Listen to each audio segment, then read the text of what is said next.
Warning, names will be mispronounced by an idiot. Also, the following programs were originally aired live, long before the advent of high fidelity, and they were duplicated using a variety of means, from direct audio capture onto glass records or wire recorders, to simply placing the microphone of a tape recorder in front of a radio playing the program. I hope, however, that any variance in audio quality will not take away from your pleasure in listening to these, some of the all-time favorite shows. The following program is brought to you in living color on NBC.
When the blue of the night meets the gold of the day, someone waits for me.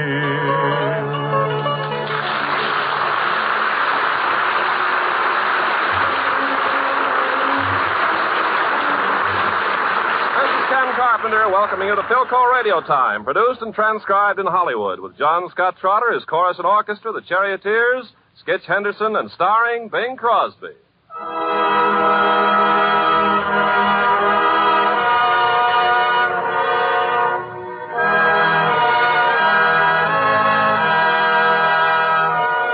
As is Bing's custom at Christmas time, he opens the program with Adeste Fidelis, and as usual, he will sing it first in Latin, and then with a studio audience joining him singing it in English. Yes, Ken, I think it would be very fitting if our guests here would join in a chorus. Come all ye faithful. Bing, I think it'd be nice if the home folks, the folks listening in all over the world, would join in, too. Oh, it would indeed. Gather round, folks, wherever you may be, and help us sing this eternal hymn. Adeste Fidelis, Laeti triumphantes, venite in Bethlehem.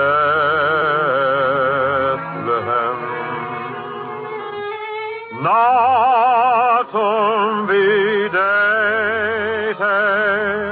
regem angelorum, venite adoremus, venite adoremus, venite adoremus,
Thank you very much. Skitch Henderson is jetted in for the holidays, and he now joins me in Mel Torme and Bob Wells' musical Christmas card, The Christmas Song. Art ready, Lyle?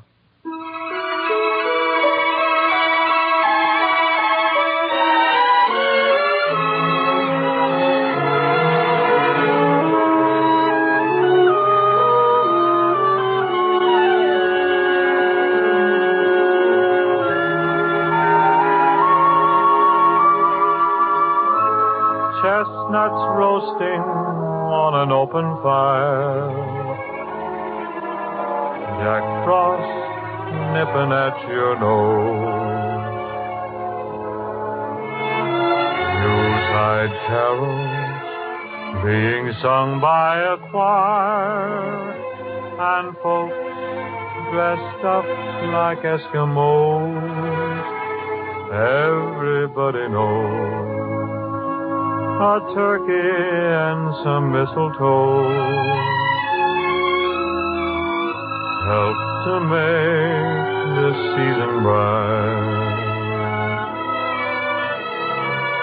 Tiny tots with their eyes all aglow will find it hard to sleep tonight. They know that Santa is on his way. He's loaded lots of toys and goodies on his sleigh.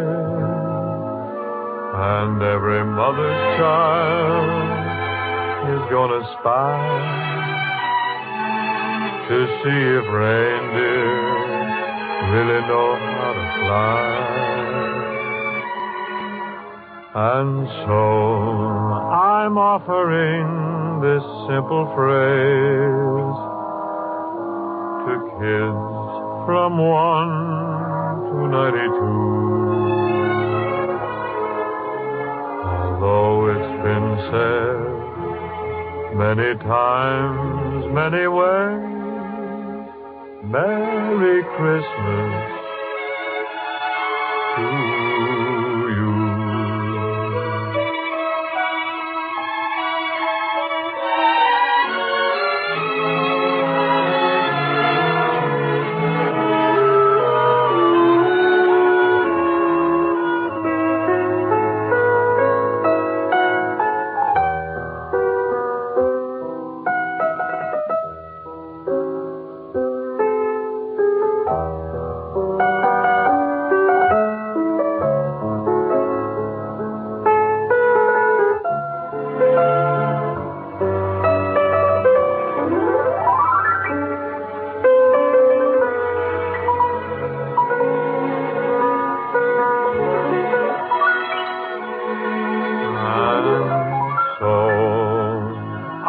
Offering this simple phrase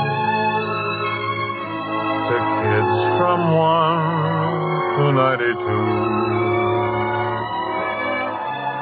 Although it's been said many times, many ways, Merry Christmas to you.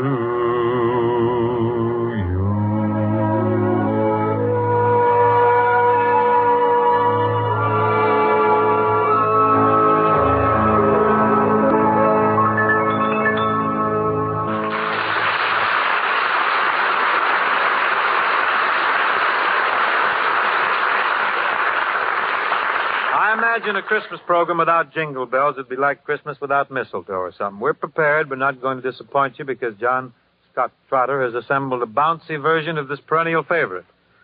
Looking at my libretto here, I see there are parts for the Charioteers, the vocal group, Skitch, and, oh, yes, Crosby catches a cadenza or two. Matter of fact, I open the affair vocally. Roll 'em, John.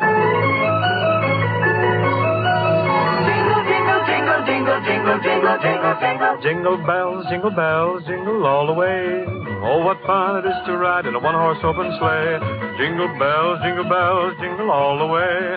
Oh, what fun it is to ride in a one-horse open sleigh, dashing through the snow in a one-horse open sleigh. O'er the fields we go, laughing all the way. Bells on bobtails ring, making spirits bright. What fun it is to ride and sing a sleighing song tonight. Jingle bells, jingle bells, jingle all the way. Oh, what fun it is to ride in a one-horse open sleigh. Jingle bells, jingle bells, jingle all the way. Oh, what fun it is to ride in a one-horse open sleigh.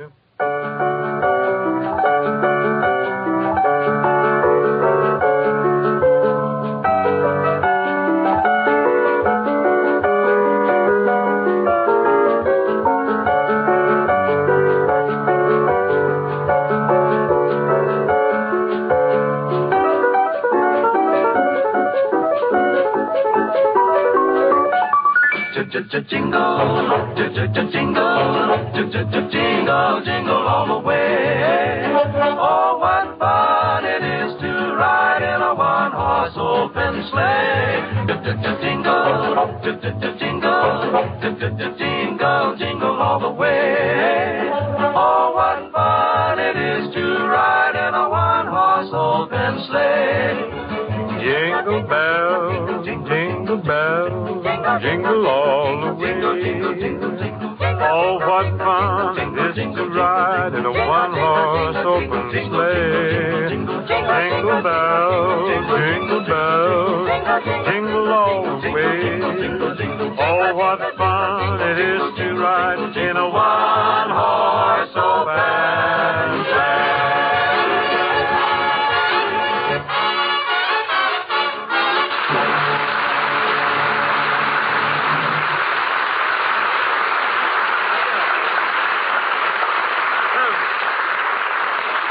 Yes, sir, and that little number just fractured the vocal group in the Charioteers threw in 8,482 jingles and never dropped a jingle. That kind of vocal work will give you a lower plate wobble, I guess. And now, here's the Philco man with a sprig or two of vocal holly, And a hunk of mistletoe to you, Bing, from your ever-loving sponsor. Say, the goose really hangs high here tonight. What's your Christmas Eve message for 1947, kid? Just the season's greetings to our friends everywhere on behalf of Philco, its distributors and dealers. Wonderful. Let's parlay that with a Happy New Year for 1948. Yes, from all of us on Philco Radio Time, sincere good wishes for the Yuletide and the coming year.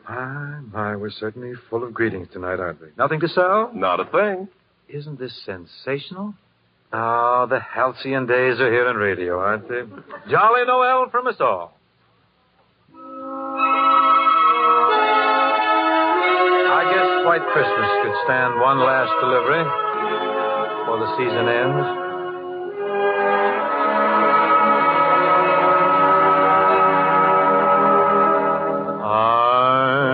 I'm dreaming of a white Christmas, just like the ones I used to know,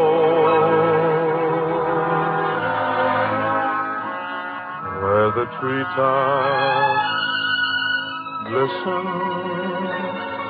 and children listen to hear sleigh bells in the snow.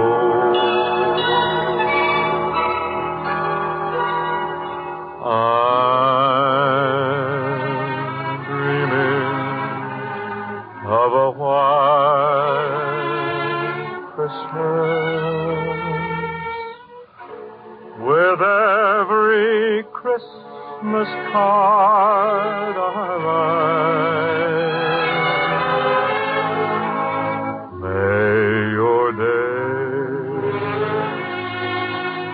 Merry and bright,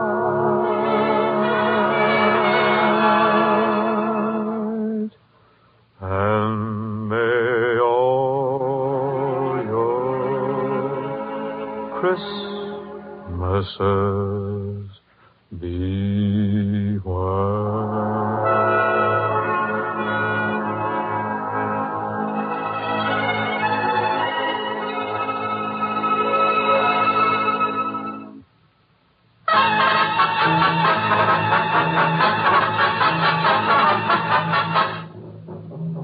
now present Charles Tazwell's Christmas play, The Small One. A story for those who like Christmas and small donkeys. The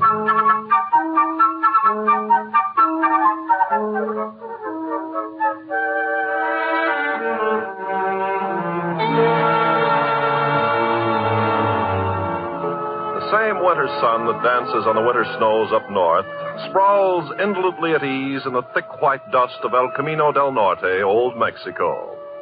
A passerby, weary from the heat, has paused to rest in the cool, dripping shade of a pepper tree and has dropped off to sleep. He's suddenly awakened by the shrill voice of Pablo, aged 10, who stands with bare brown legs wide apart in the center of the road and bitterly addresses a small, discouraged, disreputable donkey. A donkey? A donkey you call yourself a stupido? Fine animal with 4 stout legs, one on each corner. A most splendid tail to shoo off the flies, and a most handsome head stuck on the front to point the way you're going. I see. And what use do you make of this excellent equipment the good God has given you? Nothing. Absolutely nothing. You're a disgrace to all the donkeys of Mexico, of all the world, of all... Pablo. See? Oh, buenos dias. I did not know that... What's all the commotion here, young man? What has the poor beast done that you should be so angry? But nothing. Well, then why are you... Then that is all he wants to do, ever. Here it is but 2 days until Christmas, when a load of wood could be sold in the village to buy gifts and a candle. But does that matter to this one? No, he cares for nothing, but nothing. Well, a donkey's a donkey, Pablo. They're all the same. But why? Why of all beasts should a donkey be so stubborn? Stubborn? Oh, no, Pablo. That's wrong. But he's always... I know. Everyone says they are. They curse them and they belabor their backs with sticks and they call them stupid, but that's because they don't know the truth about little donkeys.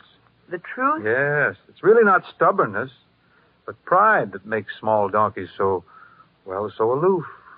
No wind, sun, rain, pain, or adversity can touch them. You see, their pride is a shield against all the discomforts man or the elements can offer. But what has a donkey to be proud of? Oh, a great deal, Pablo. Bring your small beast over here in the shade. I'll explain. Come along, Cupido. Listen. Listen, Pablo, do you hear that? Only a small donkey can make that sound with his hoofs as he walks on the stones of the road. No other beast can do it. Sit down.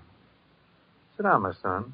Si, senor. Now, as I was saying, people are all wrong about small donkeys. A very long time ago, a great honor came to one of them, an honor so great that it lifted him and all his descendants to an exalted place. A place that you or I or all the world might envy. Ever since that time, every small donkey has been content to stand and drowse in the sun or the shade. For he alone of all animals, of all men, has already fulfilled his destiny. His destiny, senor? Yes. You see, once upon a time there was a small donkey. He was 14 unhappy years old, and he had worked hard and long for at least twice 14 masters. He was battered and scarred, and he presented a most distressful appearance. His tail was naught but a piece of limp rope unraveled down at the end. One of his ears stood straight up like a cactus plant, while the other hung drooping like a wilted cabbage leaf. His off hind leg had a decided stiffness. What was his name? They called him the Small One. His latest master was a woodcutter who also owned 4 younger and therefore stronger donkeys, but Small One was the special charge of the woodcutter's son. It was the boy who saw to it that Small One always had dry straw for his bed, and that the load of wood to be carried to the town was not too heavy for Small One's aging back. One day the woodcutter called his son to him. He said, Son, Yes, Father. I have a task for you to do in the town, son. A load of wood? No. I wish you to take this donkey, the one you call the Small One, to a shop just inside the town gates. I have already spoken to the owner. He'll give you a piece of silver in exchange for the beast. You mean... Oh, you don't mean you're going to sell Small One? He can no longer do his share of the work. Even when carrying half the load the other donkeys carry, his worn-out legs tremble and his sides work like a bellows. But he'll be strong as the others soon. Well, you wait and see. Give him a few weeks. Enough. An old donkey is of little use. One day he might drop dead on us up in the hills, a total loss. Better to take a piece of silver and say good riddance to the beast. You will start at once. You hear? Yes. Yes, Father. The shop you will take him to is the second one on the left as you pass through the gates in town. The second? But that's the Tanner's. And what of that? The small one's hide is old, but it will make good leather. But he's been faithful. He's worked hard. He's done his best. And you can't sell him to the Tanners to be killed. Come now. I'll have no tears. No crying over a miserable donkey. Hurry, be off with you. And take good care not to lose that piece of silver on the way home. And so, Pablo, the small boy and the small donkey began their sorrowful journey into town. The boy was heartbroken. He cried for a while. And then he tried desperately to think of some way to save his friend. The sound of the small one's hoofs on the road seemed to say over and over again, going to the Tanners, going to the Tanners. Suddenly it came to the boy's mind that there was a horse market in the town. If he could sell the small one to some new and kind master, the little donkey would still live, and yet the father would also have his piece of silver. Well, it was early afternoon when the boy and the small one passed through the town gates and down the narrow, twisted streets to the marketplace.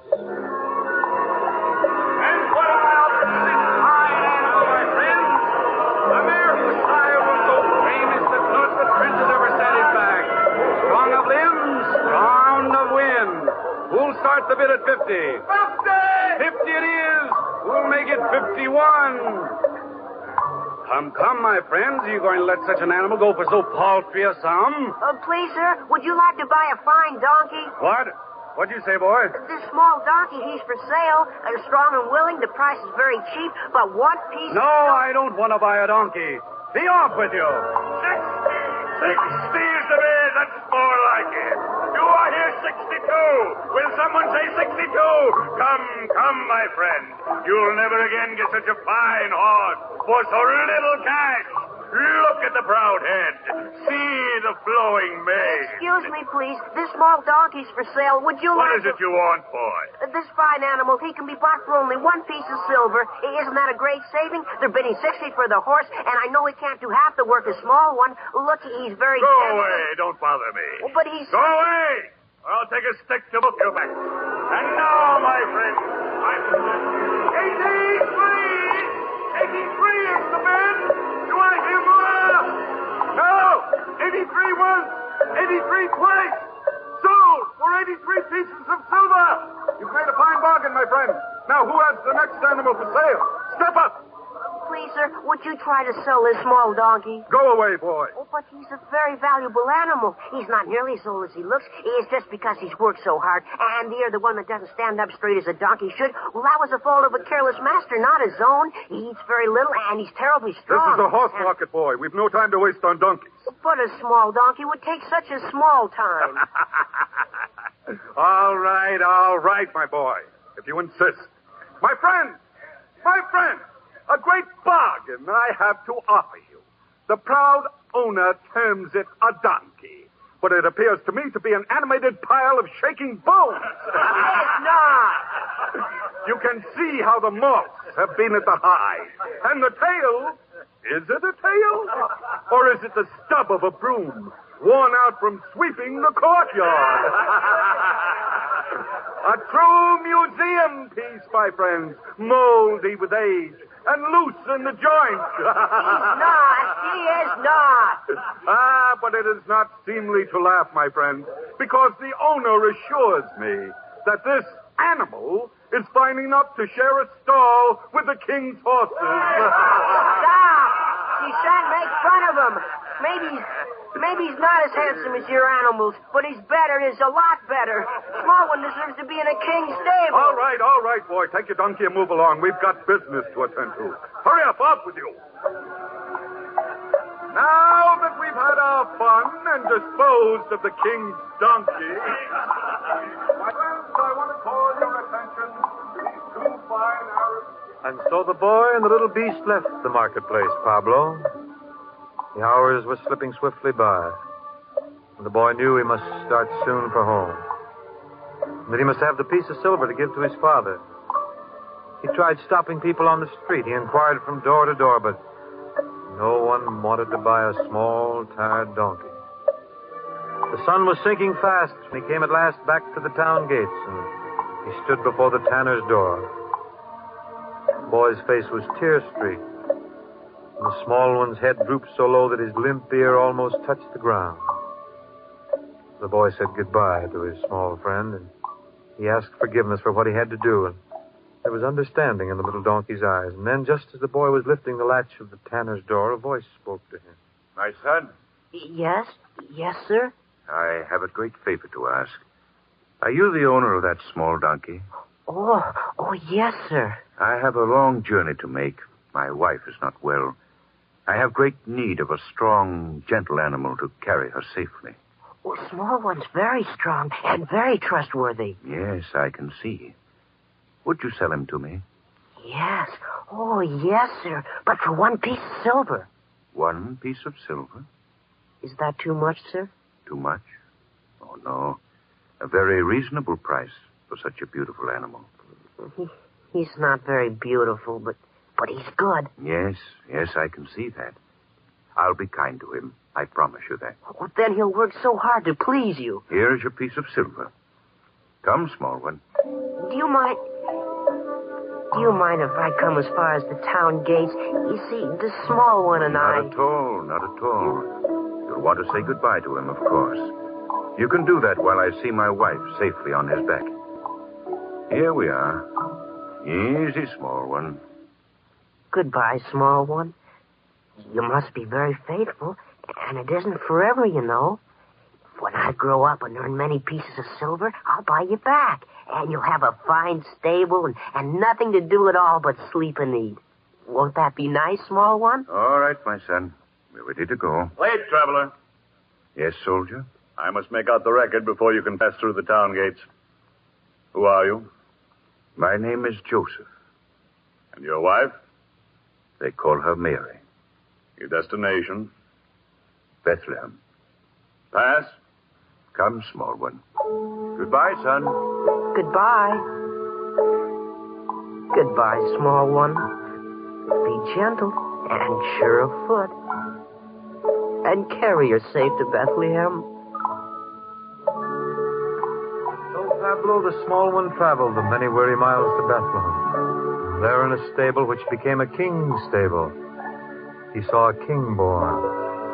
A king of men, of centuries, of life, of death. Yes, the small one's tired old eyes saw the shepherds and the wise men who came to pay homage to his small master. And he heard the voices of angels rejoicing, singing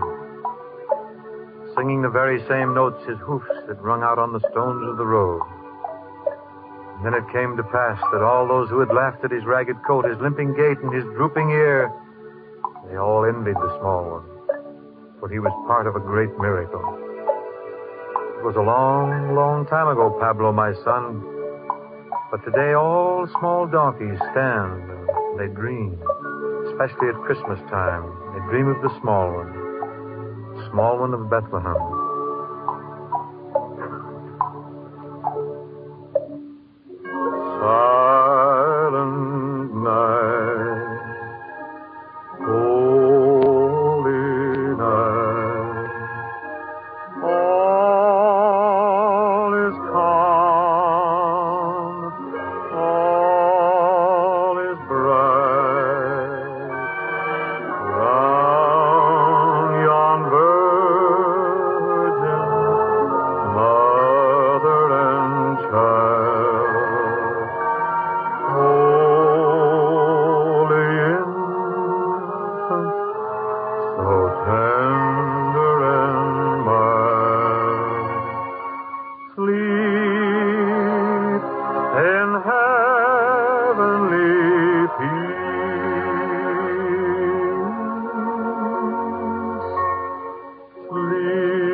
is born.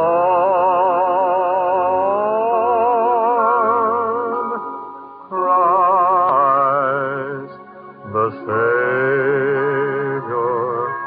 is born.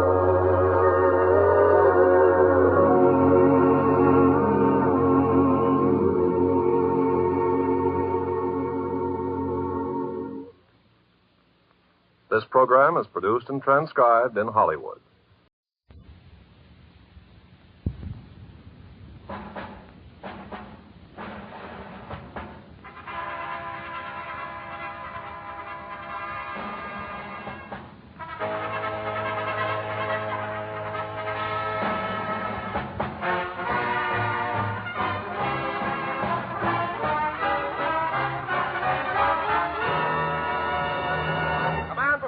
USA, the greatest entertainers in America, as requested by you, the men and women in the United States Armed Forces throughout the world.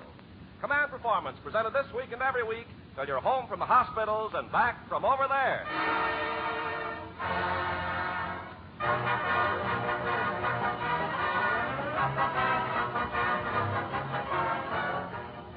Season's greetings, gang. This is Ken Carpenter sending Command Performance's annual Christmas gift your way. A big, beautiful 60-minute bundle chock full of the country's top talent. For it's Christmas once more.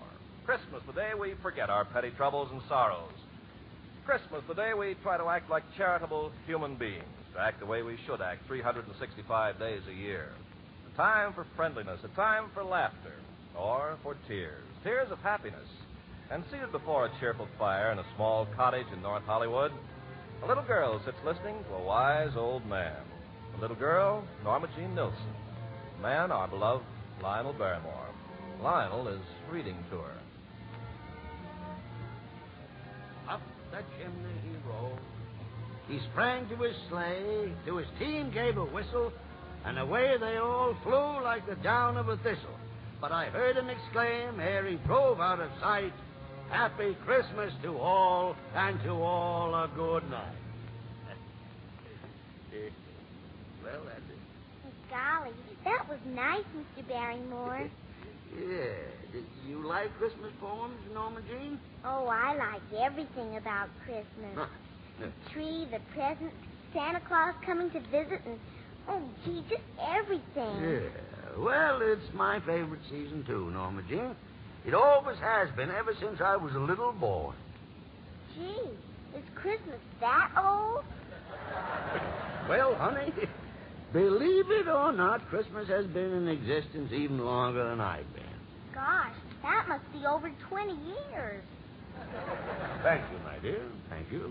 Mr. Barrymore, I get most of my Christmas fun out of opening my presents. What do you like best? Well, Norma Jean, that's hard to say. You see, different people enjoy different things about Christmas. Some people like to get presents, and some of us get more of a kick out of giving. One fellow I know likes to spend his Christmas making the rounds of the hospital, giving impromptu shows. This is Bob Christmas, Command Performance Hope, telling all you American servicemen from Alaska to the Isthmus to use a certain toothpaste on your teeth, and your mouth will always have a white Christmas. Well, Christmas is here, and Christmas always seems to bring a wonderful spirit of fellowship and friendship among the men. Why, the fellows are so friendly now, if you roll a 7, you win no matter how small you are. True. It's true. But you know, this year Christmas is being celebrated by young Americans in freezing weather, in hot weather, damp weather, foggy weather, and some of our servicemen are outside of California, too.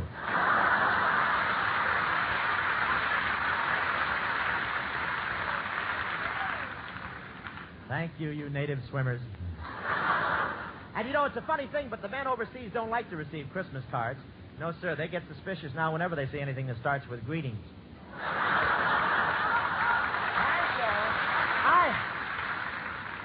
I've been mailing some cards. Sinatra mailed some Christmas cards, but he forgot to let go of them, and I had to spend 20 minutes fishing him out of the slot with a coat hanger. And you should have seen the mobs at the post office this year, and boy, did they shove you around. I stuck out my tongue to lick a stamp, and a guy from Glendale thanked me for washing his face.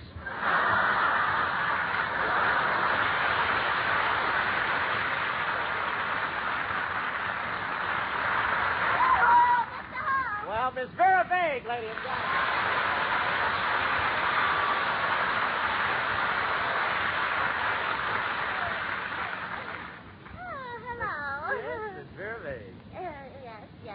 It's me in the flesh. Well, it's patriotic to wear old things.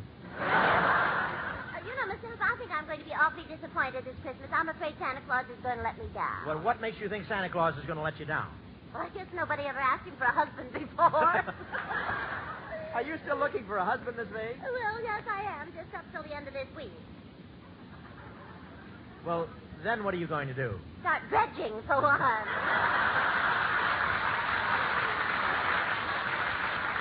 I want to tell you, that was awfully silly asking Santa Claus for a husband. He can't bring you a husband in his bag, you know. He can't bring me a husband in his bag? Of course not. Sad sack, isn't it? Thank you, Derby.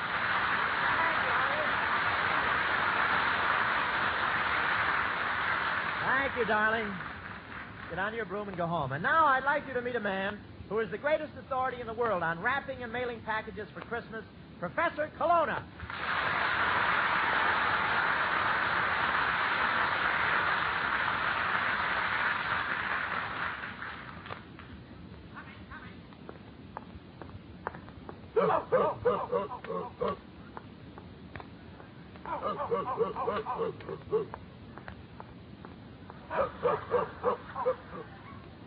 Christmas seals.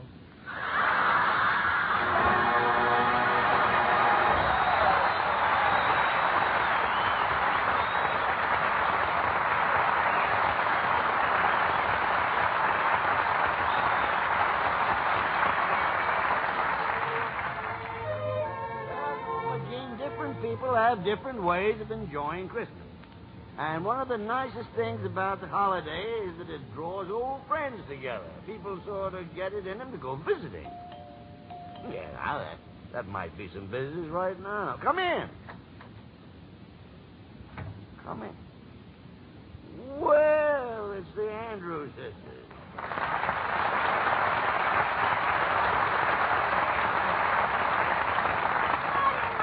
Oh, Merry Christmas, Lionel. Hello.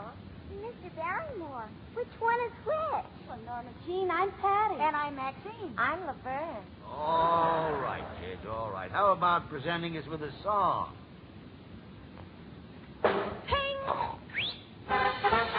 Beyond the busy highway, beyond the city skies, we highly treasure and take great pleasure in our plane that we curve alive. Along the pleasant byways, beneath the friendly sky. No courthouse capers, we don't serve papers to trim some other guy. Our troubles never stick. We get them over quick. Feuding and fussing and a fighting pain. Sometimes it gets to be exciting pain. Don't like them ornery neighbors down by the creek. We'll be some out of neighbors next week. Grandma, poor old Grandma, why'd they have to shoot for Grandma? She likes eating clover. Someone caught her bending over, picking up a daisy, feuding and fussing and a fighting ping. This is a wrong that needs a right ping. Let's get that funeral service over so then we can start in a feuding again. Daughter, poison over neighbors sticking. Poison over chicken. Daughter had an order. Late till she could run like the dickens. They hit her with a shovel, feuding and fighting and a buzzing ping. No use in standing here a cousin. Let's give our daughter a pistol now that she's 4 and go feuding and a fighting. Feuding and a fighting. Feuding and a fighting some more. Feuding and a fighting. Feuding and a fighting. Feuding and a fighting. Feuding and a fighting. Ping. Feuding and a fighting some more.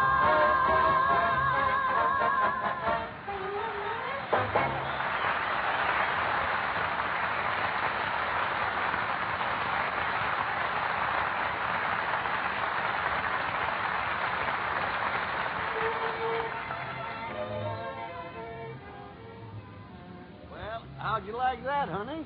Oh, it was marvelous and so exciting. I I guess everything about Christmas is exciting, Mr. Barrymore. Yes. In fact, some people get too excited.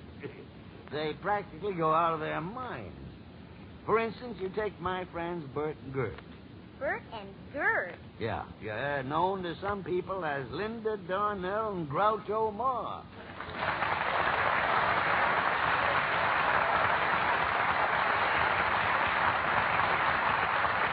As the story opens, we're in the living room of the Hoopendykester home. Gert, that's Linda Darnell, seems preoccupied as she sits there knitting. Bert, that's Bert, sits there reading the evening paper. The moment is tense. Suddenly, Gert speaks. Oh, Bert. Bert. What'd you say? I said, Bert. Who are you? I'm your wife, Bert. Oh.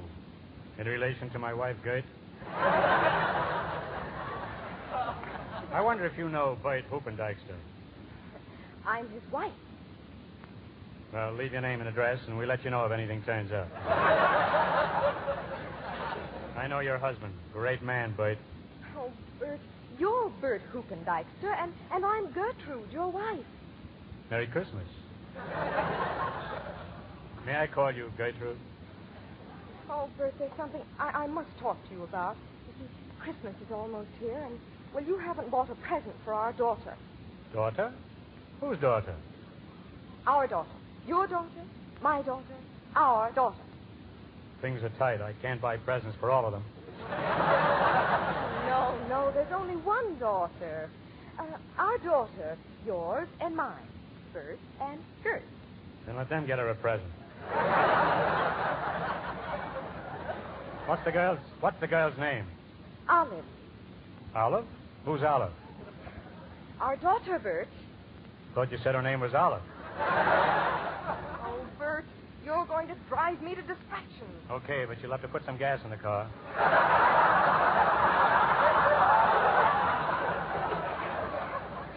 You've completely forgotten Christmas. And Olive. Bert, if you don't go out and get her a Christmas present, Olive has threatened to go to work in the coal mine. What? Our Olive in the pits?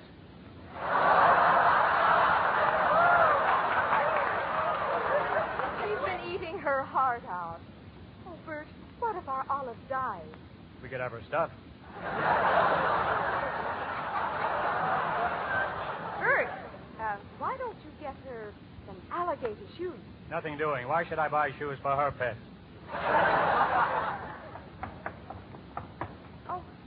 Oh, Bert, Olive just ran upstairs threatening to do something drastic. Oh, what was that? That was Johnny stepping out of store windows all over the country. Oh, well. Merry Christmas, Linda. Merry Christmas, Groucho. Merry Christmas, everybody. Whoa, thunder, whoa.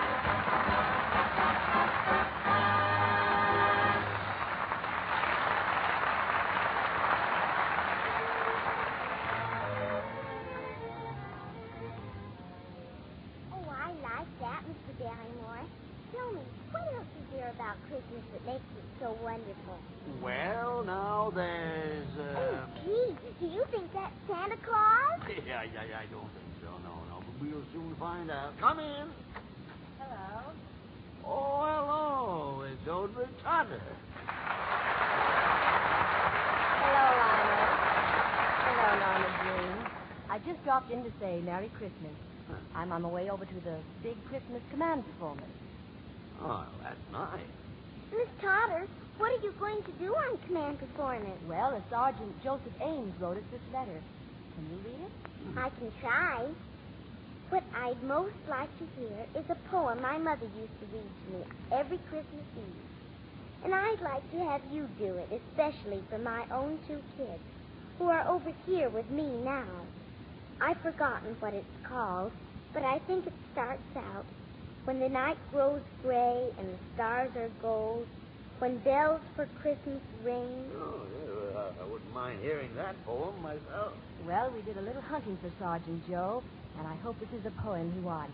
It's called On Christmas Eve.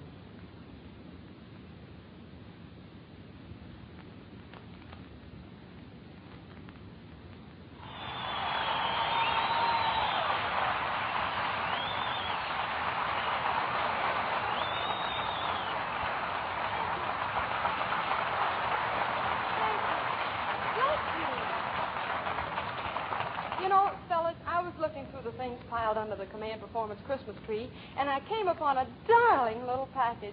On top, it looked like a military hairbrush. But when I looked a little further, I saw it was Gary Moore.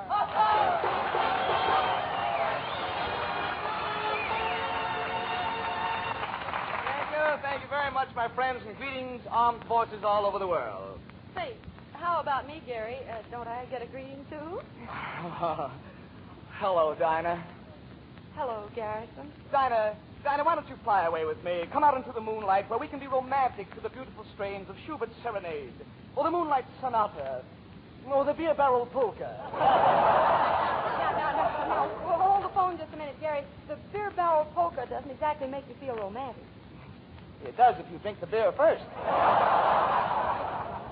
But I guess you're right at that, Dinah. The Christmas season is too hectic a time for lovemaking. Oh, been keeping you busy, huh? Gary, do you give presents to all the stars every year? Oh, indeed I do. And this year... Oh, you do? Indeed I do. And this year, Dinah, for Bob Hope, I've really got a dilly of a present. Oh, for Bob, huh? What is it, a love or...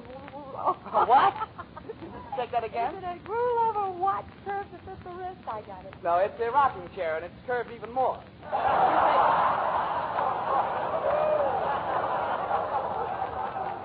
Fellas just see him from the front. You can't see him from the back the way you do. But you take a few years back now, Donna. A few years back, I gave Noel Coward a fountain pen, and he's been refilling it ever since. I gave Basil Rathbone a pipe, and he's been refilling it ever since. And come to think of it, I should never have given Crosby that baby carrot.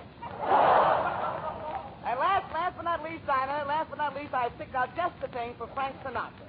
A lovely corsage of vitamin pills. Oh, now, wait a minute. That Frankie boy is not as frail as he looks. Besides, I've never thought too much of vitamin pills anyway. You haven't? No, Why, bless your little liver extract. And speaking of vitamins, I hear someone approaching who's loaded with them. The one and only Schnozzle himself, Jimmy Durante.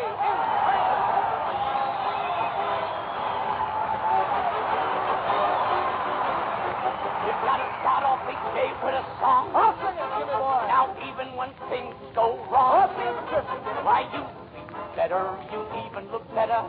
Huh? What a note. What a note. Chloe. Chloe. Guess they wouldn't let her in without a ticket.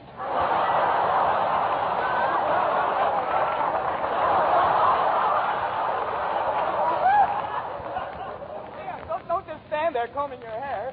There ain't much there, but every strand has a muscle.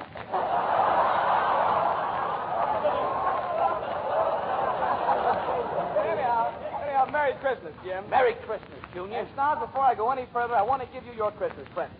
Here, it's a little toy model of a sunset bus. Look, I'll show you how it runs. I don't hear nothing.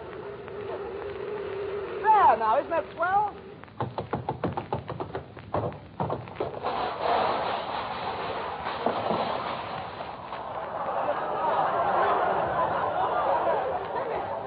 Jimmy, what happened? What happened? I thought I saw a sheep.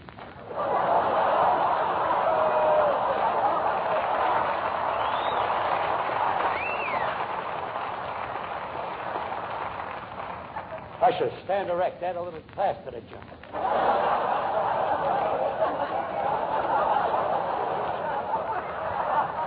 Well, anyhow, Jim, inasmuch as this is an armed forces event tonight, let's do something military. Fanfare, Professor. This time, ladies and gentlemen, we are proud to present a stirring lecture on the United States Navy by that eminent naval authority, Rear Admiral Poop Deck Durante. Poop deck. Even that is better than Algonquin. And for his naval lecture, Admiral Durante has chosen the exciting title, Anchors Aweigh, or I Can Row. Can you? That's my boy who said that. Now, wait a minute, matey. Batten down your fire. Batten down. Three bats, you're out. Batten down your forecastle and put a clip in your zipper. I don't know the first thing about the Navy. You don't? Well, you know about blondes, don't you? Okay, so I don't know the second thing about the Navy.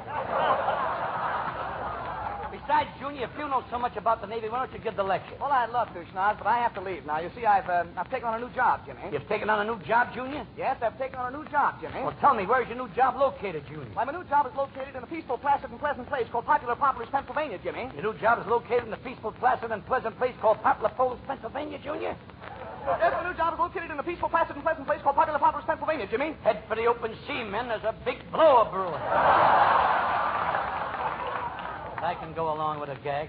Tell me, who is your new job with in a peaceful, placid, and pleasant place called Poplar Falls, Pennsylvania, Junior? Why, my new job is with Brother Blake's great 88-acre pancake bakery in a peaceful, placid, and pleasant place called Popular Poplars, Pennsylvania, Jimmy. Your new job is with Brother Blake's great 88-acre pancake bakery in a peaceful, placid, and pleasant place called Poplar Falls, Pennsylvania, Junior. Yes, my new job is with Brother Blake's great 88-acre pancake bakery in a peaceful, placid, and pleasant place called Popular Poplars, Pennsylvania, Jimmy. How many points do I need for a discharge? Tell me, who do you wait for in your new job at Brother Blake's great 88-acre pancake bakery in a peaceful, placid, and pleasant place called Poplar Falls, Junior? Why, I work for the flapjack stacker and cracker packer at Brother Blake's great 88-acre pancake bakery in a peaceful, placid, and pleasant place called Popular Poplars, Pennsylvania, Jimmy. You wait for the flapjack stacker and cracker packer at Brother Blake's great 88 pancake bakery in a peaceful, placid, and pleasant place called Poplar Falls, Pennsylvania, Junior? Yes, I work for the flapjack stacker and cracker packer at Brother Blake's great 88-acre pancake bakery in a peaceful, placid, and pleasant place called Popular Poplars, Pennsylvania, Jimmy. Curfew shall not ring tonight. But tell me, what do you do in your new job at the flapjack stacker and cracker packer with Brother Blake's great 88-acre pancake bakery in a peaceful, placid, I guess that's asking him. What do I do, huh? Why, I'm a rookie sugar cookie cooker for the flapjack stacker and cracker packer at Brother Blake's great 88-acre pancake bakery in a peaceful, placid, and pleasant place called Popular Poplars, Pennsylvania, Jimmy. You're a rookie sugar cookie cookie for the flapjack at Brother Blake's great 88 pancake bakery in a peaceful, placid, and pleasant place called Poplar Falls, Pennsylvania, Junior. Yes, I'm a rookie sugar cookie cooker for the flapjack stacker and cracker packer at Brother Blake's great 88-acre pancake bakery in a peaceful, placid, and pleasant place called Popular Poplars, Pennsylvania, Jimmy. Now I see how he does it. He leaves out the semicolon.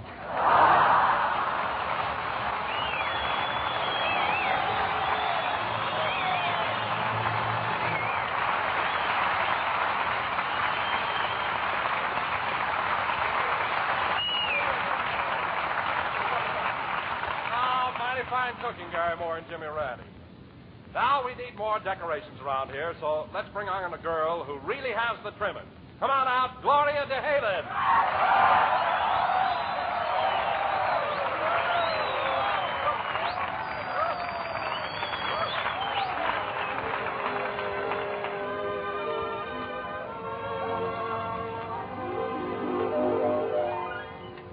The moment I saw him smile, I knew he was just my style.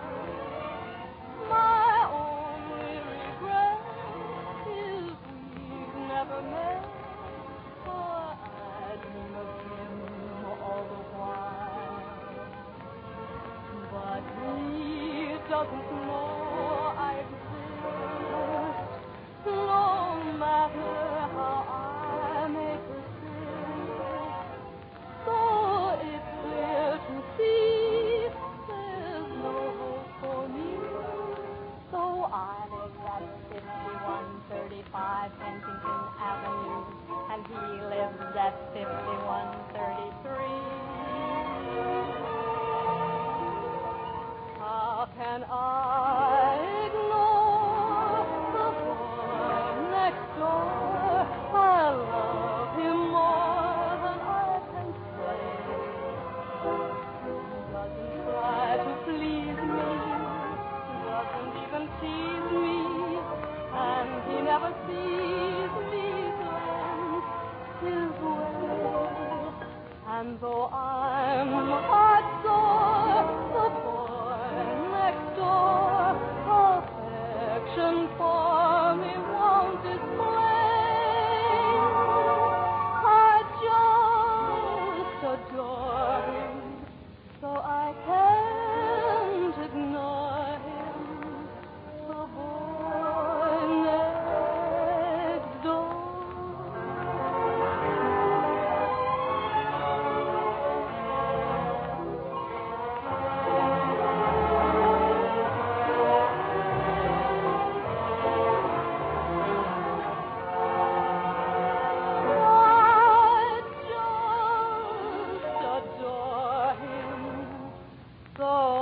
can't ignore him. The boy next door.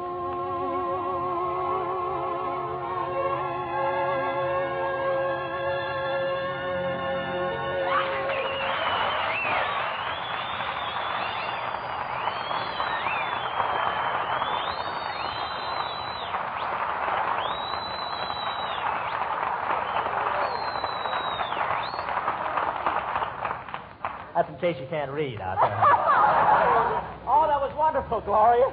You know, I saw you in your last picture. You had a big pet in it. Bob, don't you mean part? Pet. Part. Pet. Part. Stick around after the program. I'll show you what I mean. Gloria, did you get the present I sent you, the sweater? Sweater? Was that little thing a sweater? Sure. What do you think it was, a pot holder?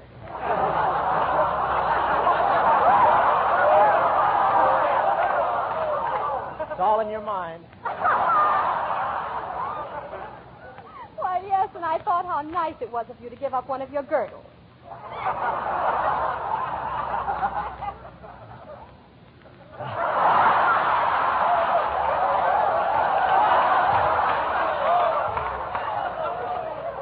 It was just a thought, you know. Now listen, Gloria, it wasn't that small. Oh, no? I put it on my poor little water spaniel. What happened? It took me a half an hour to sponge him out. We'll let that go. Gloria, you're going to have a party this year. Your shindig last year was great. Remember you had dancing upstairs in that ballroom with the big bay window? Oh, yes. Of course, I was just sort of an onlooker. Well, Bob, did you enjoy the party? I did till I fell out of the tree. But that's all behind me. Say, am I?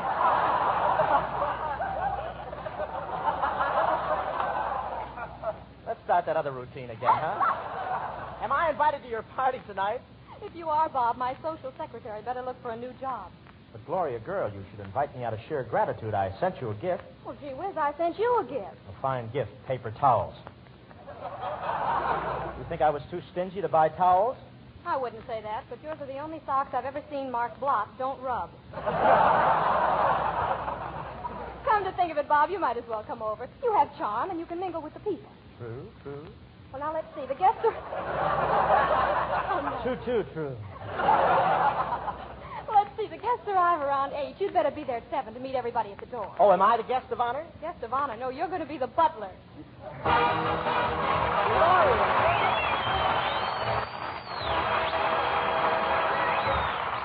Now, fellas, here's the guy who's responsible for all these swell radio shows. The Commandant of Armed Forces Radio Service.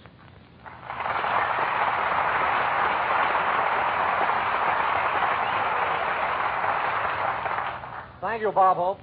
This is my first opportunity to appear on an Armed Forces Radio Service program, and to publicly thank you and our Command Performance cast for the magnificent help you've given us. I would be derelict in my duty if I did not take this opportunity to also extend that thanks to all people in the entertainment world who, through the Hollywood Coordinating Committee, have made possible this great Christmas Day program. We of the Armed Forces Radio Service are merely the means by which these programs are collected and distributed. It is the unselfish spirit of cooperation of all people of the entertainment world who make possible the successful accomplishment of our mission. This command performance is but one of the many radio programs heard this Christmas Day. I am certain that I speak for all the men and women who are now in service overseas and our listeners in the hospitals, constituting our bedside network, as I extend this expression of their appreciation for these magnificent shows.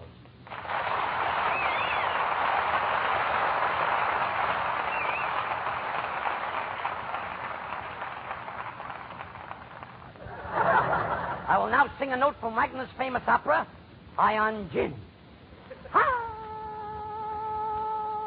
What a note. Jimmy, pardon me, High on Gin. The name of that opera is Lohengrin. When Wagner heard me sing that note, he went out and got high on gin. I got a million of them, and all protected by DDT. Well, Snoz, how are you? Wonderful, Dinah. Come here.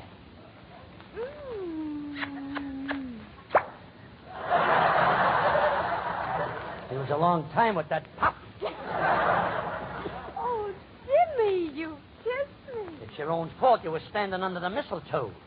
Well, how could I help it? You got it tied to the end of your nose. Madam, such a statement implies an unwitting malfeasance of irrecoverable trust in my structural integrity and rectitude. Well, Jimmy, what was that? I don't know. I only hope it's clean.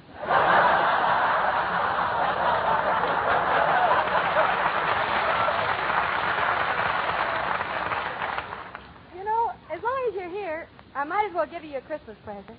Okay. What is it? A wonderful pair of bookends. Can you use a pair of bookends? Indubitably. That's the part I always read first.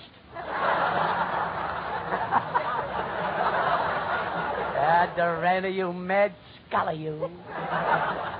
Dinah, I got a gift here for your husband. Oh, wonderful. George has wanted a watch for so long. What is it, a groin curve to fit the wrist? No, it's a rocking chair, and it's curved even more.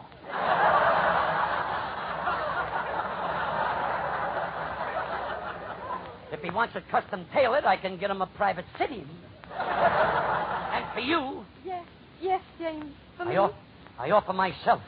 I hear you need a suave, sophisticated English drawing room type. Oh, but I do. But, Jimmy, you're not the slick Noel Coward type. I beg to differ. Not only am I related to the great English author, Noble Coward,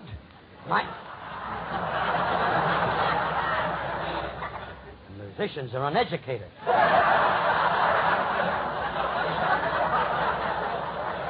My uncle is a second cousin, frightened stiff. Jimmy, you mean there's English blood in your veins? Why, my great-grandfather, Sir Rumplebottom Durante, was an important man in the English county of Ketchupsquire. No, wait a minute. You mean Worcestershire? I would if they'd spell it out in syllables.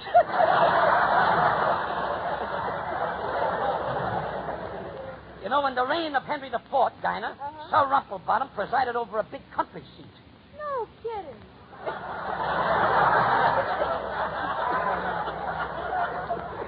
Now, where am I here?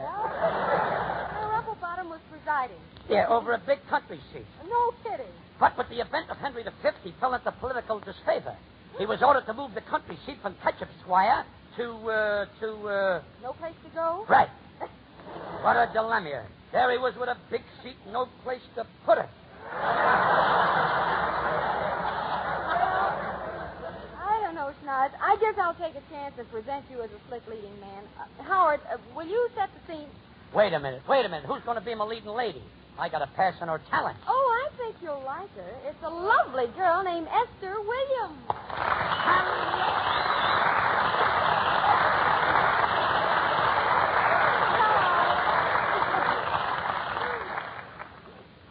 A sprightly chick. Jimmy, tell me, do you approve of her talent? I can't read the answer. My glasses keep steaming up. Mr. Durante, will I do? What's that? Will I do? That depends. Will you do what?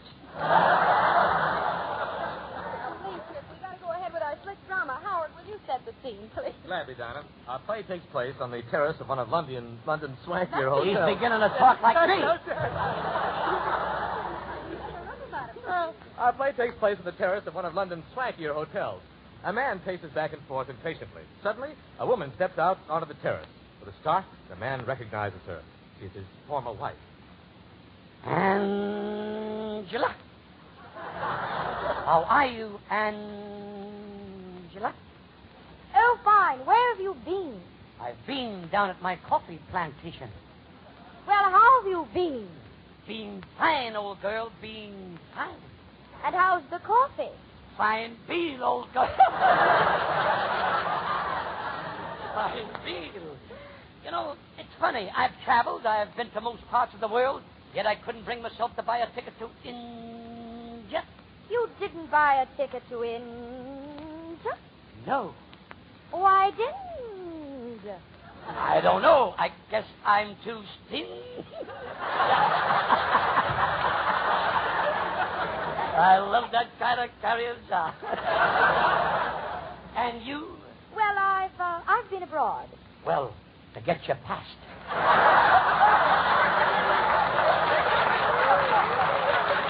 By the by, old girl, have you been married? Oh, yes, come to think of it. His name is Sir Victor Flubb. Quite venerable, really. Sir Victor Love. What does he do? I can't imagine. I only see him at night, you know. That guy must come home all lit up. But what about you, darling? Have you remarried? Oh, yes. A charming girl. Ralph. Anyone I know? I doubt it. Don't know her myself. Oh, come now. Of course you know her. No, married her on an impulse, you see. Really? Really? Yes, her Pedro got a sudden impulse and pulled a gun on me. Tell me, old girl, are you completely happy? Oh, indeed. It's been quite gay. Victor's nice looking, you know. So is Sybil. Well, Victor is blonde. Sybil is blonde. Victor has blue eyes. Sybil has blue eyes. Victor has a close-cropped mustache. Touche, old girl. Touche. Sybil's mustache is long and flowing. Oh, Forsyth. Remember how we met. It was at Lady Frogglesmere's lawn party. Lawn party? Ah, yes. She had just been evicted. Oh, don't you sometimes wish that we could recapture the beauty of the moment? Yes, indeed, but she's downtown working at the Follies Burlicue. Forsyth, our parting was a mistake. I can't live without you. But, Angela, don't you want me? I'm just a cad. Oh, darling, you're no cad. Yes, I am. Once I gave a backless evening gown to a girl with no sense of direction.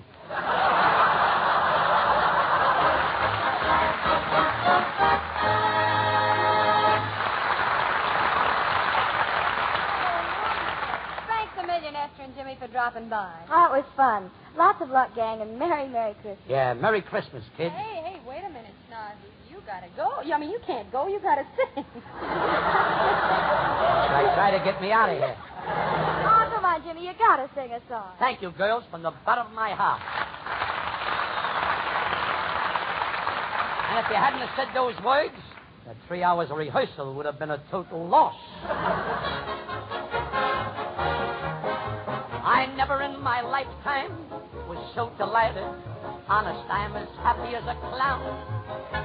It happened at a musicale where I was invited to the wealthiest home in this town.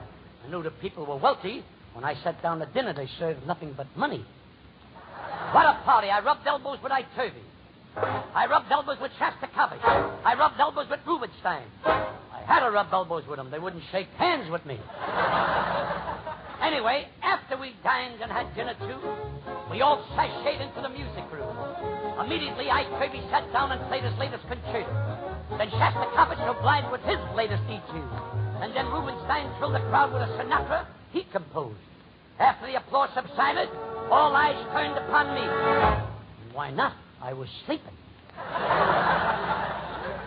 Ignoring the hostile stares of the hoi pollou, I walked to the piano, bowed to the right, bowed to the left, and from a back pocket I took out my music, which was wrapped around a salami sandwich. Then I sat down at the Steinway for the first time to present my symphony, my melody, and this is how it went. Chitty beat, chitty beat, chitty beat, chitty beat, chitty beat. Yeah, yeah, yeah. Chitty beat, chitty beat, chitty beat, chitty beat, chitty beat. Yeah, yeah, yeah. Someday the world will recognize this lovely thing. I know the day will come when Frank and Bing will sing. Chitty beat, chitty beat, chitty beat, chitty beat, chitty beat. Yeah, yeah, yeah. Why, when I first sat down at the piano, the people cheered. In the middle of my concert, the people howled. And when I finished playing, a little old lady jumped up on the piano and bit me.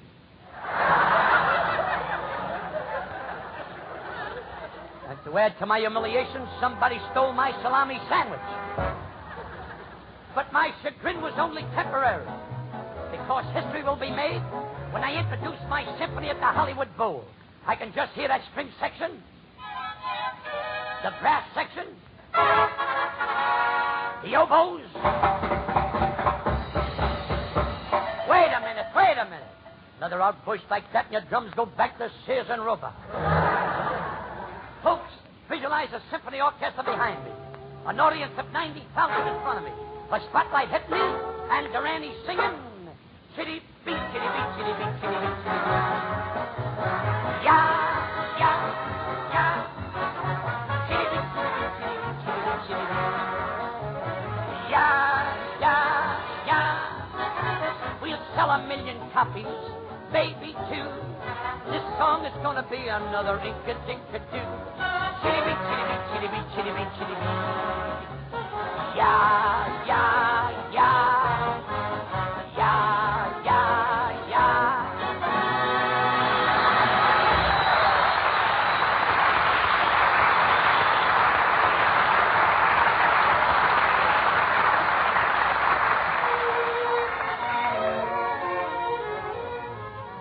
They were nice visitors. They sure were, weren't they, huh?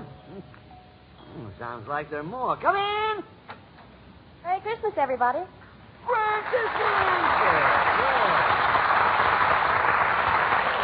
I'm kind of late because of a rehearsal, but I just had to come over here and add my season's greetings to the rest of the gang. What did you rehearse, Miss Langford? Oh, just a little song called That's My Desire.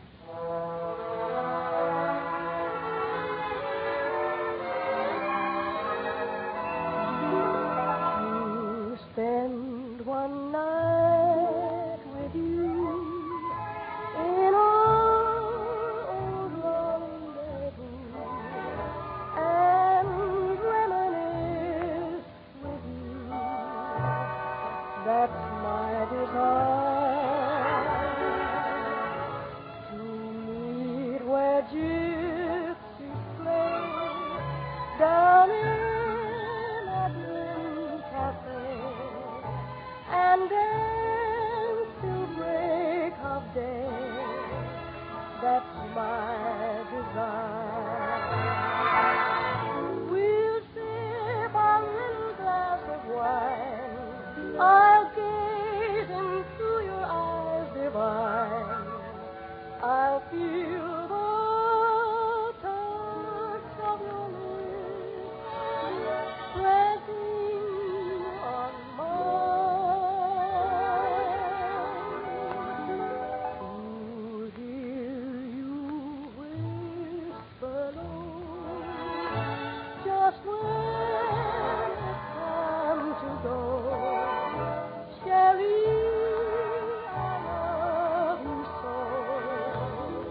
That's my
You know, there are just lots of nice things strung on the command Christmas tree, but there's one thing missing. Oh, what's that? I'd like to hear a good old-fashioned Christmas story. Well, gee, Don, I don't know one, but here are a couple of boys who do. It's those all-time favorites, Edgar Bergen and Charlie McCarthy.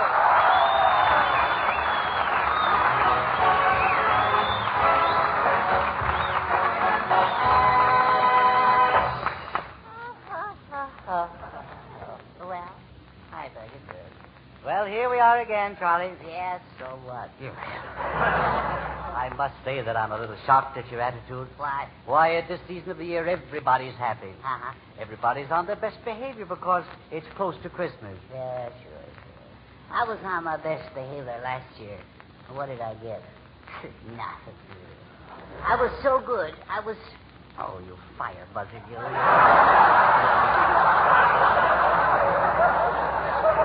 aleck, you. All right, you. Now, you get out of here. Now, Charlie. Snapping those flashlights. Well, now, you apologize to that man. I'm not through bawling him out yet. All right. I'm very sorry, sir. You know...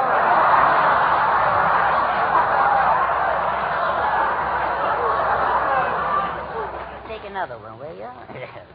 Now, where was I? You were laying an egg right there. Yeah. Well, if I remember correctly, Charlie, Santa Claus put something in your stocking last year. Well, he didn't stretch them out of shape, I'll say that. He didn't need a reindeer to deliver them. What I got, he could have slipped under the door. Oh. A swallow could have dropped it off on the way to Capistrano. Well, perhaps you're expecting too much. Well, all I asked for was a motorcycle, a speedboat, and a rifle. What did I get? Stockings, woolen underwear, and a due bill for some dental work. You know what I think, Bogart? What? You mailed my Christmas list. You didn't mail that. You mailed the laundry list. Is that? Well, I investigated that, Charlie, and I found out. Yeah. Santa Claus was afraid to come down our narrow chimney. Oh, you are? Yes. Claustrophobia. Yes. You've heard of Santa claustrophobia, haven't you? What are you griping about? I gotta live with him. All right. If you laid it, you lie in it. All right. Isn't it enough that I hate you? Do I have to be ashamed of you besides? All right.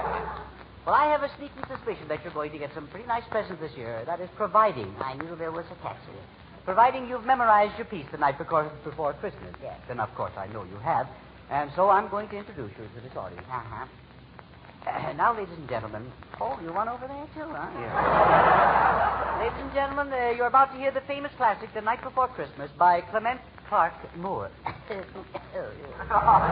bet he wouldn't have written it if he had to memorize it. Yeah. Now, go ahead. Yes. I could recite better from memory if I had the book in front of me. No. Ladies and gentlemen. Yeah. No. Listen, my children, you shall hear the midnight ride of Santa Revere. No. Right off the bat start, yes.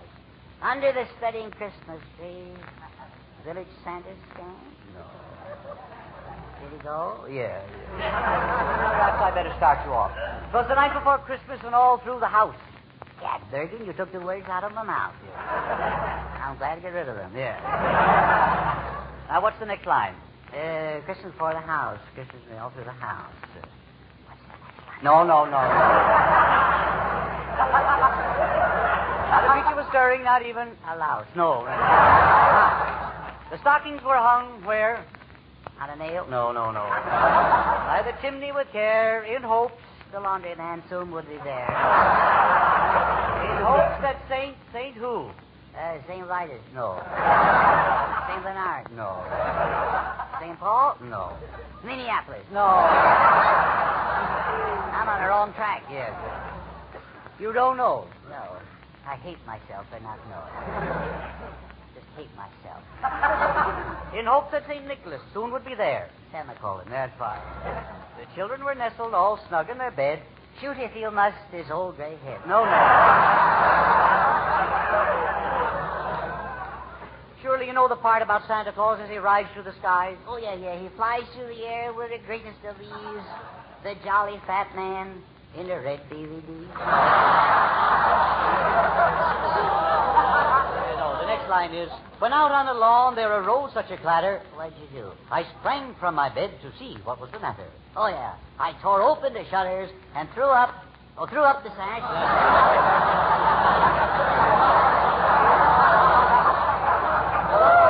What are the reindeers' names? Oh, see. Oh, the reindeers, yes. Oh, darn it, what is it now? Dancer and Prancer and Dandruff and Blintzes. No. Thunder and Lightning. No.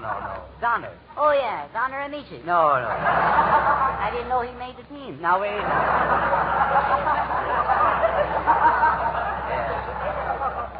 And then on Dancer, on Prancer, and what do you know? Prancer came in, paid $22 to show. No. The end, give me the present. No. Dolly, I don't believe you know the poem at all. I don't believe you've studied it, have you? No, sir, I haven't. Well, as much as you were honest about it, I'm going to give you this lovely present anyway. Oh, thank you. Bless you. What is it? Well, it's a beautifully illustrated copy of the famous poem, The Night Before Christmas. Is that a present? Is that what I get? That's what you get. Bergen, this is Christmas, not April Fool. All right.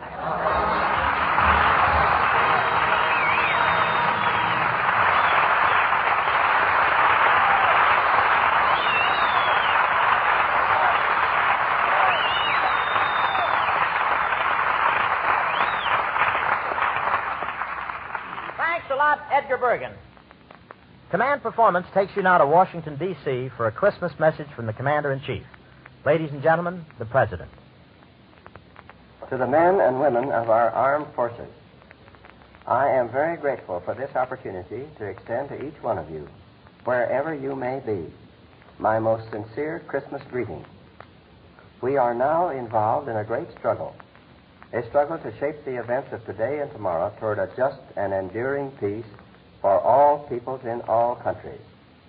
There is still much to be done. The accomplishment of our task will require the same devotion and the same high ideals which you, the men and women of our armed forces, have always displayed. The liberty-loving people throughout the world who, in darker days, prayed for our success in battle, now offer their prayers that our struggle for harmony and tranquility on earth shall succeed. I wish to express to the nation's deep appreciation of the part that you are playing, and hope that our gratitude will in some small way compensate for your absence from home, friends, and dear ones on this Christmas day. Again, may I wish you a very Merry Christmas. Thank you, Mr. President. Well, gang, it's time for a Command Performance tradition. You know, this is our 5th round-the-world Christmas program. Each one ended with our singing the carols, the Christmas songs we all love. Now, Dinah and Gloria and the Homer Hall Chorus link voices and join hands with all of you in hospitals and overseas to sing the great songs of peace in this day, which is a symbol of all that man aspires to.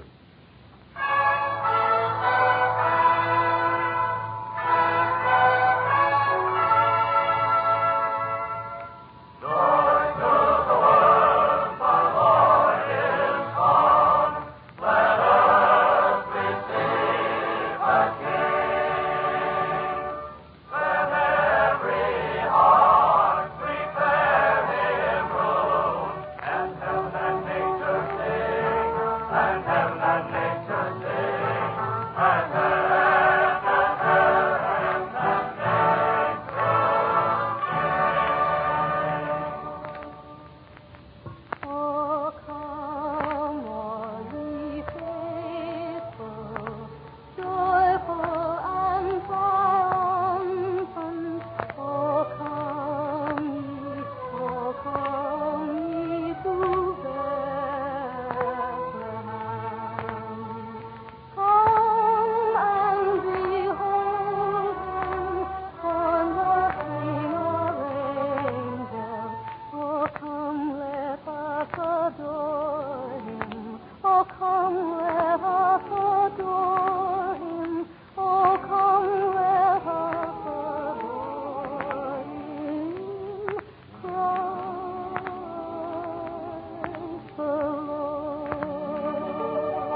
carols of Christmas 1946 ring out clear and free around the world to you who are guarding the peace so dearly won. Listen to them. Their message comes from the hearts of 140 million grateful Americans. Peace on earth, goodwill to men. And Merry Christmas to all of you.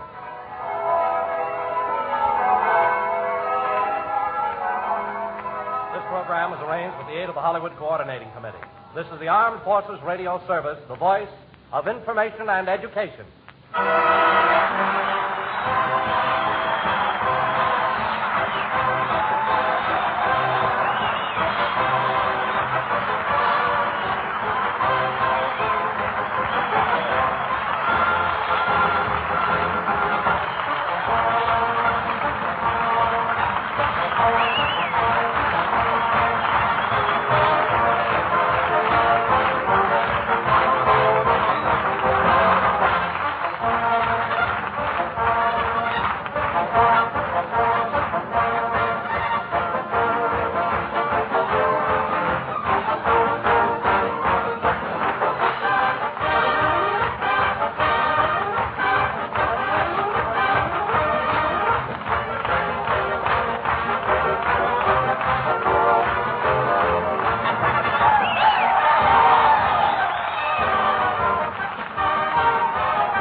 Throughout the year, Proctor & Gamble bring you your beloved programs, Life Can Be Beautiful, Ma Perkins, Pepper Young's Family, and The Right to Happiness. Today, Christmas Day, these shows join together to present Christmas Day in America, an hour of entertainment and inspiration.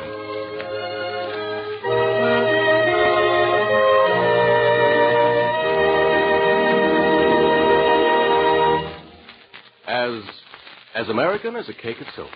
A pretty apt expression. Not that we Americans invented soap, but we have a very healthy respect for it. We use more than any other nation on earth. We like soap because it keeps us clean. We like soap because it helps keep us healthy. Just one drop of soap in 1,000 drops of water is enough to destroy the bacteria that cause pneumonia, diphtheria, influenza. As American as a cake of soap. A comparison to be proud of.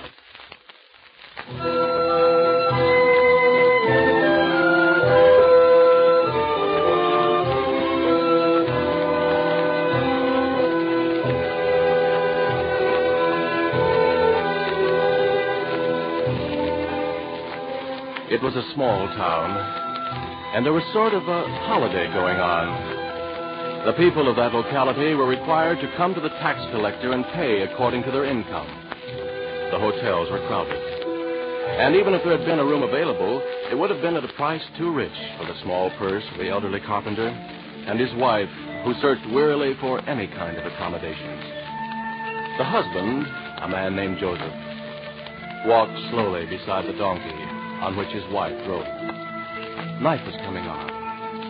And he must have been discouraged and desperate, in spite of his assurances to his wife that surely they would find some place to spend the night. It was agony for them both. Because the woman, named Mary, was going to have a baby. And when, perhaps aimlessly, they had turned off the main street of Bethlehem, Mary asked Joseph to stop and take her down. The only shelter in sight was a stable. They went in. Mary's baby was born there and lay in a manger. His name was Jesus.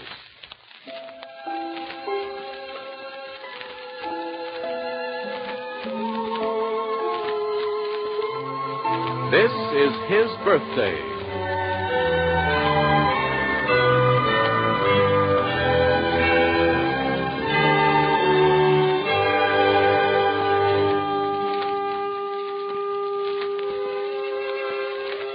To a restive and sometimes bewildered world, Christ is born again.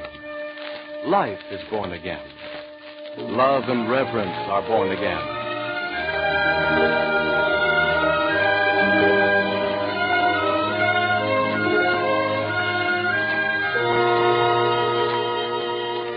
As though to prove that life can be beautiful, a golden-tinted dawn creeps through New York's night-blanketed canyons. Shafts of light like the pink tips of sly, awakening fingers steal through the windows of Park Avenue mansions and of small flats on the Lower East Side. Even on Christmas morning, like a great, lazy giant, the sleeping city awakens reluctantly. The day starts early in the hospital. Chi-Chi's window opens eastward, and so it may be the reflection of the sunrise, or the radiance cast by a huge poinsettia on the dresser. Or it may be that some inner glow has warmed the pallor of her cheeks as she waits for the dreaded moment when the nurse will return her son to the nursery. Chi-Chi also has a determined look, and instinctively she draws the little bundle closer in the curve of her arm as the door opens. Well, Mrs. Hamilton, I'll take your baby back now. Oh, not yet. Not yet. Oh, look, nurse, you can't. He's asleep. I won't wake him up. But he likes it here with me better than out there with all those other babies. And look, he's smiling almost, I think. Any facial contortion of a day-old baby, Mrs. Hamilton, is more likely to be a sign of air bubbles than smiling. No, it's almost a smile. Don't take him, please. Besides, it's Christmas. Yes, it is. And this is my Christmas present. Oh, I almost forgot. You have a visitor outside in the hall. A visitor? Who is it? That old gentleman who was here before. Oh, Papa David. I'll take your baby back to the nursery and tell him he can come in for a few minutes. You mean you want to take him away before Papa David can see him? Oh, my gosh, no, please, nurse. He's almost like my baby's grandfather. Oh, all right. Don't get excited. But don't let him come near the baby. Well, Papa David's sanitary. And don't talk much. I'll let you have the baby for a few minutes longer.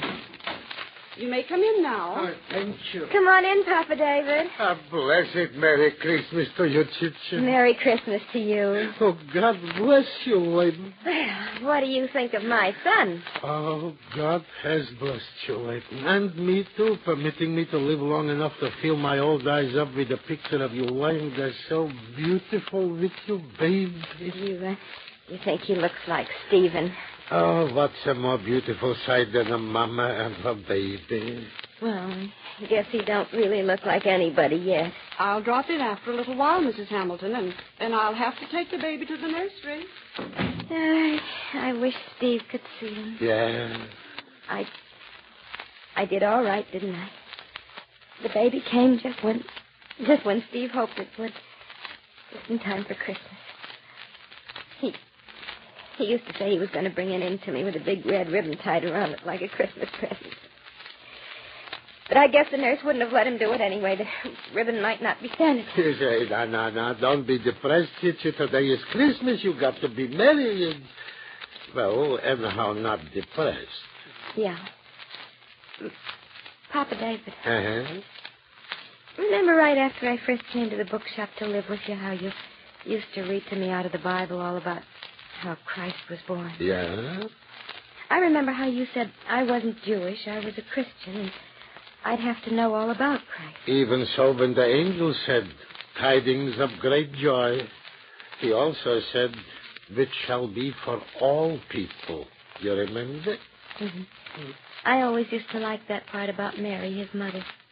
But the Bible doesn't say much about it. It says, Mary kept all these things, all about the angels and the shepherds and all that, and pondered them in her heart. Oh, so now you understand pondering, Oh, huh? I used to wonder what she really thought about. She must have been awful scared. Do you think she was, Papa David? Do you think she was scared? She knew her responsibilities. There's a chapter in the Bible by St. Luke and one by St. Matthew and St. John and all those others all about Christ, how he was born and grew up. But do you know what I wish? I wish there was a book in the Bible that had been written by Mary. She must have been awful proud. Instead of proud, I think humble. Well, can't people be proud and humble at the same time? I am. I'm proud to have a son, Stephen's son, but I'm humble because, well, right here in my arms, Papa David, is a whole life, a new life. It's kind of hard to say what I mean, but you know what I'm trying to say. Have I ever been a mama? Maybe he hasn't got a father, so I'm father and mother for him. What I do for him and with him, how I treat him, may decide whether he's going to be a big man or not a big man. That's why I'm humble. Situation, I'm proud to be almost like a papa to you. The fineness of you showing up in distress of adversity and having such thoughts. One of the things that kind of scares me is that I'm still sort of harem-scarum, and I guess I always will be.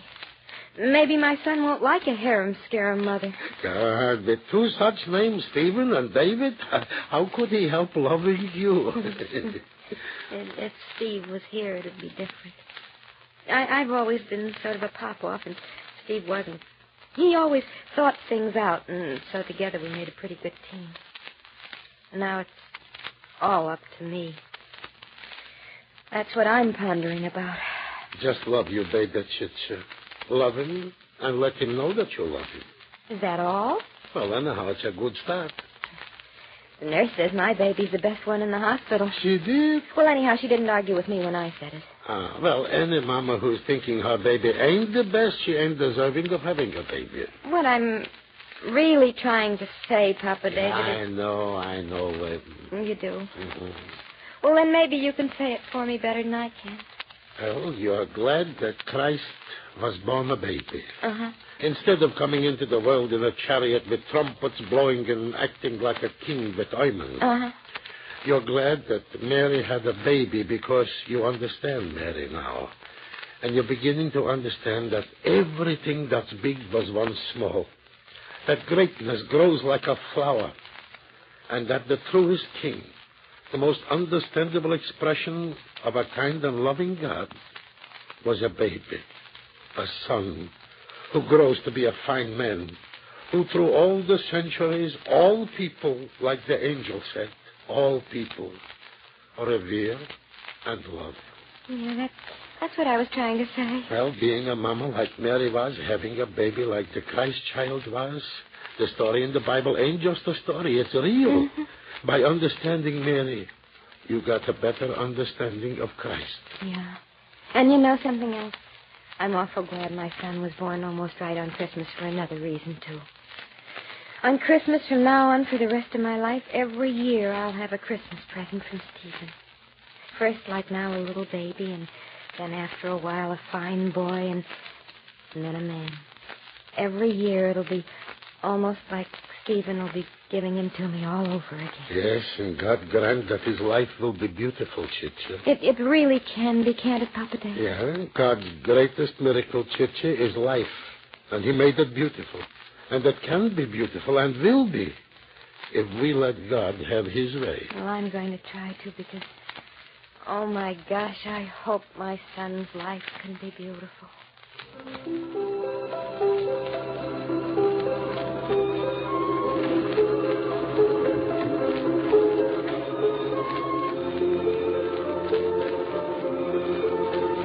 Because Christ was born of Mary, was a baby, and stage by stage grew to manhood, there are three kinds of people who should understand him and see in each Christmas the full significance of the rebirth of life. 1, fathers. 2, mothers. 3, all those who have been born. But let's not forget that the rebirth of life isn't the only yearly miracle. What is more inspiring is that with each Christmas comes the rebirth of the conviction that life can be beautiful.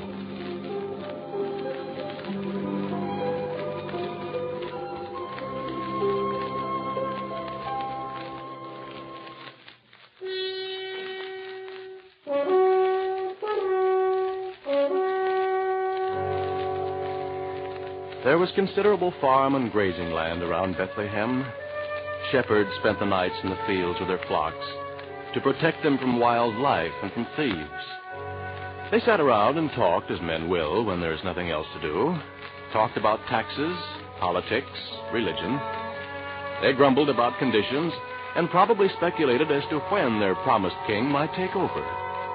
Some may have doubted the prophecies. Others insisted that deliverance would come. And some, like people we know, said, well, I don't know. Maybe, maybe not. Suddenly, something happened. St. Luke says the angel of the Lord came upon them, and the glory of the Lord shone round them. What form the angel took, and what kind of light shattered the darkness, we can only guess. The shepherds were afraid. We like to think that we are more sophisticated than they, and yet how often have we seen people terrified by an electrical storm or the black fury of a hurricane? The shepherds fell on their faces and trembled, probably crying out, what is going to become of us and of our sheep? Fear not, for behold, I bring you good tidings of great joy, which shall be to all people. For unto you is born this day in the city of David a Savior, which is Christ the Lord. Then the shepherds must have said to each other, when, where, and how? This shall be a sign unto you. Ye shall find the babe wrapped in swaddling clothes, lying in a manger. Glory to God in the highest, and on earth peace and goodwill toward men.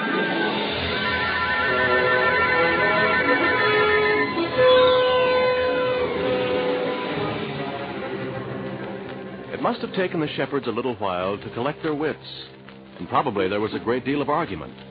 A babe in a manger? What can a baby do for us?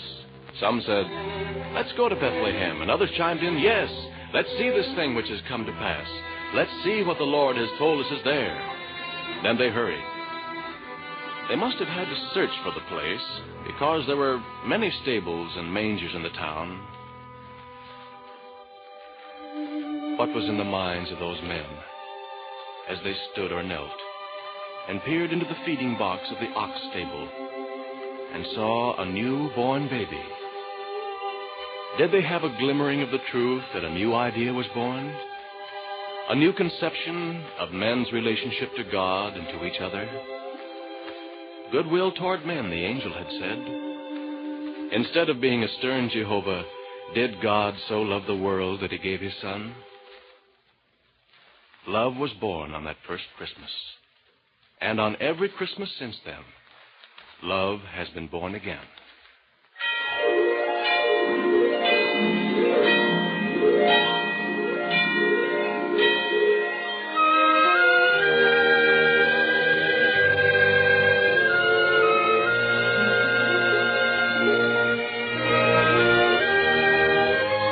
Large cities seem to be essential in man's scheme of things.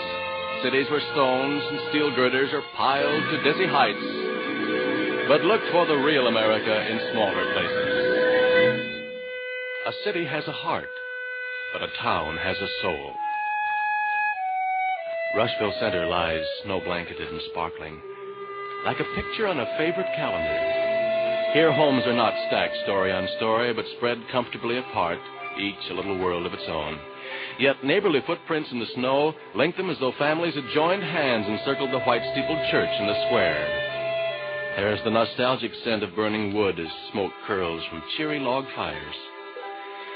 In Ma Perkins' home, Ma and Fay stood proudly by, chuckling warmly as a wee girl's eyes and mouth opened wide like huge zeros because of the most wonderful Christmas tree in all the world. Of course, neither Ma nor Fay nor Shuffle and Willie got any credit at all for the hours they had spent in Ma's living room last night, long after a curly head was on its pillow and a small girl was fast asleep. Nor did they want any. As far as little girls are concerned, Christmas trees just materialize out of thin air on Christmas morning, and that's the way it should be. For a moment, Paulette was speechless, and there was no sound in the room except the joyful bell in the church steeple.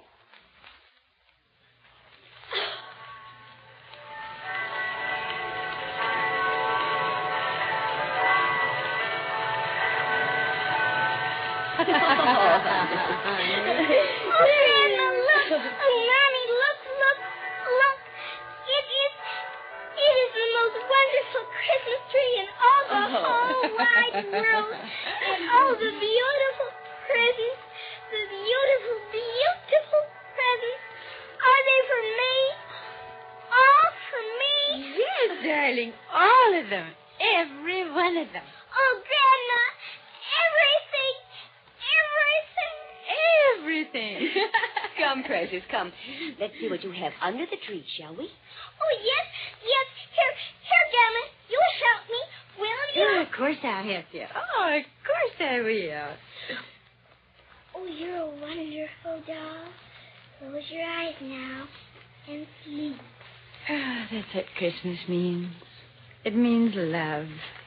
Just as every day is a fresh beginning, and every morning the world is made new, with Christmas comes the true understanding of the rebirth of love.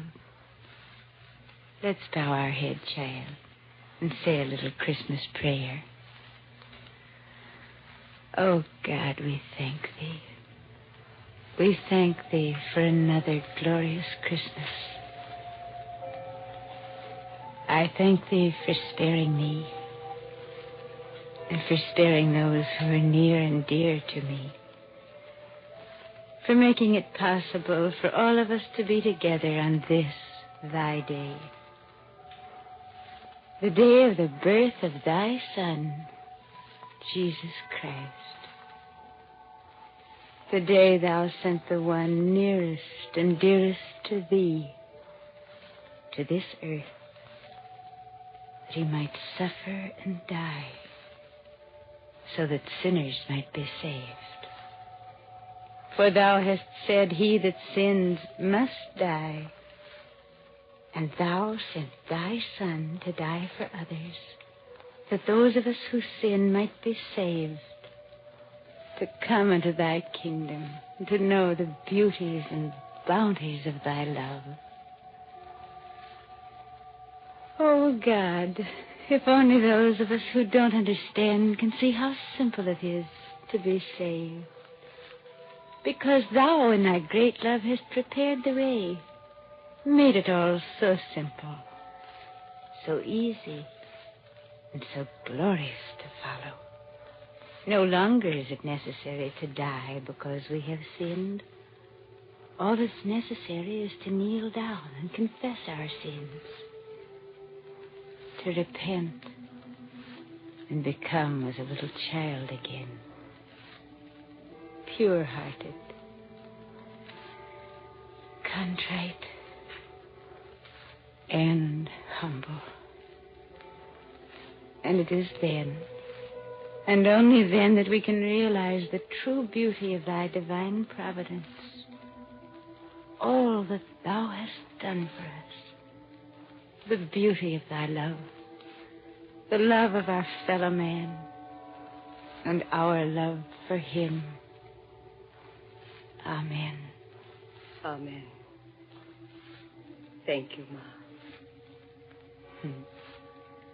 Yeah, love for fellow men, goodwill toward all can be born and reborn again, and it should be. For love purges the bad thoughts that creep into our minds. It cleanses the heart.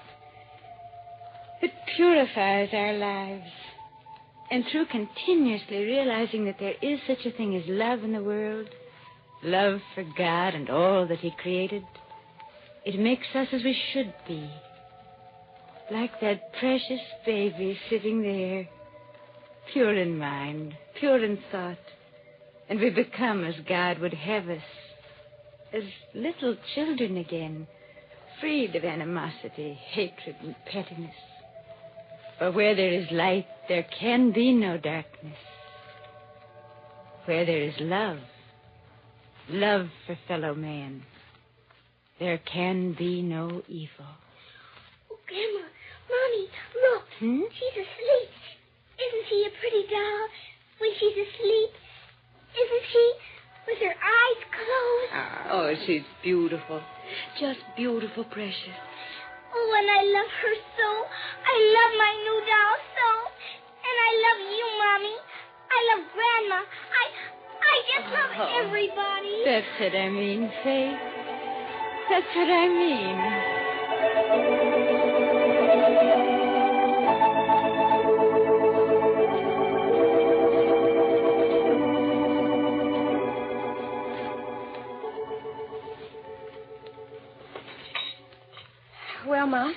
got the cranberries already. Good. The celery and olives are already in the refrigerator. Oh, wonderful. I've got the table set and Oh, Ma. My, what a beautiful job you've done on the turkey. How wonderfully you've stuffed it and trussed it. If that isn't a picture, that big turkey in that pan. No, it's all ready to go into the oven after we come back from church. Goodness, Ma, I never had any idea the turkey was that big. Do you think it'll get done in time? Oh, yes, it'll get done all right. We aren't going to eat until late. The Pendletons had a previous engagement. The Pendletons? Yes, they have to go by the Fairchilds first. But I told Matilda that we'd arrange dinner so they could be here. You mean they're bringing Mr. Bryant? Yes. Why, Faye? Well, didn't Mr. Cunningham warn you about Mr. Bryant's coming here? What if Mr. Colby finds out who he is? Well, if he comes with the Pendletons, there's no reason for Mr. Colby or anybody else to think he's anyone but a friend of theirs. And as good a friend as Mr. Bryant's been, I wouldn't think of sitting down to Christmas dinner without him at the table. Mr. Colby or no Mr. Colby, it's Christmas. And when all of us sit down at the table, Mr. Bryant is going to be here with us. We'll think about Mr. Colby tomorrow. Oh, well, I better go put another leaf in the table and I'm set extra. sorry I didn't tell you before, honey. That was Matilda who called while you were in the dining room, and she said they'd just gotten in touch with the Fairchilds to arrange it.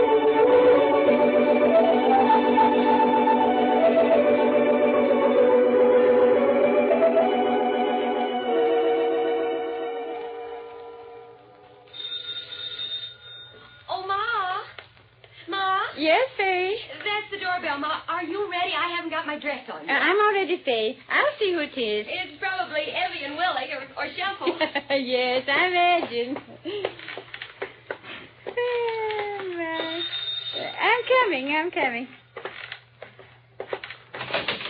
Oh, Merry Christmas, Grandma. Merry Christmas, boy. Junior. Come on in. I'm all ready. Faye and Paula to be down just in a minute or so.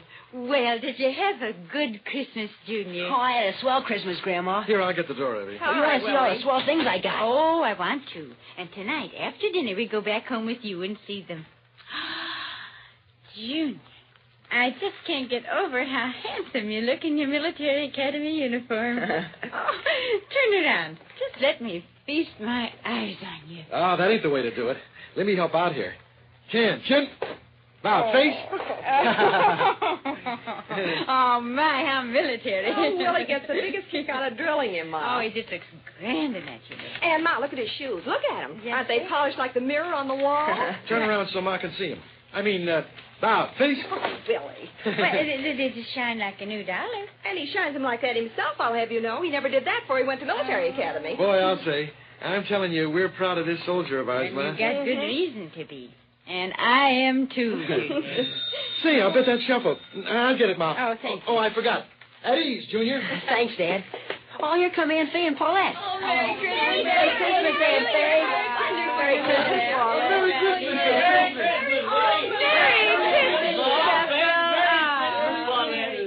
Oh, I just love everybody.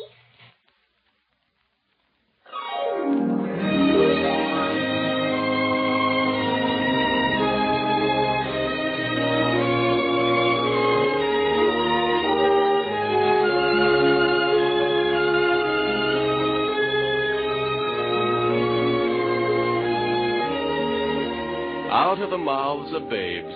Yes, little Paulette came near to expressing the very essence of the Christmas spirit when she said, I love everybody. Christ himself said that many times and in many ways. There is hope for the world when, on at least one day each year, love in its broadest and fullest sense, love is born again.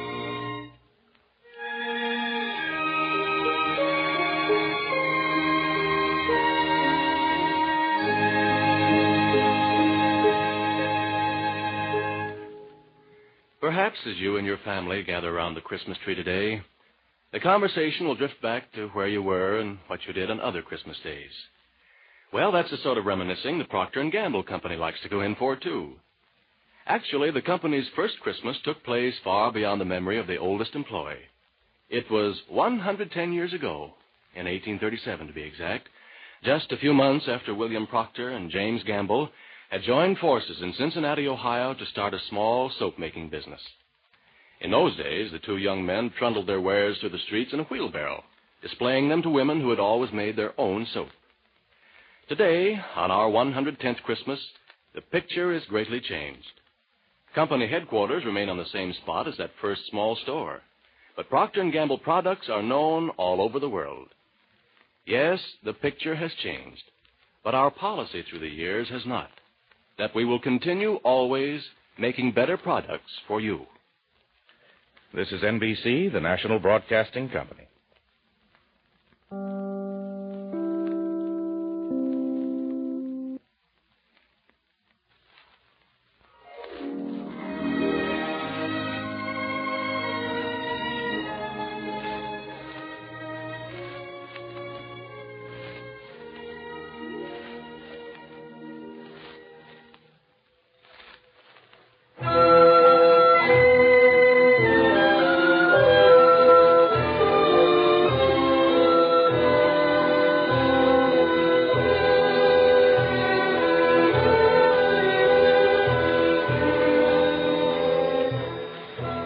2,000 years ago, scientists, scholars, and students were known as wise men. They knew the laws, the prophecies, and the stars.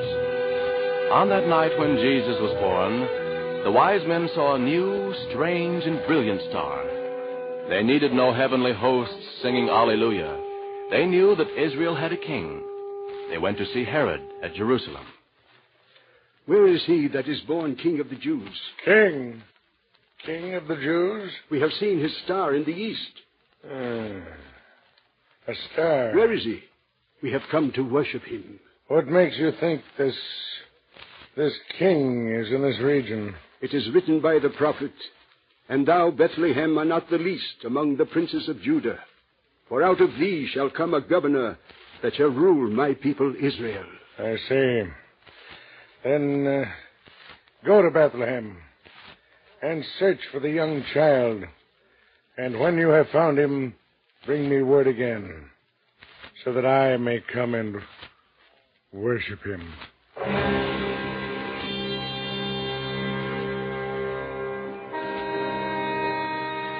It isn't likely that the wise men really believed that Herod would worship a king of Israel, but they didn't stop to argue the point.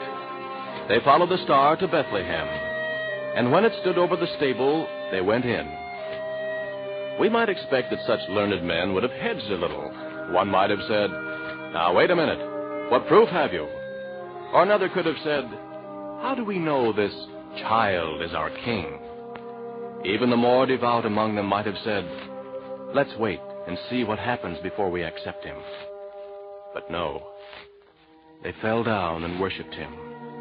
They didn't kneel reluctantly or only on one knee. They fell and worshipped. They gave him gifts, royal gold, frankincense, incense of the sanctuary, and myrrh, a kingly perfume. But of all the gifts of the Magi, the greatest was reverence.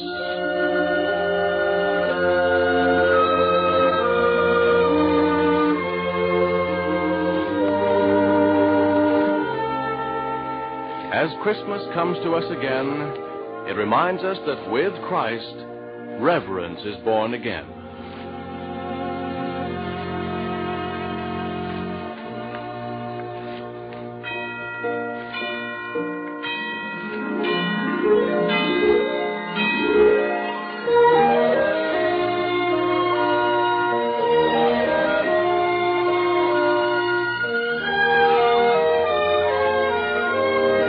It's hard to tell which part of Christmas Day is most enjoyable, most satisfying. Any way you look at it, it's a round day, filled with many moods. Dawn, like the beginning of life itself. The awakening and early patter of slippered feet. The thrill of exchanging mysteriously wrapped gifts. Then church. For after all, it is Christ's birthday. Then dinner with all the fixings. And finally a lull. A quiet time when excitement fades to contemplation. And contemplation leads to reverence. It's Christmas afternoon in the young home. All the presents have been opened, the dinner is finished, and all the family has returned to the living room where Mrs. Young awaits her grandson Hal's awakening from his nap. He's been put outside in his baby carriage on the porch, even though the day is crisp. Inside, a big fire is burning on the hearth. Well, I must say that after all the excitement today and after that dinner I tucked away, I could do with 40 winks. Well, you're not going to have 40 winks, Sam Young, with all of us here. You're going to stay awake and entertain us. I'll have to do my best then. But I'm certainly equipped for sleeping. What with these new slippers you gave me and a new dressing gown. Say nothing of half a dozen detective stories to take to my lair. Oh, but you can't take a nap now, Daddy. Hal will be awake in a few minutes. Listen, I've been hearing that for the last hour. When does that young fellow wake up? And why, while he sleeps, can't I take a nap? Particularly with Andy and Edie having gone out for a walk and Pepper and Linda having gone out for a walk. Why, by the time they come back, I'll be as bright as a button again. Uh-oh, I think that's Pepper and Linda. I saw them coming up on the porch. Hello, children. Did you Hi. enjoy your walk? Oh, we had a lovely walk. It's wonderful out. It's so cold. Say, Peggy, you know your son's waking up out there on the porch? Oh, is he, Linda? Well, it's about time. I'll help bring him in, dear. We'll go too. All right, come on, let's get him. Okay, here, let me open the door. Hello, darling. Hello, Hal. Mama. Yes, your mom-mom's right here. And so's your daddy, too. Can you say Daddy on Christmas Day? Oh. Isn't it wonderful the way he says that? Isn't he the smartest baby in the world? And the fattest. I'll carry him in, Peg. Come on in, young fella. Hey, you've got a lot of toys inside waiting for you to play with, and your family's going to sit around and admire you. Yes, I can't think of anything nicer than that. Oh, here comes Edie and Andy. Oh, the baby's awake. Oh, I'm so glad. I want Andy to see him. Look. Gosh, he's wonderful. Yeah, and I see him with a new interest now that I know I'm going to have a son and heir of my own, or a daughter and heiress. I can't get used to the idea. When Edie told me about it, you could have knocked me over with a feather. I know exactly how you feel, Andy. It happens to other people, but it doesn't seem that it could possibly happen to you. That's right, Carter. Well, come on, everybody. Let's go back into the house. Okay, let's go. Hi, Mr. and Mrs. Hi, children. Hi there. Feel any better? Yes, sure do. Give me that precious baby. Give him to me this minute. His granny wants. John take his cap and his snowsuit off right here in front of the Christmas tree. Look at his eyes when he sees the Christmas tree. Say, he's got a chuckle like an old man. I bet he likes that football I gave him better than any of his other things. Oh, I don't know. I think he likes the clown. Hey, now, wait a minute. I'll bet he goes for that fire engine. Now, wait a minute, children. We'll settle this in very short order. Come on, darling. I'm going to sit you right down there on the floor, and we're going to put all your presents around you and see which one you like best. Now, here's the football your Uncle Pepper gave you. Listen, here's the beautiful teddy bear I gave you. And here's the clown that Edie gave you. And here's your daddy's fire engine. Let's just leave him alone and see which one he really wants. That's a good idea. Of all the presents, let's see which one he chooses, huh? All right, Daddy. Look, I think he's crawling over to the football, Pepper. Look, he's crawling over to the football. Oh, for Christ, he's crawled right by. What do you know about it? Oh, heavens, I hope he's not going to try to pull anything off the Christmas tree. Oh, I hope not. Look at him now. What he's chosen. Just a piece of tissue paper. Well, that isn't a commentary on all presents. The fact that a young fellow only 1 year old, when confronted with a circle of gifts, chooses a piece of tissue paper to play with. All of you sitting there on the floor around the baby. How nice. Maybe there'll be more than one baby here by another Christmas. There certainly will. Well, I don't know what I'll do. I'm so happy with one baby. I don't know what I'll do, and there's more than one to play around the Christmas. Well, I thought you might like some sweet cider to drink, so here it is. It's already poured, and it's nice and cold. Fine, we'll have some toast. I think we should. Well, I just like to drink a toast to the nicest family any woman ever had. I just think I'm the luckiest woman alive. Think of having a husband like Sam. Hey, come now, Mary. You mustn't overdo this I thing, you couldn't know. overdo it, darling. And the nicest son and daughter like Pepper and Linda, and the nicest daughter and son like Peggy and Carter, and the nicest adopted children like Edie and Andy, and the nicest friend like Hattie. Well, that's quite a toast. Now, do you know what I'd like to hear? What, dear? I'd like to hear you kids sing sitting around the fire. You know how I like to hear you sing. Linda, will you lead them? Sure, Father Young. What do we sing?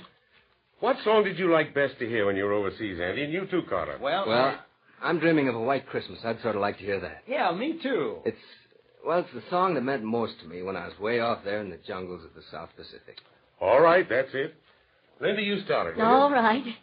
I'm dreaming of a white Christmas, just like the ones I used to know, where the treetops glisten and children listen to hear sleigh bells in the snow.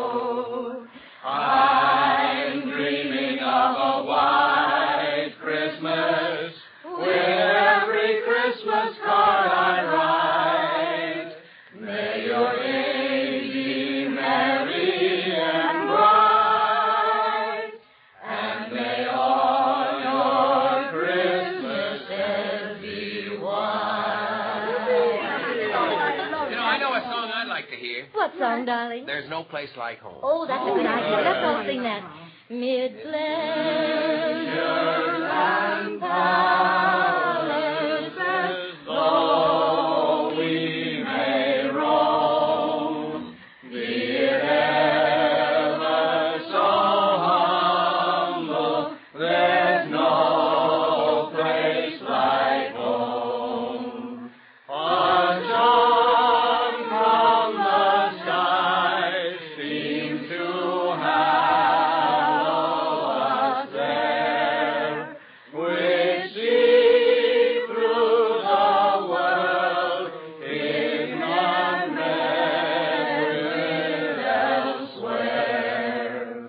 Home, home, sweet, sweet home. There's no place like home. There's no place like home. Thank you a lot. That was lovely. And now I'd like to propose another toast. I'd like to drink a toast to you, Mrs. Young. To me? Oh, my goodness, why should you drink a toast to me, dear? Yeah, to you and to Mr. Young both. Because you've got the kind of a home that all of us want to come to so much on Christmas Day. Oh, Andy, what a nice thing to say. That was a swell toast, and he's got something there. As a matter of fact, this war was fought so that our way of life could continue. And when you stand here in this room today, and you look around and see the Christmas tree and the toys under it, and the baby, and the fire on the hearth, and all of us here, well, you know that the American way of life is continuing. And it's going to continue. Thank God.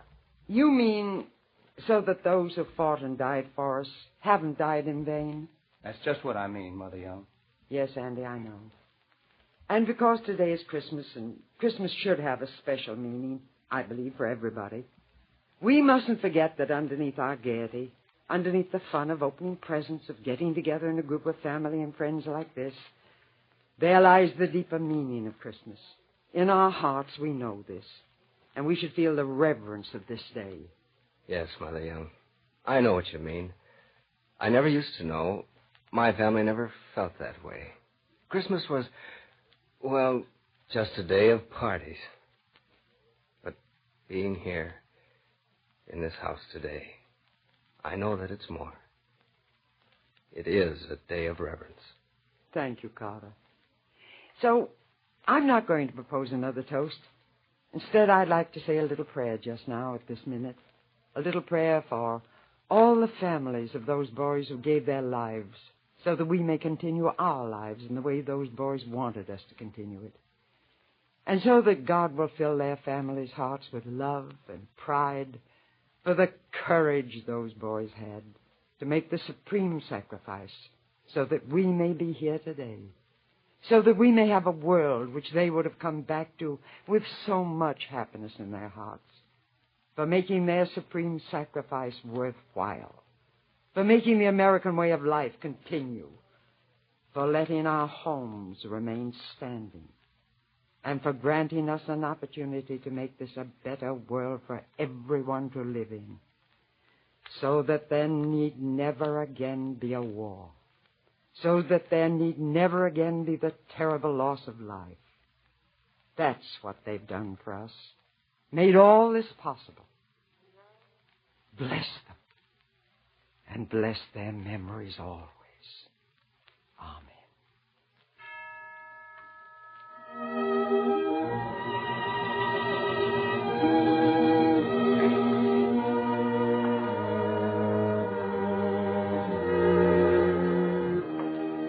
As in the Youngs' home on this Christmas afternoon, many families turn their thoughts today to those who made this peaceful Christmas possible, who made this way of life possible, who made the bright hope possible that there may never again be another war to fight, and that all peoples of the world will live in unity, that there will always be peace on earth and goodwill among men. Christmas, with its annual rebirth of life, love, and reverence, is mankind's opportunity to do as the wise men did, kneel and worship.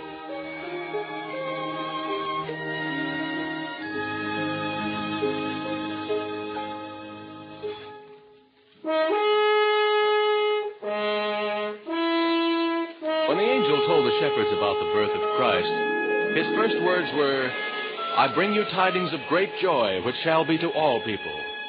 Words which inspired Isaac Watts to write, "Joy to the world, the Lord has come. Let earth receive her King. Let every heart prepare him room, and heaven and nature sing."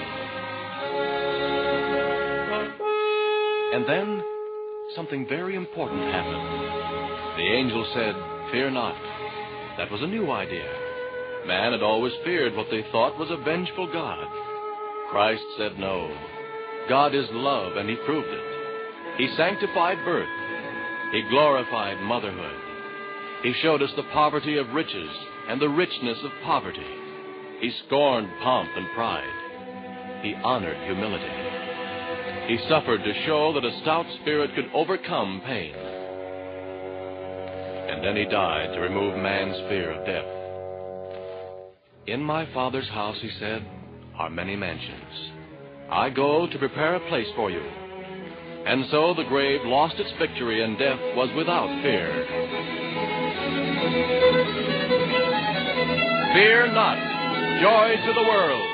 On every Christmas, Christ is born again.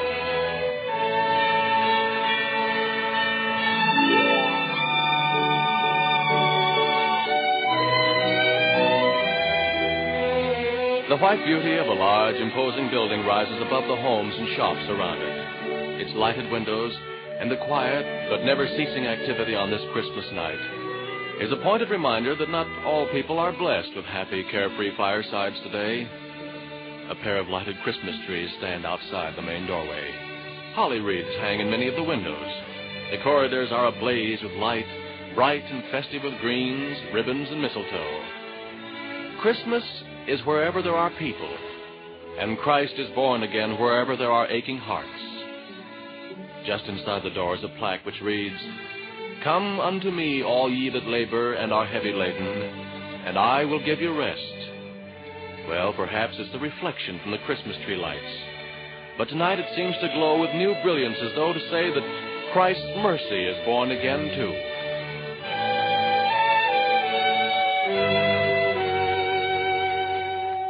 A woman in an alcove on the 4th floor seems oblivious to the smiling greetings of those who pass her by.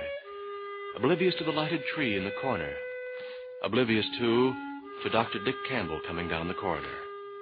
Not until the doctor stands beside her does she seem to notice him at all.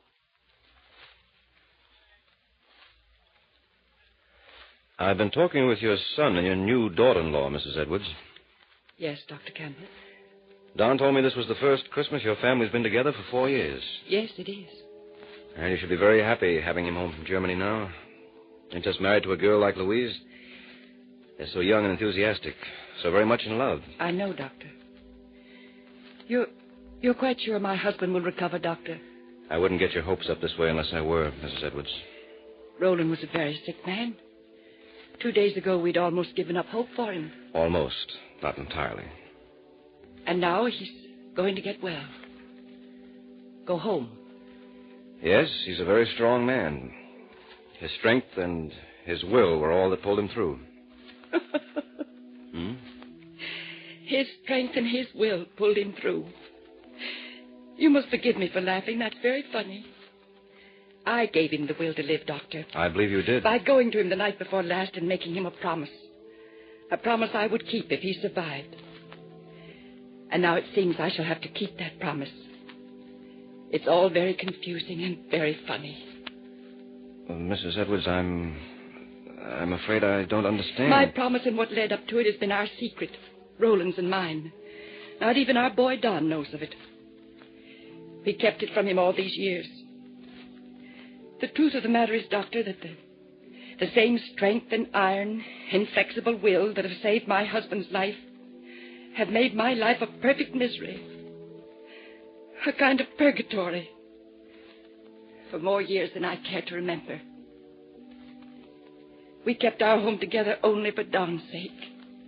Until he was grown and married. Until he had a home of his own and ours might not be so important to him. When Roland took sick a few days after Don was married, 2 weeks ago, we were on the verge of parting. The night before last, you were afraid. I was afraid the end had come for Roland.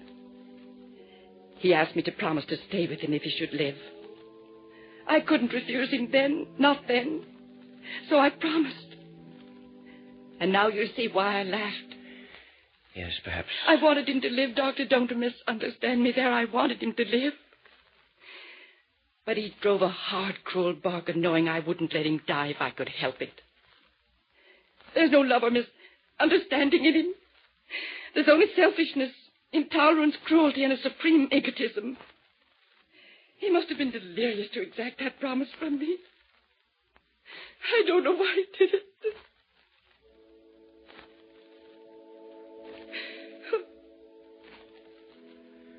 Our patients and their families are enjoying the Christmas broadcast. Well, I'm glad some people can be happy today. Yes. I think you can see your husband now. This way, Mrs. Edwards. Yes.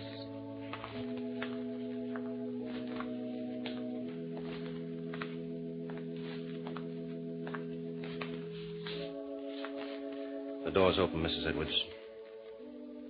Yes. And thank you, Dr. Campbell. You're the one responsible, Mrs. Edwards.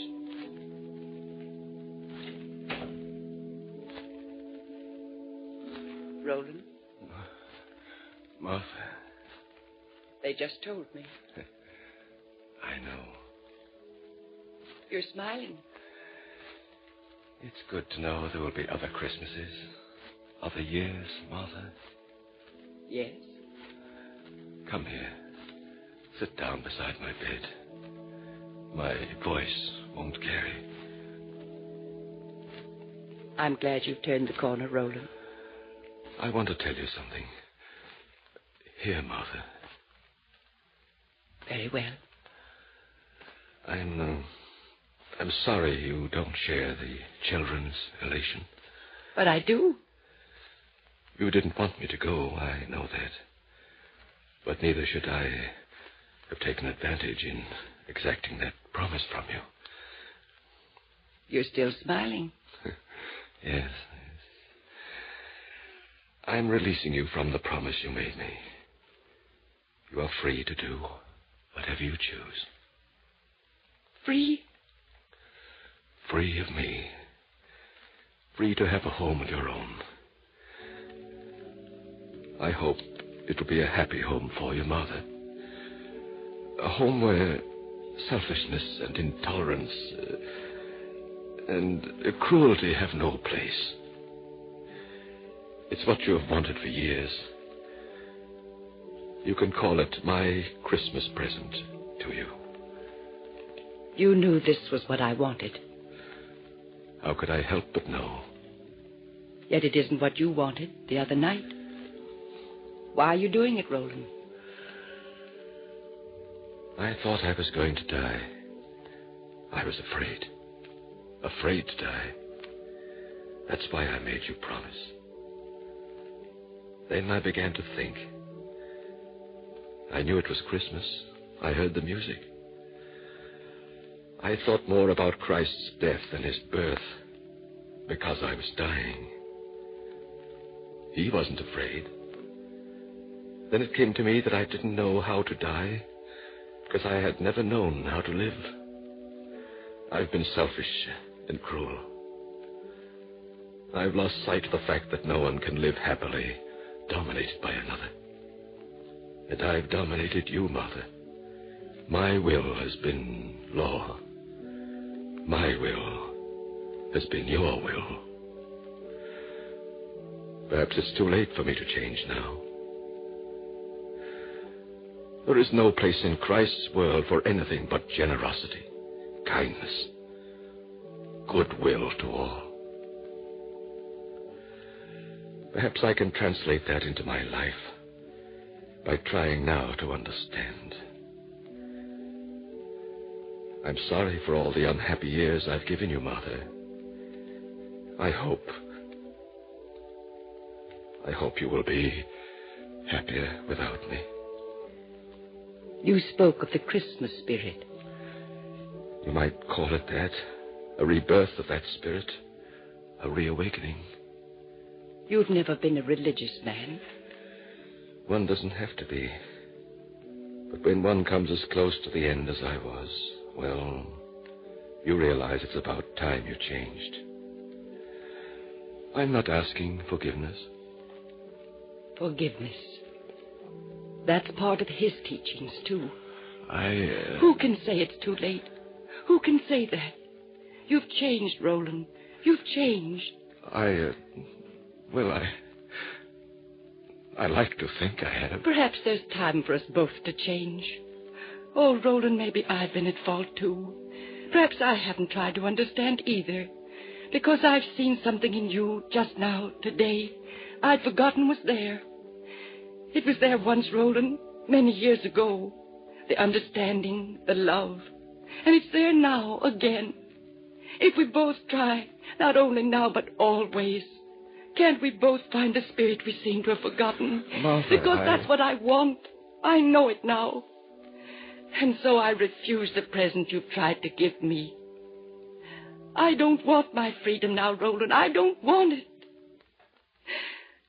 Merry Christmas, my dear. Merry Christmas.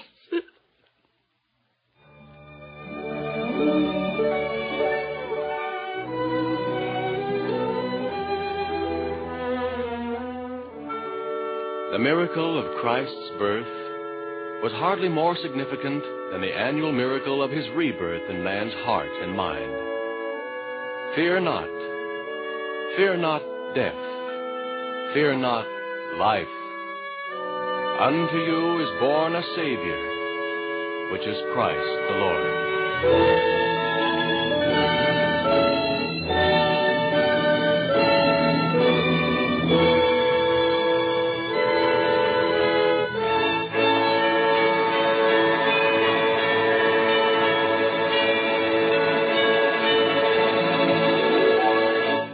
A Merry Christmas, everybody, to each and every one of you who join us for these programs. You know, your loyalty and, above all, your interest is something we deeply appreciate. Many of you even take the trouble to write us about the broadcasts and about the products that sponsor them. The glimpses of your homes and families these letters afford are mighty heartwarming. We're proud to rate friendships such as these. So, from the bottom of our hearts to all of you, wherever you may be, our best wishes for a very happy day.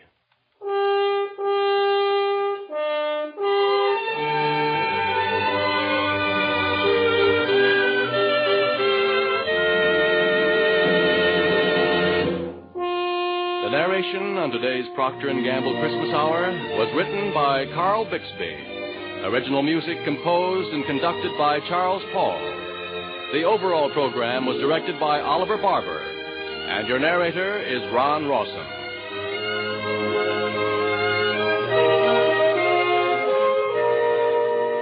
In closing this hour, we would like to have you remember these 4 lines of a verse by Phillips Brooks. The earth has grown old with its burden of care, but at Christmas it always is young.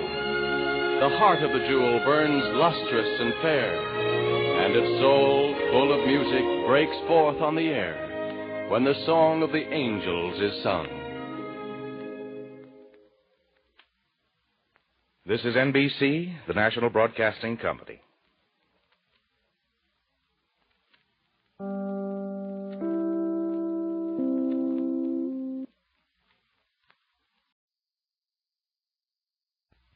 The Kraft Foods Company presents The Great Gildersleeve.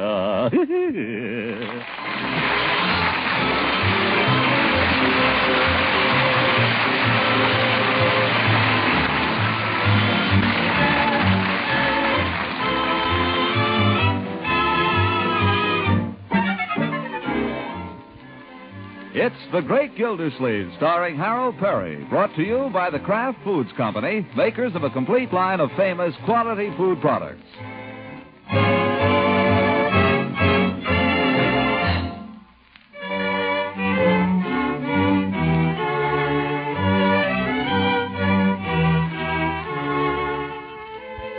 In Summerfield, through the magic of radio, it is still only Christmas Eve. Its citizens are scurrying about in a light snowfall like characters on a Christmas card, and there's a general air of kindliness, goodwill, and anticipation of the morrow. We find the great Gildersleeve looking not too unlike Santa Claus himself at the counter of Peavy's Pharmacy in conversation with the proprietor.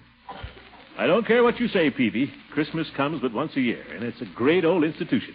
Yes, sir, I'm for Christmas. Oh, me too, Mr. Gildersleeve. 75, $1. Thank you, and call again. I will, Peavy, old man. But probably not till after Christmas. Shopping all finished? Yeah, finished yesterday, practically. Yep, I believe in doing it early. You hear a lot of people talk about it, but I do it. Good for you. People complaining about Christmas shopping make me tired. There's nothing to it, Peavy. Make a list of people, make a list of stuff, buy it. That's the way. That's one way. Wrap it up and hide it so the kids can't find it. Oh, say, wait a minute. How about some wrapping paper? No, we have it. We have the red tissue and we have the green tissue, 10 cents a roll. Yeah, that's all right. One of each, I guess. I assume you wouldn't be interested in our gift wrapping kit. Gift wrapping kit? What's that? It comes in a box, 7 kinds of paper, fancy paper, and 4 kinds of ribbon. It also includes a selection of gift guardians. Gift guardians? What are they? Little plastic Santa Clauses and angels. You tie them on the outside of the package. Well... Adds joy to Christmas giving, it says on the box. Costs $1.50. Well, I'll go for $1.50 worth of joy. Peavy, wrap it up. Yes, sir. 1 gift wrapping kit. Say, did I tell you I'm having some people over tomorrow afternoon to sing Christmas carols? Why don't you and Mrs. Peavy come and join us? Well, I don't know. Oh, come on. I'm asking everybody. Floyd Munson, Judge Hooker, Chief Gates. I'm even going to ask the Bullards. I haven't been speaking to Bullard, but seeing it's Christmas. Here's your wrapping paper. I understand the Bullards are out of town. They are? Well, little Craig is here. They must be planning to come back tonight or tomorrow. Maybe. I heard Mrs. Bullard was visiting her mother. Say, you don't suppose... Suppose what? Well, last week I heard Craig telling Leroy something about a big argument between his father and mother. Oh, I don't believe there's anything like that, Mr. Gildersleeve. I believe Bullard's on a business trip. Well, where there's smoke, there's fire. None of those things, I guess. Don't tell anybody about it. I won't. Terrible thing. Well, Merry Christmas, Peavy. Thank you. You should be receiving a card from Mrs. Peavy and myself. A card? Oh, thanks. If you don't receive it, it says Merry Christmas. Well, same to you, Peavy. See you tomorrow afternoon.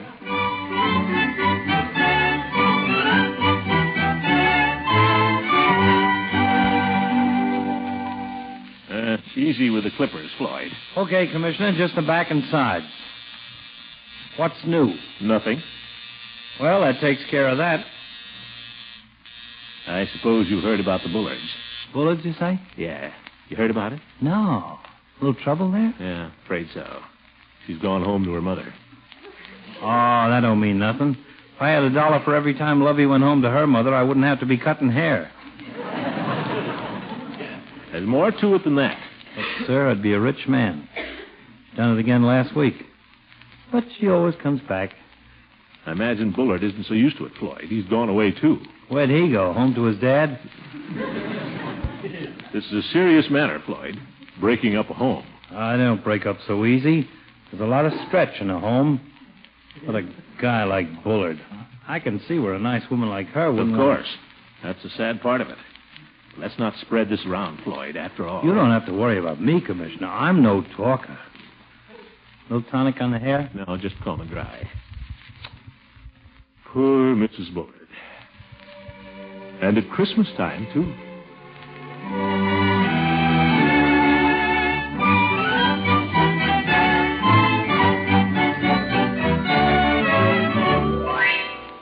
You can't blame her for leaving the fellow, Judge.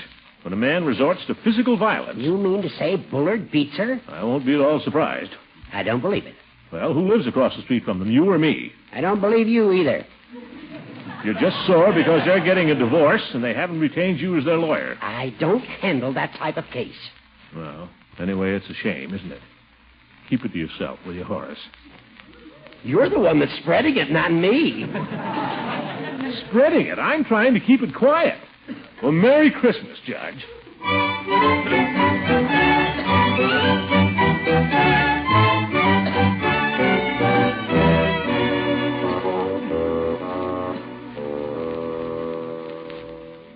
That's the sad part of it, Eve. They've been married 15 years. That's not the saddest part, Throckmorton.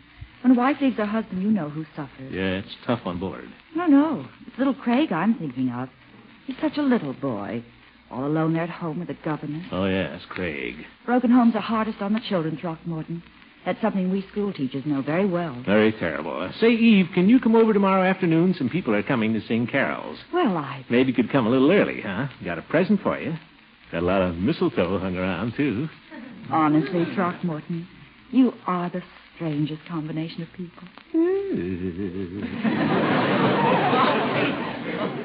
Will you come early? Well, seeing it's Christmas.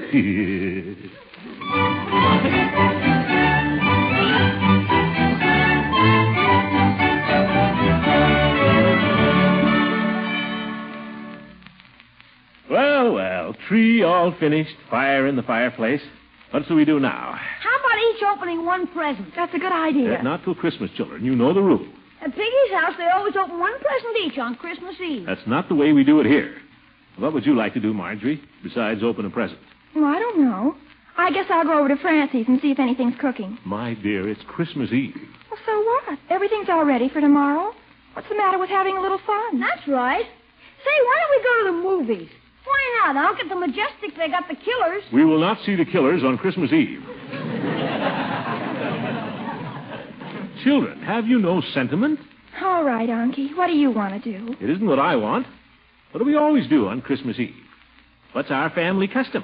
Are you going to make us listen to the Christmas Carol again? Make you listen to it? No, indeed. We know it by heart, Unc. What's the use? Say no more. I've tried to establish a fine tradition for this household. Evidently, my efforts have been in vain. Evidently, my efforts have been fruitless. Evidently, you prefer the company of your friends to staying home with me. It isn't that, Unky. You prefer some movie, the classic masterpiece of Charles Dickens. Yeah, sure. Leroy? All right, Unky, let's read it. It's too cold to go out anyway. I don't want you to say this just to please me, my dear. Oh, I'm not. I don't want you to do it unless we all agree. Leroy, shall we read the Christmas Carol? Would you rather go straight to bed? Right now? Yes, right now. I guess I'll go to bed. No, you won't. You'll listen to the Christmas Carol. Now sit down. Okay. Where's the book? Marjorie, you find the book, and Leroy, go get me a Coke. Could Marge and I have one? Now, seeing it's Christmas Eve. Oh, boy, Cokes. Did you hear that, Marge? Coke. Here, Unky. You'll have to admit that's a tired-looking cover. Yeah, this copy belonged to my father's family. Wouldn't be surprised if it was a first edition. Let's see. Sixth American edition. Well, it might be worth something. Christmas Carol. In prose, being a ghost story of Christmas by Charles Dickens. That's funny. I never thought of it as a ghost story. I just think of it as a story about Scrooge and Bob Cratchit and his family. It's a ghost story, just the same. Here's the Coke, son. Here, Marge, nice and cold. Bertie had 'em on ice. Thanks, Leroy. Thank you, my boy. Now, are we all comfortable? Sure. All right, then. Marley was dead to begin with. Yes, that's right. Marley was dead to begin with. There's no doubt whatever about that. The register of his burial was signed by the clergyman, the clerk, the undertaker, and the chief mourner.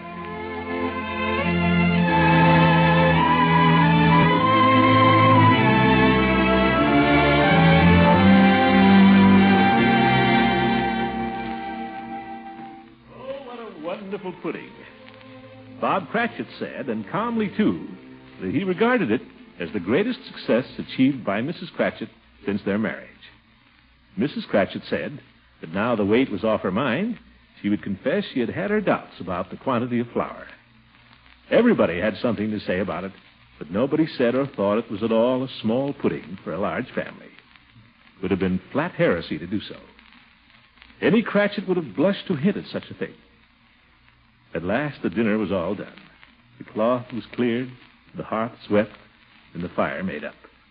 The compound in the jug being tasted and considered perfect, apples and oranges were put upon the table, and shovelfuls of chestnuts on the fire. Then all the Cratchit family drew round the hearth, in what Bob Cratchit called a circle, meaning half a one.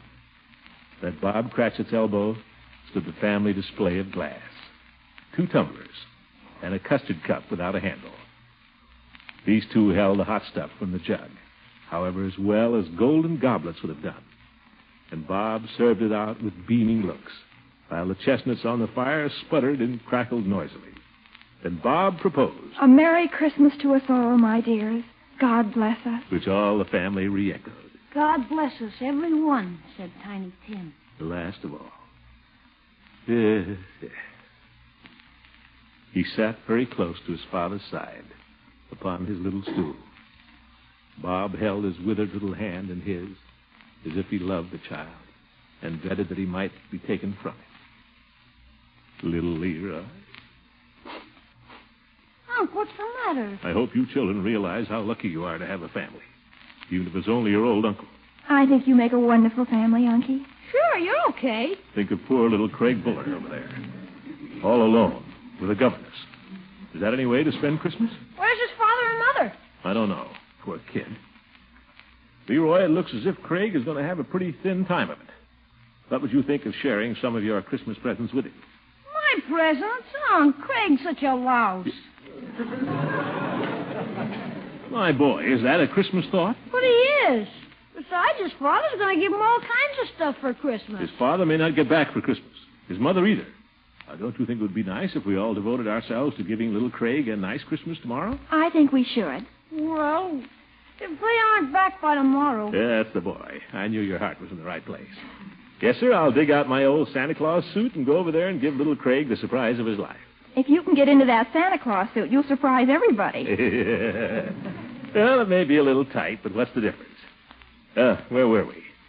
Oh, yes.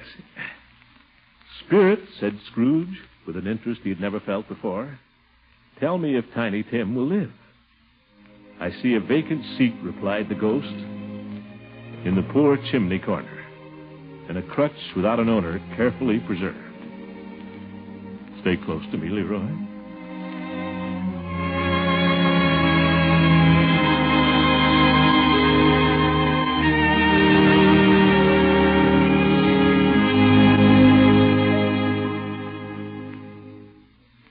Each year, we folks at the Kraft Foods Company look forward to the Christmas message from our founder, J.L. Kraft. This Christmas Day, we'd like to share a part of his message with you. Mr. Kraft closes his letter by saying, for all of us, our childhood memories must invoke the strongest sense of the lifelong allegiance we owe as children of God to the great teacher whose birth we celebrate this Christmas of 1946. Jesus came to earth with many missions, but the picture of him as the beloved teacher is the one we see most often in the New Testament record. Let every man choose his own creed. But if we let our minds dwell on the great principles of living as taught by Jesus, we will see the perfect pattern by which to fashion our lives. All successful living, all fulfillment of the promise of our youth, all good citizenship in a world which profoundly needs good citizens must come out of following the teaching of the greatest teacher of mankind. A joyful Christmas, and may the blessing of the great teacher be with you. And with Mr. Kraft, all of the folks at Kraft add their greetings and best wishes to all of you. We hope that with these Christmas adventures of the great Gildersleeve, we're adding to the pleasures of your holiday.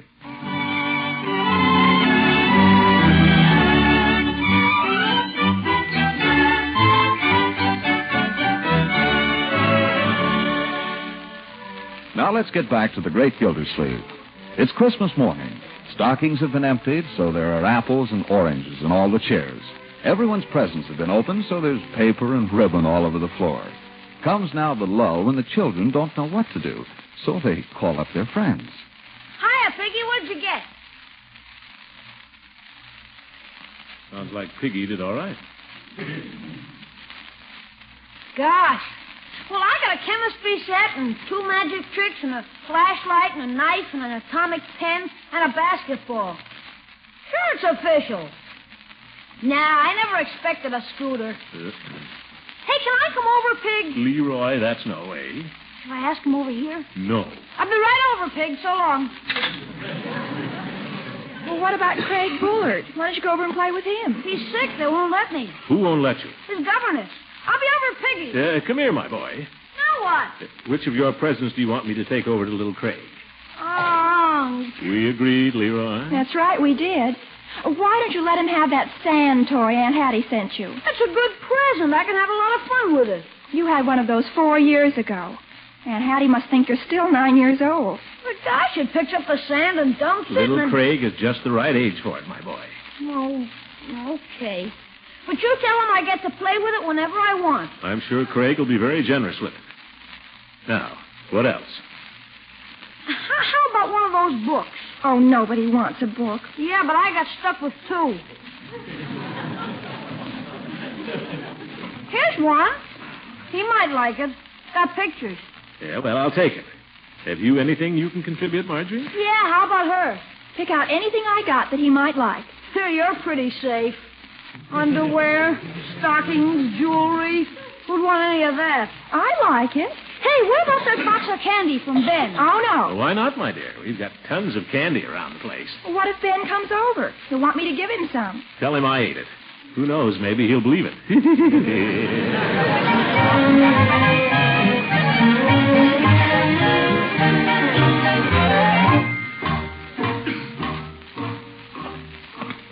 Suppose I look a little foolish on the street in broad daylight. What do I care? The kid enjoys it. What do I care? Darn beard gets in your mouth. Tastes funny. Oh, well. Haven't even got a Christmas wreath on the door. Rich cheapskates. Try the doorbell. Come on, I know you're in there. I hear somebody shuffling around. Well, Merry Christmas. There's nobody home. There isn't? Well, I just... If you're selling something, we don't want any. Oh, I'm not selling anything. There's nobody home, you say? You're a burglar. I am not. I'm Santa Claus. Take your foot out of the door, or I'll call the police. My dear madam, I am not a burglar. Then why are you trying to find out if anybody's home? I happen to be your neighbor from across the street, Mr. Gildersleeve. I don't know you. Well, little Craig knows me. I brought little Craig some presents. Is that what you've got in that bag? Of course. You're sure it isn't burglar's tools? I'm not a burglar. Look, I'll show you my driver's license. What for? So you'll know who I am. There. Throckmorton P. Gildersleeve, 738 Lakeside Avenue. That's right across the street. Brown eyes, 5 feet 8. Weight, 230 pounds. I guess it's you, all right. Come in.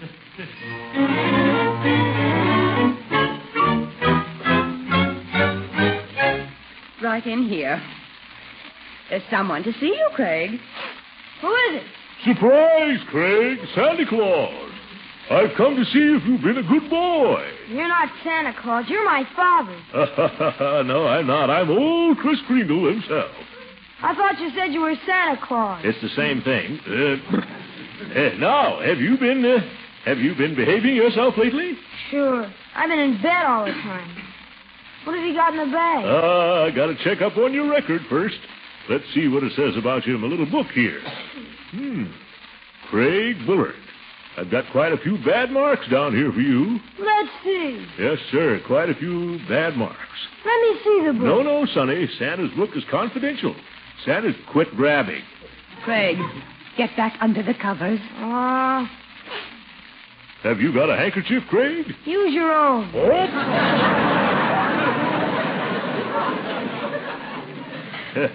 Hey, blow your nose, Craig. I don't need to. That's the way he is all the time. You don't have to tell me.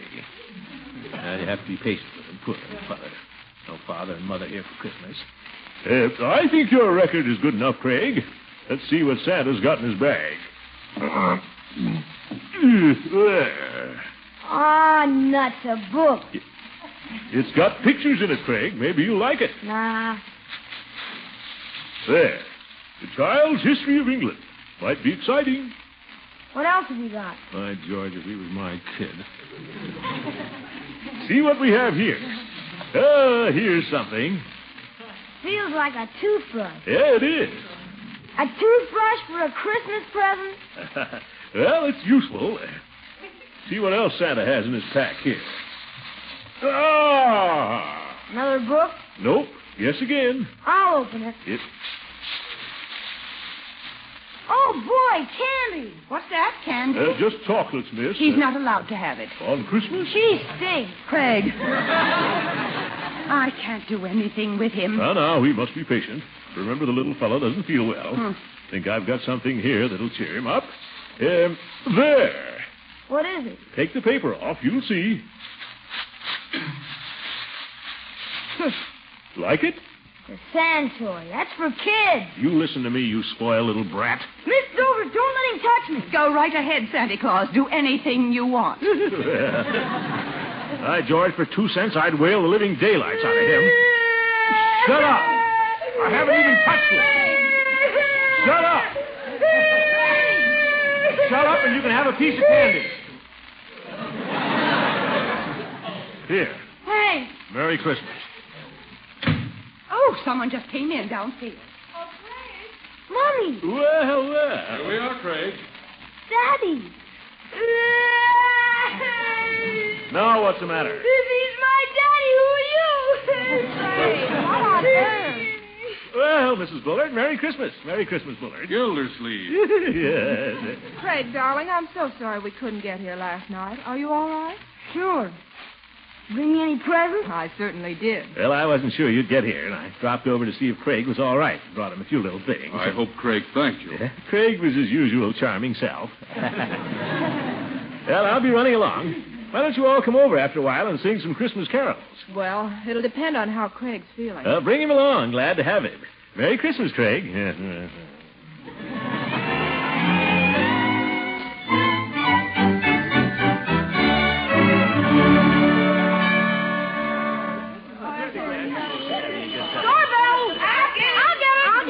Now, we don't need all this confusion. Merry Christmas, Birdie. Thank you, sir. Yeah, old goat, he would be the first. Oh, Merry Christmas, Jack. Merry Christmas. Well, and here's Floyd, right behind you. Merry Christmas, Floyd. Merry Christmas, Commissioner, Judge. Nice to have you around. Shall I bring in the punch now, Miss Gildersleeve? The punch? By all means, Bertie, by all means. Punch. Say, regular party. Take Floyd's coat, Marjorie. Take the judge's coat, Leroy. Okay. Can we start singing now, Unc? I don't know. Why not? Floyd, will you do the honors at the Wembley? I can make a stab at Jingle Bells. Couldn't have a better starter. Come on, Marjorie, Leroy. Hey, this is a real instrument. It's a Wembley. A fine piece of furniture, too. Genuine Philippine mahogany. You don't say. How's this for a key? Okay? That's fine. All right, let's start together and finish together. Jingle bells, jingle all the way. Oh, what fun it is to ride a one-horse open sleigh. Jingle bells, jingle all the way. Oh, what fun it is to ride a one-horse You were fine, Floyd. I had the wrong key. What else do you know? Well, I know one thing. The professor's thirsty. Yeah. Get some punch for everybody, Leroy, Marjorie. And don't drink any of it yourself. Why not? Well, because just enough for the grown-ups. Doorbell! I got it. Wait a minute. It's Eve Goodwin. I've got it.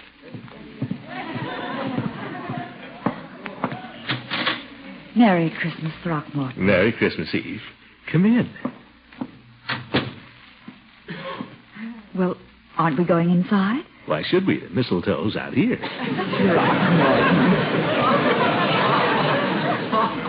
I decided not to take any chances, Eve. Yeah? Hold still.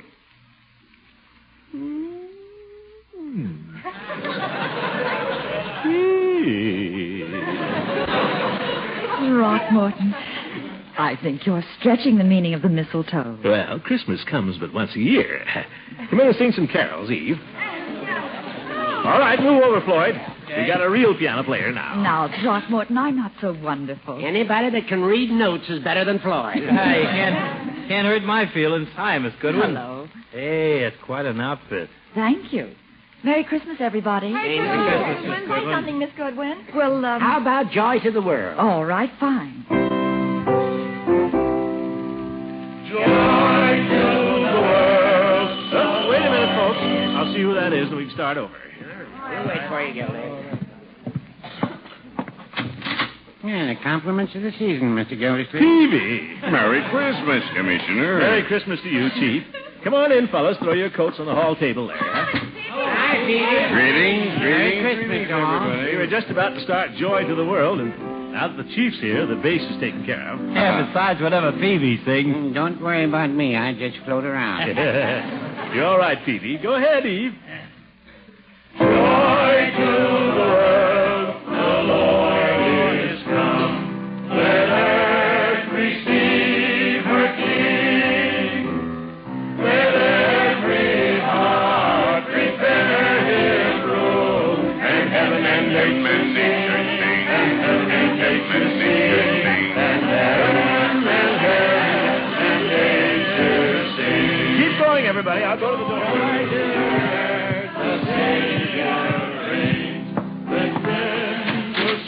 Well, Gildersleeve, we thought we'd accept your invitation. Glad to see you, Bullard. Mrs. Bullard? Craig's playing with his toys, so we have a few minutes at least. Glad you could come. I'm glad you're here.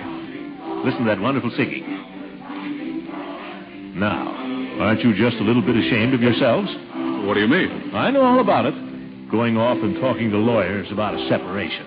I told you this was a small town, my dear. A separation? Do you know where we've been? On a second honeymoon, celebrating our 15th anniversary. Well, I told Peavy he was crazy. Come on in and sing, folks. Merry Christmas. Merry Christmas, Gildersleeve.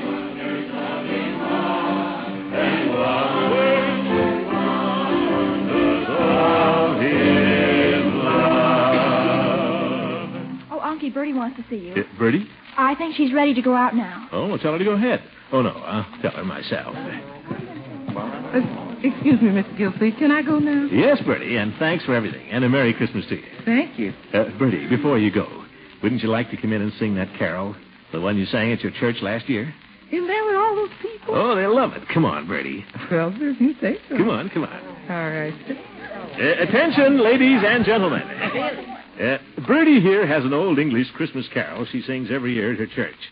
Would you like to hear it? Oh, yeah, please, Bertie, sing it. It's in the book there, Miss Goodwin. I think I can find it.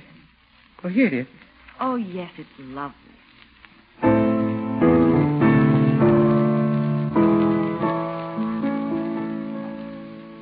Lovely, thou little tiny child, bye-bye, lovely, lovely, lovely, thou little tiny child, bye-bye, lovely.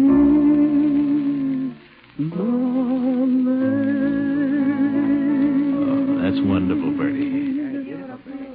Thank you. Merry Christmas, everybody. Merry Christmas. Merry Christmas, everybody.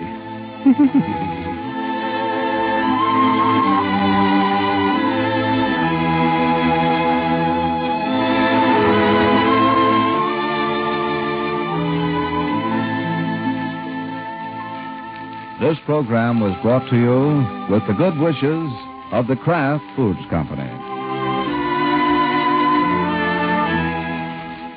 This is NBC, the National Broadcasting Company.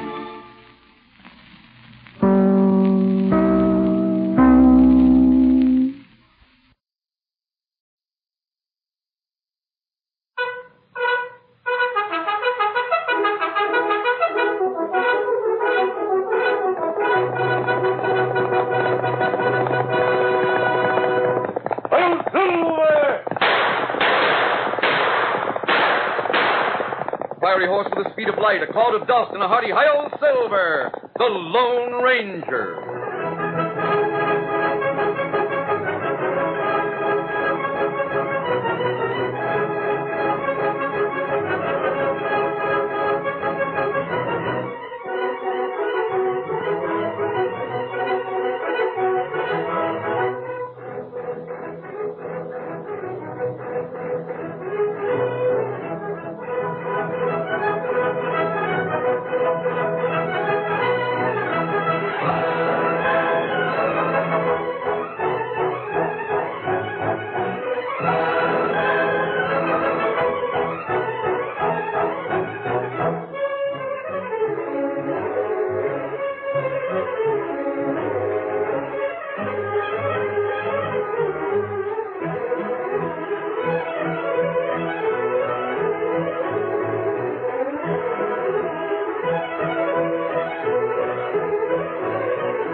With his faithful Indian companion Tonto, the daring and resourceful masked rider of the plains led the fight for law and order in the early western United States.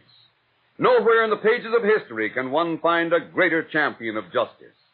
Return with us now to those thrilling days of yesteryear. From out of the past come the thundering hoofbeats of the great horse Silver. The Lone Ranger rides again. Come on, Silver! Let's go, big fellow! I'm Silver! Hooray!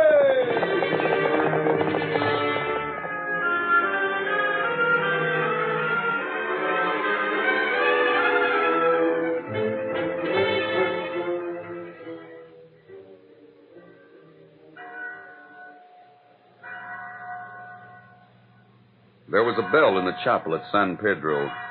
When it rang, its clear tones carried over the plains for miles in every direction and sounded a message for both Indians and white people. It told them that those who were destitute could find help. Periodically, the big bell brought deserving people of all kinds into the town for food, clothing, medicine, or money to buy the things that were needed.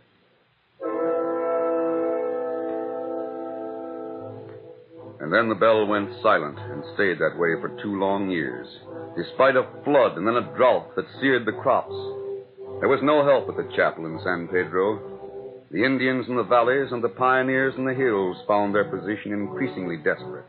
They were cold and hungry, but they had long since given up hope of hearing the clear tones of the chapel bell. There must be some reason for it, Tonto. Maybe Parson gone. No, the parson is still in San Pedro. So is the chapel. Plenty Indian need help. Pioneers as well. You go into town with mask? No, Kemosabe. They make camp outside of town. They take off the mask and go into San Pedro as just as a stranger. Perhaps as a pioneer who wonders why the bell no longer rings. No one suspected that the tall man who rode into town at noon was the almost legendary character known as the Lone Ranger. Inquiry brought him to a small house near the chapel, and he found that the parson was with Dan Hawkins, the sheriff. You asked why I no longer rang the chapel bell.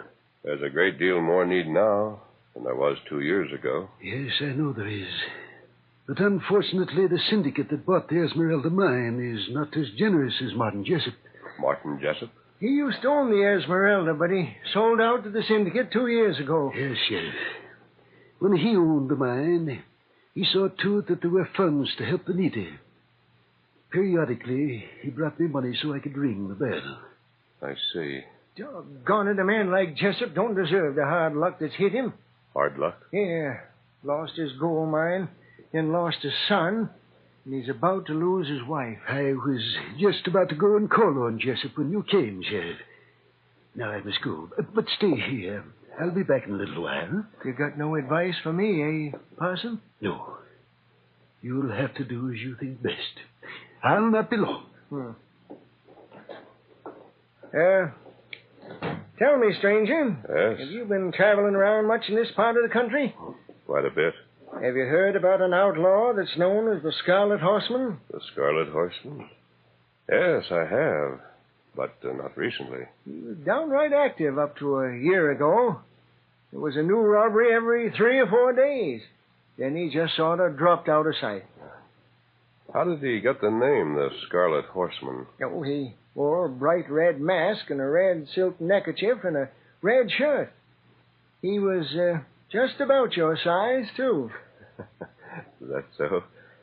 Maybe you think I'm the Scarlet Horseman. No, I got other ideas about you. That's a right smart horse you ride. Yes. Silver's a great horse. Oh. Silver, huh?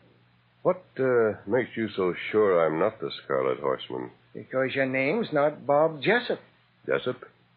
Isn't that the name of the man who owned the Esmeralda mine? Martin was the owner. Oh. Bob's his son, or was his son before he went away. I see. You said that Jessup had lost his son. And his gold mine. Why do you think Bob Jessup is the Scarlet Horseman? Well, I'll tell you. 2 years ago, yes, it was just about 2 years ago this month, I was sitting right here in my office after supper. I looked out through the window, saw young Bob coming across the street with my daughter Mary. They were coming straight for my office, and I could tell by the sober look on their faces there was trouble of some sort. I was sure of it when they came through the door. Hi there. Sheriff, you heard about the Eastern Syndicate that wanted Dad's gold mine. Yeah? What about him? Well, you know my dad. He can't read or write or cipher. He has to take people's word for things that are in writing. Yes, I know. Well, he thought he was selling the syndicate just a small part of his mine. He wanted to get cash enough to put in some machinery. Yeah. Well, he signed a paper, and it was witnessed by some men from the syndicate. Now it turns out that instead of selling a small part, he sold the whole mine. And for practically nothing. Those slick schemers. They swindled him. Then stole his mine. That's what they did. It's not legal, is it? Son, there's an awful lot of stealing and thieving goes on within the law. Now, let me get this straight, Sheriff. You mean to say that Eastern Syndicate can steal the Esmeralda and there's nothing can be done about it? According to the law, son, they didn't steal it. Well, it is stealing. And if they've got a right to steal, so have I. Young Bob left the office alone. That was the last I saw of him. He left town. What about the Scarlet Horseman? Well, he appeared in town soon after the syndicate got started. Rode in, stuck up the office, and rode away. That was just the first of a whole series of robberies. What about Martin Jessup and his wife? Well, they hear from Bob every so often. He sends them cash, but never an explanation of how he got it. Do they know your suspicions? No. No one knew except Mary and me. Until today. I came here to tell the parson what I knew and ask his advice. Why did you tell me this story? Well, I just told you, that's all. That's a mighty fine horse you got tied outside. Yes, Sheriff. Why, after all of this time, did you choose today to tell the parson? Because I think Bob Jessup's coming here. To San Pedro? Yes. Somehow or other, he keeps track of what's going on around town. And he'll know that his mother is dying. She is? That's what the dog says, and I reckon he knows. Bob Jessup will come here as sure as you're born. Then I'll have to arrest him.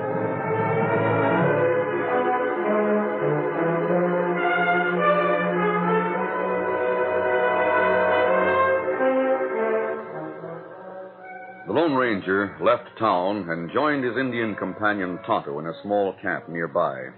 It took but a few moments to tell what he had learned, and as he talked, he put on the familiar mask. Sheriff Hawkins is the sort of man who lets nothing stand in the way of his duty, Tonto. You mean him rest, young fella? Yes, Kemosabe. You'll try to find justification to close his eyes when Bob returns. There. In the end, he'll decide to arrest him. You think jury find Bob guilty? In spite of the fact that he wore a red mask, there will be a number of people to identify him because of his general appearance. I want to get to him before the sheriff. But do you know where to find him? No, Tonto. There are just 2 trails leading into town. We'll keep an eye on both of them. Me, Tyson, Cinch, get scout ready. Good. Steady there, sir. You know what Jessup feller looked like? The sheriff said he was about my size. There you are. If he comes to town, we'll know him. Steady, big fellow. Come on, Silver. Come up, scout.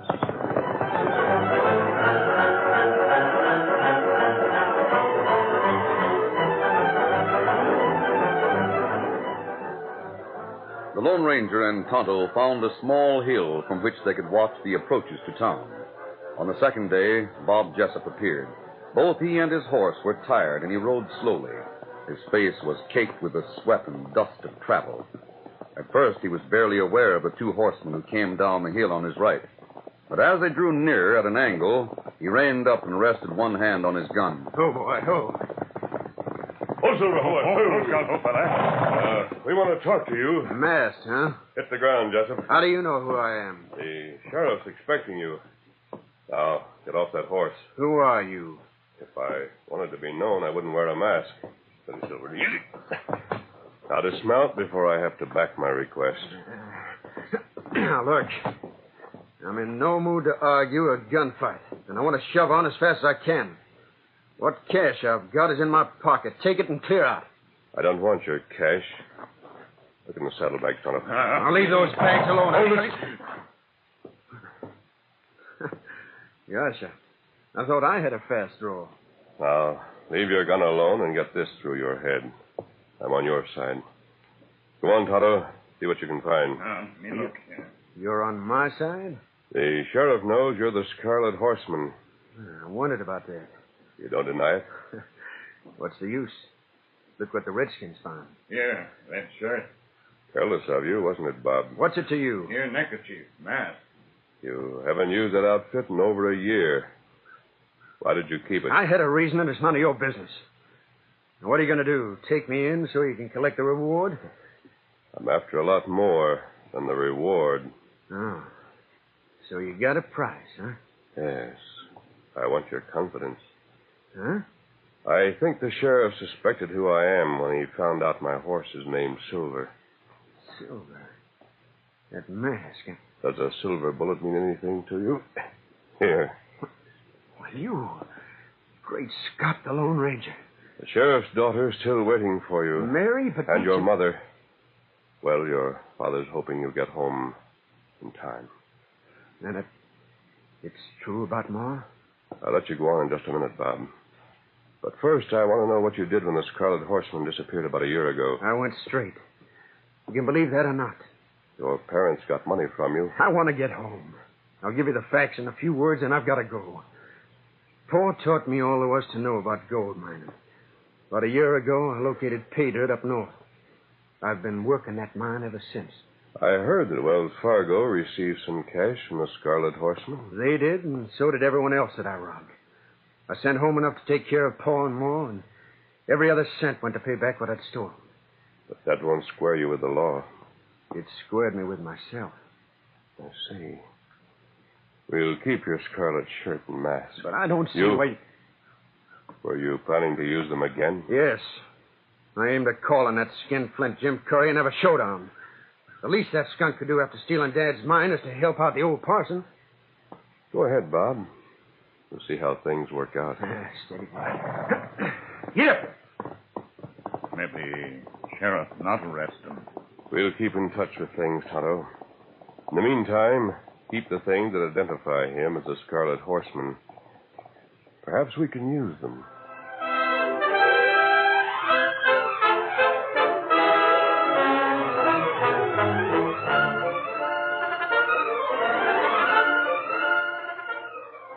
The curtain falls on the first act of our Lone Ranger story. Before the next exciting scenes, please permit us to pause for just a few moments.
Now to continue our story.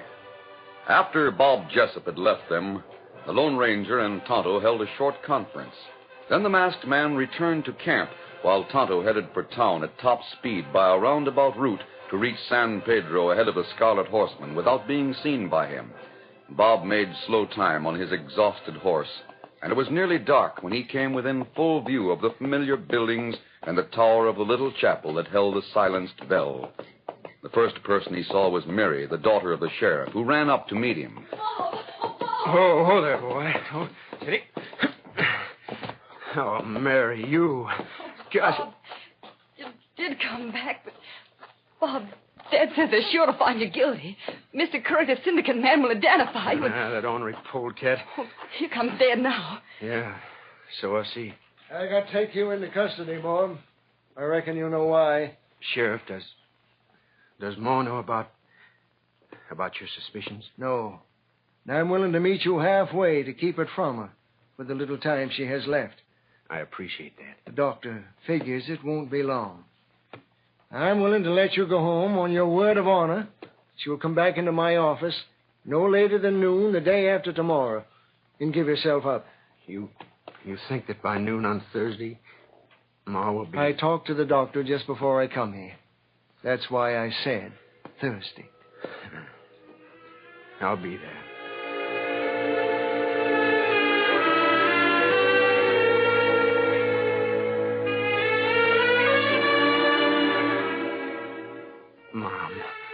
Mom, you've got to get well. You've just got to. No, son. But I found gold. Dad can start all over again with a new claim. And he can send money to the parson, and the bell you love so much will ring again. Mom, is that the truth? Is it true you found a gold claim? Yes, it is, Mom. It's the truth. Oh, that's the answer to my prayers. Oh, Bob, I was so afraid that the money you've been sending us wasn't honest money. Oh, it's honest money, Mom. And there'll be lots more from now on.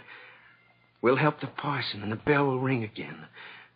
And the Indians and pioneers will hear it, and they'll come from all sides. And the parson will hand out food and warm clothes and... I'll hear it, Bob. I'll hear that bell when it rings. And don't you feel too badly. I have had a happy life, a full life. I've seen my prayers answered. You home, and the bell will ring again. I'm happy, son. Oh, lie back, Mom. Lie back. You're tired. Tired, but happy. Happy to know that you're home to be with Dad. Talk to me, Bob. Tell me about Belle again. I can just see the tears of gratitude on poor, hungry faces. Tell me about the bell, how it'll ring. Tell me again. It'll ring, Mom. And the pioneers and Indians will hear it. And they'll come from all sides. And the parson will have food and warm clothes. And even toys for the kids at Christmas time. Yes, even toys for the kids at Christmas time.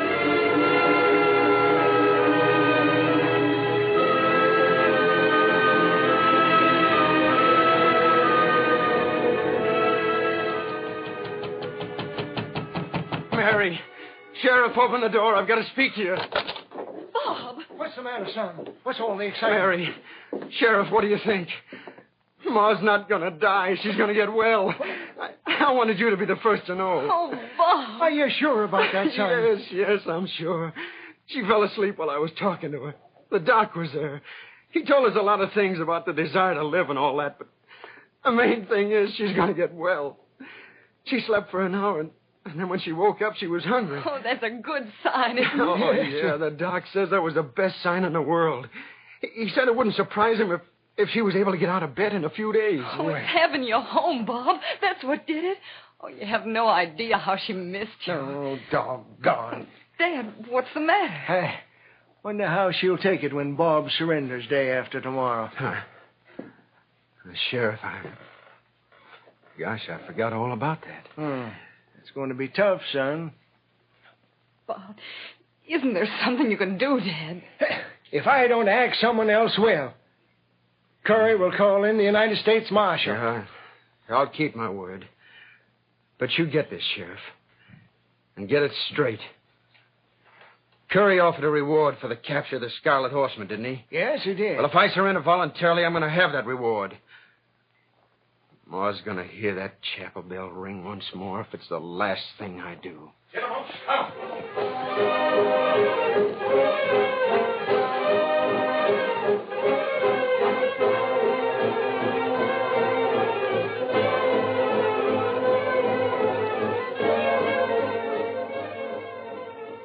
Tonto had followed instructions and kept an eye on events in town.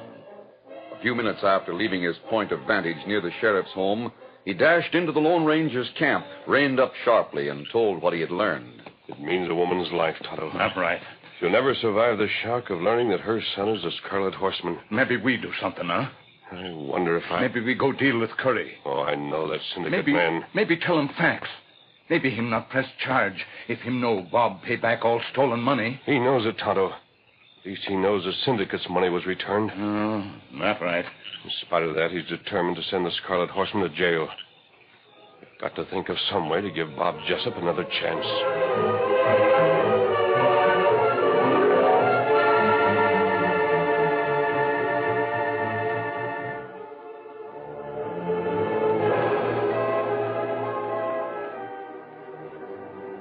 Both the Lone Ranger and Tonto kept a close watch on events in town.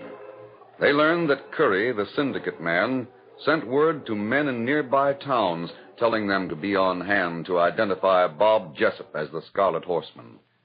Then the Lone Ranger made a secret call on Sheriff Hawkins. The next day found Mary in her father's office at noon. Oh, but Dad, there must be something you can do. Bob's mother's getting well, and if Bob goes to jail, he'll just... Now, you just take it easy, Mary, and wait and see what happens. Oh, Bob paid back all the money that was stolen. Doesn't that mean something? Well, it would if Curry and the men he sent for would drop their charges. Oh, Dad, is that what's going to happen? Not a chance. Dad, you know something you're not telling me. Well, maybe. How can you sit there and grin? If Bob's identified as a Scarlet Horseman, he'll go to jail for life. Uh-oh. Look out the window, honey. Here comes Mr. Curry. Who were those men with him? They're the men he sent for. Men that were stuck up by the Scarlet Horseman. Oh, to identify Bob. And they'll do it, too. Yeah? Well, Sheriff, where's the prisoner? 12 o'clock, you better produce him. He'll be here, Curry. Mr. Curry, These isn't men there are some prepared way... to make the identification. We propose to make an example of that young scamp. And he'd better not try to escape. It's 12 o'clock, and I thought... here he comes, right on time. Well, you did show up. Didn't think you'd have the nerve. I showed up all right, Curry. I dare say you've seen these men through the eye holes of a scarlet mask. How about it, gentlemen? Does this look like the Scarlet Horseman? Like it to me. Sheriff, they've identified him. Jessup, don't you try to deny your guilt. I haven't denied anything. I haven't admitted anything. You've offered a reward, Curry. Did you bring the money with you? Yes, I did. Got it right here in my pocket. And I'll give it to the sheriff as soon as you're proved to be the Scarlet Horseman. You got any doubt about it, Curry? None at all. I'll identify this man, and so will these others. Then put the cash on my desk. Yes, sir. Here you are. Well, Bob, I don't want a reward for capturing you. You made me a promise, Sheriff. What's this? What kind of a promise? I told Bob that he could have the reward if he'd walk in here and give himself up, so I wouldn't have to bring him in at gunpoint. And I kept my word. Now, what do you want me to do with the cash, Bob? You know what's to be done with it. All of you, hold it. What a Scarlet Horseman. Well, that's the man. He must be the one, not Bob. This can't be. All of you, stand still. He's the same size as Bob Jessup. That must be the man who robbed us. Get back there, all of you. I can use this cash. Sheriff, do something. Stop him. Quiet. You'll get a bullet. If anyone wants to get shot, just try to follow me. Get him. Stop him. Do something. He's got away with my money. Come on, big fellow. Sheriff, get after him. You know that's downright crazy. How can I catch him, Curry, without a horse at least as fast as his? Come on, men. We have horses. We'll get after him. Come on. We'll do as we can. Let's get going. You stay here, Bob. I got something to tell you. Yeah, but Sheriff, I don't understand. Don't you try to understand too much. It's been proved to Curry and the others that you're not the Scarlet Horseman, and that's all that counts. I begin to understand. The man that took some things from my saddlebag gave me a silver bullet. Yes, and he gave me one, too, son. Gave it to me last night when he called on me. Now, before another hour has passed, he will have burned up a shirt and mask and all that's left of the Scarlet Horseman. Yes, but the cash... By now, he's handed that to the Indian, and the Indian's on his way with that cash to the parson. Mary, that's the chapel bell. Oh, Bob. Sounds like the Indian has reached his destination. Go on, son. Go home to your ma, and take Mary along with you.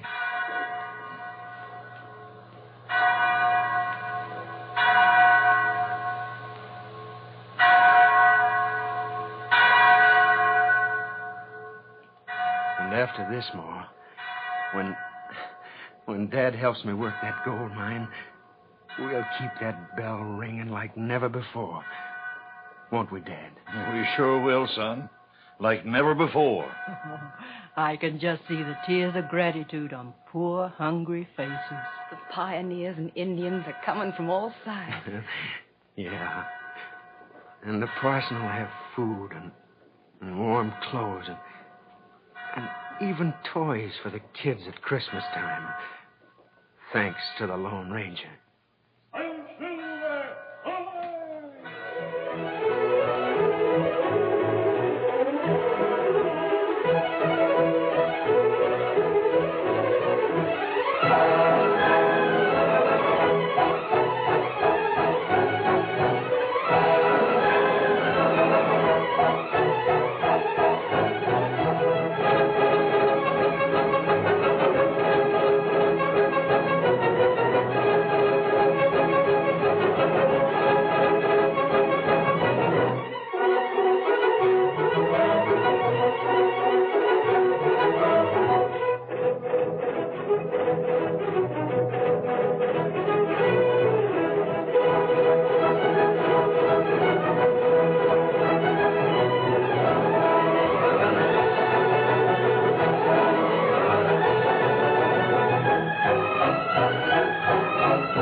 just heard is a copyrighted feature of the Lone Ranger Incorporated.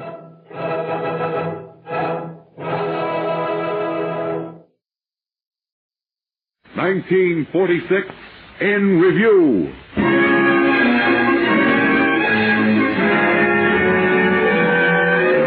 WOR News Division presents its annual summary of the news of the year. Featuring from WOR's file of historic recordings, the voices of President Harry S. Truman, Secretary of State Burns, Winston Churchill, Prime Minister Clement Attlee, Bernard Baruch, and Governor Thomas E. Huey. The actual sounds of history in the making. This was 1946.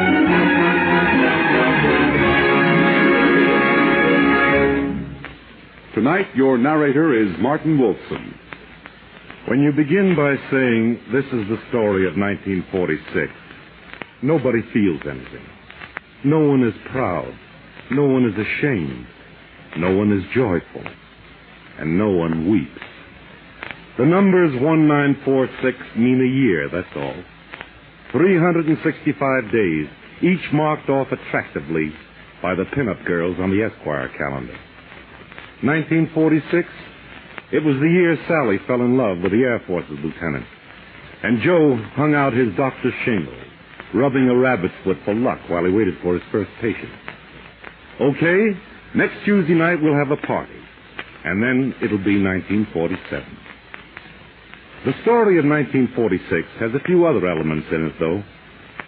In 1946, in the high councils of the peacemakers, there was very little agreement. This brought your death in the Third World War much closer. Too close for comfort, if you've read the headlines and have anything between your ears except your hat. In 1946, capital and labor didn't get along very well. And there were bloody mornings when Americans bashed each other's heads in, beside the huge factories we're so proud of.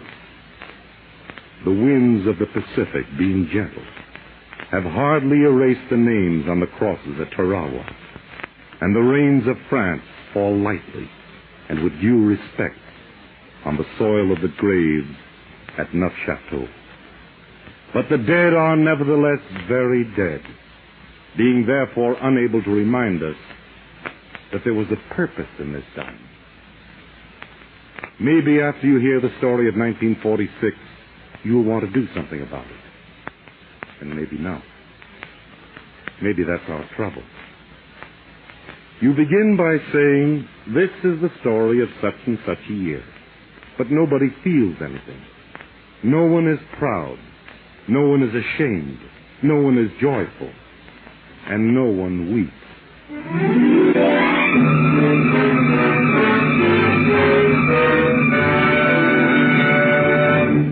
President Truman began the year with a radio address on the State of the Union.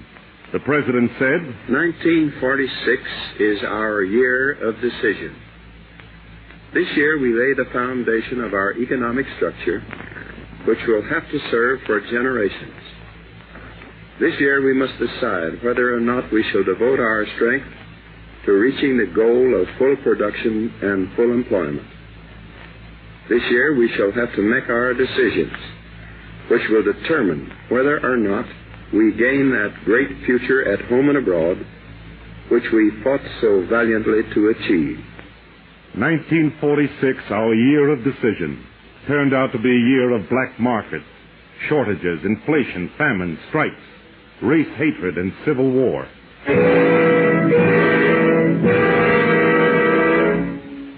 A few weeks later in London, the General Assembly of the United Nations held its first meeting. A delegate was present from each of the 51 member nations. You couldn't see them, but a lot of other people were there, too. People who believed in the idea of United Nations.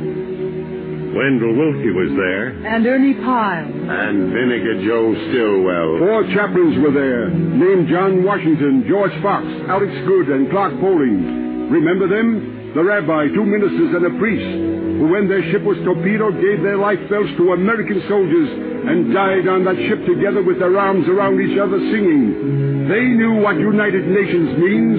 They were there. Believe you me. Helen Kelly was there, and the guys who raised the flag on Iwo Jima. A gentleman from Hyde Park was there. One of the men who was in on the beginning of the idea. Walt Whitman, years ago, predicted how they all felt when he wrote, "Be not disheartened. Affection shall solve the problems of freedom yet. Those who love each other shall become invincible.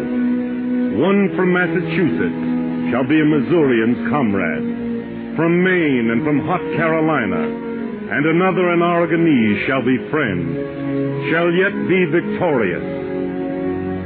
Brother, all you have to do is say Poland instead of Massachusetts, and France instead of Missouri, and Walt Whitman had it right there in his poem.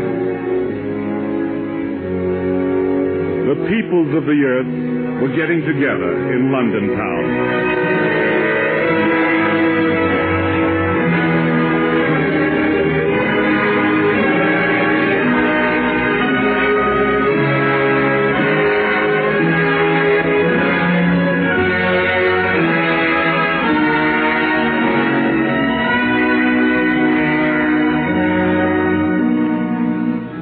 Prime Minister Clement Attlee greeted the UN delegates with these words. Coming of the atomic bomb was only the last of a series of warnings to mankind that unless the powers of destruction could be controlled, immense ruin and almost annihilation would be the lot of the most highly civilized portions of mankind. I welcome, therefore, the decision to remit the whole problem of the control of atomic energy to a commission of the United Nations organization. In this discovery, we can see set clearly before us in tangible form the question that faces the modern world. Here is an invention fraught with immense possibilities, on the one hand of danger, and on the other advantage to the human race. It is for the peoples of the world, through their representatives, to make their choice between life and death. Europe looked at that moment to the United States for leadership. But when Europeans looked our way, this is what they saw and heard. Line, Bud. That's who. I'm going anywhere I please. Look, pal, we ain't running this strike for laughs. Get out of my way, or to help me, you'll be spitting your teeth out on the sidewalk. Oh, yeah? Yeah, get out of my way. Oh, why are you running? Come on. I'm the law around here. Cut it out, I said. Okay, I'll show you. Give him the tear gas.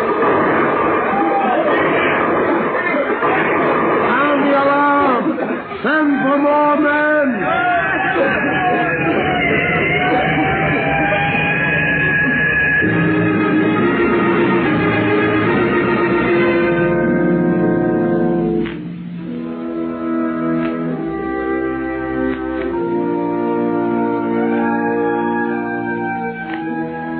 In January, the United States lost more man days of work than in any other month in all its history. In the first quarter of the year, General Motors was on strike, followed later by steel, electric power, telephones, trucks, meat packers, soft coal, railroads, and New York's tugboat men. The world's greatest city, which depends upon its tugboats for oil, food, and coal, was a ghost city. It was dead as a doornail. On the evening of February 11th, New York's Health Commissioner Ernest I. Stebbins took to the air and announced, "In view of the fact that the strike of the tugboat personnel continues and the shortage of fuels has now reached an acute and dangerous stage, therefore, by virtue of the power vested in the Department of Health of the City of New York, by the order of the Board of Health of the City of New York, made pursuant to Section 563 of the New York City Charter, dated February 9th, 1946, and approved by Mayor William O'Dwyer of the City of New York on said date, declaring a state of great, imminent, and increasing peril to the public health of the people of the city of New York by reason of a lack of fuel. I, Ernest L. Stebbins, Commissioner of Health of the city of New York, do hereby order and direct that all motion picture houses, theaters, nightclubs, bars and grills, dance halls, bowling alleys, billiard parlors, all places of assembly and other places of amusement, libraries and museums, all schools and other educational institutions, all commercial, business, and industrial establishments, irrespective of what type of fuel is used, and without regard to available supplies on hand, cease operating and close effective 11:59 p.m. tonight, February 11th, 1946. New York wailed and moaned and was bitterly embarrassed and uncomfortable. But few New Yorkers realized that compared to another great American city, they were playing an unimpressive second fiddle. That city was Pittsburgh.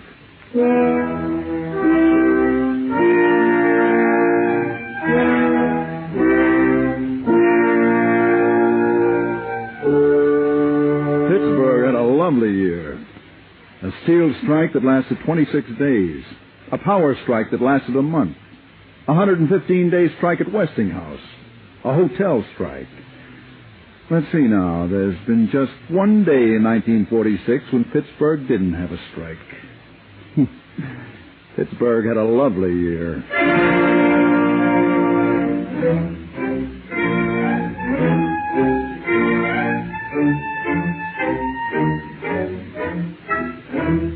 Let's get one thing straight before you get any fancy notions. Labor as such was not the villain of the piece. Labor had its good, solid reasons, which sounded like this. You know what's happened to prices. I could afford to live on much less years ago. But how can I do it today? Most of us work very hard for the salaries we collect. Next time you're in a highway diner, take a good look at the all-night truck drivers. Their eyes are bloodshot. Their backs hurt. And they have a peculiar idea. They think they're entitled to decent wages, decent hours, and a vacation now and then. Do you mind? Striking ain't easy. You don't get your weekly paycheck. You pull your last savings bond out of the bank. You eat much less for dinner, so the baby can still have its formula. Labor had its good, solid reasons. So labor this year found its voice as never before. Listen to this special recording made by WOR with portable equipment at a meeting of striking truckmen in Manhattan. A leader speaks to the assembled strikers. Now I'll tell you, you can be with me, you can be against me. We're still 807 men, and if we don't get a signed contract tomorrow, we're not going to roll. Labor found its voice this year as never before. And here's another recording made with WOR special equipment at a mass meeting of striking transportation workers in New York.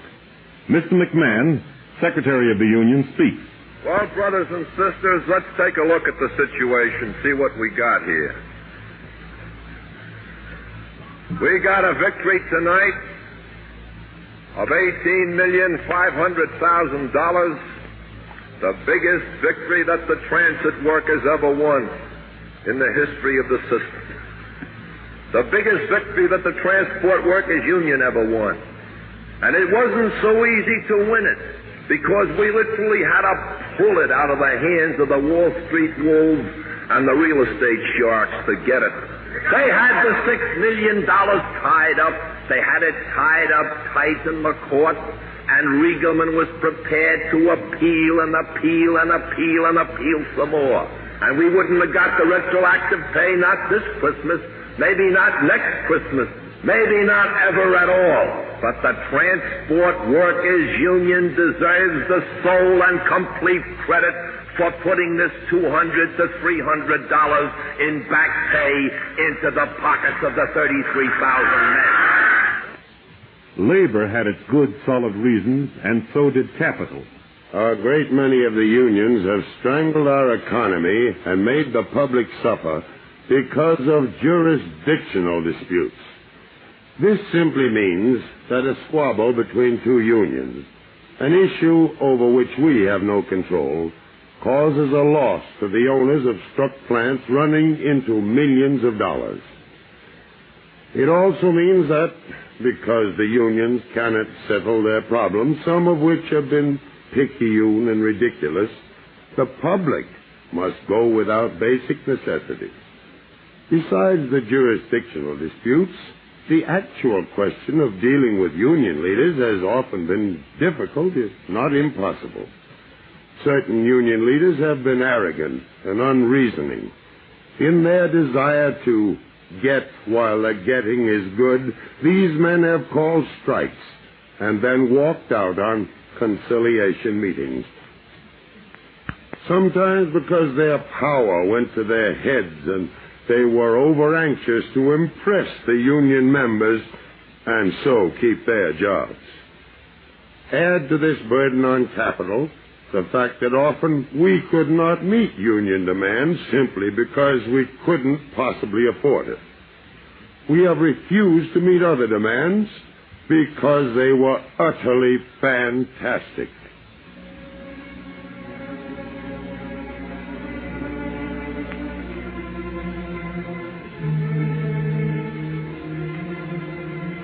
In East Peoria, Illinois this year, there was a strike on the Toledo, Peoria, and Western Railroad.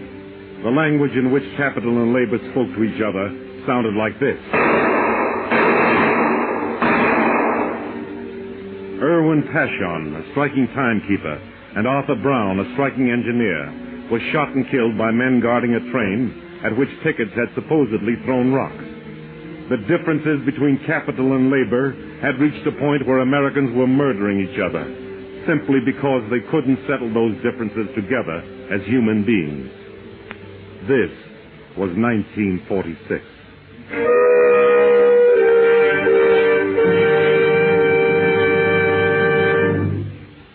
The struggle between Americans wasn't confined to the arenas of industry. Many an American fought desperately against vague forces he could not understand. Examine, if you will, this ex-private of the United States Army and his attractive new bride, together in a trailer parked just outside the city limits of Los Angeles.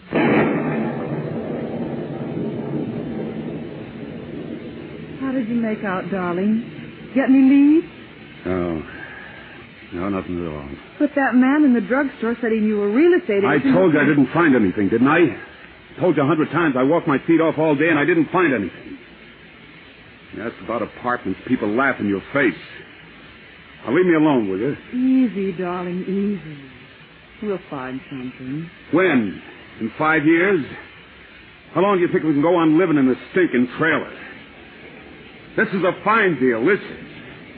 This is what they jammed down my throat in school, the land of opportunity. Stop it, please, stop it. My country, 'tis of thee. Where a guy can't even get 2 crummy rooms for himself and his wife. Where you crawl around like bugs in a sink drain in a broken-down trailer or a cold-water flat. Remember Phil, my buddy? Yes, what happened to him? Phil hit the beach, Guadalcanal. He took everything the Japs had and more. Then he came back to the States. Without a scratch on him and feeling great. But he couldn't find a place to live for his wife and his kids. They had to sit in the waiting room at a railroad station all night, night after night. So one of Phil's kids got pneumonia and died. You know where the big husky lug is now? He's crying like a baby in a loony ward at the state hospital. When the kid died, he cracked up and the doctors can't do a thing with him. That's how my country, 'tis of thee, paid off on Phil. Darling, please stop it. You will end up where he is. All right, then. So I will. Maybe I'd be better off that way. But I can't stand this. I can't stand it.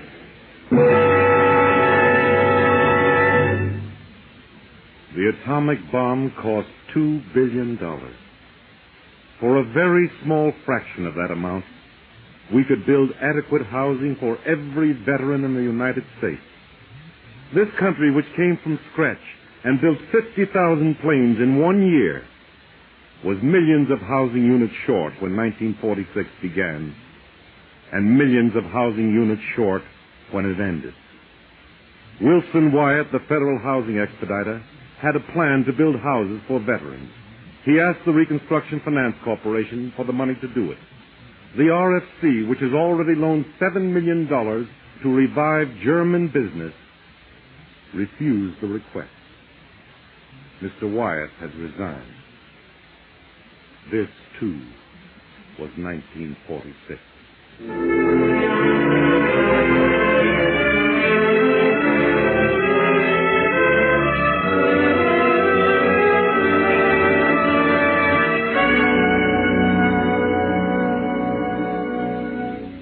In the International Theater, after that first UN meeting in London, the one world became two worlds, with the United States and Great Britain on one side, Soviet Russia on the other. Winston Churchill, visiting the city of Fulton, Missouri, launched what was by far the most bitter attack on the Soviet to date. Mr. Churchill said, "Nobody knows what Soviet Russia and its Communist International Organization intends to do in the immediate future, or what are the limits, if any, to their expansive and proselytizing tendencies." Then Mr. Churchill went on to coin a phrase that described the barrier between the Soviet and the United States. He drew a dramatic picture of his concept with these words. From Stettin in the Baltic to Trieste in the Adriatic, an iron curtain has descended across the continent. Behind that line lie all the capitals of the ancient states of Central and Eastern Europe.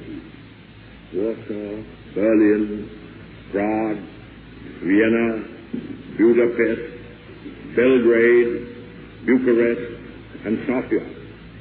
All these famous cities and the populations around them lie in what I must call the Soviet sphere. And all are subject, in one form or another, not only to Soviet influence, but to a very high and in some cases increasing measure of control from Moscow. One observer said after Churchill's speech, "If you ask me, the atmosphere today is just like it was back in the days of Munich, just before war broke out." One magazine editor wrote after Churchill's speech, "The United Nations are headed for the rocks." James Burns didn't think so. So when the Security Council of the UN convened later at Hunter College in New York, Mr. Burns tried to close up the leaks in what some persons believed was a sinking ship. Mr. Burns did so by making an analogy to the difficulties faced by our original 13 states in establishing their union.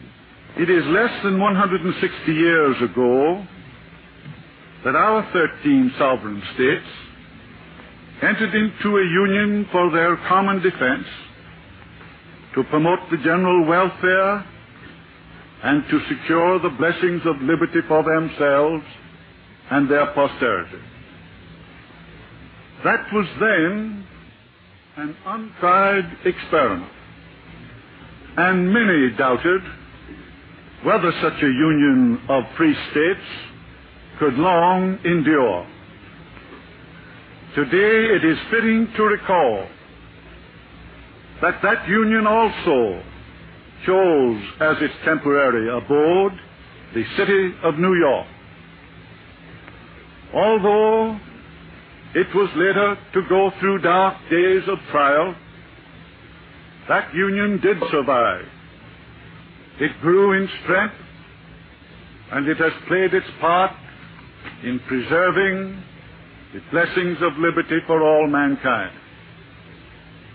Today, let us hope that the new and broader union of states, which has also chosen New York City as its temporary abode, will likewise grow in strength and likewise survive every crisis. The Secretary of State was whistling in a very dark alley. The UN almost cracked in half over a dispute about the oil fields in Iran. The Red Army wouldn't get out of Iran. And Hussein Allah, the Iranian representative, said, "Soviet troops are still in Iran. Iran has suffered and is at this moment suffering from interference in its internal affairs through the intervention of Soviet agents, Soviet officials, and armed forces. Iran has no definite and unconditional assurances that these troops will be removed from the whole of our territory by a given date. And may I remind you that in connection with the negotiations that have taken place, demands have been made upon Iran inconsistent with its sovereignty and its territorial integrity. Such a state of affairs is, as I have said, explosive. The matter, I repeat, is of great urgency. The presence of foreign forces in any country constitutes not only an infringement of the sovereignty, but also a heavy burden on the people and an interference in their daily life. It is equally an impediment to the exercise of the authority of the government. We have had foreign forces in Iran for over 4 years, and you must realize, gentlemen, how anxious we are to be rid of them. But Soviet Russia insisted that the Iranian problem was not to be raised at that meeting. And Andrei Gromyko, representing the Soviets, finally stood up and said, I am not able to participate further in the discussions, and I therefore leave the meeting. The Security Council of the UN is man's last remaining chance to avoid the final disaster of another war. And before the council had hardly been started, the delegate from the Soviets said, I am not able to participate further in the discussions, and I therefore leave the meeting. The scenery here at home was just as depressing as the view in Europe. For instance, this American household, where a mother who has been watching by the window of her tenement apartment finally hears her husband come in the door. Fred, what took you so long? Is there any word about Johnny? Was you heard what's happened to him? Just a minute, Helen. Sit down there. Answer my question. What happened to Johnny? He wasn't hurt. Oh. Well, I've been sitting here for, well, it seemed like years. I kept saying to myself, he's been wrong. He's only 14. He's not really grown up. We shouldn't let him run around on the street that way. Oh, if he'd been hit, Fred, I'd never have forgiven myself. Where is he, Fred? He's down at the police station. The police station? But why should They're keeping him there because, well... Why? Why are they keeping him there? He and some other boys, they got a hold of a gun. But was there an accident? They wouldn't tell anyone how they got the gun, but... Well, I guess they saw gangster movies, so they tried to hold up a jewelry store at 7th and Maple. They what? The owner put up a fight and... Go on. Our boys being held for murder. For murder?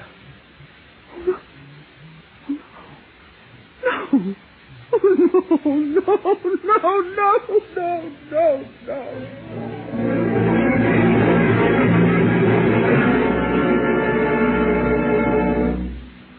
Juvenile delinquency in the United States is up more than 100%.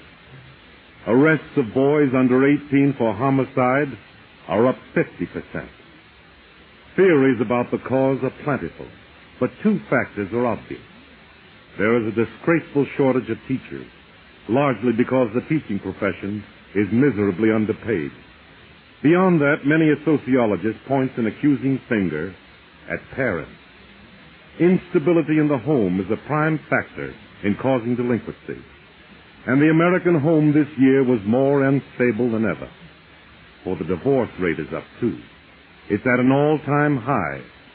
If it continues, by 1965, 50% of all United States marriages will end in a divorce court. In looking back at this past year, try that on your piano.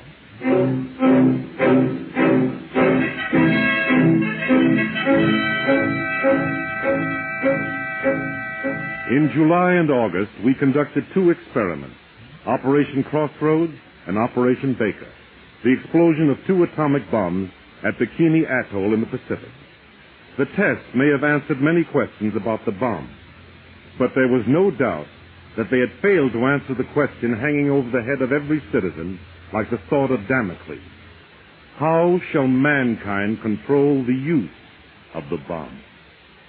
Bernard and Baruch headed a committee this year to make recommendations on that question. WOR listeners heard Mr. Baruch explaining his plan to the Atomic Energy Commission. We propose this.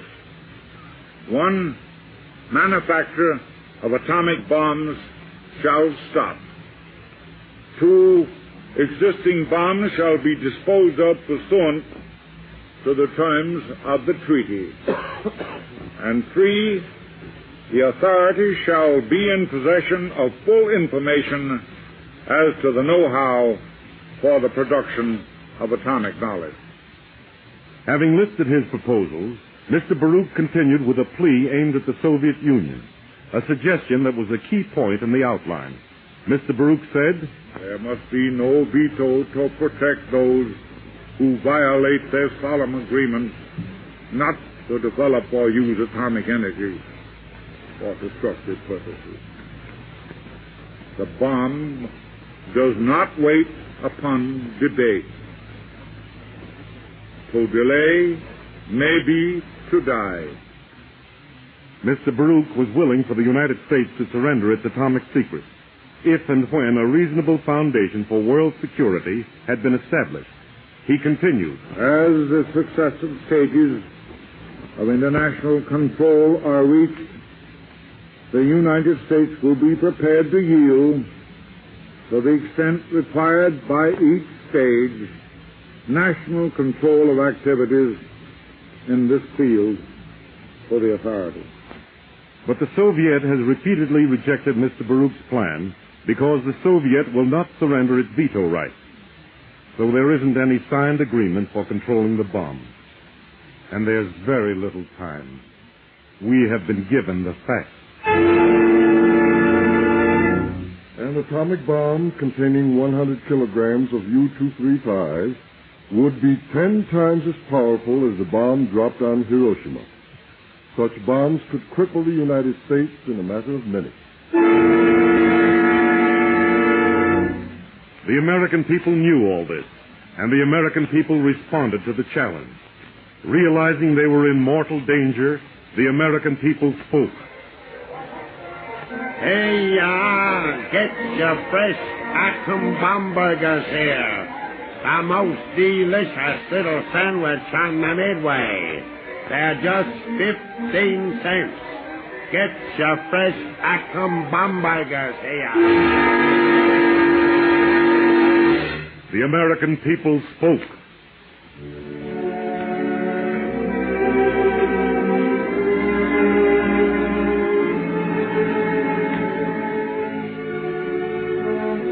Princess Helena brings you this enchanting radio program to introduce a fragrance that will capture the heart of your beloved.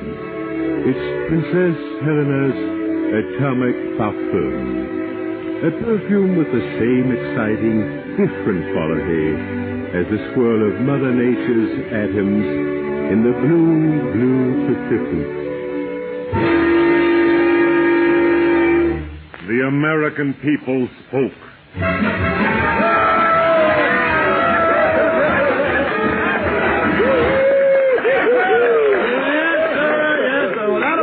Our little vaudeville show here in the Elston Theater tonight, folks. But be sure and come next week when we present that sensational dancer, Dorothy Levine, known to one and all as the Atomic Drum Bombshell.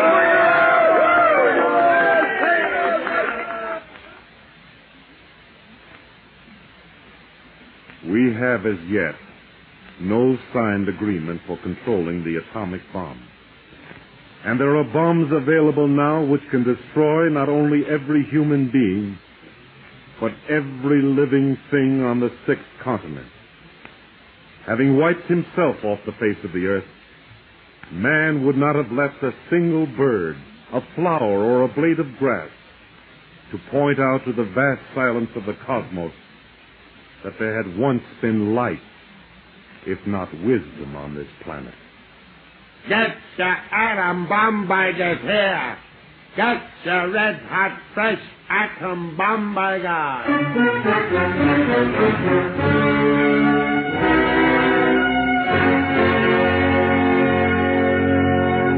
Want to be a diplomat when you grow up, son? Do diplomats live to a ripe old age, giving lectures to tea-drinking fat ladies in Dubuque? Or do they, like certain presidents, die of the strain long before their time?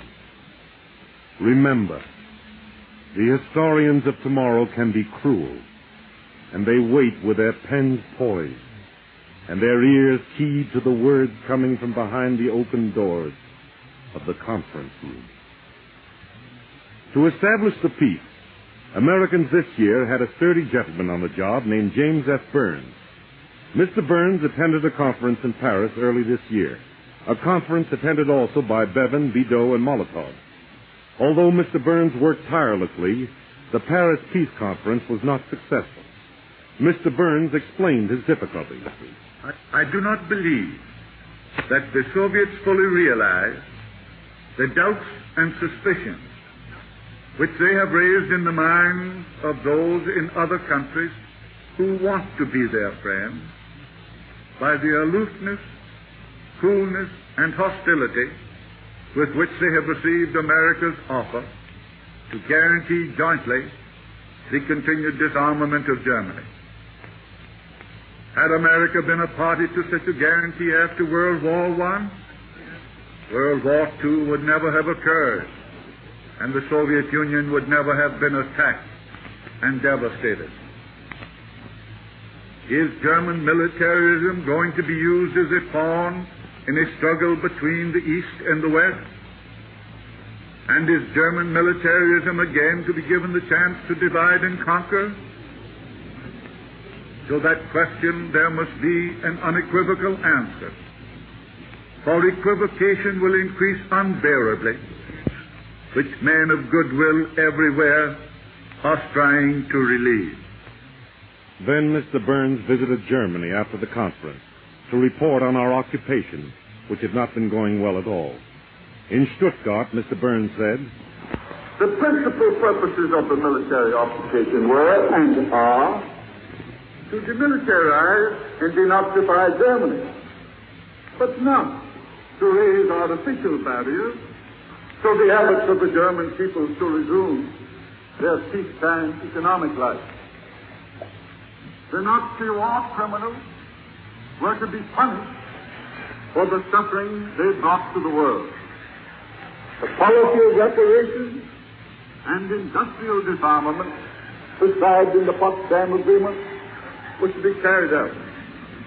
But the purposes of the occupation did not contemplate the prolonged foreign dictatorship of Germany's peacetime economy or its prolonged foreign dictatorship of Germany's internal political life. Potsdam Agreement expressly bound the occupying powers to start building a political democracy from the ground up. Remember, peace comes high, the price being above the ability of one human to pay, the price being demanded of every human, many of whom welch on the debt, making the cost still higher to those who struggle for it. Mr. Burns worked patiently on, attending another meeting in Paris, which ended in October, a meeting with the same pattern of frustration. Mr. Burns reported, "I should be less than frank if I did not confess my bewilderment at the motives which the Soviet delegation attributed to the United States at Paris. Not once, but many times, they charged that the United States had enriched itself during the war, and under the guise of freedom for commerce and equality of opportunity for the trade of all nations, was now seeking to enslave Europe economically. Coming from any state, these charges would be regrettable to us.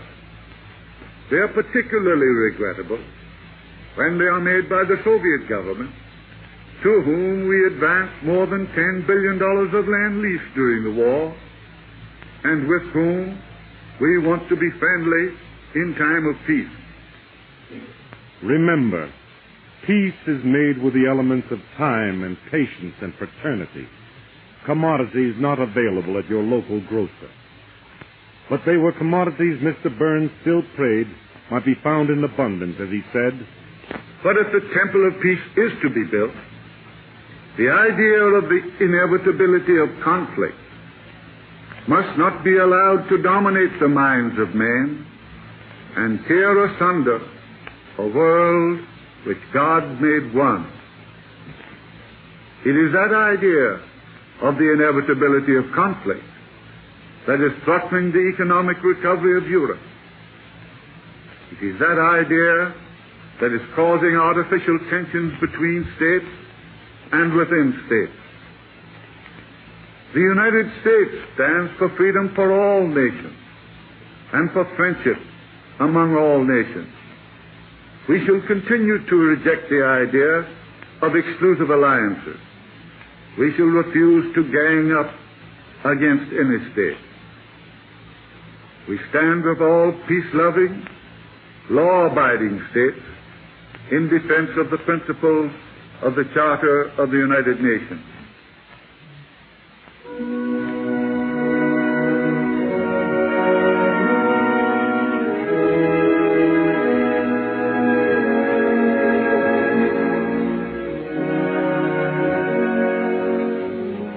The ambassador to France or to England or to Alice's Wonderland, exhausted with sleepless nights, walks wearily down the corridors of the world's capital, his briefcase under his arm.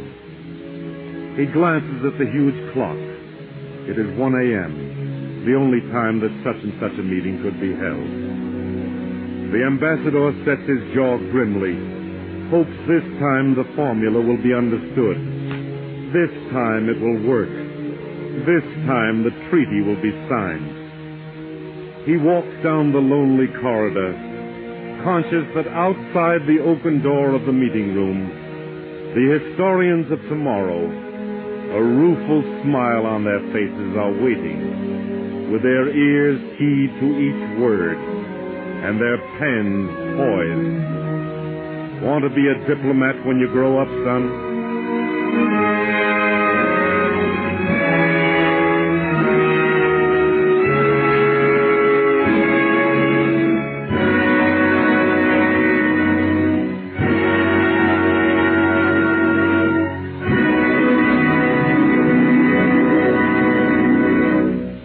The Nuremberg trial took 284 days. 5 million words were spoken. The objective? To convince the world that Hitler's gang was a bunch of insane, bloodthirsty degenerates. Many a person whose loved ones had been tortured to death and then tossed into cremating ovens might have dispensed with the formality. Certain Russians might have done the job faster. The mothers of Soviet babies from whom quarts of blood were drained for the benefit of Nazi soldiers. Certain Poles might have cut down the time spent on the trial. The Poles who were in Warsaw when the Luftwaffe came over and machine-gunned civilians in the streets. Certain Dutchmen might have got to the point faster. The Dutch who were in Rotterdam, who were strafed and bombed long after the city had officially surrendered. Or anyone whose husband or wife or child had been killed so that their human skin might be made into a lampshade to decorate the homes of the more influential Nazis. These people might not have waited 284 days, but the United Nations did. Then, finally, in Nuremberg, Lord Justice Lawrence announced the sentences. WOR listeners heard him speak in a special broadcast direct from the courtroom. Defendant Hermann Wilhelm Göring, on the counts of the indictment on which you have been convicted, the International Military Tribunal sentences you to death by hanging.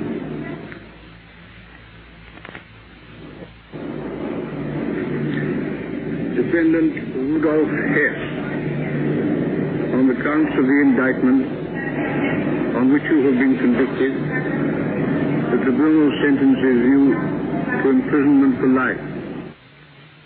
So the verdict went, and it was fascinating. Alma Schacht, whose financial acrobatics gave the Hitler gang their money and supported them throughout the regime, was acquitted. in case you didn't know it. It seems Halma Schacht is innocent as the lilies of the valley. Franz von Papen, whose diplomatic shenanigans made Hitler the master of Europe and almost master of the world, was acquitted. In case you didn't know it, Franz von Papen is pure and white as the driven snow. The two lovebirds were allowed to fly gently out of the coop and into the glowing morning sun. The court also absolved Hitler's general staff, Hitler's SA, and hasn't even arrested thousands of other Nazis.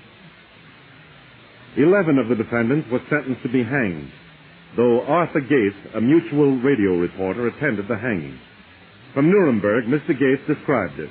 It was just 7 minutes after 1 o'clock, European time, when the American Sergeant Wood and his assistant mounted the first platform and took up their positions with rope and hood. Orders were sent back to the prison to bring in Germany's once aggressive, vociferous Foreign Minister Joachim von Ribbentrop from cell 7. He was guilty on 4 counts of conspiracy, crimes against the peace, war crimes, and crimes against humanity. It was 1:11 when the pale, exhausted, slightly disheveled, brown-suited 53-year-old worshiper of the Führer stood at the door, was uncuffed, led to the foot of the stairs where his hands were bound. Upon request, he repeated his name. Slowly, the 13 stairs were mounted. Ribbentrop responded strangely to the permission given to make a last statement. He spoke intently, and I quote, "God protect Germany. God have mercy on my soul. My last wish is that German unity be maintained, that understanding between East and West be realized, and there be peace for the world." End of quote. This man had sown intrigue and sought to set East and West against each other for Germany's benefit. He seemed to sense the error of his ways. Then came the hood, the trap, and von Ribbentrop died at 1:29, 15 minutes later. Not all of those convicted were hung. One of the defendants, with a macabre sense of humor, knocked himself off before it was time for the hanging. Hitler's arrogant sidekick, Fatso Goering, swallowed poison in his cell. Mr. Gates investigated that, too. Goering, the active agent of Hitler, who combined a cord of steel and cruelty with a lust of self-adornment and power in a certain affability, the man who only last week broke down and cried when he met his wife, and she told him that his little daughter had said not to worry, that she would see him in heaven, that man succeeded in taking cyanide of potassium. However, he did it so cleverly that the sentinel watching him did not even see him put his hand to his mouth. He was first observed as twitching. He was heard to make a strange sound. Then the sentinel called a corporal and entered the cell. When the German, Dr. Philco, and the chaplain who were on the floor arrived, and with an officer rushed in, they already heard the death rattle. Examination of the room revealed an envelope torn open at the top, marked in pencil simply H. Goering. It contained 3 penciled notes and a small brass container made from a cartridge case, standard Nazi leader equipment. Examination of Goering revealed bits of glass in his mouth and an odor which to the doctor indicated the pressure or the presence of cyanide of potassium. The world's foremost exponents of fascism are dead. A couple of other boys are still waltzing around, though.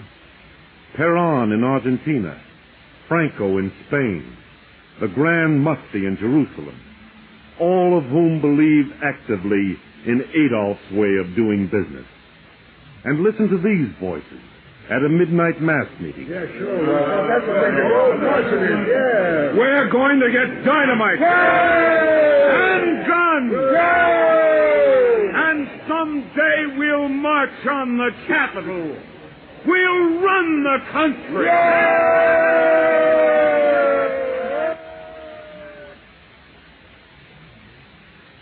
Who is that? Hitler? In Munich, maybe? In 1923? No. Those words were spoken by an American, Homer Loomis, and a group of his followers in an anti-Catholic, anti-Jewish, anti-Negro outfit called the Columbians. They organized in Georgia this year. The Ku Klux Klan was back, too. Vermin, small fry fascists are at work in every state in this Democratic Union, trying every trick in the book to divide Americans and lynching a Negro now and then when they feel the need for a little entertainment. All this happened in 1946. And yet, you say this is the story of 1946, and no one is ashamed.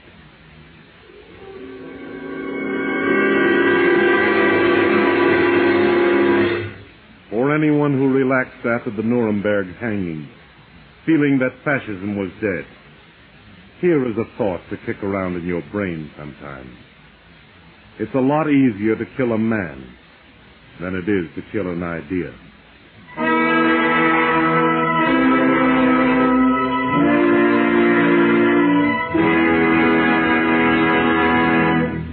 The American housewife had a lovely year. When price controls ended last July, milk went up 2 to 4 cents a quart. Butter's up to almost $1 a pound. And my husband says... Every time prices go up, men want higher salaries. To pay the salaries, industry has to boost prices again. It's a kind of a leapfrog formula.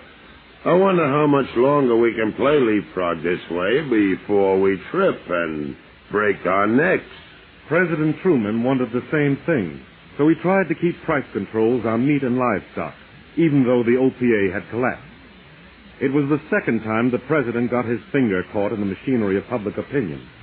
He'd already had an embarrassing moment when he approved a speech by Henry Wallace criticizing our foreign policy. The president's sincere effort to keep controls on meat brought about the most acute shortage of meat in the country's history. And the timing was bad. It was just before election time. Had enough? Vote Republican!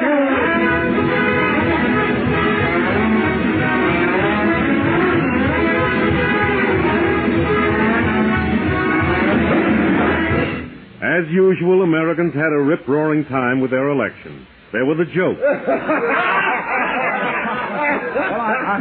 I went to a party and had a lot of fun. We played pin the tail on the donkey. It was great until some Republicans came in and started using an ice pick. You know, I get the latest inside dope in politics, you know. For instance, I don't know how serious Dewey is about wanting to be president, but yesterday he made a down payment on a piano. There were the speeches. There was the I am a true friend speech. I am a true friend of the veterans. I am a true friend of labor. There was the how much longer can we go on speech, and the I have served this community faithfully for many years speech. Then came Election Day. Theories about why it happened are a dime a dozen. One of them being that the meat shortage was the last humiliation that the public intended to tolerate. But the fact was that on Election Day, the Republican Party returned to power in many state governments and in Washington. Symbolic of the Republican victory was Dewey's smashing success in New York. WOR listeners heard Governor Dewey on election night. Quietly and firmly, but overwhelmingly, the people have spoken. And I believe this is what they've said. We want government that has both a heart and a head. We want government that can be both progressive and solvent. We want government that can make social advances and still be responsible. We want a state government that's effective but does not try to control the lives of its citizens. In short, our people want government that will serve the people without trying to become their master. I believe that's the kind of government my teammates and I have given in New York these last 4 years, and we shall do our level best to continue it in the years ahead. After the confetti and streamers had been swept out of the darkened auditorium and the bass drum stored away in the attic, thoughtful Americans had two reactions to the election: pride because they were free elections, and dismay. For there was a damning fact in the return. The fact was that millions of United States citizens who were qualified simply didn't care enough about the destiny of their nation to bother to vote. They regarded the privilege of making themselves heard in a democracy as an unnecessary nuisance. Sorry, you gentlemen of Valley Forge, Gettysburg, Verdun, and the beaches of Normandy.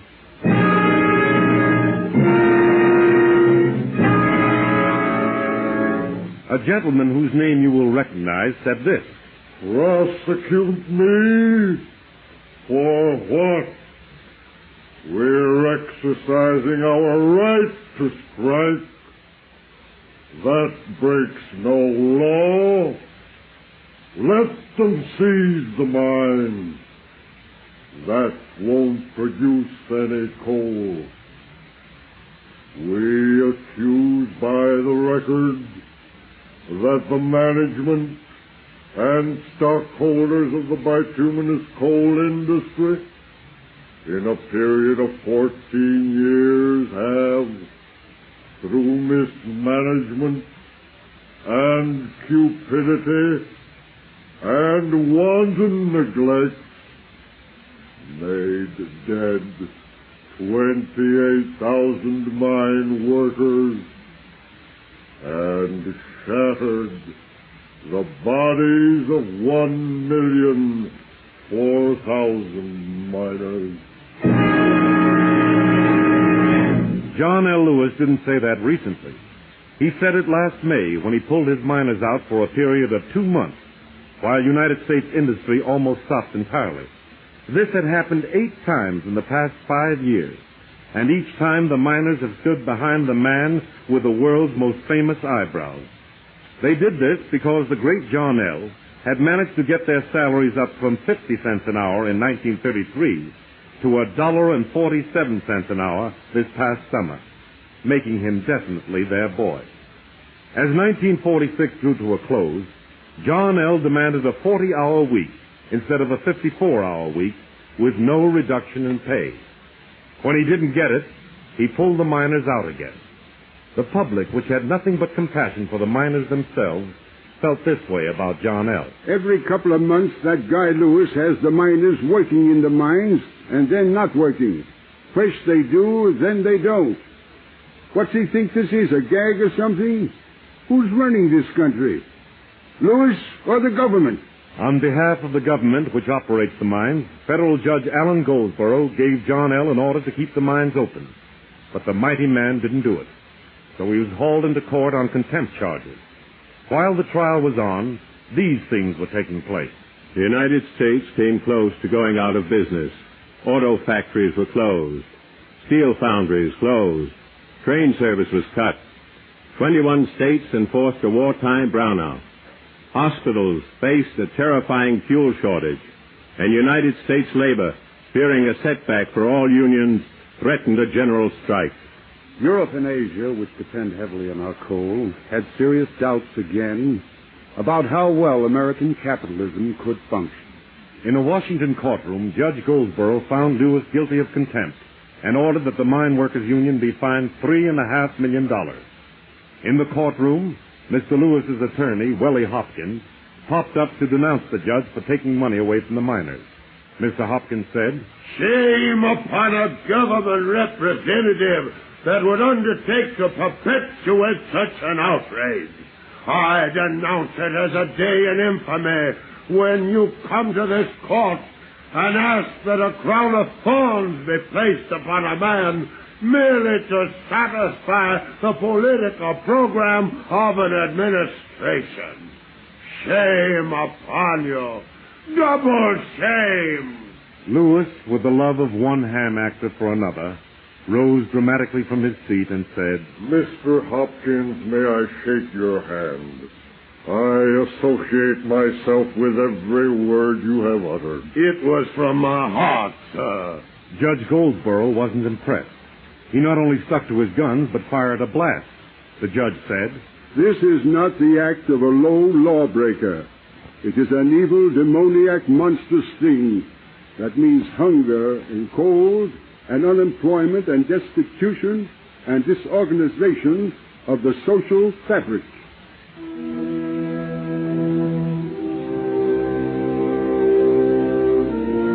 John L. Lewis, who had reveled in his power for so many years, left the court with the expression of a man who had discovered his power was at last an empty and futile thing. He called off the strike, and the government had at last established a precedent that would prevent further strikes against federal authority. Mr. Lewis, apparently a well-read man, might have recalled a line of the poet Shelley as he left the courtroom. Power, like a desolating pestilence, pollutes whate'er it touches.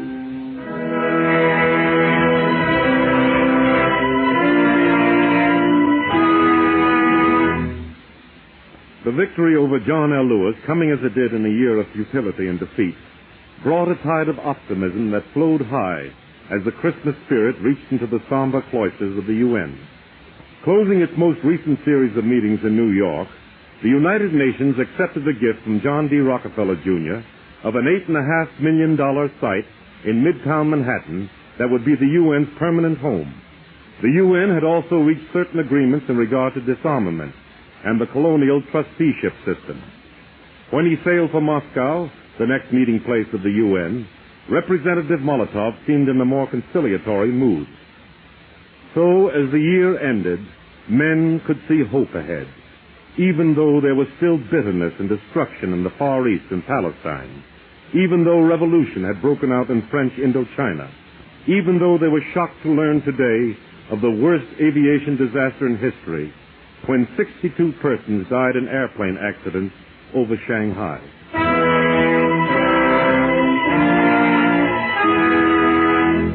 The looking back is painful.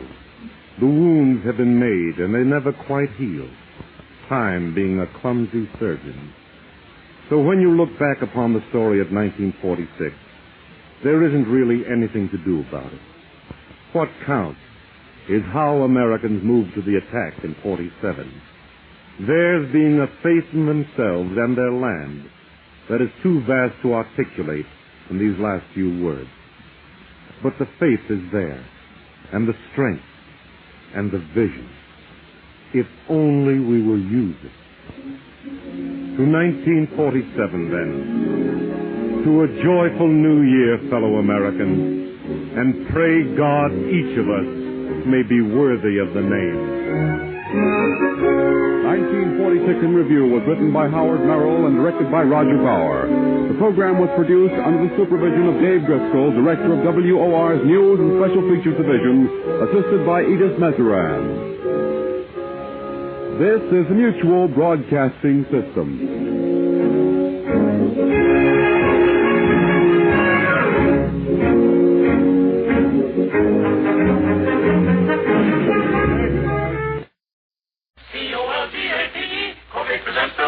With the Colgate Shave Cream Sports Newsreel. Bill Stern, the Colgate Shave Cream Man, is on the air. Bill Stern, the Colgate Shave Cream Man, with stories fair. Take his advice and you'll look keen. You'll get a shave that's really clean. You'll be a Colgate brushless fan. Good evening, ladies and gentlemen. This is Bill Stern speaking from Hollywood, California. Tonight with a special message for that new sports expert, Kay Kaiser. We're in Hollywood tonight, ladies and gentlemen, to broadcast the Rose Bowl football game. And our guest here in Hollywood is the famous star, Eddie Cantor. But before we bring you Eddie Cantor in person, here is Reel One. Tonight, as you know, we're broadcasting from Hollywood. And here in Hollywood, they think one of the greatest professional football players of all time is Don Hudson. For 2 years straight, he's copped the most valuable player award, yet Don Hudson is a champion. And he uses the shave cream of champions, Colgate Brushless Shave Cream, where he says, I think Colgate Brushless Shave Cream is the answer to a shaver's prayer. especially to a shaver like me, whose skin is somewhat tender. But no more smarting or stinging for me, since I use this light, fluffy shave cream of yours. Honestly, Bill, I don't see why every man doesn't treat his face to a Colgate brushless shave every morning. Thanks, Don. Well, let me say that every man who does treat his face to a Colgate brushless shave enjoys topmost shaving performance.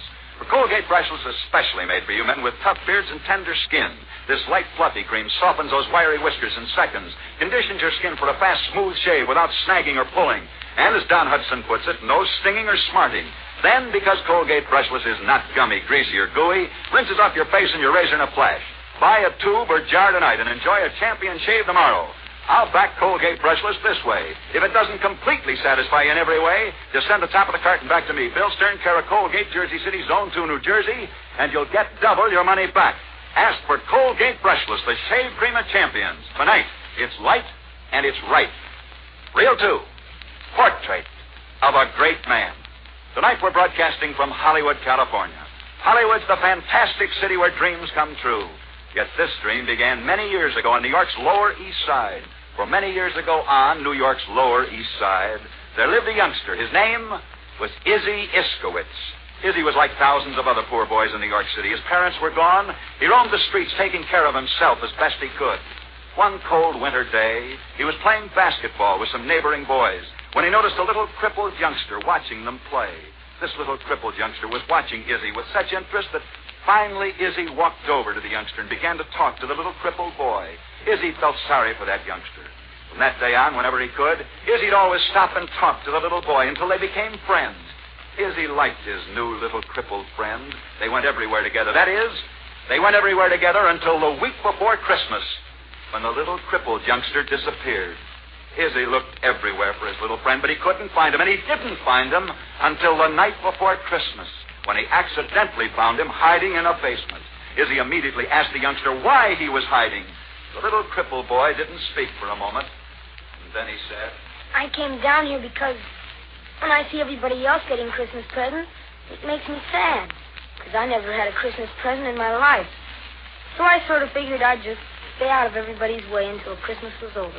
That night, Izzy determined that somehow, some way, his little friend would get a Christmas present.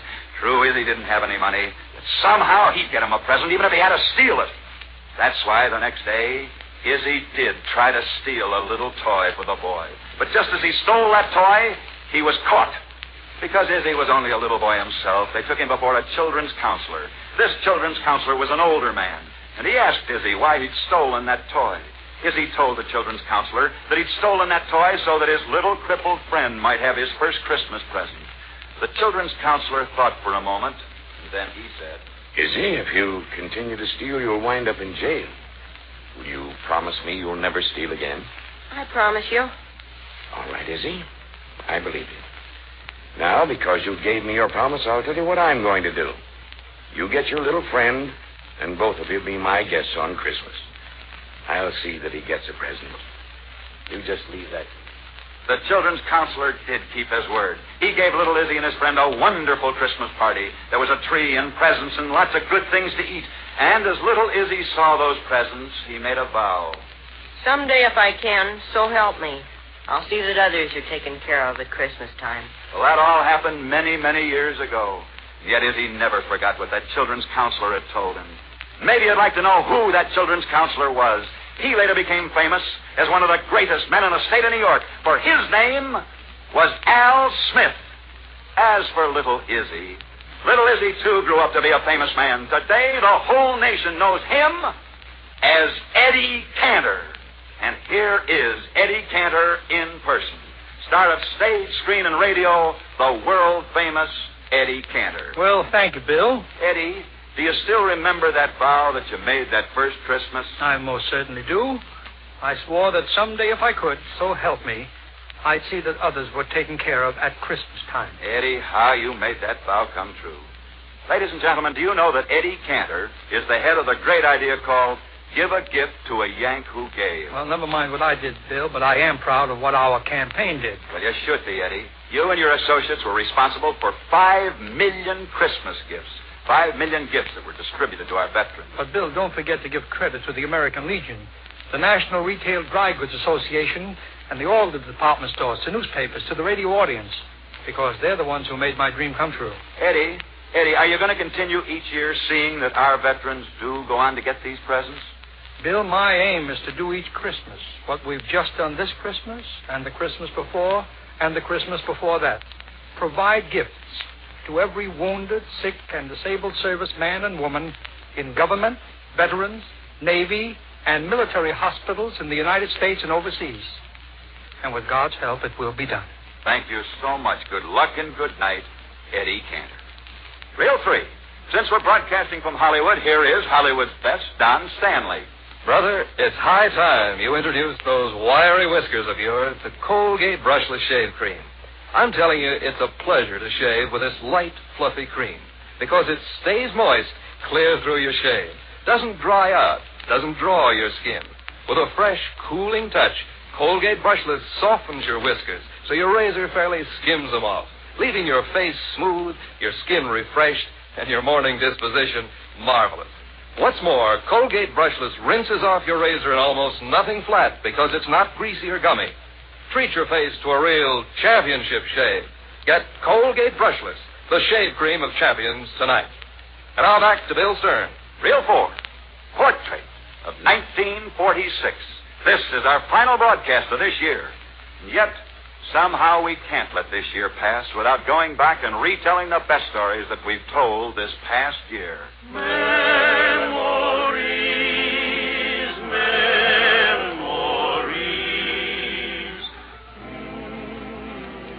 Do you remember this past year when we told the story of Albert Wenger? You should. It was quite a story. We called it A Profile of Courage. This was the story of a youngster named Albert Wenger out of Milwaukee. The story of a boy who was found one wintry morning frozen. He was found frozen in a snowdrift, frozen from head to foot. Because he had almost frozen to death, they said that he could never take part in sports again. But they were wrong, for he became a great swimmer, good enough to win swimming races. And that's the story we told this past year. The story of Albert Wenger, who became a great swimmer after he had almost frozen to death. And because of this, he had lost both of his arms and both of his legs. Memories of a swimmer with no arms and no legs.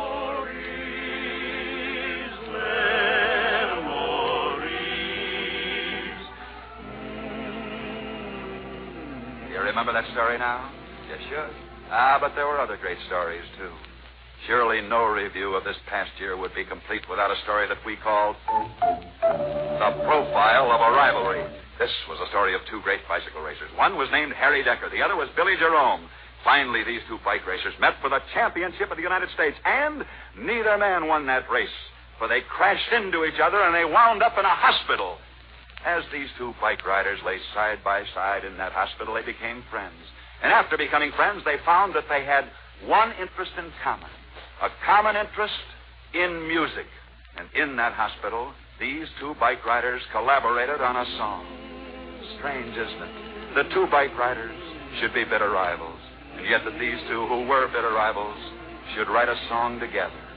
And yet it's even stranger when you realize that these two bike riders, who only wrote that song thanks to a bicycle accident, should call their song On a Bicycle Built for Two. But you look sweet on the seat of a bicycle built for two.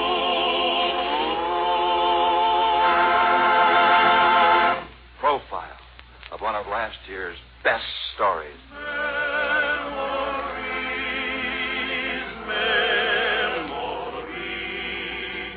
That was quite a story, wasn't it? And tonight on this last broadcast of 1946, we're reviewing the best stories we told this year, and we must include A Portrait of Two Men. This was a story of two men who lived in Europe many, many years ago. These two men knew each other, and they were great sports rivals, for one of these men introduced the sport of bowling, while the other man introduced the sport of billiards. However, neither of these two men is remembered as merely the inventor of a new sport. Oh, no. No, the man who introduced the sport of bowling is far more famous because he founded the Protestant Church. His name was Martin Luther, while his rival who introduced the sport of billiards is far more famous today because he discovered America. His name was Christopher Columbus. Do you remember that story?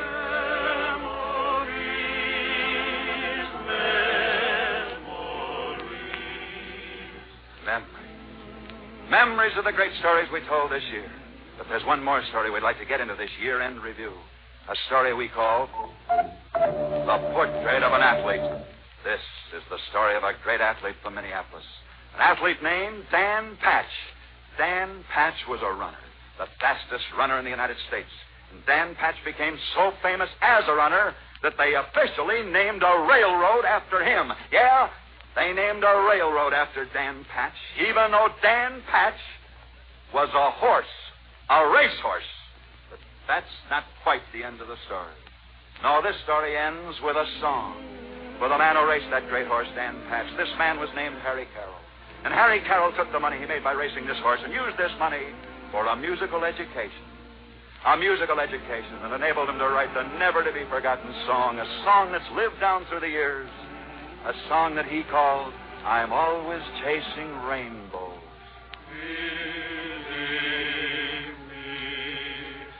I'm always chasing rainbows, waiting to find a little bluebird in old acquaintance he forgot and never brought to mind. That's it, ladies and gentlemen, that's all there is. From Hollywood, California tonight, we brought you the best stories we told in this past year. Stories that must not be forgotten. Stories that have come from this year's passing parade. Portrait for posterity.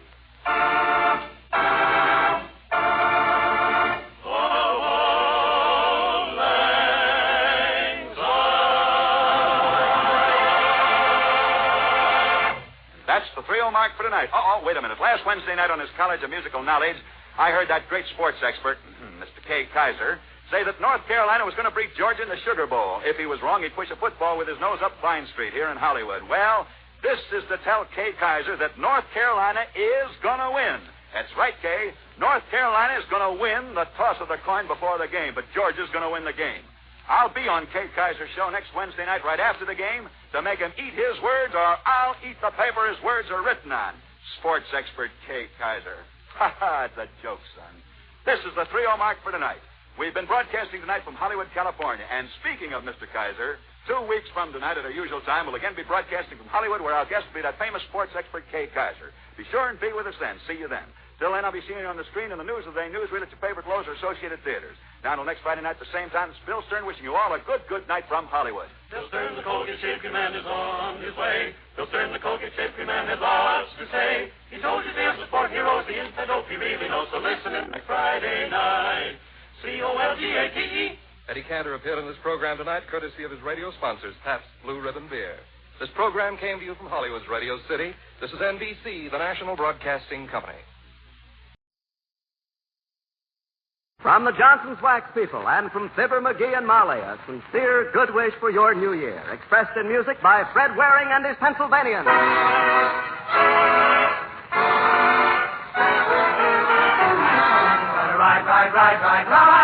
gonna ride. We're gonna ride. We're gonna ride. We're gonna ride. It's New Year's Eve, the night of music, celebration, and the makers of Johnson's Wax products for home and industry present a brilliant half hour of music with Fred Waring and his Pennsylvanians. Play.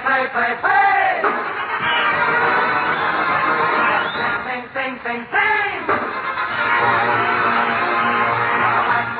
Whack.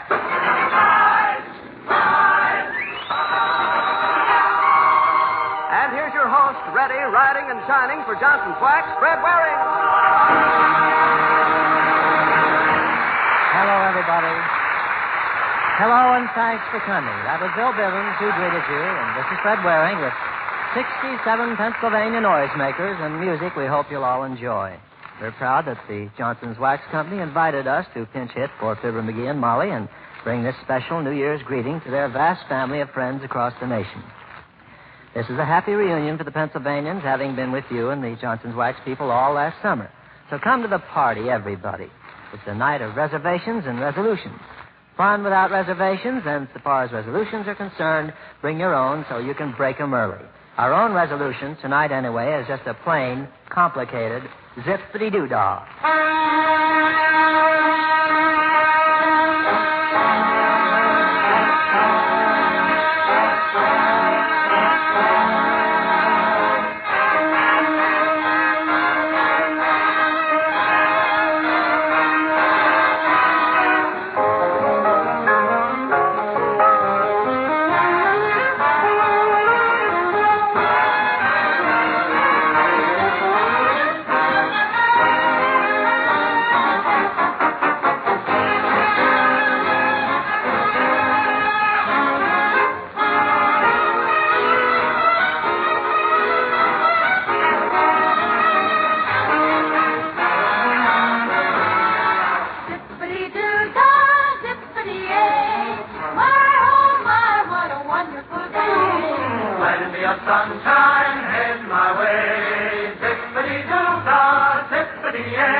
Molly enjoyed that, sitting at home this New Year's Eve with Fibber as he cracks jokes and walnuts. Now, Bill Bivens, make Harlow Wilcox proud of you. Well, just a few words to say about the coming new year. If you would like to make your kitchen a brighter, more cheerful place to work in all next year, remember that good old friend of your floors, Johnson's Self-Polishing Glow Coat. Regular Glow Coat care not only gives your linoleum a really beautiful shine, it freshens up the colors and brings out the original gay pattern. Makes your whole kitchen clean and bright. You know, of course, how easy Glow Coat is to use. You just apply it, then let it dry. That's all. There's no rubbing or buffing. Glow Coat shines as it dries. Remember that in 1947, will you? And for brighter floors and a brighter kitchen, Johnson's Self-Polishing Glow Coat.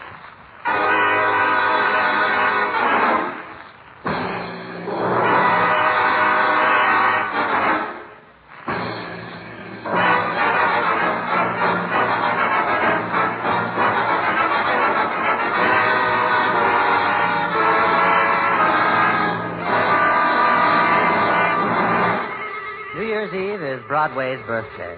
Tonight, as on no other night of the year, the roar of the city has a special meaning. Its rhythm, an invitation to excitement. Its words, an invitation to gaiety. Your Manhattan Serenade.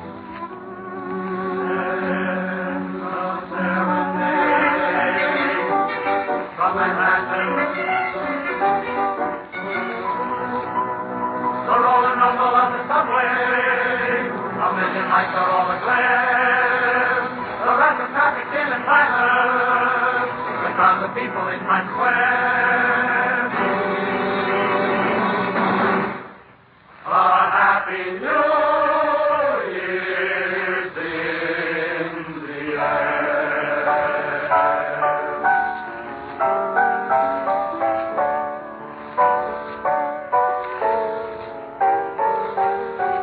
Broadway on its birthday makes you part of it.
acquaintance be forgot. New Year's Eve does bring memories of old times, doesn't it? Pennsylvania spent so many with you. How many, Fred? How many? Why, Bill? Not to embarrass you, but... What isn't that? I just hadn't... Fred Cully, how many New Year's Eves have we worked together? Are you kidding? No. How many? Well, let's see. My oldest daughter graduated from college in... Would you settle for 20? That's conservative. And that's diplomacy. And so all these years, while people were running up and down Broadway with paper hats and horns, why, you folks have been playing somewhere all lang syne. Always. Listen, Bill. Hear that? Know what it is? Why, sure, it's New Year's Eve on Broadway. 1 million people being happy. You know why? Why? Do I know why they're happy? Yes. Well, Fred, that's to say that they're... I don't either, but I bet I find out. How? Just get down and ask him. You mean go right down there to Times Square? Yes. Tonight? Yes, right now. Let's go. For 20 years we sing Old Lang Syne, and now we gotta find out why.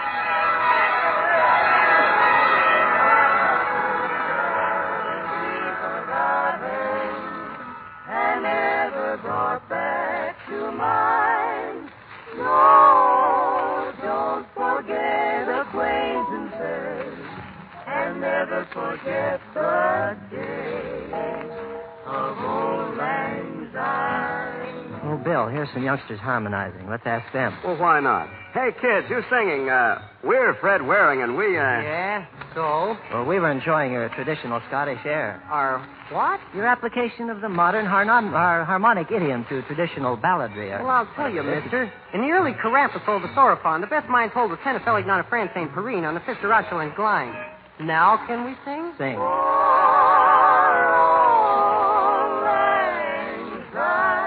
Lovely lady, think of Old Lang Syne.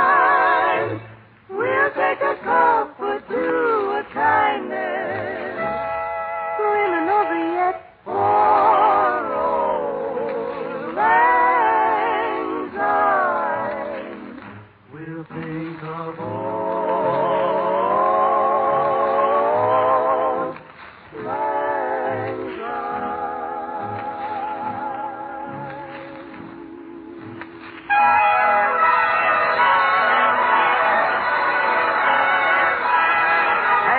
Look at all those big chairs in the window there. My feet hurt. I want to sit down. Don't go in there, Bill. That's the Union League Club. Here comes the butler. Oh, I don't care what it is. I got it. Gentlemen, what is it you wish?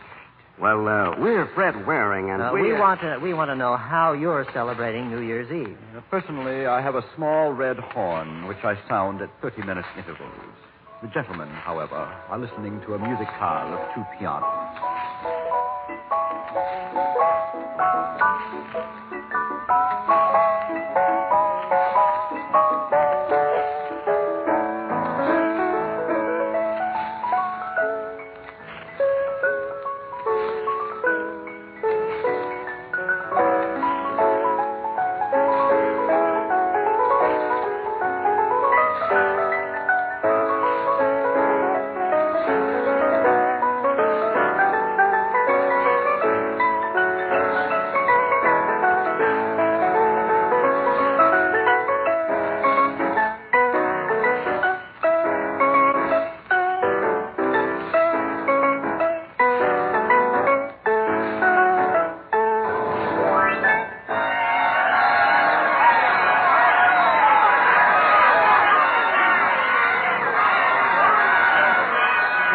Look up there in front of that record shop. That's something. Hey, girls dancing. Man, are they having a time. Hey, girls. Oh, girls. Hi, Squares. What goes? Well, we're Fred Waring. Oh, I can't feel it. The most old Pass this cat. Let these eggs poach. Take it from the top, mister. Well, we want to know what you're celebrating. Don't be an E flat. New Year's, dope. 1947. What do you want, 1927? Come to think of it, maybe you got something there.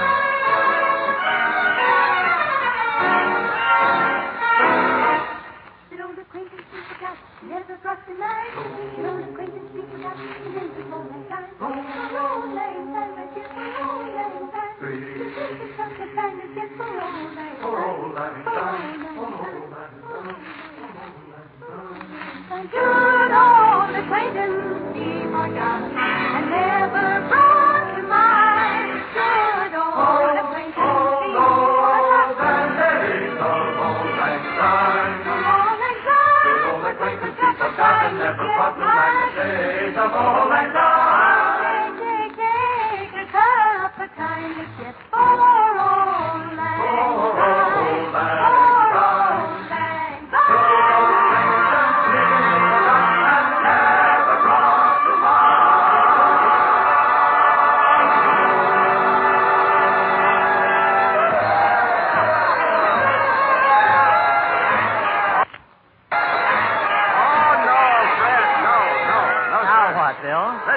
land, isn't it? That's right. Probably the most famous dance spot in America. Oh, my aching dogs. Listen, I couldn't drag 1 foot after. Willie Bivens, where did you come from? Well, looky here now, doggone. If it ain't little Sally Watson from down home. Happy little old New Year, honey. And me just pining for a dance in Mayor. Well, honey, that's don't you find no more.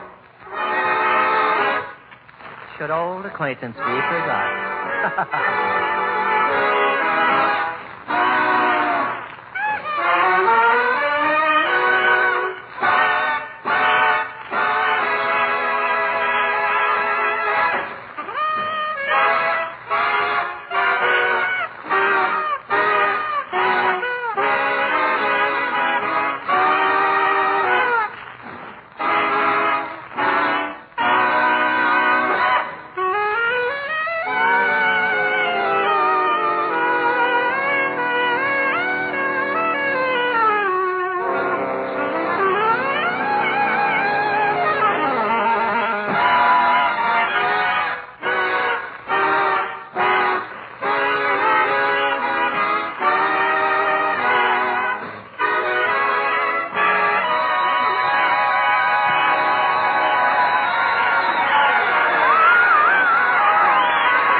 feet are killing me, Fred. Ah, stop, Bill. In here where the light's burning. It's an old friend. Best shoemaker in New York. Well, now, he ought to have a place to sit down. He has. Hello, Jim. Why, hello, Fred. Come in. We're Bill Bivens, and we'd like to sit down. Help yourself. Throw the cat out of the big chair. Thanks. Man, oh, man. You're not celebrating this year, Jim? Me? Sure I'm celebrating. Look, I got paper streamers, a new calendar, radio going. Oh, I mean outside. Crowds, trick hats, horns. Not anymore, Fred. Last few years I've sort of celebrated inside, I guess you'd call it. Oh, we've been trying all evening to find out what people are so happy about. Of course, they didn't know. No? Do you? What are you celebrating with your paper streamers and your new calendar? Oh, a lot of little things that mean something to me. Nothing you'd write a song about, like love or world peace. Things like, well, tulips, maybe. Tulips? You, Jim? Yeah, tulips. Kid brought me some bulbs from Holland. Me, I never seen one before, so I looked them up. They grow red and yellow and white. You can't tell by the bulbs. They all look alike. But the kid says they're tulips, and the book says that's how they look. So I picked a spot in the alley back of the shop and put them in. You know, Fred, I think about them tulips all the time, figuring how they're going to look and wondering which will be which. So you're the tulip king of 8th Avenue, and you celebrate. Tonight? Yes. New Year's Eve is like that, like them bulbs of mine. Sure, maybe in April I'll have to dig them up and find them still looking like a dime's worth of dried onion. But tonight they're red and yellow and white. Midnight tonight don't separate different years any more than any other night. But being people, we got to have a beginning and an end to things. So we fixed ourselves a brand new beginning every year. New bulbs. Another chance for the fine red and yellow and white things we wanted and didn't get. Can't you see, Fred? Those people out there aren't silly or crazy. They're celebrating the finest thing God ever gives a fellow. A new hope for tomorrow. A new hope for tomorrow. When you walk through a storm, keep your chin up high, and don't be afraid of the dark. At the end of the storm, in a golden sky,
now, Bill Bivens for Johnson's Wax. Thank you, Fred. I would like to remind our audience about the excellent protection that Johnson's no-rubbing, no-buffing glow coat gives to linoleum and other floors. I do know that above anything else, you want your floors to look nice. And, of course, Glow Coat is wonderful for giving your floors a really bright shine. But you see, the same lovely Glow Coat shine that gives your floors such beauty also protects them against wear and scuffing shoes. So, with regular Glow Coat care, your linoleum keeps new-looking years longer. This wax protection saves you work, too. Spilled things and dirt wipe up so easily and quickly. Try Johnson's self-polishing Glow Coat, won't you? It's easy to apply. There's no rubbing or buffing. It shines as it dries. In 20 minutes, your floors are all ready to walk on and shining beautifully.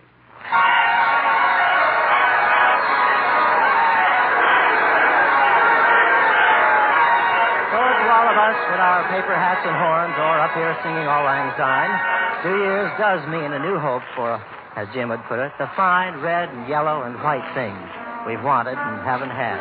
Let's hope they lie just ahead, beyond the blue horizon.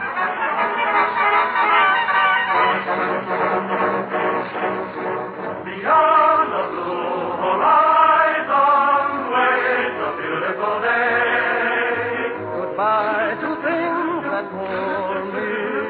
Joy is waiting for me. I see a blue horizon. My life has only begun. Beyond the blue horizon lies a rising sun.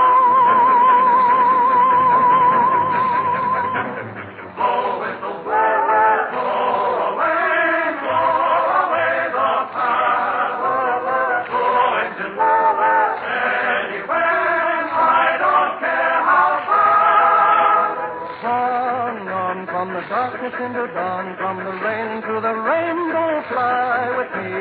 Gone, gone, all my grief and woe. No matter where I go, if I am free.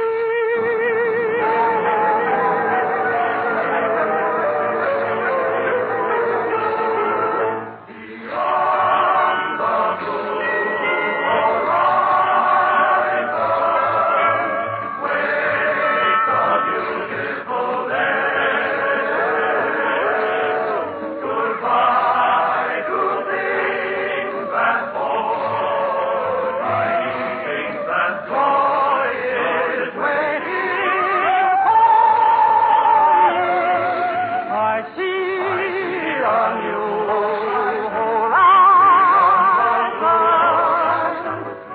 It's only begun. Beyond the blue horizon lies the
This is Fred Waring. Thanks again for coming. Here's to your very happy New Year. And we're glad the Johnson's Wax people called on us to express it musically for them. Fibber McGee and Molly, and Don King, and all of the folks at 79 Wistful Vista. Fibber and Molly will be back answering the door chime next week at this same time. And when you care to call on us, We're on the air every morning over NBC. Now, the low bow to the arrangers Simeon, Ringwald, Aves, and Gerhardt, soloist Gordon Goodman, Jack Dolph, Jane Wilson, Maureen Gerhardt, and all the Pennsylvanians. May there be music, gladness, and all good things in your new year. May it be tops. And as for us, all through 1947, we're going to ride, ride, ride. Ride, ride, ride, ride, ride. We're going to ride, ride, ride, ride, ride. We're going to ride, ride, ride, ride, ride. We're going to ride, ride, ride. Good night and Happy New Year. This is Bill Bivens speaking for the makers of Johnson's Wax Products of Home and Industry, inviting you to tune in Fibber McGee and Molly as usual next Tuesday night. Good night. This is NBC, the National Broadcasting Company.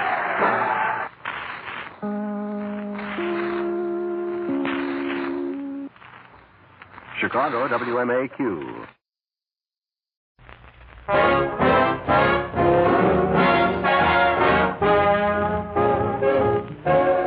Sleigh bells ring, are you listening? In the lane, snow is glistening. A beautiful sight, we're happy tonight, walking in a winter wonderland. Gone away is the bluebird, here to stay is a new bird. He sings a love song as we go along, walking in a winter wonderland. In the meadow we can build a snowman, then pretend that he is Parson Brown. He'll say, are you married? We'll say, no, man, but you can do the job when you're in town. Later on we'll conspire as we dream by the fire, to face unafraid the plans that we've made, walking in a winter wonderland.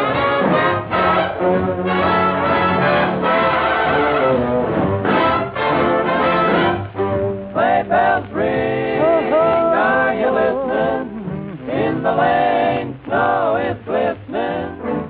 A beautiful sight, we're happy tonight. Oh, walking in a winter wonderland. Gone away is the bluebird, here to stay is a new bird.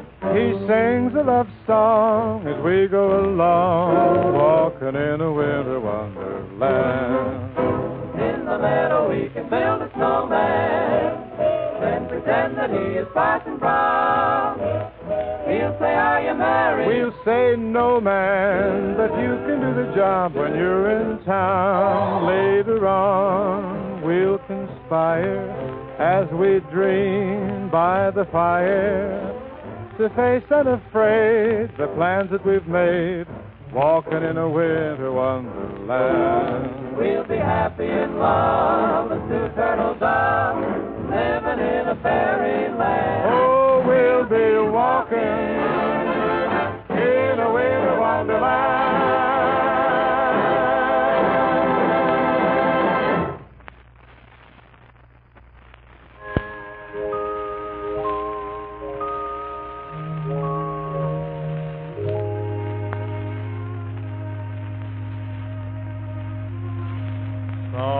Silent night,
through the snow in a one-horse open sleigh. O'er the fields we go, laughing all the way. Bells on bobtails ring, making spirits bright. What fun it is to ride and sing a sleighing song tonight. Jingle bells, jingle all the way. Oh, what fun it is to ride in a one-horse open sleigh. Jingle bells, I don't mind the storm. Bring your coat and hat, you lukewarm cat. I've got my horse to keep me warm.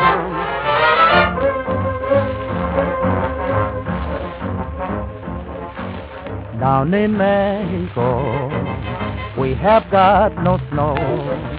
You have got no snow? Down in Mexico, sit around all day, hear the music play. Every time we sing, tequila glasses ring. Jingle, jingle, jingle, jingle.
Joyful and triumphant, oh come ye to Bethlehem.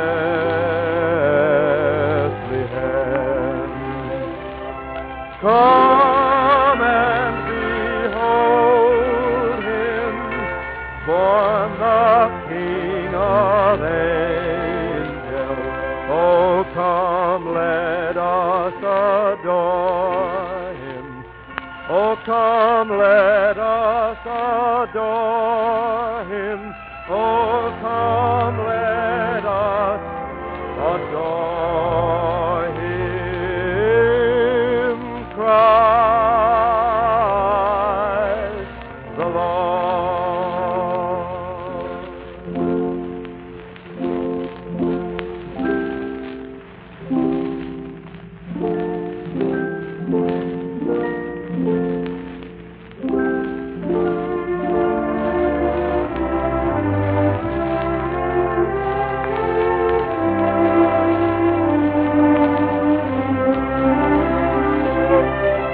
Come and behold him, born the King of angels. Oh, come, let us adore him. Oh, come, let us adore him. Oh, come, let us adore him. Christ the Lord.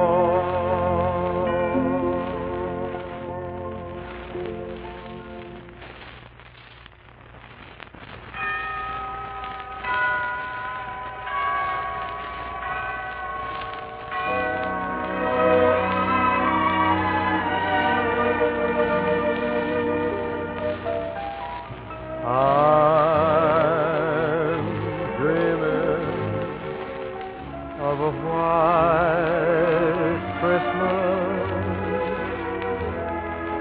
just like the ones I used to know, where the treetops glisten and children listen to hear sleigh bells in the snow.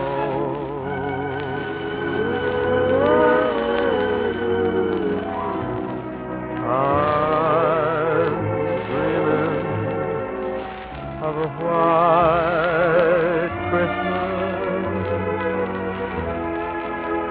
with every Christmas card I write.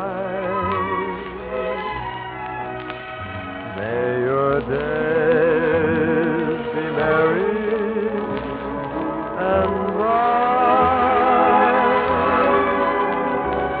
and may all your Christmases be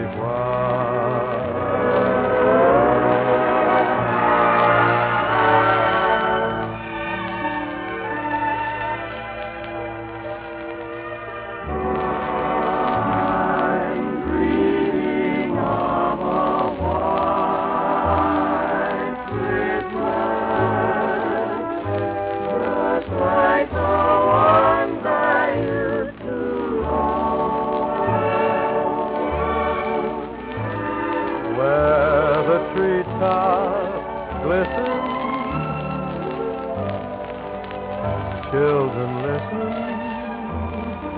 to hear sleigh bells in the snow.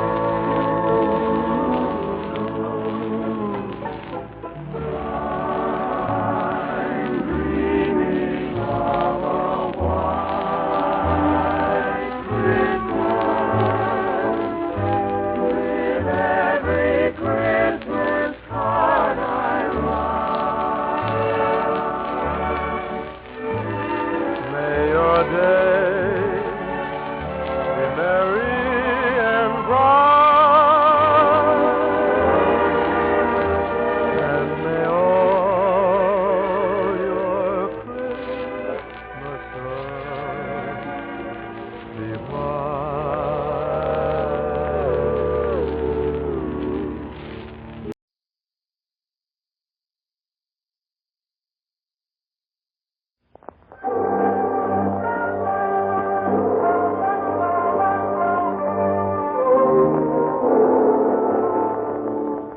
The incomparable Charlie Chan.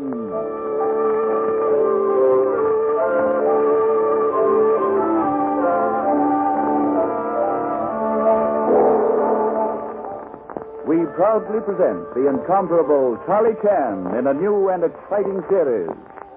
Join the famous detective as he combines the wisdom of the East with the science of the West in a dramatic, complete story from The Adventures of Charlie Chan.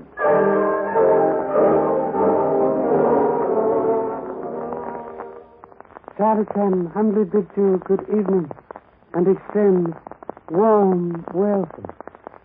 Honorable Santa Claus has been most kind to this undeserving person and showered same with many presents.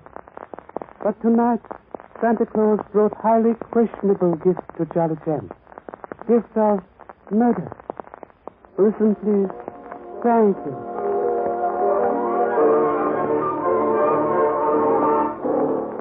Tonight's adventure, The Man Who Murdered Santa Claus.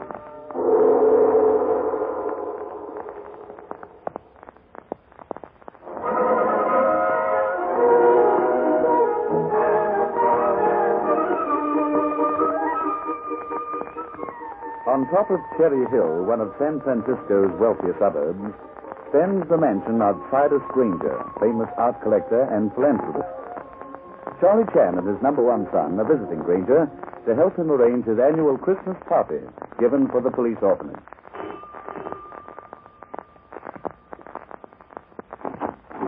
Yes? Oh, Inspector Chan. Merry Christmas. Come on in. Merry Christmas, Miss Granger. This person not aware you were attending duties of butler for your uncle? Uncle Si's got Sexton running 100 errands for him, organizing his party. The whole house is topsy-turvy. Elston, where in blazes are those camp chairs? Hey, Chan. Hello. Merry Christmas. Merry Christmas, Mr. Granger. Mighty nice of the department to send you along to help me out. You've balanced books incorrectly, Mr. Granger. Police department in debt to you. Oh, nonsense. Now, listen, we've got a lot to do. And Nancy, I want you to... Pardon, sir. Did you call, Mr. Granger? Jackson, what about those camp chairs I hired? The van has just arrived, sir. It's at the service store. Well, bring them in.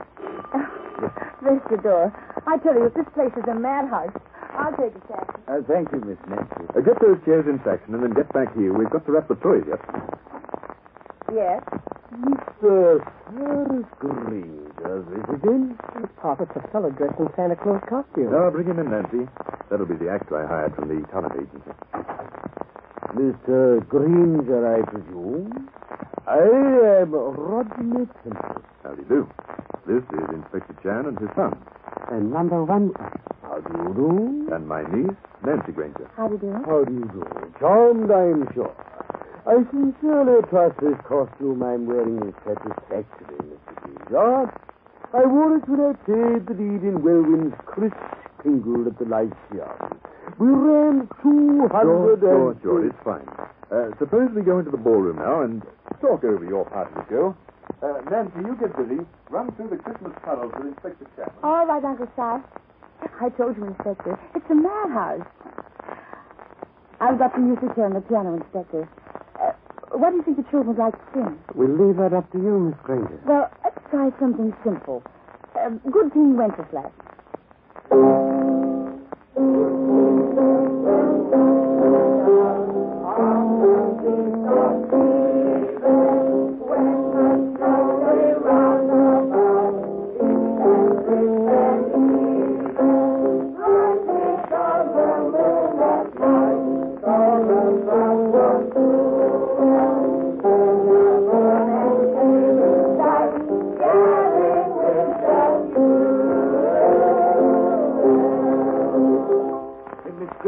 Miss Granger. Come on, Jackson, you can help. But Miss Granger.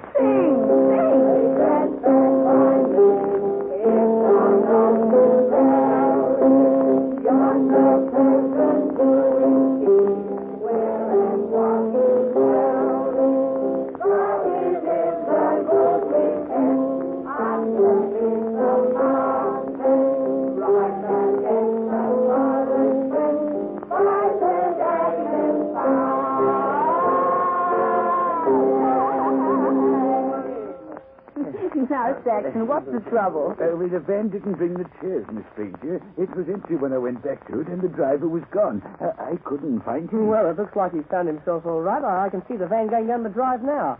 Must have been a mistake. Oh, golly, Uncle Si will have kittens. I better tell him. Excuse me a minute.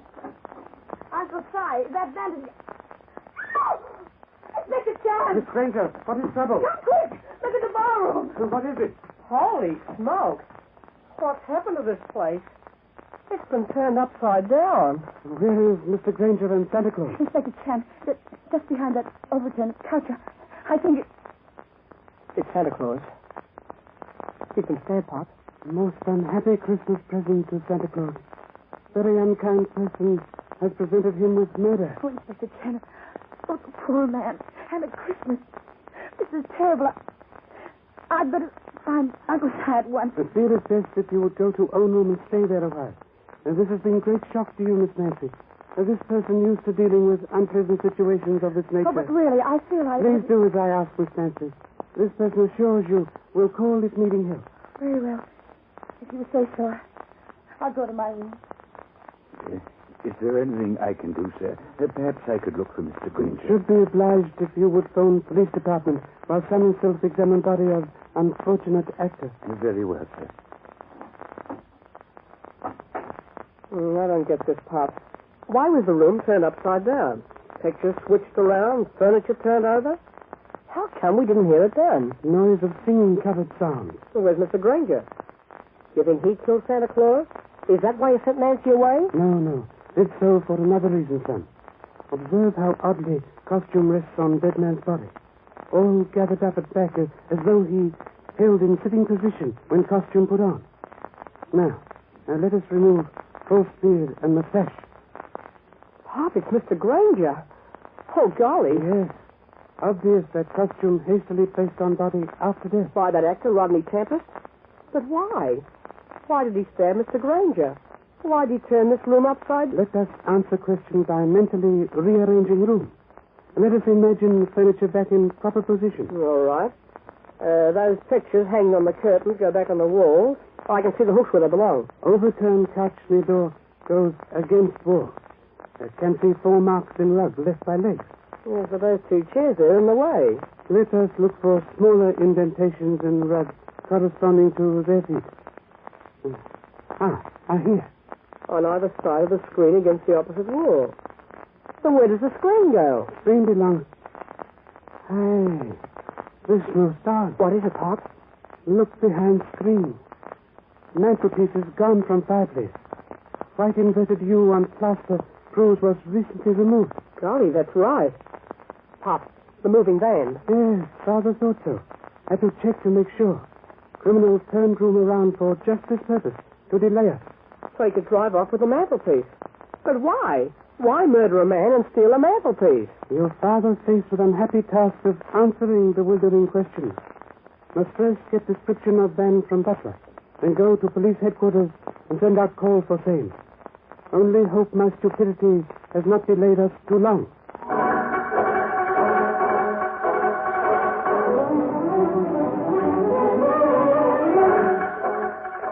Attention all patrols. Signal BX3 urgent. Be on lookout for heavy covered van painted either black or navy blue. Name Acme on side in white block letters. Commercial license 104/639 or 659. Repeat, license 104/639 or 659. Report on site. There's your call, Jan. I hope it gets results. I have great faith in radio patrol, Captain Mullen. Now, what about that mantelpiece routine? I can't figure it out. I've just been consulting old records, Captain. I have astonishing news for you. What? Have been repeated cases of mantelpiece robbery both in England and America. You're kidding, Pop. Further, burglaries or robberies limited to only one kind of mantelpiece. Adam mantelpiece. And what in blazes is that? Adam brothers were famous designers in England during 18th century. Built many beautiful pieces of furniture. Are they valuable today? Are valuable as antiques. But this was not murder and general theft. Otherwise, why steal mantelpiece alone and leave behind many other valuable antiques? You mean that Granger was killed because somebody was after a particular mantelpiece he owned? Yes. May I use your telephone, please? Yes. Thank you. While police trace missing van and stolen mantelpiece, Charlie Chan must trace missing actor. National Talent Agency. This Inspector Chan of Police Department. Request home address of actor hired through your agency by Mr. Cyrus Granger. Name is Rodney Tempest. Mr. Tempest, one moment, please. Yeah, here was, sir.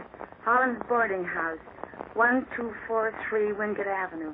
Mr. Holland is authorized to take all calls if Mr. Tempest is out. Many thanks. Come, son. Must leave now, Captain Mullins. If any information about missing van comes in, phone same at once to Holland's boarding house.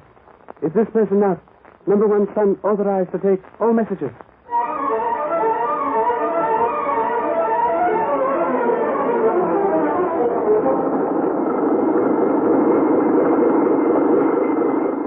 This is 1243, Pop. Yes, typical theatrical boarding house. Hey, I'll bet that old guy in the suit must be Holland. I only hope that Rodney Tempest left enough clues behind his room to make sense of this case for us. Mr. Holland, please. Thanks. What? Speak up. Observe police shield, please. I'm Inspector Chan. What you shoving that badge at me for? I ain't done nothing. All my papers in order. Look here. Room in the house. License. Water tax receipt. Driving license. That stuff. I'm looking for Mr. Rodney Tempest, please. Don't whisper, confound it. He's pretty deaf, Pop. Let me try. Mr. Holland. That's my name. Rodney Tempest. Ain't seen him all day. Where's his room?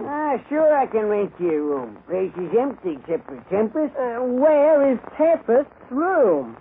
Oh, him. Second floor. 2R. Thanks. Come on, Pop.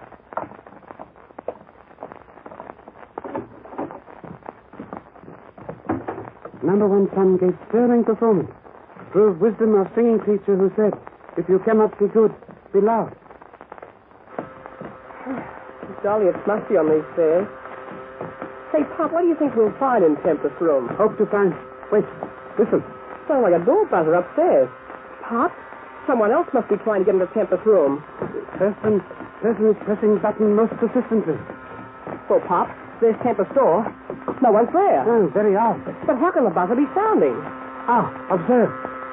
Pin has been thrust into side of button holding same down. But who? Why? What's it mean? May find answer inside room. Pop on the bed. There's a man. Come. Aye. Case has taken most unfortunate turn for worse. This man has been chloroformed to death.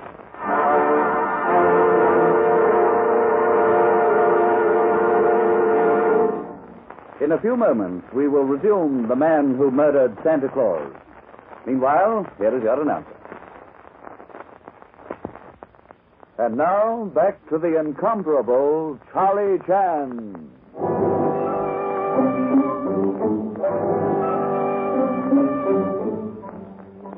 Investigation of the strange murder of Titus Granger, coupled with the theft of a mantelpiece from the dead man's home, brings Charlie Chan and his number 1 son to the room of Rodney Tempest in Holland's boarding house. There they find a man chloroformed to death. Who is he, Pop? Features of face correspond to many photographs in room. Dead man is Rodney Tempest. Rodney Tempest? But I thought he was the murderer. Evidently was not. How was he killed, Pop? Was struck unconscious. Can see bruise on head. Then laid on bed. Wad of cotton placed on face. Can of chloroform tied to head of bed so that same would drip on cotton. Why take such a roundabout way of killing him? Son forgets pin sticking in buzzer button. Well, what about that? Indicates murder appears to be accidental. How? Evidence says attacker did not wish to kill Tempest, only make same unconscious. Chloroform victim, then departed, jamming buzzer. Thought constant sound would cause inquiries and ultimate rescue. Golly, he didn't know Holland was the only other man in the house, and Holland is dead. Yes. Oh, what are we going to do now, Pop? We can't just sit around and hope that that van's located. We'll first notify Captain Mullins of second regrettable homicide, then proceed to Townsend Antique Gallery, where Mr. Townsend sells something else besides furniture. Perhaps gentleman sells murder.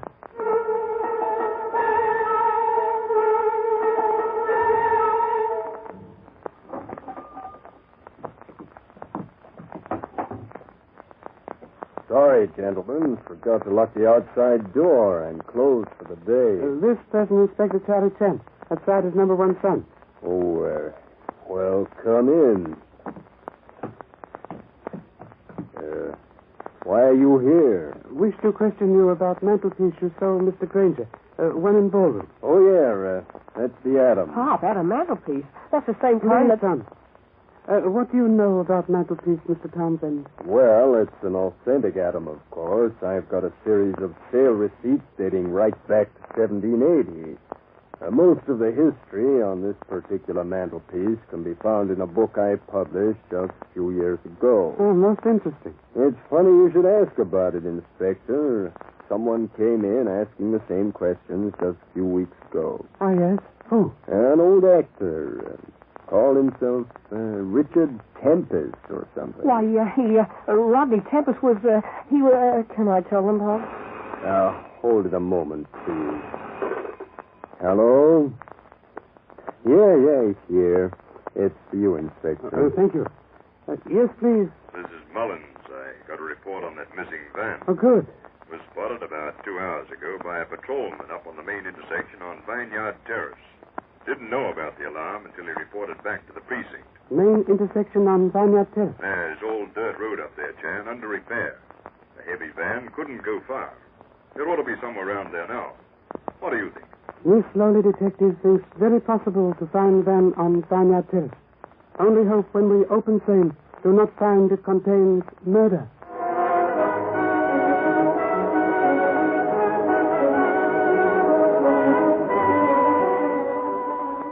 When Captain Mullen said these roads were under repair, he should have said underwater.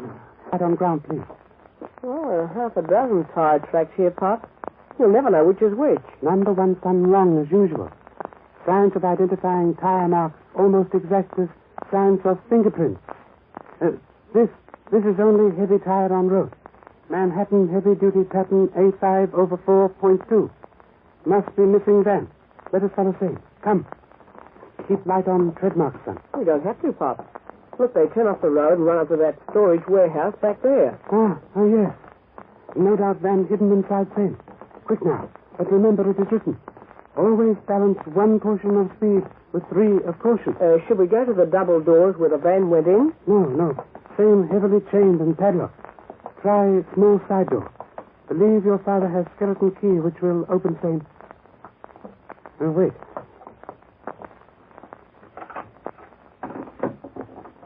Got it open, Pop? Yes, son. Come. Now necessary to balance sections with 5 portions of caution. Golly, Pop. What a place.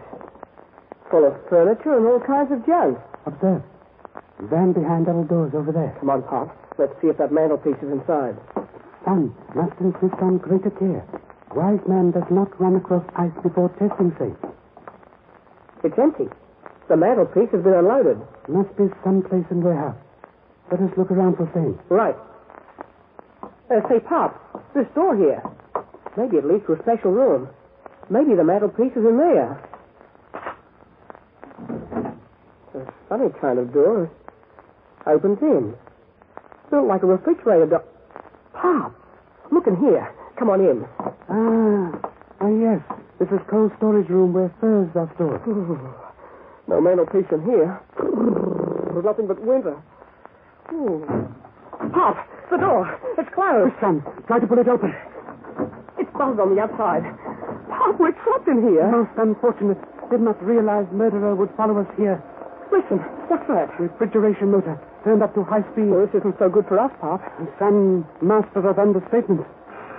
I'm hearing things, Pop. What's Hall's getting me? I hear a phone. Son hears phone. Same hangs on wall alongside door. For communication with other parts of warehouse. It's the murderer? Yes. Charioteers speaking. Hello, Jan. You'll be frozen stiff in half an hour. You and your brat. You better outsmart him, Pop. You're so anxious to find out why I wanted that mantelpiece, Jan. I'll tell you. Help you pass away the time while you're kicking off. In 1779, Jennings Carton was one of the greatest book collectors and literary experts of England. He owned the rarest thing in the world, a manuscript copy of Shakespeare's play Richard III. This is most interesting. Go on. That manuscript was stolen from Carton by another collector, a madman named Richard Wells. Wells sealed the treasure up in his mantelpiece, afraid to let anyone know he'd stolen it. But when Wells died, he admitted his theft in his will and directed his heirs to send the manuscript back to Carton. Go on, be quick. By the time the will was read, all the dead man's furniture and possessions had been sold. The mantelpiece, too. Gone, without a trace.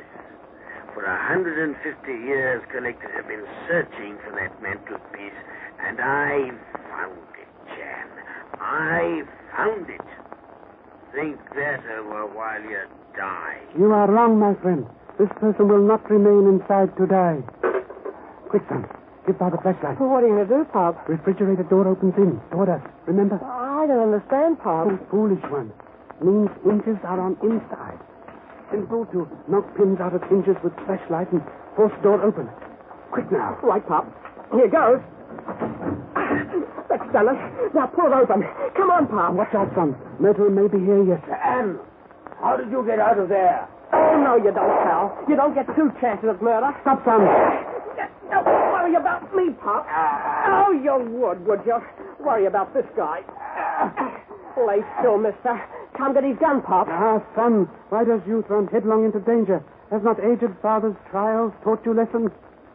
Have gun now. And may let murder up. Do you know who he is, Pop? Ah, yes. I've known for some time that murderer is very clever proprietor of boarding house, Mr. Holland.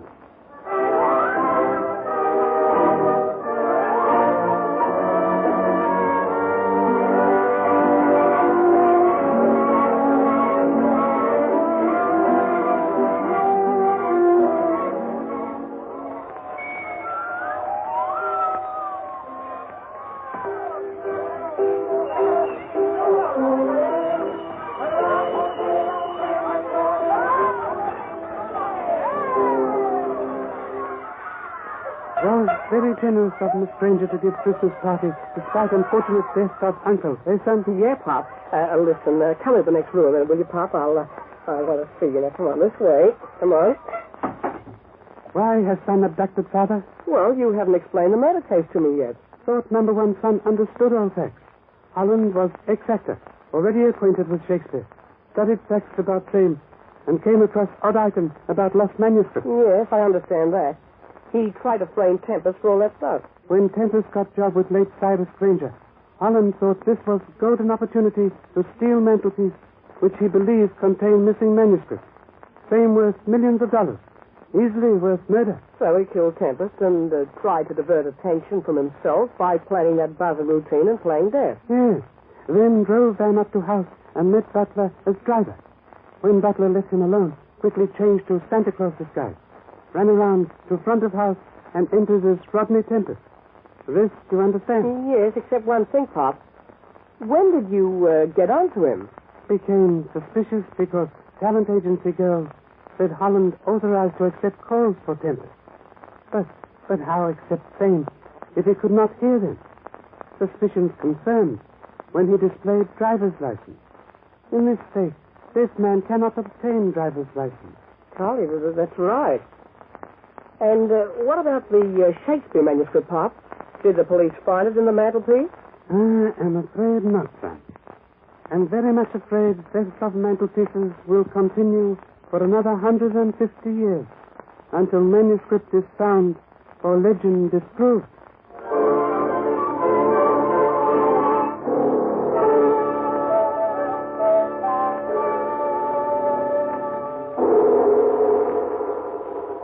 Before this person has further words with you, here is an answer with words of wisdom.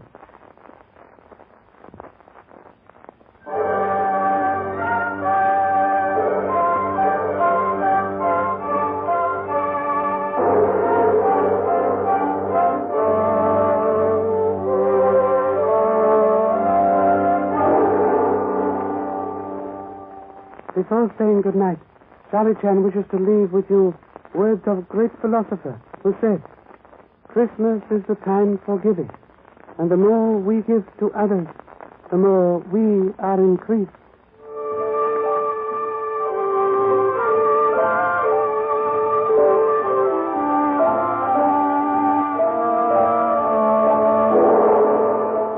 Be sure to join us next week at the same time for The Adventures of Charlie Chan, based on the famous character created by Earl Derbiggers.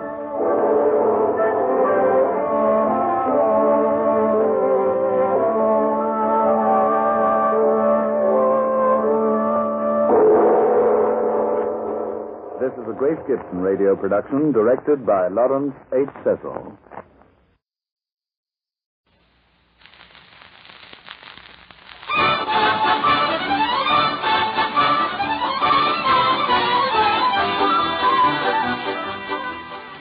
Soy Chiquita, con música para usted, y también usted.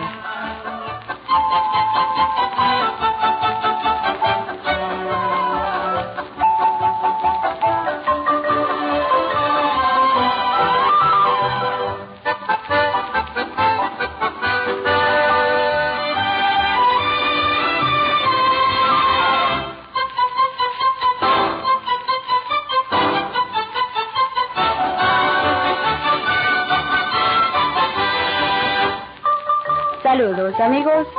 Our fiesta today happens to be a very special occasion.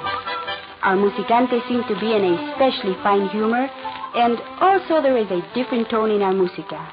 I have an idea that the Christmas spirit has something to do with this state of affairs. About this time in America Latina, as well as in every other country, Christmas is awaited with great enthusiasm. Of course, Santa Claus doesn't mean much in Latin America, as the bearer of gifts there are los tres reyes magos, the three wise men. And as for villancicos de Navidad, or Christmas carols, well, here are two that America Latina is singing at this time of the year. Regirán and En el Portal de Belén.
Beloved memories of other Christmases.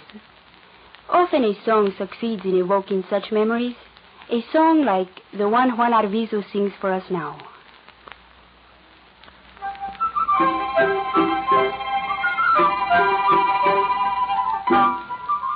Beloved memories recalled by Mantelito Blanco. Mantelito blanco de la humilde mesa en que compartimos el pan familiar. Mantelito blanco hecho por mi madre en horas de invierno de nunca acabar. Mantelito blanco de la humilde mesa en que compartimos el pan familiar. Mantelito blanco hecho por mi madre en horas de invierno de nunca acabar.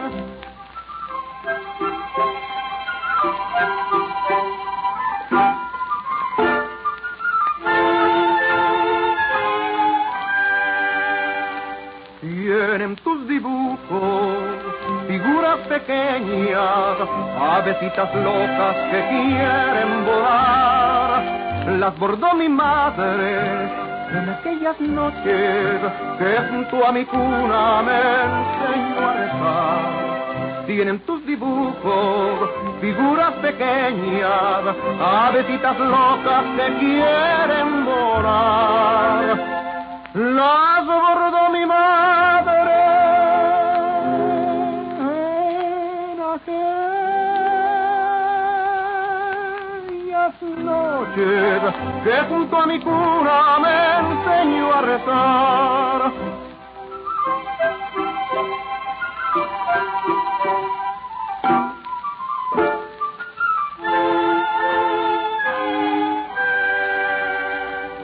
Hay dos letras grandes en el mantelito, letras veneradas que de recordar. Son las iniciales de mis dos viejitos, ausentes por siempre jamás. Hay dos letras grandes en el mantelito, letras veneradas que de recordar. Son las iniciales de mis dos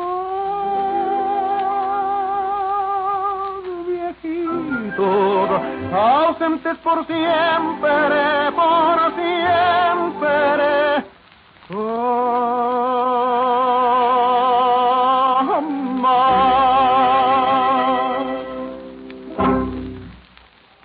Here is a folk song from Chile that I think is most appropriate now. Néstor Mestachaire sings El cura de mi pueblo, the priest of my village. Néstor? Cura de mi pueblo, en tus oraciones a Dios siempre ruegas por todos nosotros. Cura de mi pueblo, cuando yo era un niño, me dabas pancitos, me hacías cariño. Cura de mi pueblo, cuando yo era un niño, me dabas pancitos, me hacías cariño.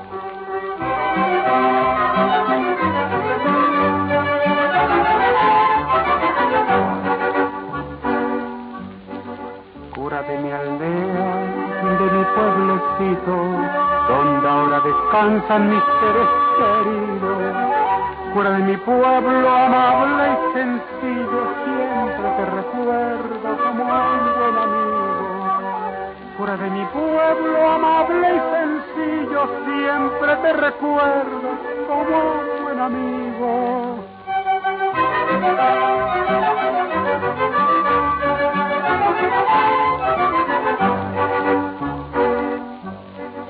Hoy que ya soy hombre y te veo viejito, yo venero en ti todo el tiempo ido.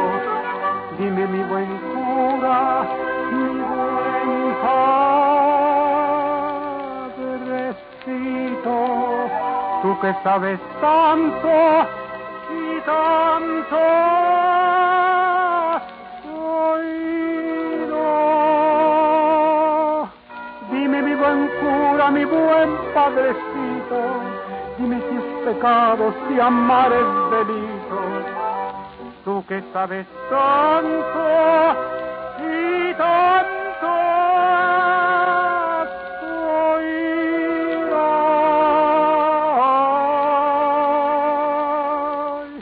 Dime si es pecado, si amar es delito.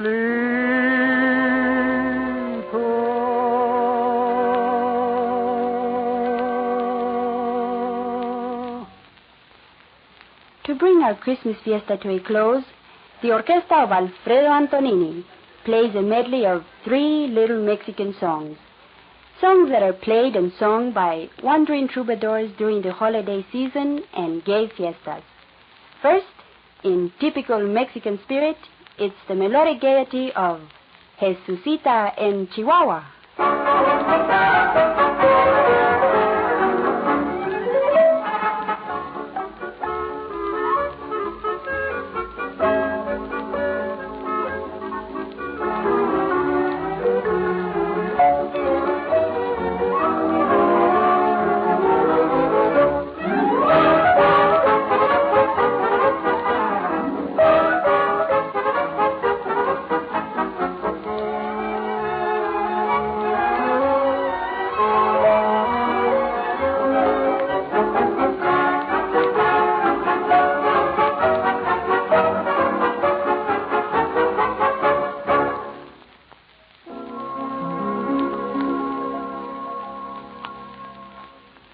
rayando el sol.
Eva Garza and Copitas de Mezcal.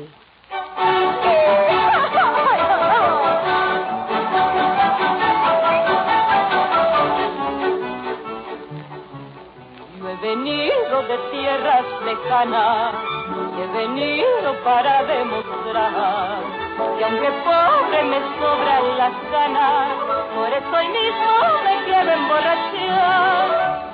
Me fue de mi lado la ingrata, se me fue y no la puedo olvidar.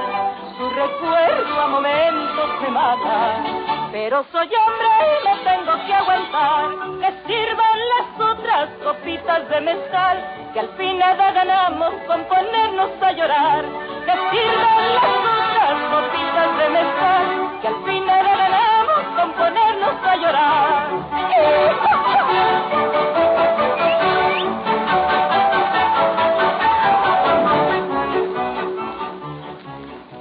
Todos vamos llorando un cariño, todos vamos llorando un amor. En cada alma se esconde una pena, en cada pecho se coyunta el dolor. Olvidar el amor que se quiere no es tan fácil, pero hay que olvidar. Y cuando ese cariño se muere, con otro nuevo volvemos a empezar. Que sirvan las otras copitas de mezcal, que al fin nada ganamos con ponernos a llorar. Que sirvan las otras copitas de mezcal, que al fin nada ganamos con ponernos a llorar. See, amigos, música of this type is always so pleasant. I do hope you enjoyed it. Before I go, I would like to wish each and every one of you Felices Pascuas de Navidad, a very Merry Christmas. Once again, this is Chiquita saying, it's not goodbye, just hasta la vista. This is the Voice of Information and Education, the Armed Forces Radio Service.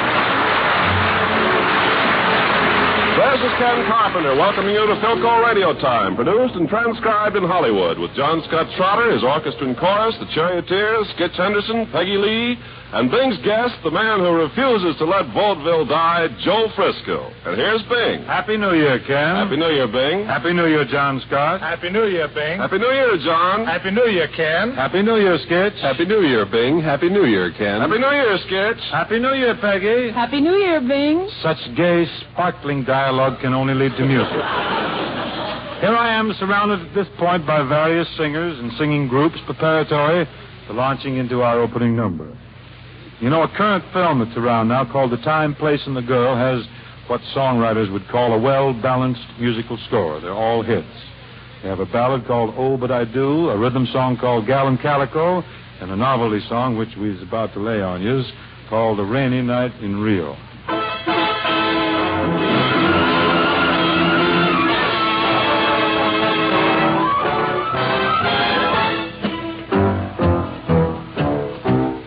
What do they do on a rainy night in Rio?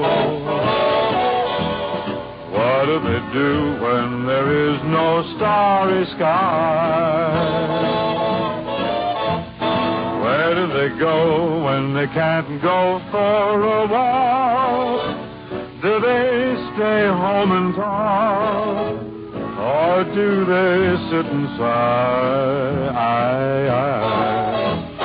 What do they do on a rainy night in Rio? Rio de Janeiro. How can they stand on the sand beside the sea? Can they stand on the sand by the side of the sea? Maybe the girl wants a tender kiss, and yet how tender can you get when you're beneath a wet palm tree? But what do they do in Mississippi?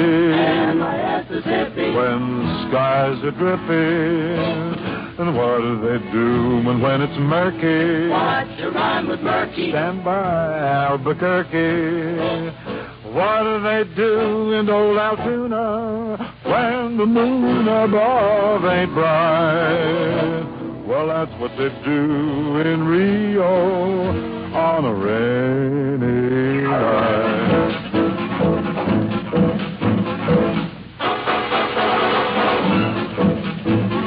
What do they do on a rainy night in Rio, Rio de Janeiro? What do they do when there is no starry sky? They cry for the stars in the sky. Where do they go when they can't go for a walk? Do they stay home and talk?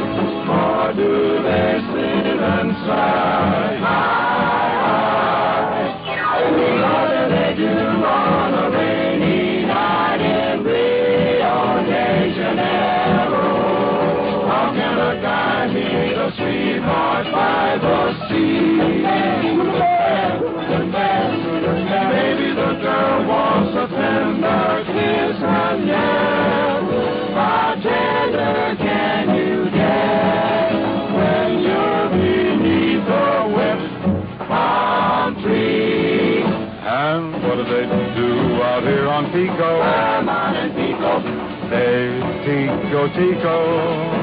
And what do they do when smog is lower? Getting lower. On Figueroa. And what do they do in Colorado when a shadow dims the light? Well, that's what they do in Rio de Janeiro on a rainy night.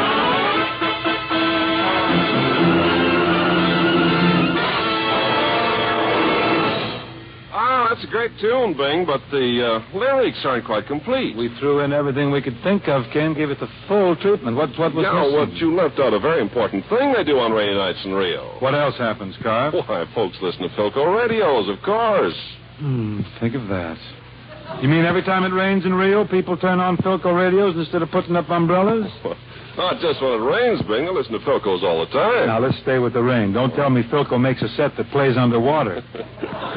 Well, no, Bing. Philco hasn't gotten around to that yet. Well, then the research department is dogging it. But they aren't, Bing. Well, they better get busy on an underwater set, because I've received a postal from a pompano and a telegram from a sea bass complaining that they can't hear the program. Well, believe me, Bing, if such a set is possible, Philco will come up with it. Are you sure? Well, certainly. Just look at the new Philco inventions that are out right now. Take the 1201, Philco's new kind of radio phonograph. And then there's the sensational new Philco Portable with the war-developed circuit. Indeed, the very latest stuff. Oh, that's right, Bing, and that's what's made Philco the leader in radio since 1930. and famous for quality the world over.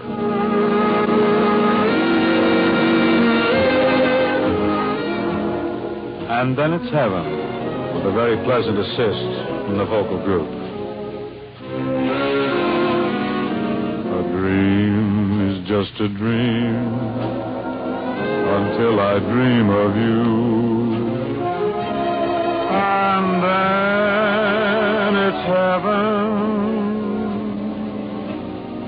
A kiss is just a kiss until I'm kissing you. And then it's heaven. The ordinary things I always do with you become the most important things I'll ever do. And words are only words till you say I love you. And then it's heaven. A dream is just a dream, a dream and a do. And then it's heaven. A kiss is just a kiss in you. And then it's heaven. The ordinary things I always do with you become the most important things I'll ever do. And words are only words till you say I love you. And then it's heaven.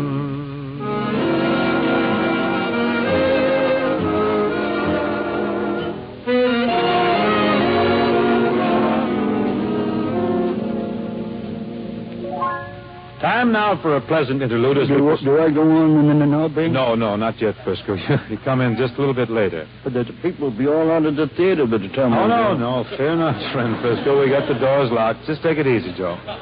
Everything's set. Yes, but I wanted to get home before the fog sets in. Yes. It's been a bit foggy lately, hasn't it? Yes. Pitiful. I'm driving home the other night with my car. Yeah? Couldn't see 2 feet in front of me, and a guy bangs me from behind. He broke the back of my car, then got out and bawled me out. Bawled you out? Says, why didn't you hold your hand out? Yeah? I said, you couldn't even see my car. What do you want with my hand out? This guy must have been out of his mind. Huh? Yeah, he must have been out of his mind, this fella. On top of that, I'm home in my own garage when the guy hit me.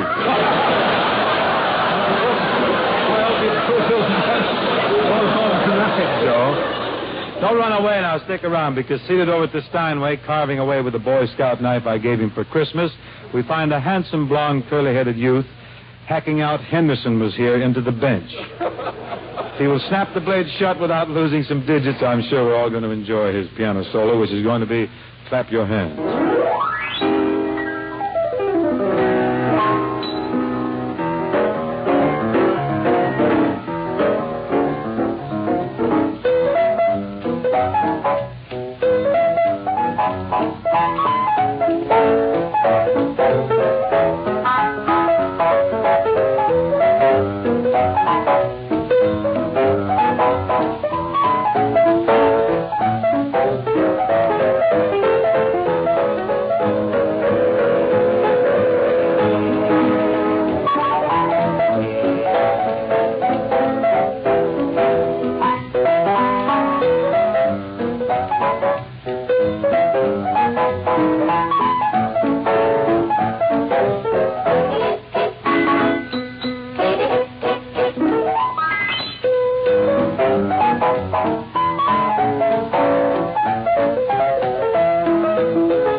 Very nice, very tricky.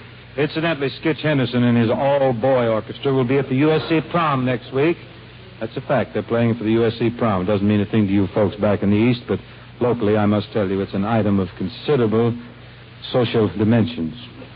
I'm going. I'm attending. In fact, I'm having the barbecue sauce beat out of my best blazer just for the event. That brings us to an important item here on Philco Radio Time, as we so cleverly put it. It's Miss Peggy Lee, our sensational song stylist. What are you going to tantalize us with tonight, Peg? Well, I'd like to sing He's Just My Kind. Je suis très agréable. With the microphone, Peggy. I hope Frisco hasn't headed for the Le Café Comique. He's on in a minute.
Well, I guess you all know the Bangtails are off and running at Santa Anita, so it seems incumbent on us to produce an eminent authority on horse racing. That fellow who wears a racing form with a belt in the back, Mr. Joe Frisco.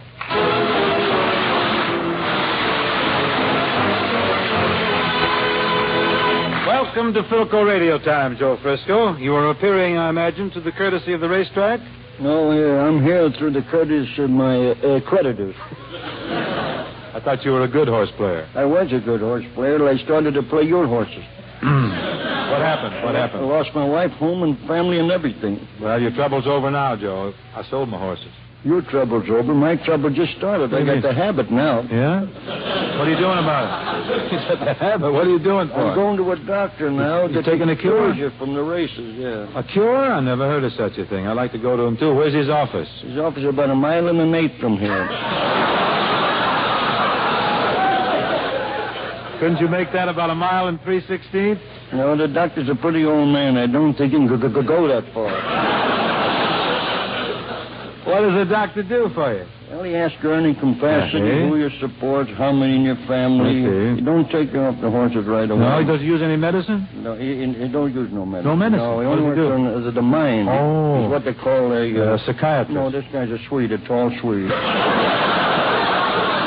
Well, does he take you off the horses, make you quit right away, or can you kind of taper off into it? Well, he didn't want to take me as a patient at all. He didn't. Well, how about this? Do you have to quit playing right away, or can you taper off? No, he allows you to play a horse. One horse a day, and then a half a horse, and then you can go on down.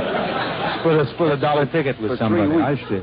He wouldn't take you as a patient, you say? Well, he didn't want to take me. He asked me how long I played the horses. I lied to him. I played them 30 years, and I told him I played them 20. Mm-hmm. I heard him say to the girl in the side room, he says, I got a mental case out here. How'd you know he meant you, Joe? I was the only one in the room. It wasn't an entry. No, What's the rest of his routine? He gave me this what does he do bottle. for? Bottle of what? A penicillin. No, that's penicillin. Penicillin. Yeah. Well, what did he give you that for? Well, it's nerves. They use it in the army. Yeah, quiet the nerves? It's made out of moldy bread, moldy meat. No, not molehills. My mountains is made out of that. Anything that's moldy, huh? They could make it out of Hope's old pictures, I guess, eh? They could make it out of some of his new ones, too. No, wait. I'm in a couple of his new ones. Let's be friendly, Joe. What else does the doctor do for you? Well, he gave me a box of blocks, wooden blocks, like to give the school kids. Little box like to give the school? What's no numbers on the box. No, just blocks. You got to build the building. Uh-huh. Then he gives you his photograph. How big's the building? He gives you a photograph of the doctor. You put of himself? Keep your mind on him, yeah. You put the photograph down on your mantelpiece, your bird's eye. I don't know what you got it for. I got early California. I got late Wisconsin. Well, what does he do with you? You lay that photograph down and build the building. If he can get you up to the 3rd or 4th story inside of 3 months, he'll get you off the horses. How long you been going to him? 5 months now. How high up are you? I'm in the basement yet. I can't get out. You been out the track this year? I was out the track one day. I snuck away the day Seabiscuit. Oh, big day. 60,000 people. Packed. I couldn't see nothing. Everybody yelling, hollering. Yeah. There's a guy in front of me with a Panama hat hollering. I looked up at him, and who do you think it was? You mean? That doctor with my money. His body at night, it's all I dream, about horses. Oh, yeah, that's the trouble. You dream about them? Dreamed all the time. I had a dream the other night where 6 horses jumped out over my bed. Oh, those are hurdle races. I don't play the hurdles. Joe, I'm glad to have you on the show tonight. Yeah, you needed me. Said I'd do something. I'd like to pick this up a little later. I'll pick you up with my car. We'll have some lunch. Tomorrow? No, I can't tomorrow. I can't pick you up tomorrow. I got to go to the Elks Club.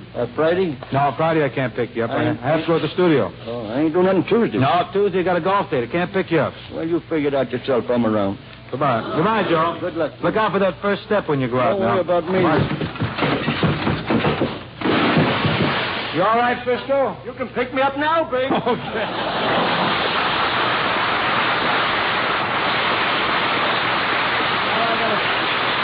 I got to walk over now and assist Frisco to the $2 window. In the meantime, the Charioteers will oblige with Brother Bill. Me and Brother Bill went hunting way up in eastern Maine. The reason we went way up there, we thought we could shoot some game. Me and Brother Bill went hunting way in the middle of the night. Shot something like a grizzly bear, and the doggone thing turned white. I dropped my gun, and the way I run, Brother Bill said, boy, what's the matter with you? Had he known like me, he'd run some too. I ran so fast, they say, they couldn't catch me all day. Oh, the way I ran across that field, they couldn't catch me with an automobile. Rit, boots, solid to boot. Bill got so excited, come in to shooting at me. I heard those bullets sizzling on the whistling through the trees. I ran right by my house, but I didn't have time to knock. Ran into a good card game, and I didn't have time to stop. Ran into a tavern, thought I'd get a sip of ale. I didn't have a dime to pay for it, so I had to get back on the trail. Well, I ran so fast that night, never touched the ground. Heard those birdies in the trees in Alabama bound. I'm going home, I'm all alone. But the bill said, boy, what's the matter with you? Daddy don't like me to run some too. I ran so fast, they say, hey, you couldn't catch me all day. Let's be carrying out over there on that piano. Oh, the way I ran across that field. They couldn't catch me with an automobile. Oh, they couldn't catch me. Jack, I was 10. Oh, they couldn't catch me. Solidly went. Oh, they couldn't catch me with an automobile.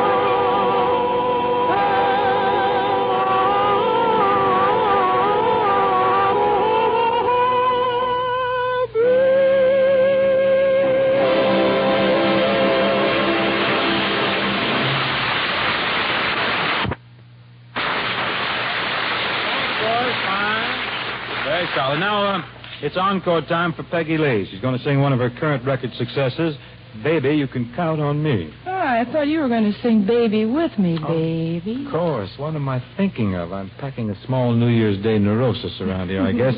You started, don't you, Peg?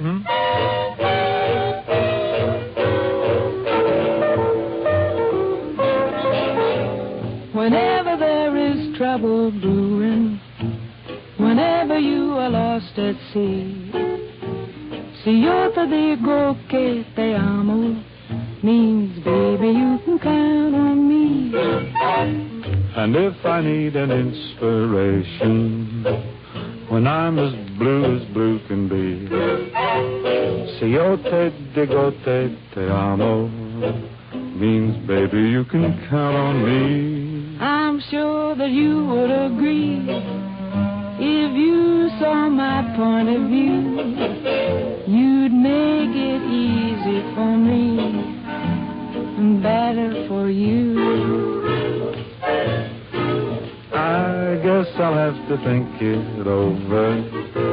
I'm sure that I will come to see. Si yo te digo te amo, means, baby, you can count on me.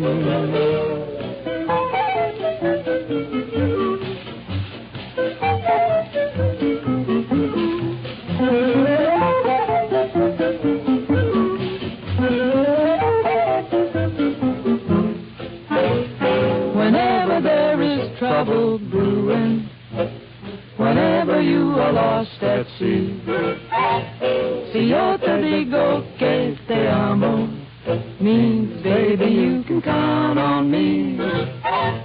And if you need an inspiration, when you're as blue can be, si yo te digo que te amo, means, baby, you can count on me. I'm sure that you would agree. If you saw my point of view, you'd make it easy for me and better for you. So won't you kind of think it over? I'm sure that you will come to say, si yo te digo que te amo, means, baby, you can count on me. Si yo te digo que te amo, means, baby, you can count on me. Si yo te digo que te amo, baby, you can count on me.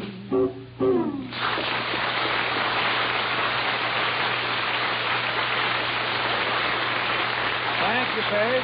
That was lots of fun. I enjoyed that. Say, Bing, I got a great idea. Well, we could use one. You know, it'd be a great idea if somebody would set up a trading post where you could swap Christmas presents like that hand-crocheted necktie Aunt Nellie gave you for something you really wanted. A new Philco radio, for instance, which brings up the point that if anybody gave you cash for Christmas, it's a cinch to give yourself a Philco now. Any Philco dealer will be glad to swap with you. And he's got what it takes. Biggest variety of new Philco radios and radio phonographs in 5 years. All kinds of prices and models, including brand new inventions like the Philco 1201. The radio phonograph where you just slide your record in and it plays automatically. That new Philco portable makes a solid swap, too. Or maybe you go for a radio phonograph with automatic record changer. Philco has them from table model size up to those big, gorgeous consoles that you haven't seen in years. What's the guy talking about, Bernie? He's reading the commercial, Joe. Oh, I thought they sang it. No. It's a high-class show. May I continue? Go right ahead, Ken. Don't mind us. Listen, Joe, when this show... So swap your Christmas cash for a new Philco now. You'll be getting years of solid listening pleasure with the newest thing in radio from Philco, the leader.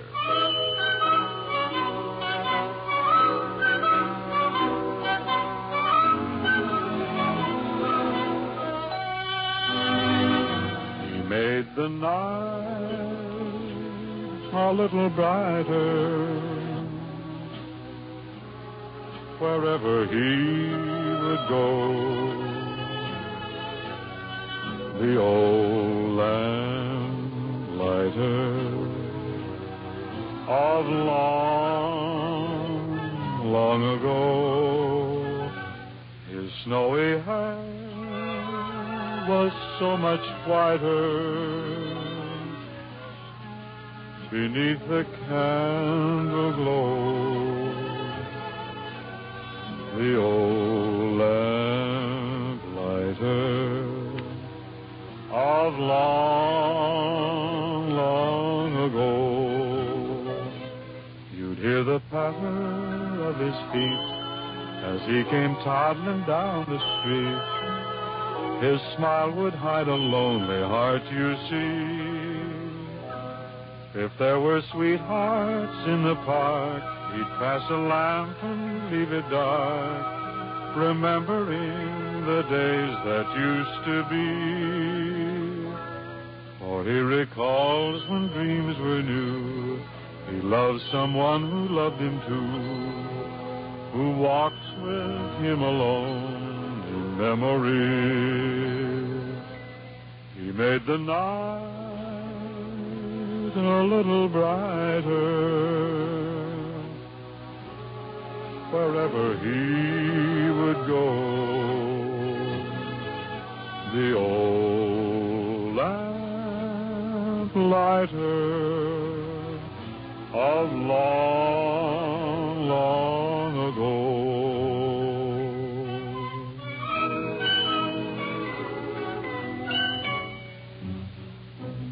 Thanks, folks. Well, I gotta go now and flip on my Philco and catch Henry Morgan, who follows. So I wonder how Joe Frisco made out driving home tonight. Hey, why don't you stick your hand out? I put my hand out. Give it back to me. Oh, pardon me. Here you are. Oh, what television would do for material like this. Good night, folks.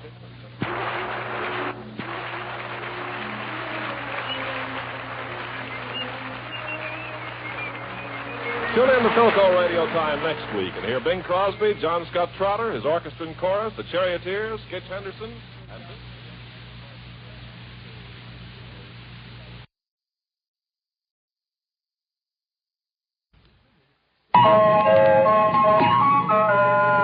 Good evening, anybody. Here's Morgan.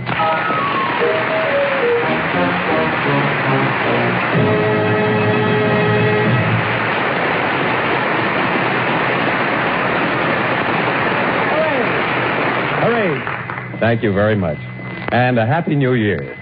This year, according to our research department, will be 1947. Last year, in case you missed it, will be 1946. Now, we've been going over our books for the year, balancing debits and credits, and I have here a brief report on the year's doings of the House of Morgan. The first item is jokes.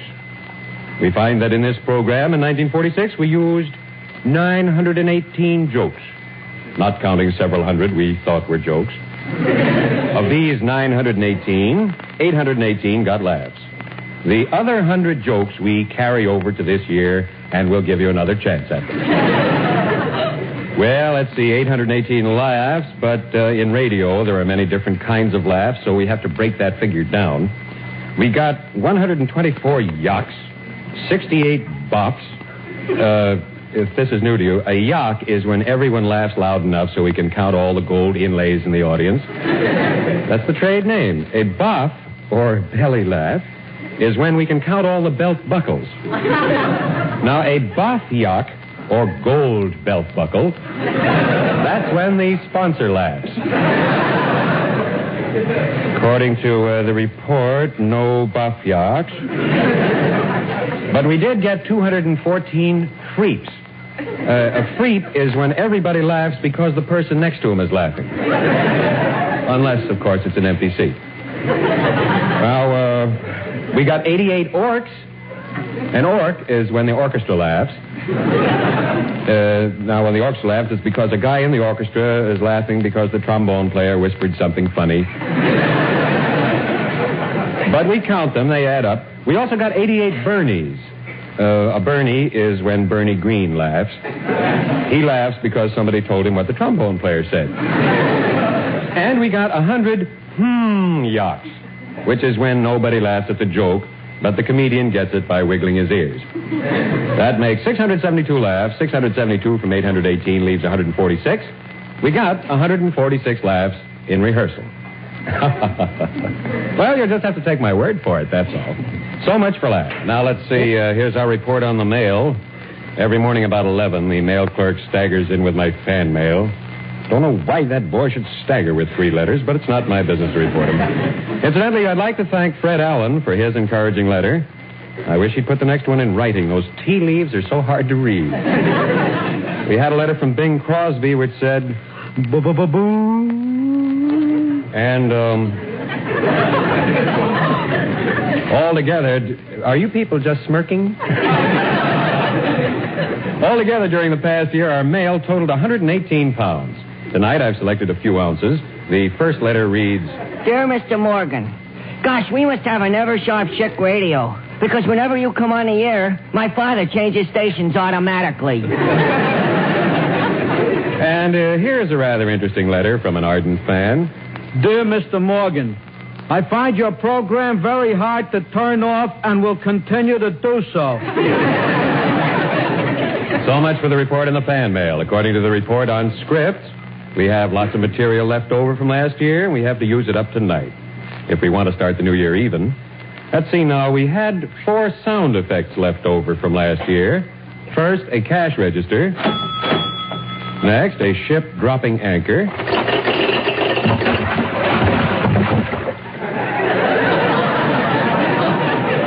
Then, a rustling of paper. And a shattering of glass. Now, in addition to these sound effects, we had 4 sentences left over from last year. They had to be cut out of different programs at the last moment. These are the 4 sentences. 1. Yes, delicious, ain't it? 2. Here's your change, sir. They don't call me Honest Ambrose for nothing. 3. What a pity. We'll never find it in this here fog. 4. Honey, you ain't been getting enough calcium lately.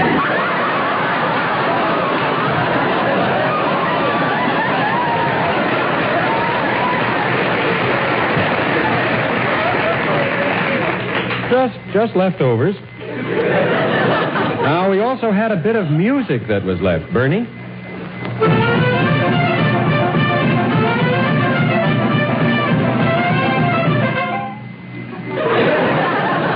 Guess that's all that was left. Well, I'd like to get all these leftovers out of the way, if you don't mind. So I've prepared a little sketch to use up all this extra material. Then we can start the new year. Bernie, we'll start if you'd use some of the leftover music, please. Our story begins on the deck of a small tramp steamer bound for New York with a cargo of tramps. This is really a ruse. In reality, this is a gambling ship, and 2 stealthy figures are busy marking the deck. One says, Nasty weather for the Admiral's dinner tonight, what? Regular pea soup fog. Yes, delicious, ain't it? I mean, one gets tired of nothing but chicken noodles. Say, would you lend me $5? Well, here's a $10 bill, but I can only lend you $3. Very well, and you can owe me $2. Which leaves you 5, and here's your change, sir. They don't call me Honest Ambrose for nothing. Okay, I believe we've dropped anchor. What a pity. They'll never find it in this here fog. Thanks. Our next scene, naturally, is in old Arizona. Ambrose walks into the Last Chance Saloon where his keen ears detect a strange, treacherous sound. Hey, what's that noise? It's me. I was just rustling this here paper. Stranger, we don't stand for no rustlers in this here town. I don't even let Jane rustle. One of us has to leave pronto. All right, I'll go. No, I'll go. You left last time. I ain't been out of town all year. 2 hours later, Ambrose pulled up his weary steed before a small house. His steaming horse was covered with lather, and leaving instructions for the beast to be shaved, he went inside to visit his sweetheart. Oh, there you are, Maribel, honey. You're so delicate, so fragile, like a china doll. Here, let me hold you real close to me, darling. Honey, you ain't been getting enough calcium lately.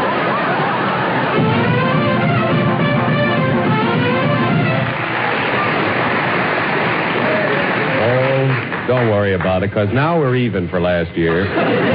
We can start fresh. Oh, here's the report from the Ever-Sharp Schick Injector Razor Company. On 12 programs, the name Ever-Sharp last year was mentioned 438 times. The full title, Ever-Sharp Schick Injector Razor, was mentioned 105 times. I had meetings with the sponsor twice. I lost twice. I said the razor changes blades automatically 12 times. Charlie said it once. Ted Using said it 150 times. We all said the Ever-Sharp Schick Injector Razor sells for $1.25, complete with 20 blades. As a result of this high-pressure salesmanship, we sold 3 razors. A man in Oregon bought 2 in the belief that it was a pen and pencil set.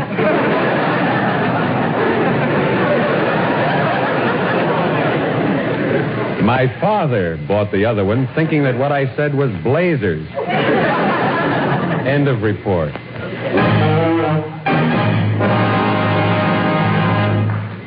Since this is the first day of the new year, we think it's only fitting to take a look at what the other 364 are going to be like. So we're going to describe the rest of 47. And if you feel like it, you can go to sleep right after the show and stay in bed all year. First, the weather for 47. In California, this winter, the weather will be mild and sunny with occasional showers. Daily. The winter in Chicago will be very cold. The winter in Florida will be very expensive. Now for a quick survey of the changes in 47. At the beginning of 46, the housing shortage was called severe. At that time, 4 million people were crowded into garages. By the end of the year, the situation had improved. 2 million of these people had been able to find sellers. And in 47, we predict that railroads will move forward. Next year, the American public will find an unexpected luxury on railroad trains. Hey, Sadie, look at me. What is it? I'm sitting.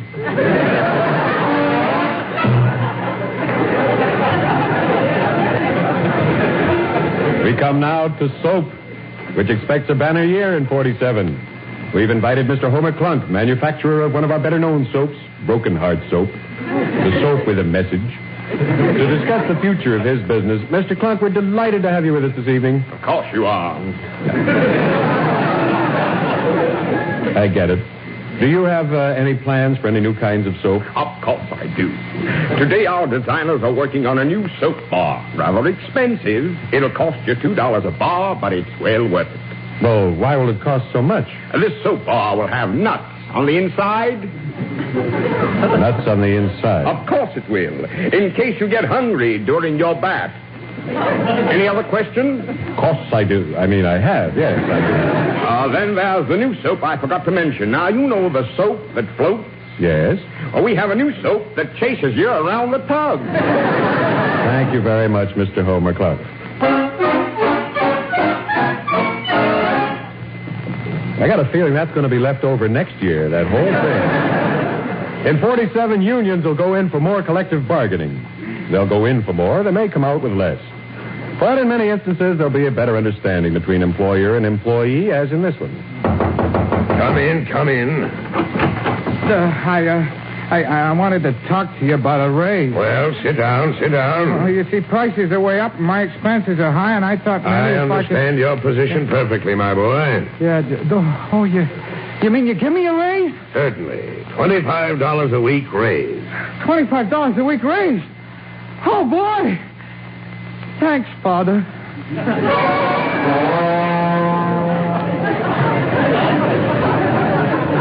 The most important thing about any year is what the people will be thinking and doing. Let's look in on two average people on the first day of 1947.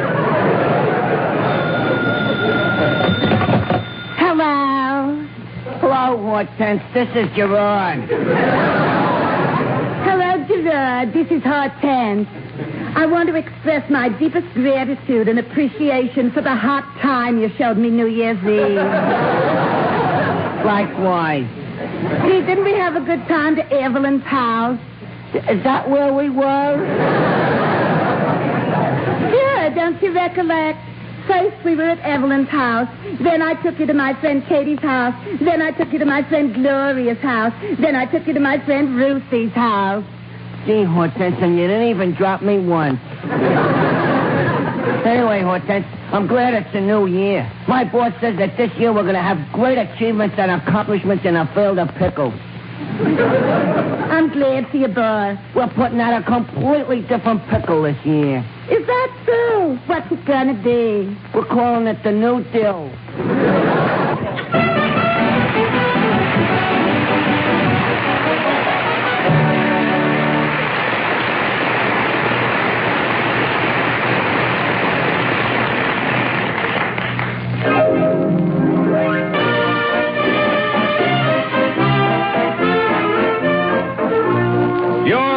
Parade. Songs of 1946 most likely to be killed off. Tonight, Bernie Green and his orchestra play the leading songs all America got most tired of in 46. Here is number 1084, which last week was only 1087, entitled, What is the Fruit, Dear, which after it's sold, you ain't supposed to keep it in the cold. Number 1084.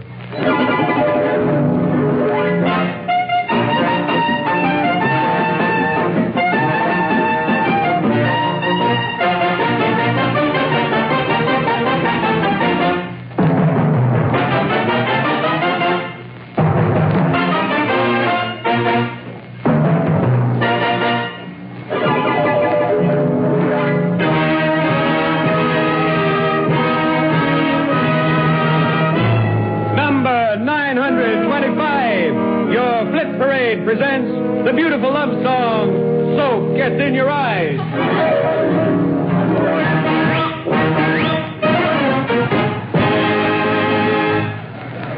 Your Flip Parade is presented by the makers of Elephant Cigarettes. Remember our slogan, I'd walk a mile for an elephant, but would he do the same for me? Remember, with men who bribe football teams, it's the New York Giants 24-14.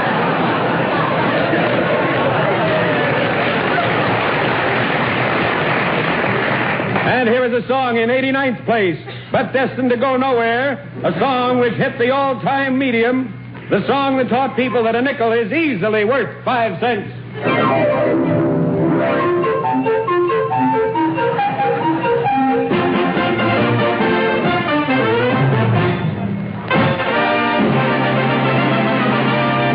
And here it is, number 3 on your obit parade. The song's most likely to drop dead. Number 3, entitled, Even Though Your Teeth Ain't Pearly, I'd Like You to Be My Girlie.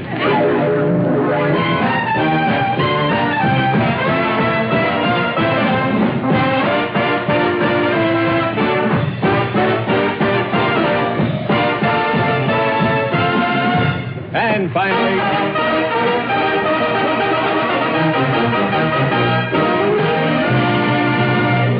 somebody wrote that in on me. Finally, number 1. Yes, here's the number 1 candidate for whatever it is. The title, I Don't Love You, My Dear Mamie. I don't love you, and you can't blame me because...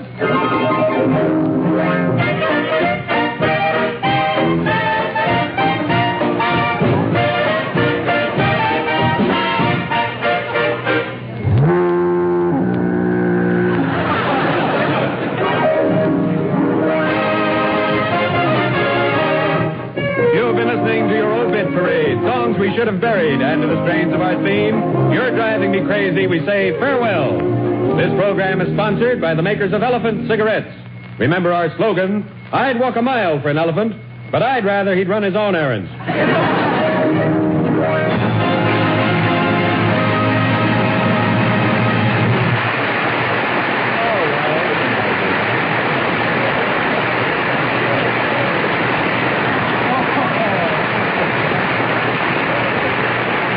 Good evening, Theodore. Here it is, the announcement you've been afraid of, the Shave-a-thon.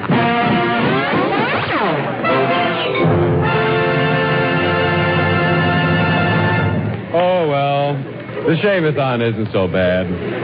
At least after it's over, we have no listeners left, so we can say anything we want. To continue our predictions about the coming year, we examine the field of medicine.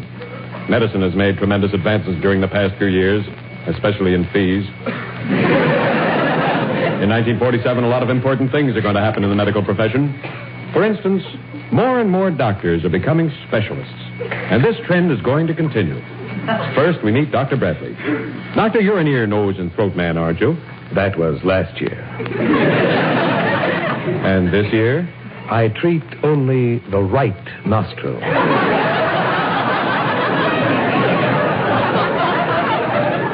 I see. Why not the left nostril? The left? Sir, I am a Republican. It figures. This year there'll be an increasing number of consultations between doctors. There's a very good reason for consultations, and these doctors will show you. We take you behind the scenes of a medical consultation. Dr. Lawrence, I wanted to consult with you about a patient. What's the complaint, Dr. Silverway? He has an ingrown toenail. So why the consultation? He also has $1 million.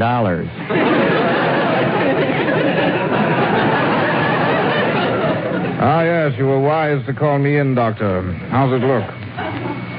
Quite a toenail. Bet it hurts him. It's murder. I'll bet.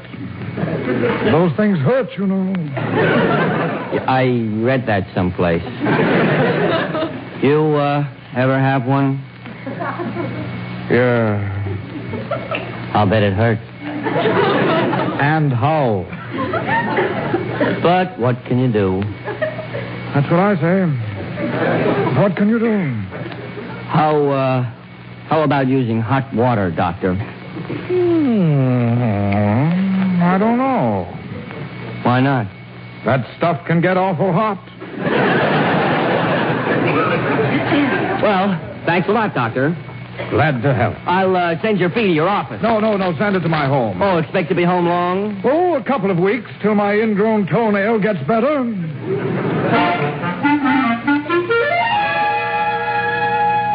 Funny, I was very fond of that in rehearsal. Listen to this startling testimonial to doctors. I wouldn't be caught dead without my family doctor by my side.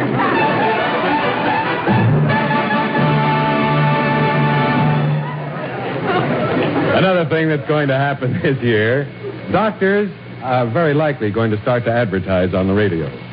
Some of the more popular programs will be the news commentary by H.V. Corpuscle, Portia Faces Anesthesia, Life Can Be Bellevue, Ladies Be Inoculated, and I imagine a lot of new medical theories are going to be tried out. Now, last year, doctors discovered that patients improved more rapidly if they got out of bed very soon after an operation. This year, the theory will be carried even further. Scalpel. Sutures. Forceps. All right, you can get up now.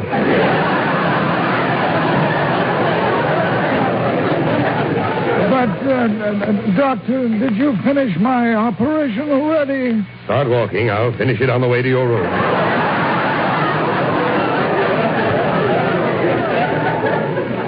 There. Your appendix is out. How do you feel? Tennis, anybody?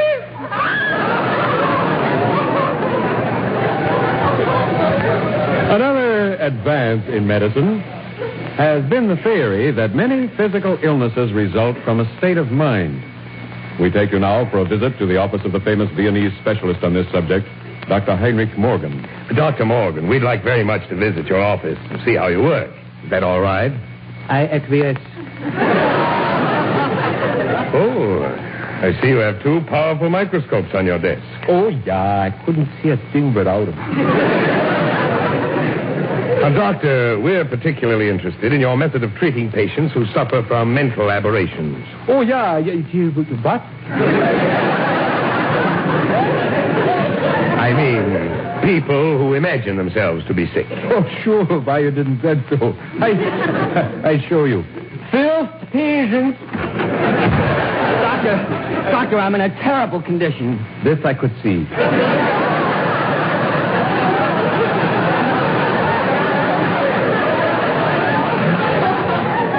But what's the trouble? I have an awful pain in my right leg. The pain is all part of your imagination. When did it start? Well, I was walking down a street, and I imagined I was hit by a brick. I see. Tell me, when you were first realizing that you hate your grandmother? I don't hate my grandmother, Doctor. But what about my leg? See, he's fighting me.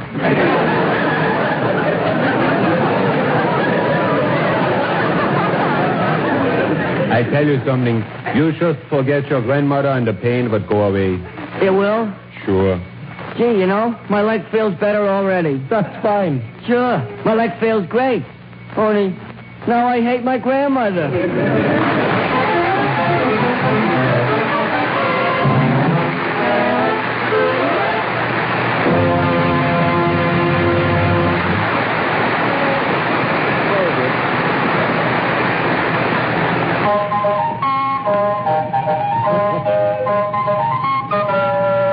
Morgan will be on this same corner in front of the cigar store again next week at this same time.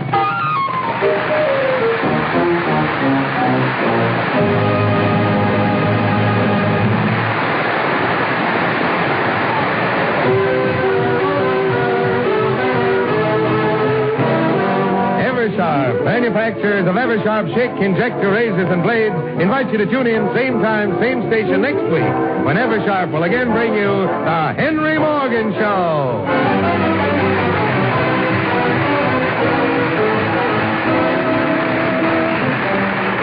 Oh, I see John Russell has stepped into the studio here. He's got some recordings in his hand and something else in there. Hi, John. Hello, Chuck, and Happy New Year. Oh, Happy New Year. Thank you. It's the day after New Year's Eve, but nevertheless, we have a dance party planned for our listeners today. And some noisemakers, We too. will feature the Ron Smolin Orchestra and lots of good dance music by other bands, too. That's great. It's Midwest Ballroom today at 5 o'clock. We'll be listening. Thanks, Chuck. Okay. Put that down. Put that down. Thank you very much, John.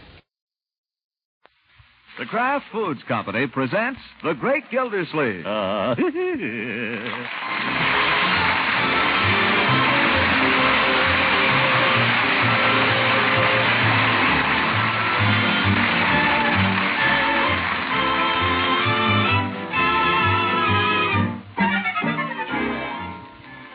It's The Great Gildersleeve, starring Harold Perry, brought to you by the Kraft Foods Company, makers of a complete line of famous quality food products.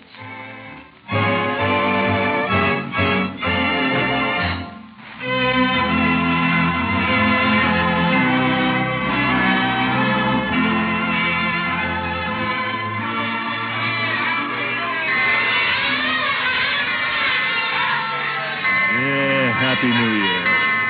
I'm making no resolutions this year. I'm just going to be a bad boy. That's my only resolution. I'm going to be a bad boy.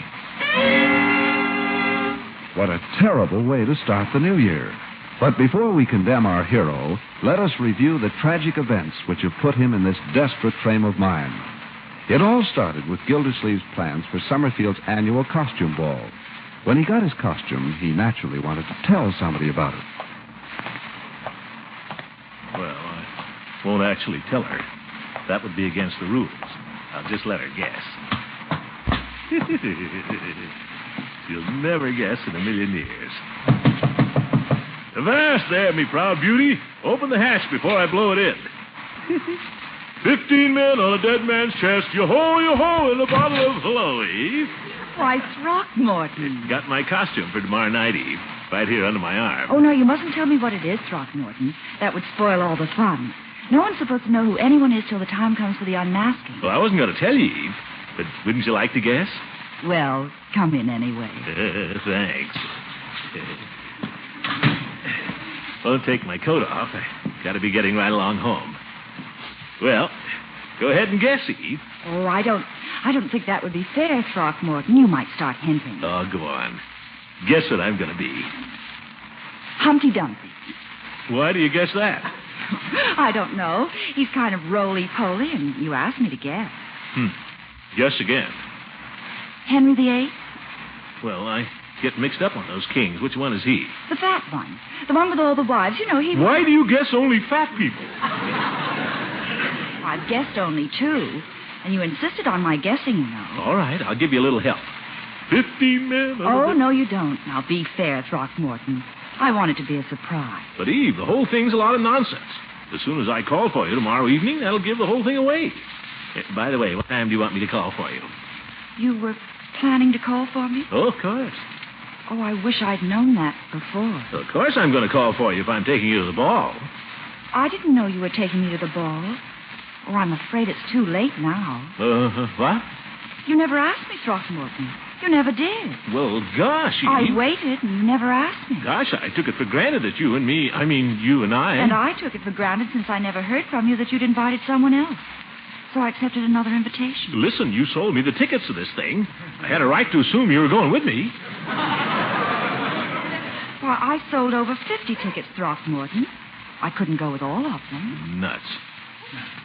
Gosh, if I'd had the slightest idea, Eve. I mean, I've got my costume here and everything. You couldn't just... Not now. I couldn't possibly. I'm sorry. But when you're inviting a lady to something, it's customary to invite her, you know. I suppose you're going with that gym teacher again. He was kind enough to invite me. And he's very nice, really. I'm sorry there was a misunderstanding, Throckmorton. I'll save you a dance if you like. Don't bother. Oh, now, Throckmorton, don't be a baby. Who's a baby? I was going to be a pirate, but now I won't be anything.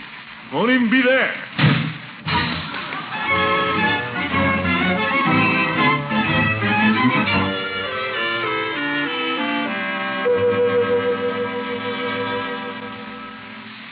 Hello, Miss Fenwick? How'd you guess? I bet you're surprised to hear from me. Say, do you happen to be doing anything this evening? Oh, you are, Well, I just thought... Well, I just, Well, same to you, Miss Fenwick. Nuts. What's the matter with this town? New Year's Eve and everybody's going someplace. Oh, well...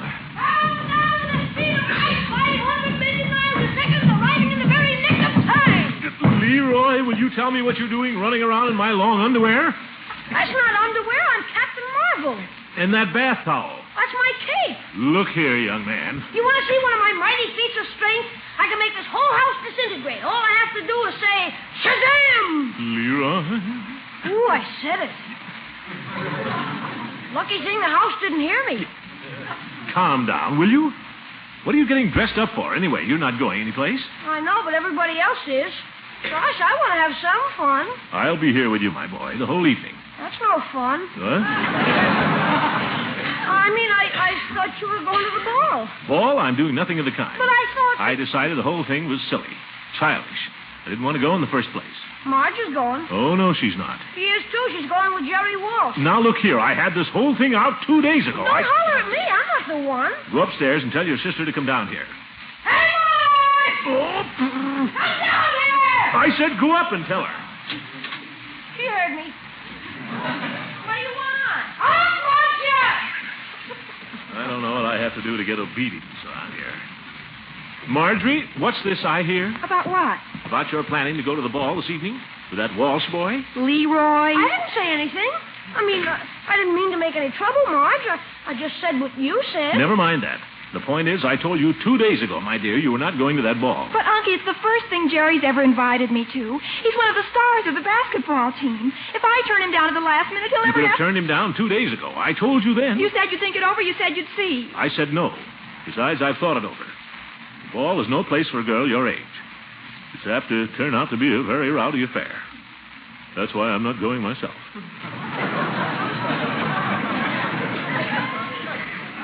I think you're mean. Moreover, I don't want you going around with that Jerry Walsh. From what I hear, he's inclined to be wild. All basketball players are wild. One of the wildest boys I ever knew was a basketball player.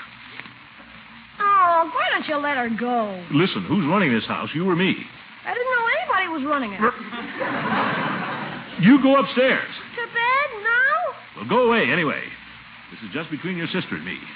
Sorry, Marge. Go on, Leroy. Disintegrate. Shazam. Okay. Telephone. We heard it. I'll get it.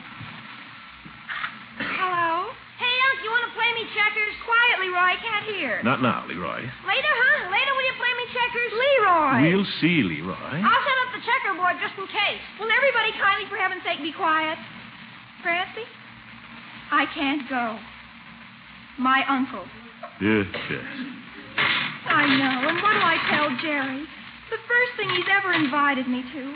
I mean, I'll be so humiliated I'll just die. Yes, yes. My costume? I don't know. Burn it, I guess. What good is it now? Costume, eh? Didn't know it'd gone as far as that. Well, I can't give in now. Now, that is not true, Francie. My uncle is really very nice if you know him. It's just about this one thing. He seems to be a little old-fashioned. You needn't look at me, my dear. You have my decision. Well, I don't know. He's being so stuffy about everything these days, but I'll ask him. Uncle Mort, if I can't go to the ball, can I at least go over to Francie's and spend the night? Oh, so Francie's mother wouldn't let her go to the thing either, eh? I told you it was no place for young girls. Well, may I? I see no objection as long as you're in bed by a reasonable hour. Miracles will happen, Francie. He said yes. I'll be right over. What? Excuse me. Well, Bertie, you're all dressed up. Yes, sir. You look super, Bertie. I wouldn't know you. Well, thank you, Leroy. You're looking well yourself. You mean my football helmet? I don't think he's had that off since Christmas. Yeah, take it off, Leroy. You want to be bald? Okay, goodbye, Francie. Be right over. Mr. Gildersleeve, I'd like to take this opportunity to wish you a happy and prosperous New Year. Is it all right if I go now? Yeah, same to you, Bertie, and you go right ahead. By the way, where are you going? Well, it's starting over to Jack Chase's house. Goodness knows where it'll wind up. Oh? Well, I suppose that's your idea of a way to have a good time. My idea of the way to spend New Year's Eve is just sitting quietly here by the radio, laying plans for next year. Well, a man can't break any bones that way. Enjoy yourself, Miss Gildersleeve. You too, Bertie. Happy New Year. Hey, aren't you going to play checkers? I've got the board all set up. Oh, I suppose so.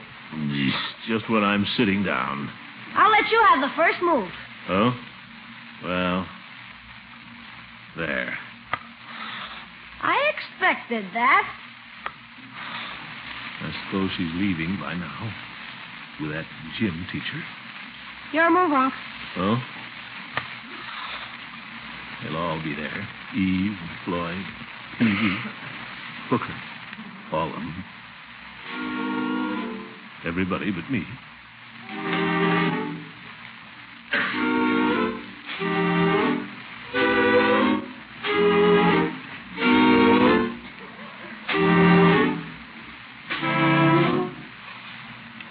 Yours, Unc. What's that? Your move. Oh. Well. Ha! Leroy, it's your bedtime. You haven't got your mind on the game, Unc.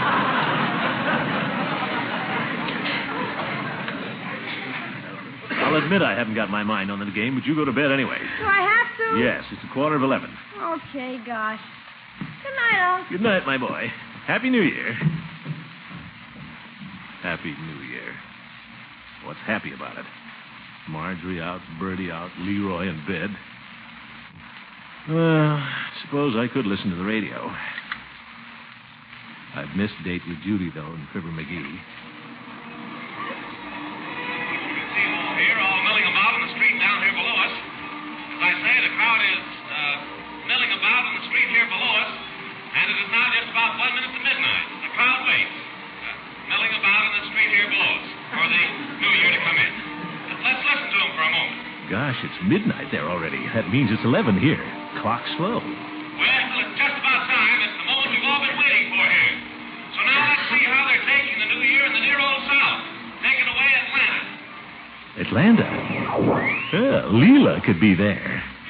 For your listening pleasure, the music of Manny Copeland and his orchestra coming to you from the glamorous Magnolia room of the Jefferson House. And now, here's a lovely little lady, one of the guests here. Won't you step up to the microphone, honey? Tell the folks what you think of this celebration. Well, I just think we're all just having just the loveliest time here. And I just love New Year's. And I just wish you all could be here. Because we're just having the loveliest time. I declare I'll take... And there it is. Happy New Year, folks. That girl. She sounded just like Leela. She couldn't have been, though. Leela. How many New Year's Eves have I spent with Leela?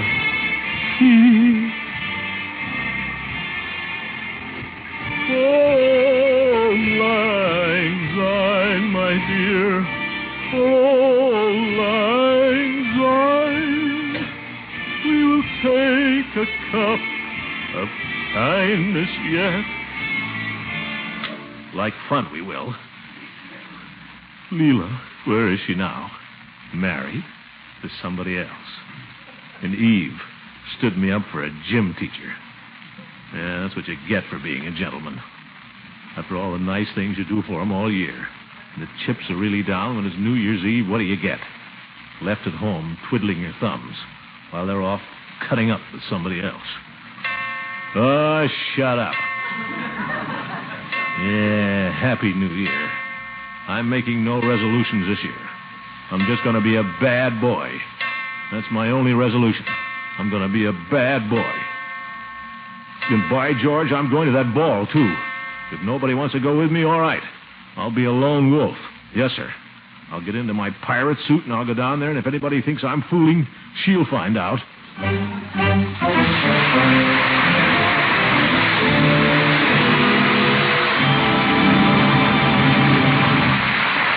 We'll join the great Gildersleeve at the ball in just a minute.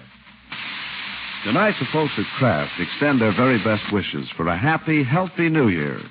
They also want to pledge their best efforts to produce for you in 1947 more of those fine Kraft food products that have been so much in demand and often so hard to get these past few years. That sounds very promising, Mr. Lang. And I hope especially they'll be making more parquet margarine. It's our family's favorite spread for bread, but still a bit scarce, you know. Well, then, here's some good news. Kraft hopes to produce much more parquet this year. Of course, some of the fine farm products from which parquet is made are still in short supply, but the outlook is a lot brighter. And as more of these wholesome farm products become available, we'll be rushing parquet margarine to your dealer, fresh and country sweet in flavor, the same fine quality as always. So look for it in your favorite food store. Look first for the margarine of Kraft quality. Look first for Parquet, P-A-R-K-A-Y, Parquet margarine, made by the Kraft Foods Company.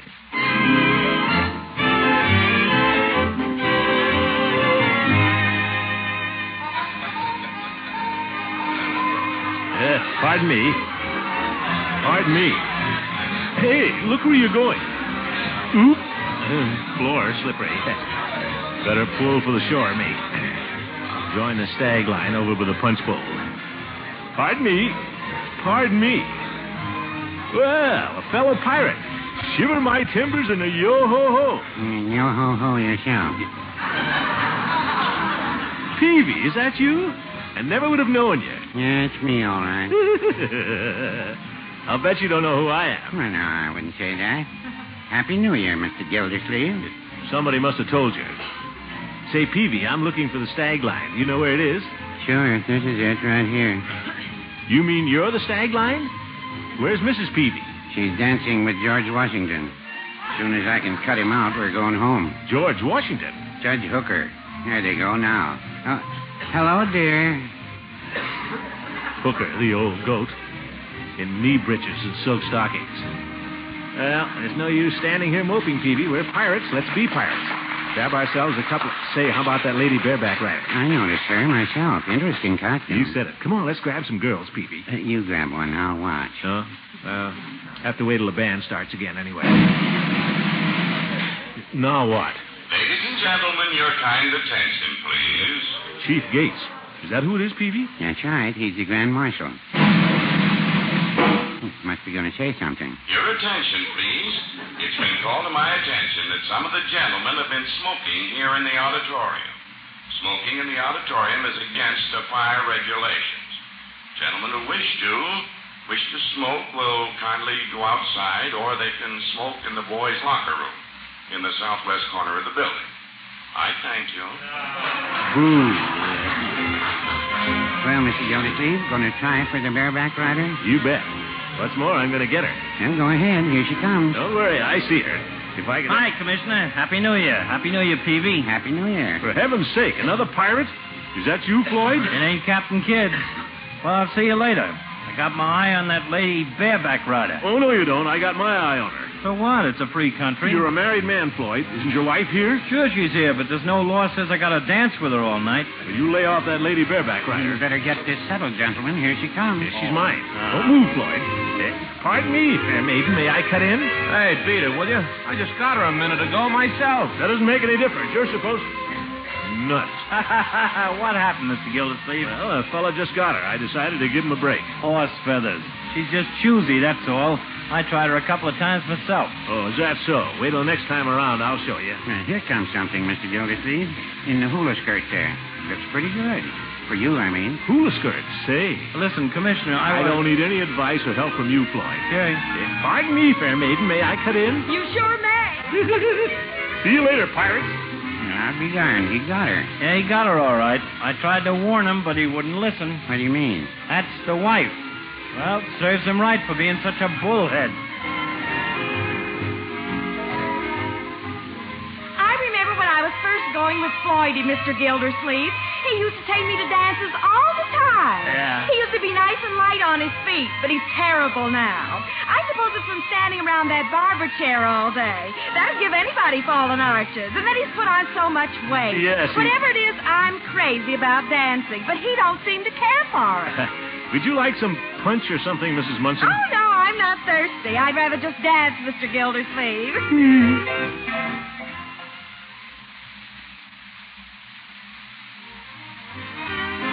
Floydie told me one time he wished I was a blonde instead of a brunette, so I went and got my hair bleached. You should have heard him holler. Do you think I look better blonde, Mr. Gildersleeve? I guess so. I mean, not particularly. I mean... Hi, Floyd. Hi, Commissioner. Swell party, ain't it? Yeah. It's nice to see Floydie enjoying himself for a change, as long as I'm having a good time, too. Yes,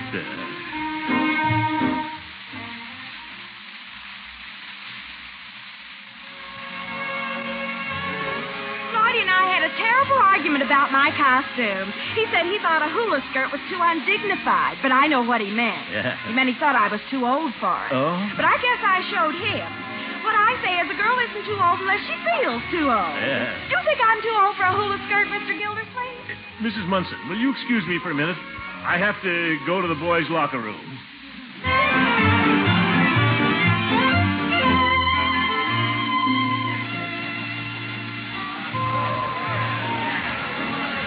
Well, Gildy, Happy New Year. Why aren't you dancing? I've been dancing, and you know it. Why didn't you cut in on me when I waved at you? That hula skirt didn't fool me. Old goat. Say, here comes the lady bareback rider. Who is she anyway? I don't know. My impression is she's a little too popular for the likes of us. Us? Speak for yourself, Hooker. There's nothing the matter with me. Just watch me. Pardon me, fair maiden. May I cut in? Oh, for Pete's sake, I just got her myself. What of it? You're supposed to let another fellow... I'll report you to the Grand Marshal. He's a friend of mine. Nuts. Well, here's one don't look bad. Pardon me, fair maiden. May I cut in? Throckmorton. Of course you may. Eve. Gosh, I didn't know it was you. You look wonderful in that, whatever it is. What a nice compliment. It's a fact. Wouldn't have known it was you. I'm supposed to be an Arabian princess. Well, I'm a bold, bad pirate holding you for ransom. Say, how about shaking this fella you're with? We could go over to my place. Oh, I don't think I could do that. Why not? And the chief again, the big show-off, stops the music every 10 seconds so he can make a speech. Your attention, please, ladies and gentlemen.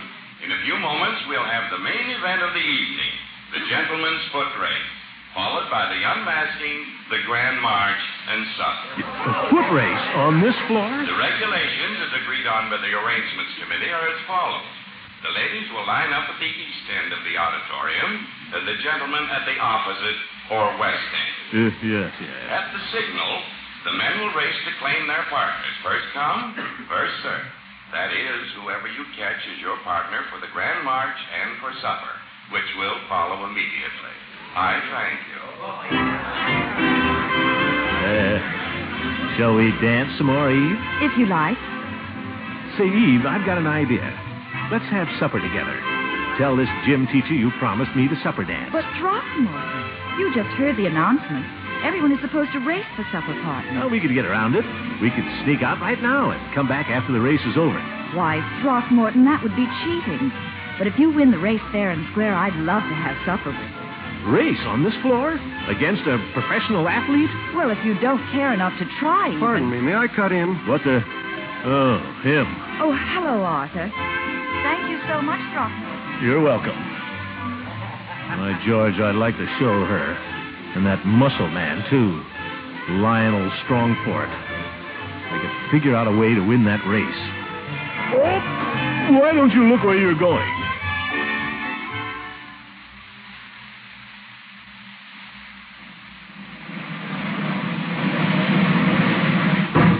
All ready for the main event. Are the ladies in their places? Yeah. Gentlemen in their places? Yeah. All right. I'll say 1, 2, 3, and then strike this gong, which has been kindly provided by Chick Miller, our orchestra leader.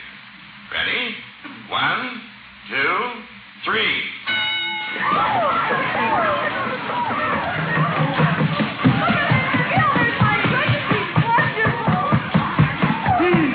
I made it! I choose the lady bareback line.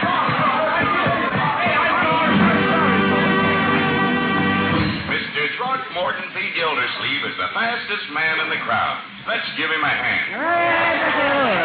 It wasn't so much. How in the dickens did you do it, Commissioner? Everybody else was sliding around and falling down. I went outside and put on my rubbers. Well, I'll be darned. I used my head, that's all. Ladies and gentlemen, everyone will now unmask.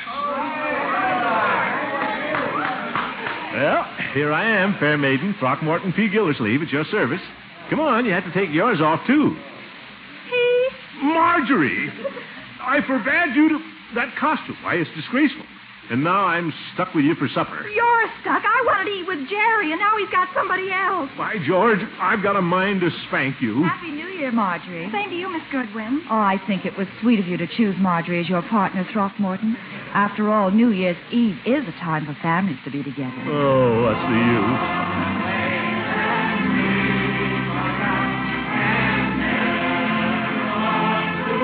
Sing, Marjorie.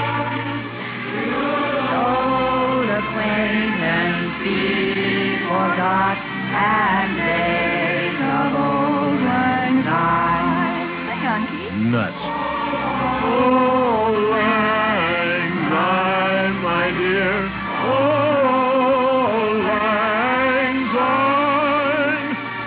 We'll take a cup of kindness yet for days of old lang syne. Darn it, I can't even manage to be a bad boy.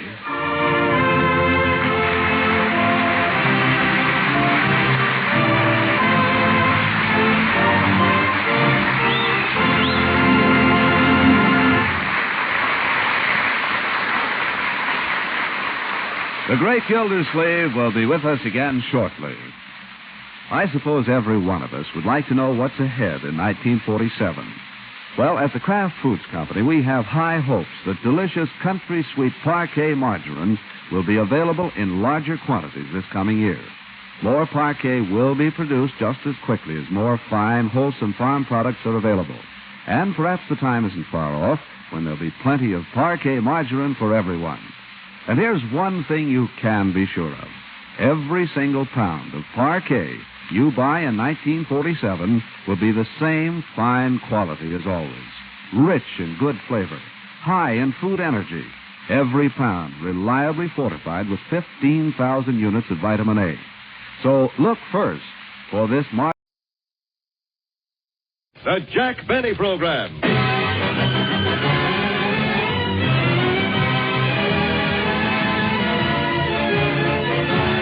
The Lucky Strike Program, starring Jack Benny, with Mary Livingston, Phil Harris, Rochester, Dennis Day, and yours truly, Don Wilson.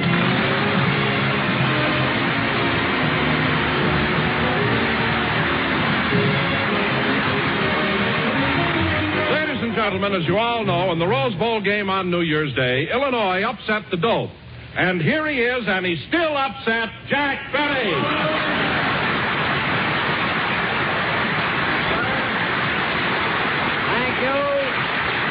Thank you. Hello again. This is Jack Benny talking. And, Don, for your information, I wasn't upset at all. I enjoyed the game very much. Certainly was exciting, wasn't it, Jack? Yes, sir. And what a score. Illinois 45, UCLA 14, and Al Hoysh 103. That was really something, wasn't it? Oh, and what wonderful seats you had, Jack. How did you get such good tickets at the last minute? Well, Don, it wasn't easy. You see, even though I was born in Illinois, I've lived in California for the past 15 years.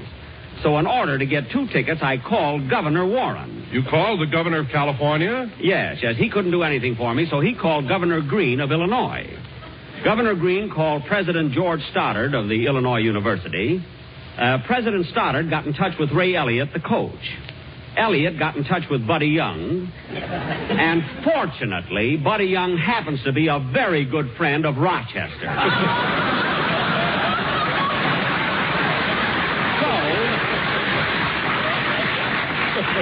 So through Rochester, I not only got 2 seats on the 50-yard line, but I also got a sure thing in the 4th race at Santa Anita. Say, Don, who were you rooting for at the game? Well, Jack, I didn't want to show any partiality, so I got a seat on the UCLA side and a seat on the Illinois side. Well, Don, how could you possibly sit on both sides of the... Oh, of course.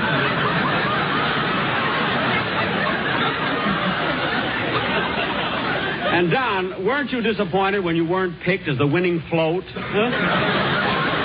Well, better luck next year. Hiya, Jackson. Hello, Phil. Phil, get your band ready, and... Phil, what happened to your orchestra? Half of your boys are missing. Where are they? Look, Jackson, New Year's Eve was only 5 days ago. Give them time. Give them time. Say what? Leave them alone, and they'll come home, dragging their empties behind them. I know. But meanwhile, do the best you can with the boys. Oh, no.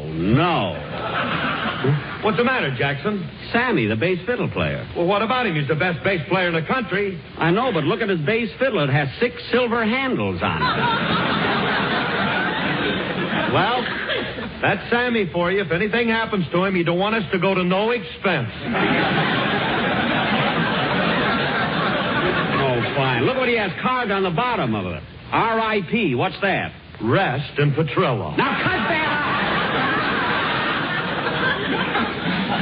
And until something happens to him, tell Sammy to put down the shovel, use the bow, and blow out the candles on the music stand. Will you? Oh, by the way, Phil, I saw you at the Rose Bowl game New Year's Day. Oh, is that where I was?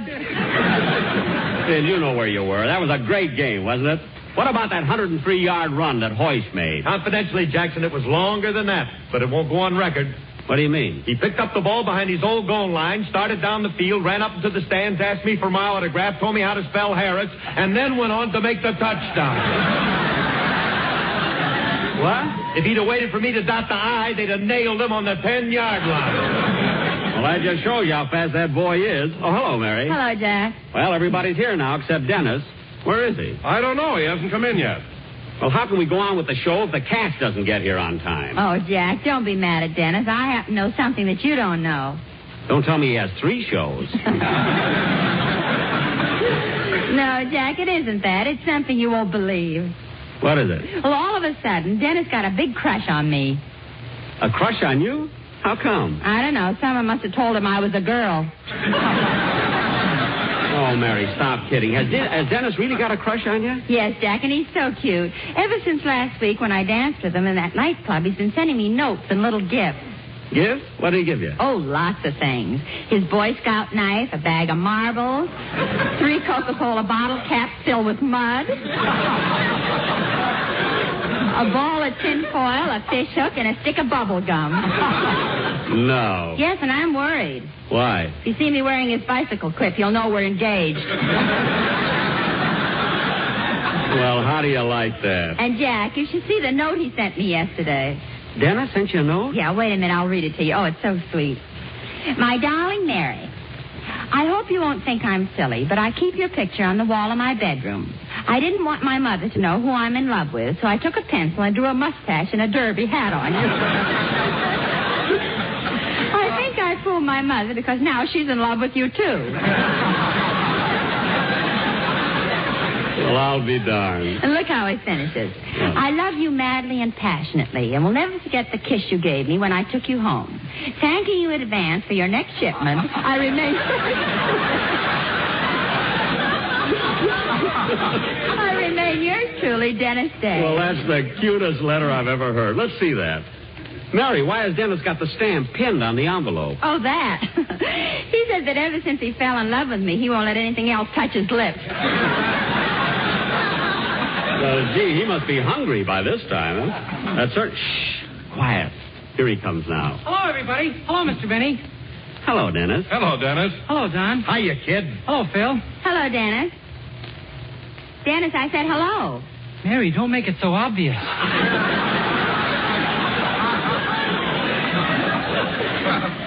Obvious. All I said was hello. I know, but look how you're trembling. Dennis, you're imagining things. She's not trembling. What are you trying to do, break us up? No, I'm not trying to break you up. Say, Mary, come here a minute, will you? I want to look at you. All right, Dennis. Gee, gosh. Well, what is it, Dennis? You look so much better without a mustache. Dennis, what about the derby? No, thanks. I'm not hungry. I didn't mean that. But anyway, kid, I know how you feel. When you're in love, everything is bright and sunny and cheerful. Your heart overflows with goodness.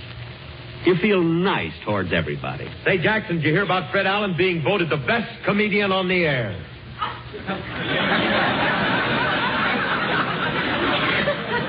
There will be a short pause while Dr. Jekyll becomes Mr. Hyde.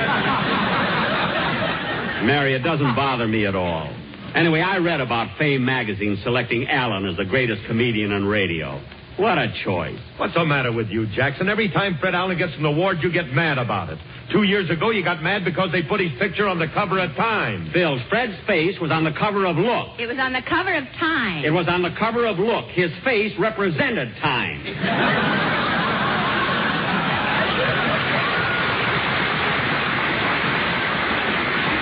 That burns me up. All right. So he's not as pretty as I am. But you've got to admit he's got a great radio show. Some great show. Comes on and jabbers for a few minutes, then he calls, Portland, Portland, Portland, Portland. For the first 4 years, people thought he was a conductor on a Greyhound bus. Come on, Dennis, let's have your song. Okay.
Love You for Sentimental Reasons, sung by Dennis Day. And very good, Dennis. Yes, Dennis, I've never heard you sing so well. That's because I'm in love.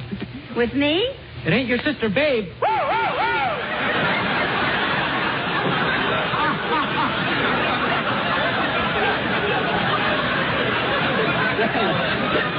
Dennis, behave yourself.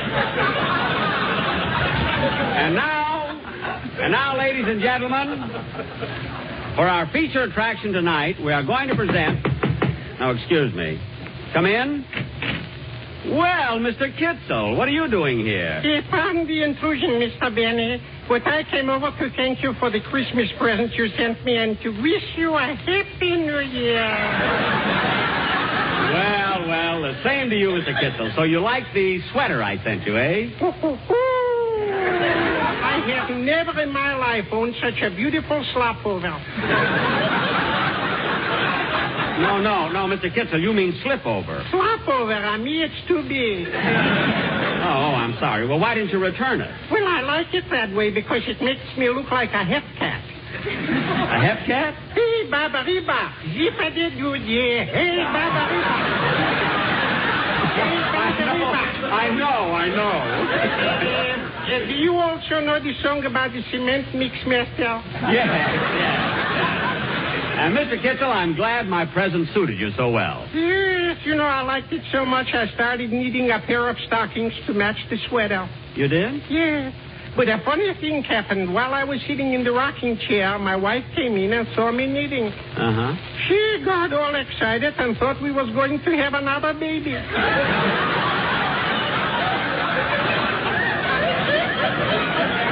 Congratulations. Thank you. By the way, Mr. Kitzel, as long as you're here, would you like to sit down and hear the rest of the program? Oh, I'm sorry, but I got to leave. Oh, you should stay, Mr. Kitzel, because tonight our guest star is Lauren Bacall. Lauren Bacall? Who? Who what? Who's going? I'm going to stay. Oh, good. But,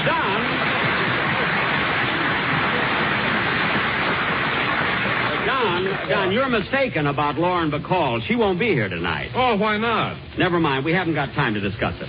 And now, ladies and gentlemen... Tell him what happened, Jack. Mary, we've got a program to do. And now, ladies and gentlemen... Anyway, Don, the trouble started after you left the rehearsal yesterday at Jack's house. Jack's house. Lauren Bacall hadn't showed up as yet to rehearse her part. And Phil and Dennis and I decided to stick around and play a little gin rummy. So we went in the den and sat down. Say, Jack, where are you and Lauren going to rehearse? In the library. Then we can stay here in the den and play cards, can't we? Yep, that'll be all right.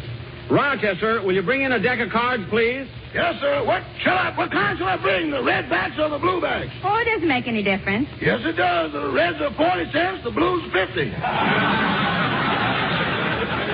Bring them a deck of cards. They won't quibble about the price. Now, come on, Rochester. I want you to go in the library with me and help me get things ready. Yes, sir.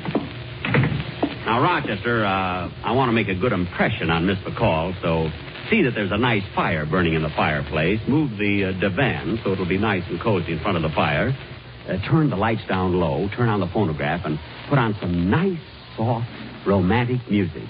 Want me to burn some incense and fan you with a palm leaf? No, that won't be necessary. Now, let's see. I think these horn-rimmed glasses make me look a little too old. I guess I'll take them off. Oh, boss. I wouldn't do that if I were you. Remember what happened the time Miss Ann Sheridan came over to rehearse with you and you took off your glasses? Oh, nothing happened. When Miss Sheridan came in, you rushed over to where you thought you saw her, put your arms around the bridge lamp, kissed the parrot, and said, "Why, Annie, you bit me." That's because it was dark. Now, let's see. Oh, that must be Miss Bacall now. Rochester, you answer the door. I want to sit down and make myself look alluring. I mean, relaxed. There, how do I look? Fine, boss, but aren't you overdoing it with that rose in your teeth? Rochester. What are you laughing at? Ramona Benny. The rose is for my lapel. Oh, answer the door. Yes, sir. Is Mr. Benny at home? Yes, come right in, Miss Bacall.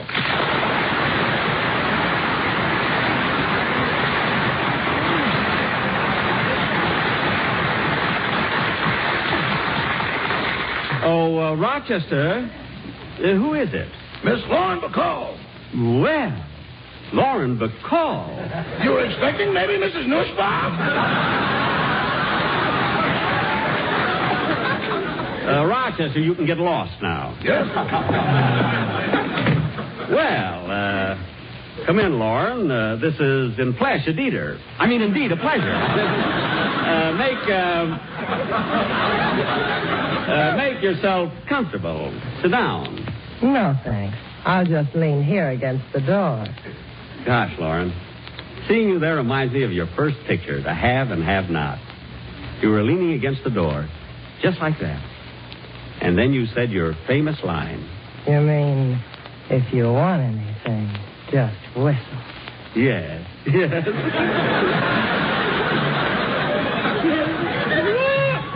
Well, Lauren, shall we start rehearsing? No hurry. You got a cigarette? A cigarette? Yes. Here you are. Thanks. Match? You know, Lauren, that cigarette I gave you is a Lucky Strike. I know, and it's my favorite brand, too. Really? Yes. They're so round, so firm, so fully packed. So free and easy on the draw. Gee, Effie Boone never sounded like that.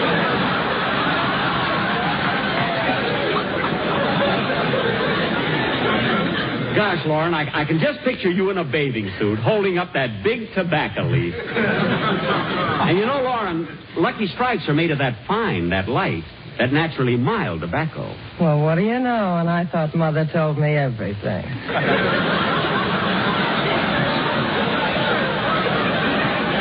Well, live and learn. You must have learned a lot. Yes. Well, now let's start rehearsing. Here's your script. We're going to do a sketch based on your picture, The Have and Have Not. You'll play the same part you did in the picture. Okay. Well, let's start. I'll take the first line. Wait a minute, Jack. I'm supposed to lean against the door. Oh, yes. I'm sorry. Well, we'll start again. You're sore at me, aren't you, Slim? Sure, Steve. I'm sore at you. I wanted to get even. I brought that bottle of brandy up here to make you feel cheap. But I'm the one who feels cheap. Well, you've only got yourself to blame, Slim. After all, what did I do? Nothing. What's more, you don't have to do anything. Oh, maybe just whistle. You know how to whistle, don't you, Steve? You just put your lips together and blow. No, Slim. I got a better use for my lips. Come here and let me kiss you. All right, but first take that rose out of your teeth.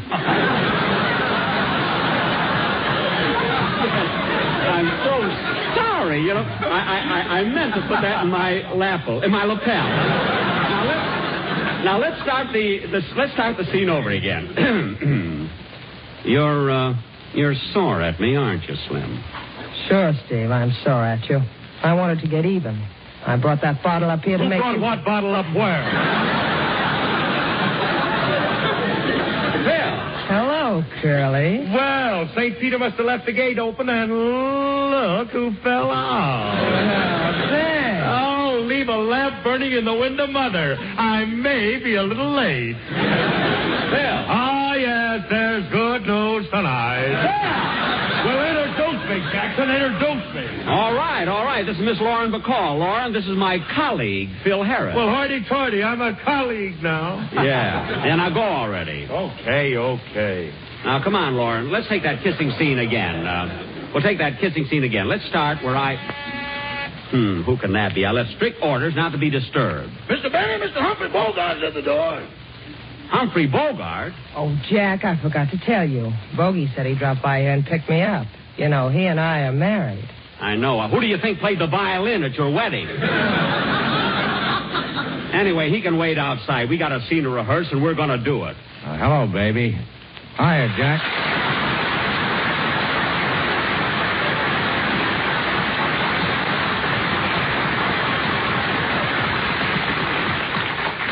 Look, Humphrey, we're right in the middle of the rehearsal. Oh, that's all right, Jack. Go right ahead. We won't be long, honey. That's all right, baby.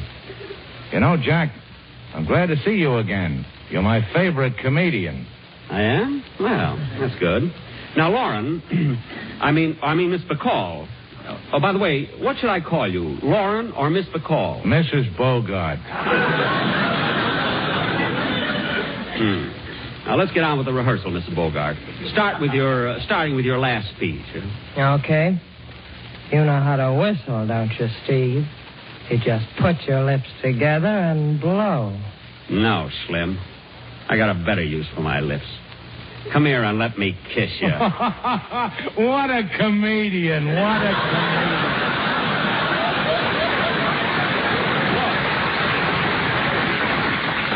Look, Humphrey, I'm trying to... Mr. Benny, there's a telephone call for you. Oh. Well, pardon me a minute, folks. I'll be right back. How's it going, baby? Oh, brother. Yeah, I thought so. Say, baby, I want you to do something. What is it? When you get to kissing, just put one arm around him and run your other hand through his hair. Why? I want to find out if he really wears one.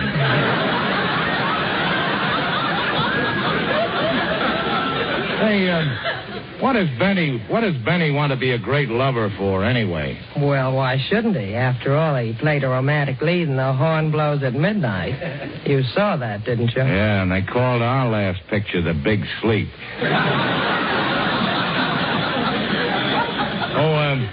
By the way, what's this sketch you're rehearsing with Benny? To have and have not. We're rehearsing the big scene you and I did in the picture. Oh? Which one of you is playing my part? He's coming back.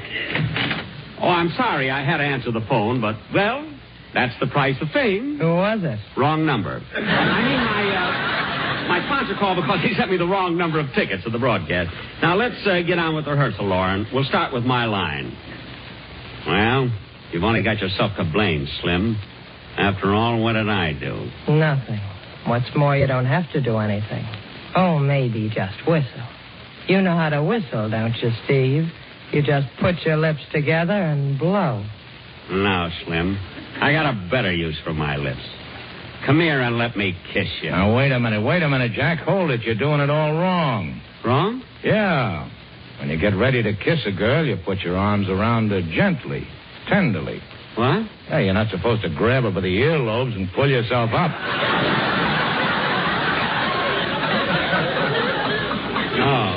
Oh, I see.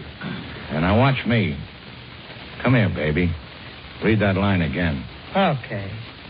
You know how to whistle, don't you, Steve? You just put your lips together and blow. No, Slim. I got a better use for my lips.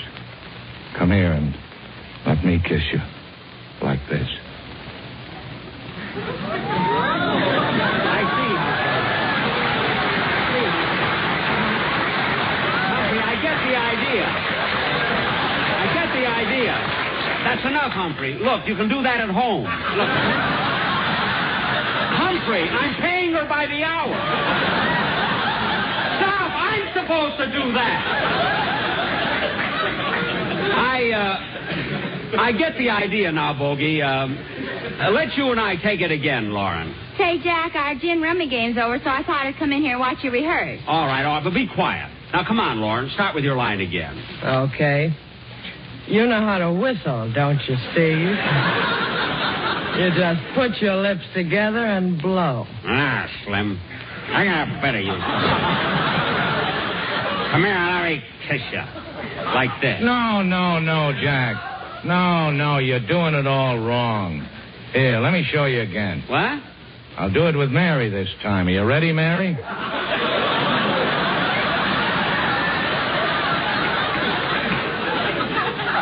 Am I ready? I was puckered up when I walked in here.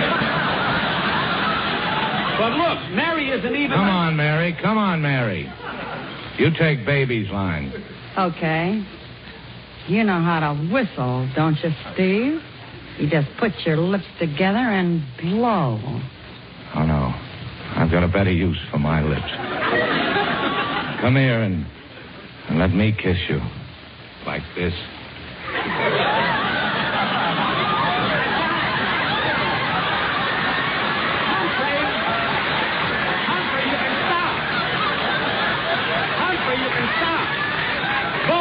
Bogey, wait a minute. Wait a minute. Wait a minute. Wait a minute!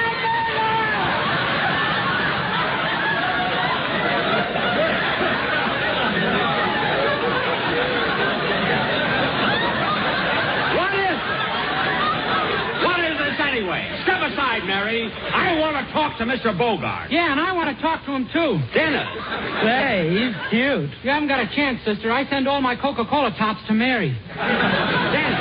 Now listen to me, Bogart. I saw you kissing a woman I love, see? And you ain't muscling in on my racket, see? Those lips ain't big enough for the both of us, see? Now get out of here before you get hurt, see? Get out, see? Out, see? Out, see? Out! Dennis. See?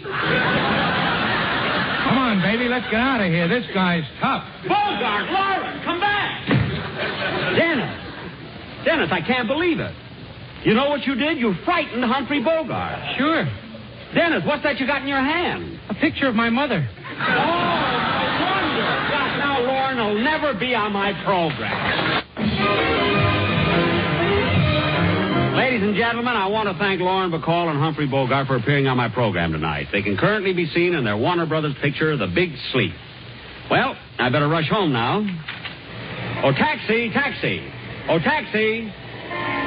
Oh, doorman, get me a taxi, will you? Look, Bud, if you want a taxi, just whistle. What? You know how to whistle, don't you? Just put your lips together and blow. Oh, yes. Well, what do you know? It works.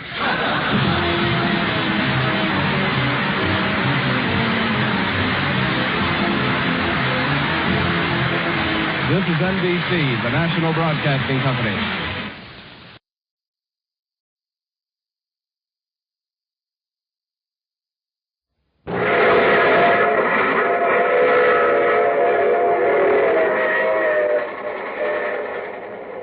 Mutual presents The Mysterious Traveler.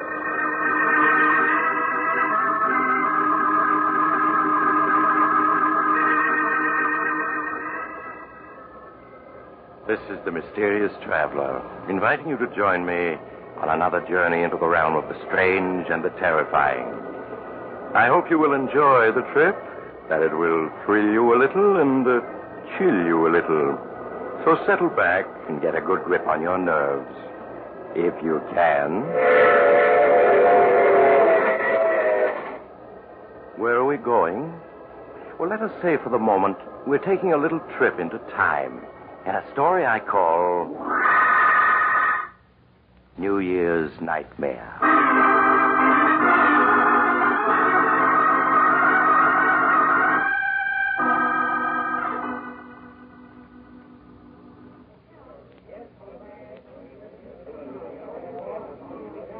As the old year entered its last minute, the crowds at the Club Tropicana were waiting expectantly for the clock to strike midnight. At a ringside table, a lovely young woman angrily whispers to the man with her. Chris, if you take another drink, I'll leave. Oh, Judy, this is New Year's Eve. It'll be 1947 in another minute. Got to celebrate, don't I? Just one more. Just one more, just one more. That's what you always say. I wouldn't mind if it were just tonight, but you're always getting drunk. Waiter, another bottle of champagne. Nothing I say means anything to you, does it? Do you think because I've forgiven you a dozen times in the past, I'll do it again?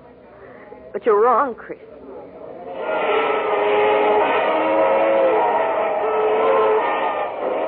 Happy New Year, darling. 1947 is going to be our year. No, Chris, it isn't. I won't marry a man who gets drunk in New York and wakes up the next day in another city. Oh, Judy, what are you saying? You don't mean that. You know I love you. Yes, Chris, you love me. But not enough to give up drinking. I'll miss you, Chris. Miss you terribly. But I know I'm doing the right thing. Judy, don't talk like that.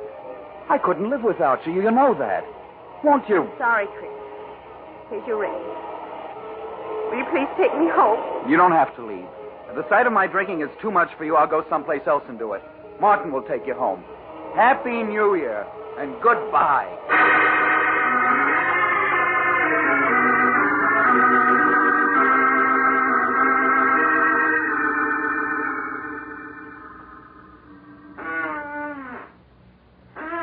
do you mind finishing that drink, mister?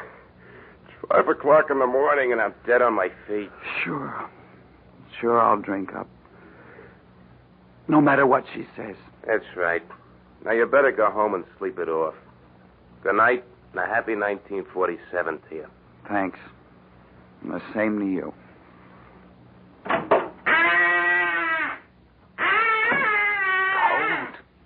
Gotta find another bar. New Year's. Gotta celebrate. Another bar across the street. Oh, gotta celebrate. Hey, mister, look out for that car. You're going to get run down if you don't. Look out!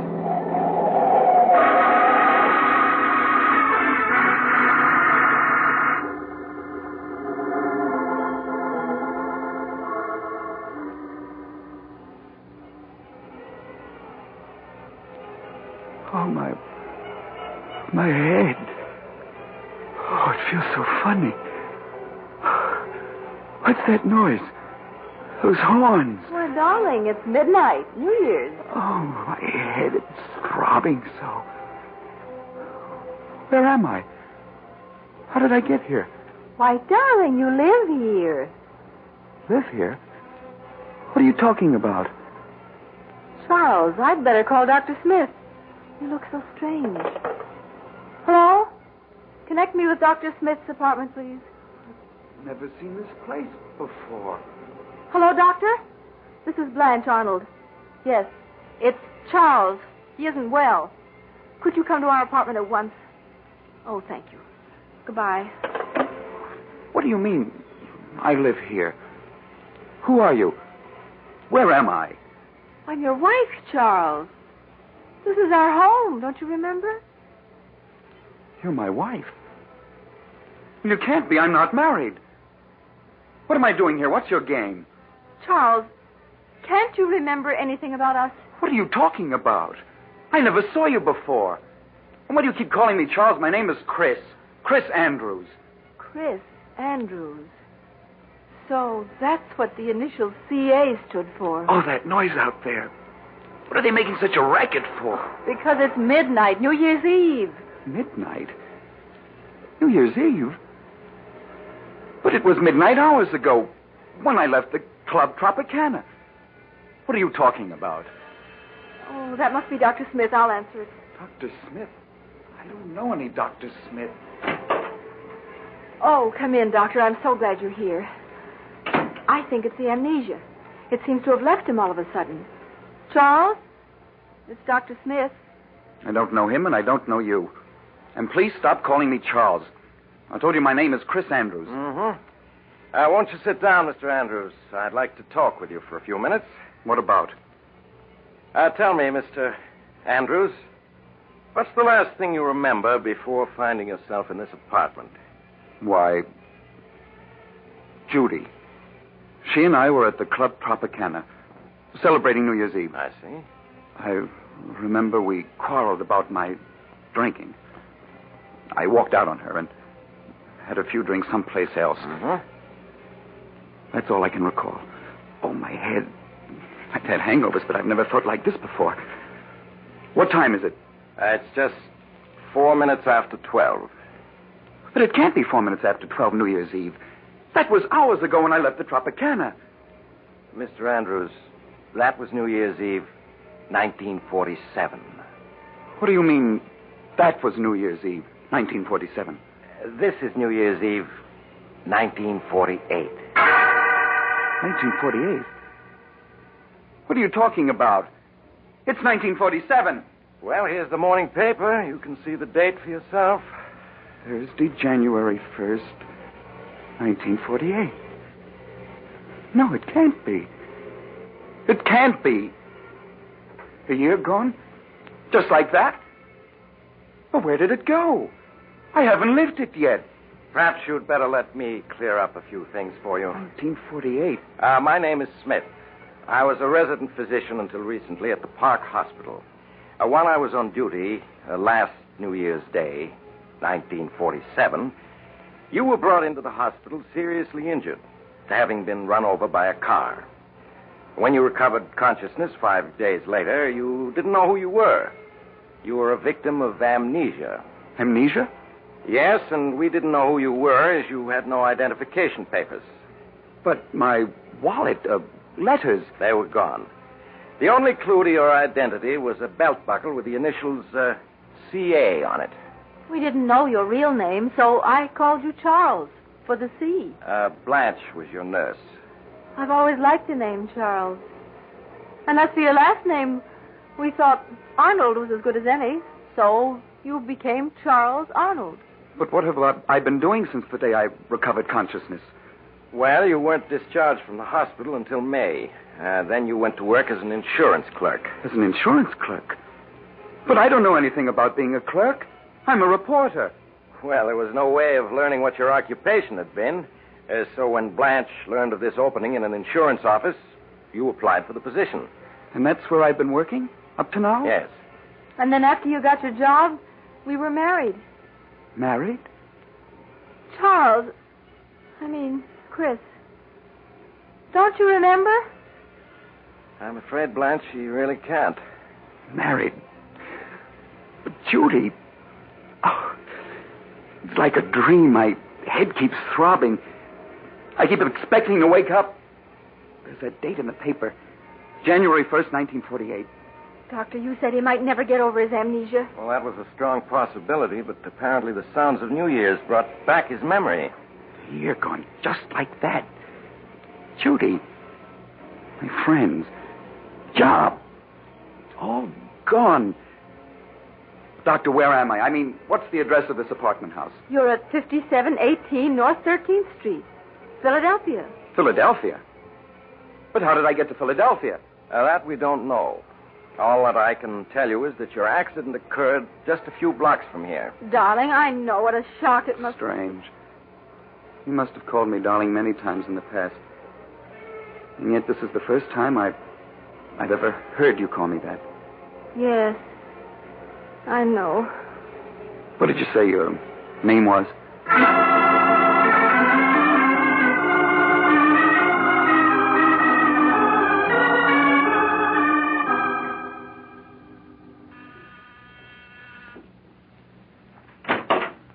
Oh, hello, Doctor. Come in, won't you? Thank you. How are you, Blanche? All right, I suppose. How's Chris getting along? He's fine. It's just... Why, Blanche, what's this? I've never seen you cry. Here. No, it's just that everything's so changed. Those 6 months Chris and I were married before he regained his memory were the happiest of my life. And now? This past month since he got his memory back, it's been as though I were married to a stranger. It isn't as though he doesn't try to be nice to me, but it's also obvious he doesn't love me. Now, Blanche, you mustn't say that. It's true, I tell you. How can a man love a woman those first 6 months as he loved me and then fall out of love with her when he's regained his memory? You must have patience, Blanche. It will take time for Chris to adjust himself to what's happened. He fell in love with you as Charles Arnold, and I'm sure he will as Chris Andrews. You just must give him time.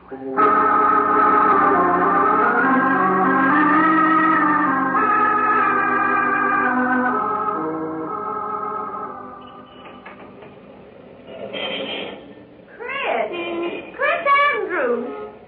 Chris, it is you. Judy. Oh, Judy. Oh, just let me look at you. Oh, this can't be true. You're being here. Well, it is. It's been a long time. Yes. Year and a month since New Year's Eve, 1947. Chris, what are you doing here in Philadelphia? I live here. Well, so do I. I got a job with Ryan and Company as a copywriter here a few months ago. Look, Judy, we can't talk here on the sidewalk. That's right. Well, look, I live only a few blocks from here. We can go to my apartment. Oh, that's fine. There's so much I want to ask, and there's so much to tell.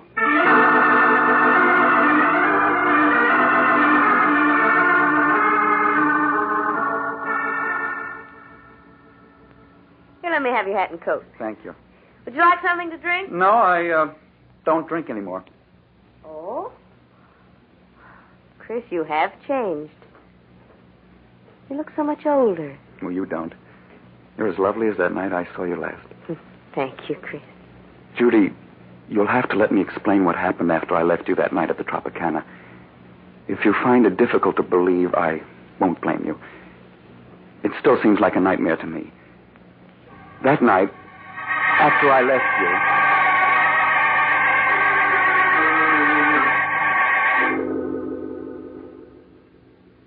And so now you know everything.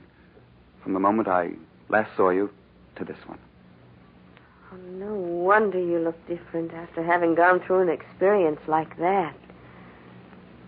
Well, you're all right now. You know who you are. You're happily married. You have a job. I'm not happily married, Judy. Chris, you mustn't talk like that.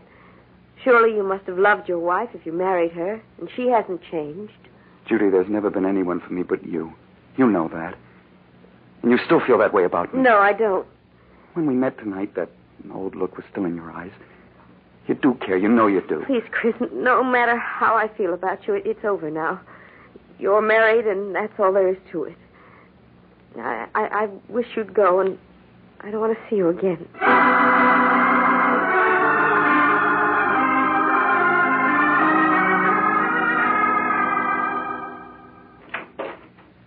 Chris, where have you been? I expected you home from work hours ago.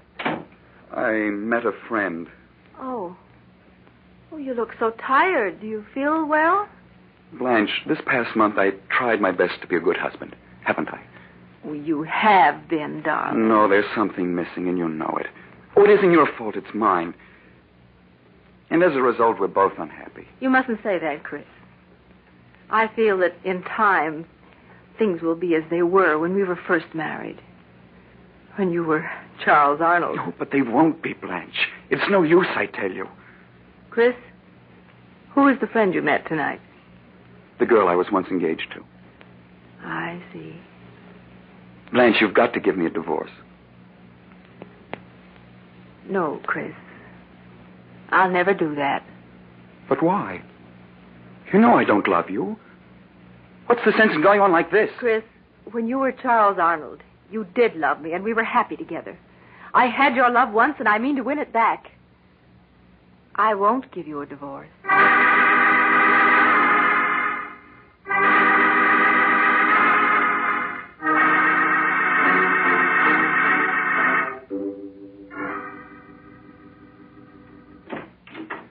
Hello, Judy. Chris,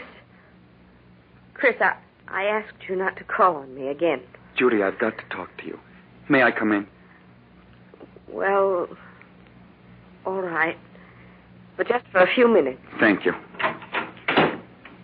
Judy, even if we hadn't met again a week ago, things wouldn't have been any different between my wife and myself. I'll never love her. And I'm not going on with her. What do you mean, Chris? I'm going to leave her, Judy, and start all over, someplace far away. I just came around to say goodbye. Are you set on leaving her? Yes. Nothing can change my mind about that. Now, you've got to understand my position, Chris. I could never be happy with you if I thought I'd been the one who came between you and your wife. But if you are going to leave her, I would like to see you again when you're free. Would you, Judy? Yes. But I don't want to see you until she's given you a divorce. Divorce? Judy, I am going to be free. Nothing's going to prevent it. Nothing.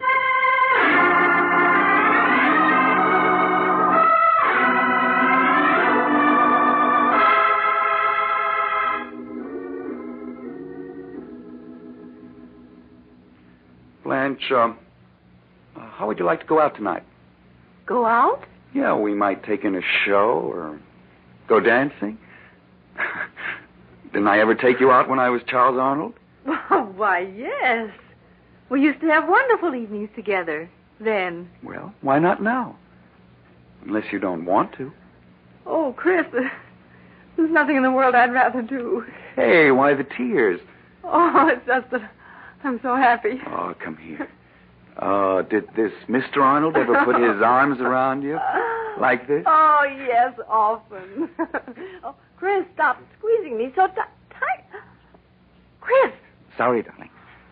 Oh, Oh, you almost squeezed me to death. That's so you remember that I'm your husband and not Mr. Arnold. And Blanche. Oh, yes, Chris. I'm taking a week's vacation soon. What do you say if we go up to the Adirondack Mountains for a week of winter sports? Oh, Chris, I'd love to. Well, it'll be like a second honeymoon.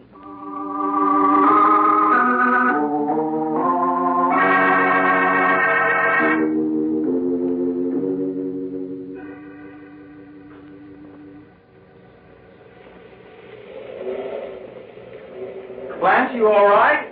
There's only a few more feet to the top. I'm coming, darling. Where are you? Oh, there you are. Oh, Chris. Oh, the view is wonderful from here, isn't it? You're right. Being up here is like being alone in the world. Yes, just the two of us. Oh, this past week's been a wonderful one, Chris. I've never been so happy. Nor have I. Oh, be careful, Chris. Don't go so near the edge. That canyon's 4,000 feet deep. Oh, this ledge is perfectly safe. Come over here and take a look at the valley below. All right. Ooh, please keep your arms around me, Chris. Looking down like this frightens me. There. You're safe in my arms. Chris, why are you looking at me that way? What way, dear? I don't know. Is your head throbbing again? No, dear. I don't suppose you've changed your mind about giving me a divorce, have you? Giving you a divorce? But I thought we were so happy together. Yes, that's the impression I meant people to get. Chris, you can't be serious. Why, everything's been wonderful these past few weeks. Oh, I see it won't be any use trying to talk you into it. What do you mean? I'm sorry, Blanche. I don't want to do this, but you've given me no alternative. It's really your own fault, that you must die. Let go of me, Chris. No, you struggling, darling. No one can see or hear you, and you can't possibly escape. You can't throw me off that ledge, Elston, and I'll hang you. I don't think so, dear. We've been so happy these past few weeks. I'm sure the police will see it as an unfortunate accident. Stop pushing me toward the edge. Chris, don't. I'll give you a divorce. I'll give you anything. I'm afraid it's too late for that.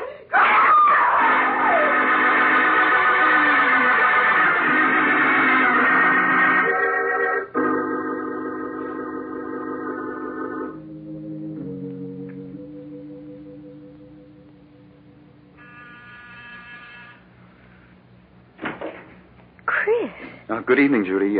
May I come in? Why, yes, of course. How are you, Chris? Oh, I'm all right. I want to thank you for the note you sent me when Blanche died. I can't tell you how sorry I was to hear about it, Chris. Yes, it all happened so quickly. What have you been doing since then?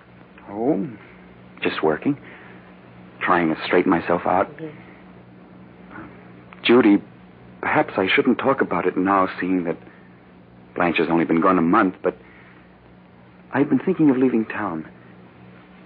Will you come with me?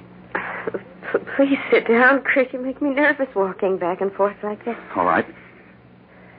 But you haven't answered my question. Well, it isn't easy to answer. Well, it would be if you said yes. I see in your eyes you mean no. Why? Chris, I've met someone else recently. Someone else? But you said if I were free, you'd marry me. I didn't say I'd marry you. I said if you were free, I'd like to see you again. But now I'm not even sure of that. You're so different from what you used to be. Stop being clever. If you didn't say you'd marry me, you implied as much. Please, Chris, you're making it so difficult for me. I'm making it difficult for you. And I suppose what I've been through doesn't count. I risked my life to get you. Risked your life? Chris, what are you saying? Are you such a fool as to believe that Blanche fell off that mountain? Chris, you didn't. Yes. And I did it because you said you'd marry me if I were free. Oh, no, I meant a divorce. But she wouldn't give me a divorce. It was the only way I could gain my freedom.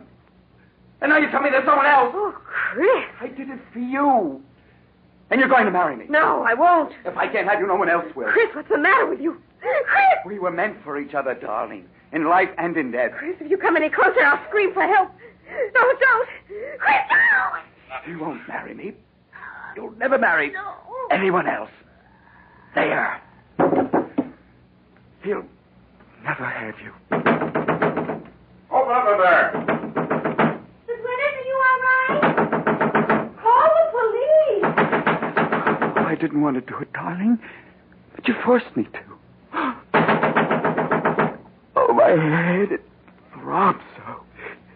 Everything's like a nightmare. Open up in there. This is the police. The police? I've got to get away.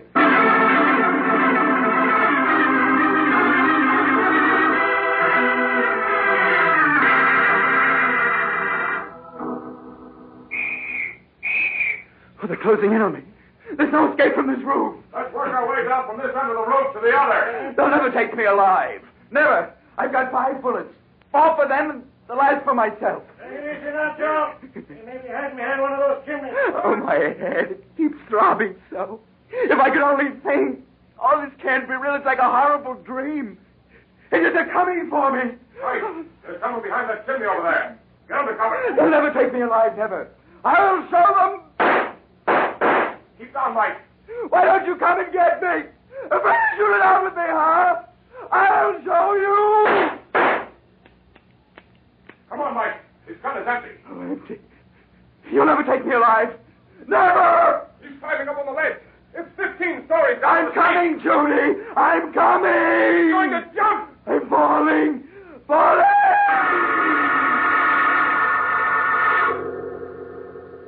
You'll never take me. Never. I'm falling. Falling. Doctor, the patient's recovering consciousness. Yes, you're right. He's opening his eyes. Oh, my head. It throbs so. Where am I? Oh, it was a dream. Not real. Oh, thank heaven. Now, you must be quiet. You've been in a serious accident. Accident? Yes. You were hit by an automobile New Year's morning. Would you mind telling me your name? There weren't any identification papers in your clothing, and we'd like to inform your relatives of what's happened. My name? It's... I can't remember my name. I see. Well, what about your address? Can you remember that? No. No, I can't remember anything. Now, you mustn't get excited. It'll all come back to you. You received a fractured skull from the accident. There was a mountain. Mountain? You mean you live near one? I don't know. There was a mountain, and the police were chasing me. And I jumped off a high building. It's all mixed up. You probably dreamed that while you were unconscious. But you're all right now. Just need rest and quiet. Where am I? You're in the Park Hospital, Philadelphia. Philadelphia? What day is it? It's January 5th, 1947. It's 7:26 in the evening. And you don't know my name? No, all we have is your belt buckle with the initials CA. CA. Nurse, will you look after the patient now? I'll be in to see him later tonight. Yes, doctor. Are you comfortable? The initials CA. What do you suppose they stand for? Perhaps the C is for Charles? Charles? Charles. I don't know. Well, suppose I call you Charles, just for the time being. I always liked the name Charles. All right. What's your name? I'm Miss Thompson, but you can call me Blanche. And Charles, let me be the first to wish you a happy 1947.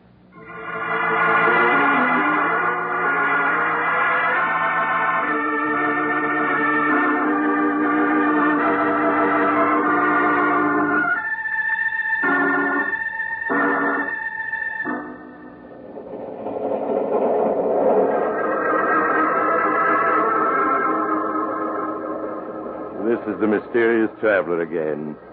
Have you enjoyed our little trip?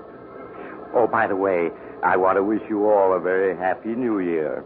And I do hope you'll be careful about making new acquaintances. And perhaps you'd better keep an eye on the old ones, too. For after all, Who can foretell the future? Not even Chris Andrews, or should I say Charles Arnold, knows what's in store for him. But we do, don't we? And speaking of the future, Oh, you're getting off here. I'm sorry. But I'm sure we'll meet again. I take this same train every week at this same time.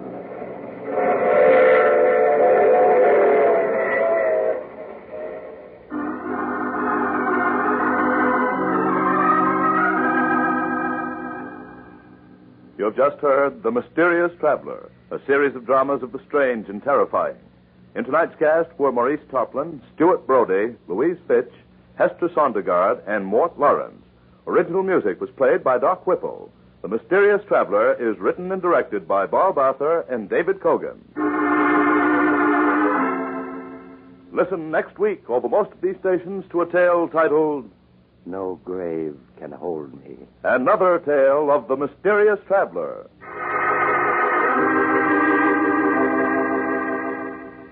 The Mysterious Traveler has been presented from our New York studios. Carl Caruso speaking. This is the Mutual Broadcasting System.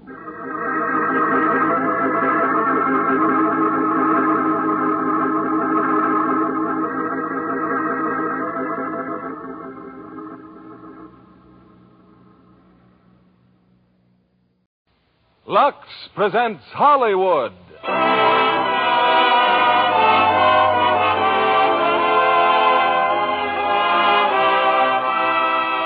Lever Brothers Company, the makers of Lux Toilet Soap, bring you the Lux Radio Theater, starring James Stewart, Donna Reed, and Victor Moore in It's a Wonderful Life. Ladies and gentlemen, your producer, Mr. William Keighley.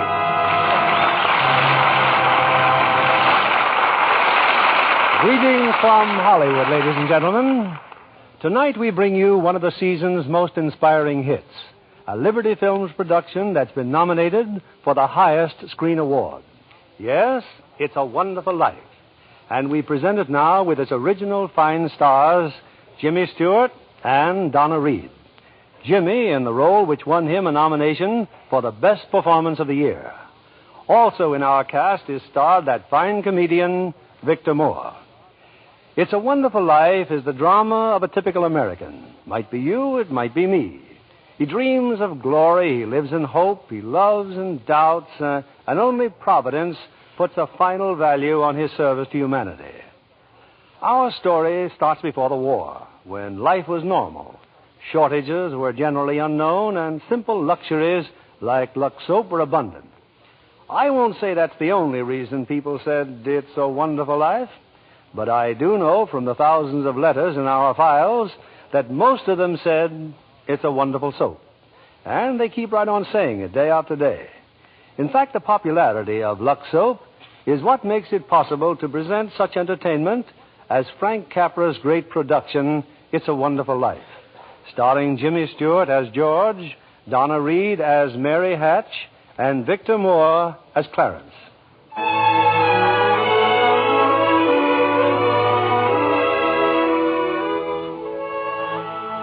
This is the story of George Bailey, citizen of Bedford Falls, New York. George Bailey, who more than anything under the sun wanted to see the world, the wonderful, exciting world that lay somewhere beyond the limits of his hometown. Oddly enough, this story does not begin in Bedford Falls. In fact, it doesn't begin anywhere in the world.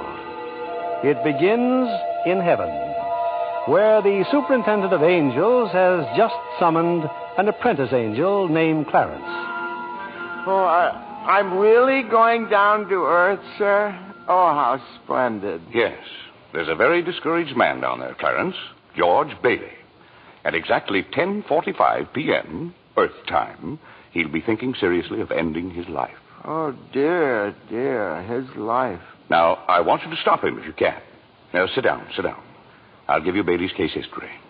Sir, if I should accomplish my mission, may I perhaps get my wings? I've been waiting over 200 years now, and, well, people are beginning to talk. Clarence, What's that book? The Adventures of Tom Sawyer, sir. I was reading it when you sent for me. Oh, fine book. Excellent. Well, you do a good job on George Bailey, and we'll see about your wing. Oh, thank you, sir. Now, listen. When George Bailey was a boy, 2 events occurred that you should keep in mind. One was when his young brother, Harry, fell through the ice and almost drowned. George saved him. Brother fell through the ice. George saved him. Ever since, George has had a bad ear. All that icy water, you understand. Yeah, bad ear. Yes, sir. The other event came a few months later. George used to work after school in Mr. Gower's drugstore. One day, Mr. Gower's only son died of influenza. It was a terrible blow, and poor Mr. Gower tried to lose his grief in whiskey. Where you been, George? Mrs. Blaine's called twice. What happened to her prescription? You lost it, didn't you? No, Mr. Gower. Here it is. Well, you good for nothing. Don't you know that Blaine girl's very sick? Mr. Gower, my ear. You're hurting my sore ear. Teach you to loaf, you lazy brat. Mr. Gower, you don't know what you're doing. You put something wrong in those capsules. Shut up. Oh, I know you feel bad, but look, Mr. Gower, look. This bottle, you use this bottle to make up the capsules. It's poison. Poison? Don't hurt my sore ear again, Mr. Gower. Oh, George. That's what is the liver, Mr. Gower. All I wanted was to make sure.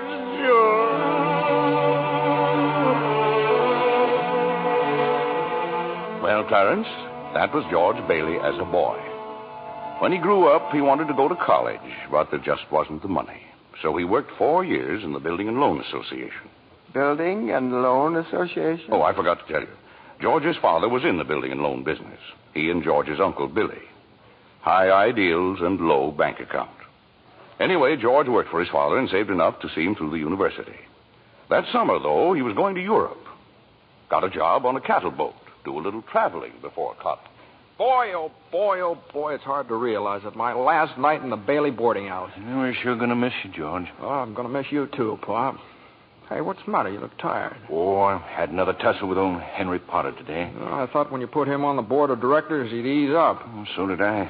I just can't understand a man like Mr. Potter. He can't begin to spend all the money he I has. guess Potter owns about everything he wants in Bedford Falls except our building and loan.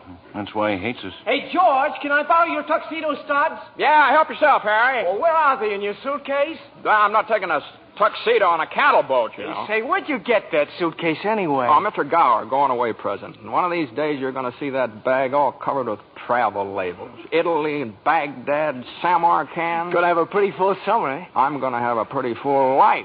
Hey, why don't you come to the dance tonight? What? I'd be bored to death. Well, you couldn't want a better death. Lots of pretty girls.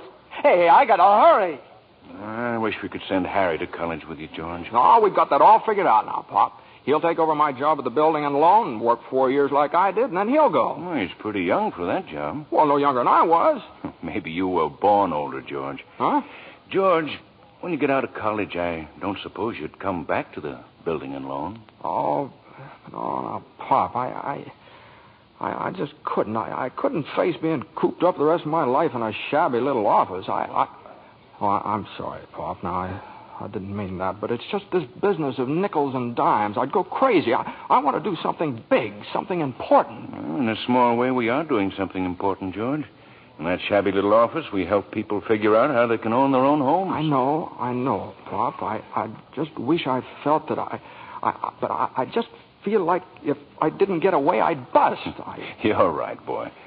You get yourself an education, then get out of here. Oh, Pop, you want a shock? I think you're a pretty great guy. Well, thanks, George. I'm glad to hear it. Look, why don't you go on over to Harry's dance? You'd have a good time. Well, I don't know. Maybe it will drop in. Yeah, maybe it will at that. So, George Bailey went to a dance. Is that important, Joseph? Why, it was at the dance he met Mary Hatch. Oh. And 3 hours later, he was walking her home. George and Mary were feeling pretty good, Clarence. As a matter of fact, wonderful. Buffalo girl, can't you come out tonight? Can't you come out tonight? Can't you come out tonight? Buffalo girl, can't you come out tonight? And dance by the light of the moon. Hot dog, oh boy, just like an organ. At least. Hey, you know something? If it wasn't me talking, I'd say you were the prettiest girl in town. Well, why don't you say it? I don't know. Maybe I will. Hey, how old are you anyway? 18. 18? Too young or too old? No. It's just right. It sort of fits you. Hey, look where we are.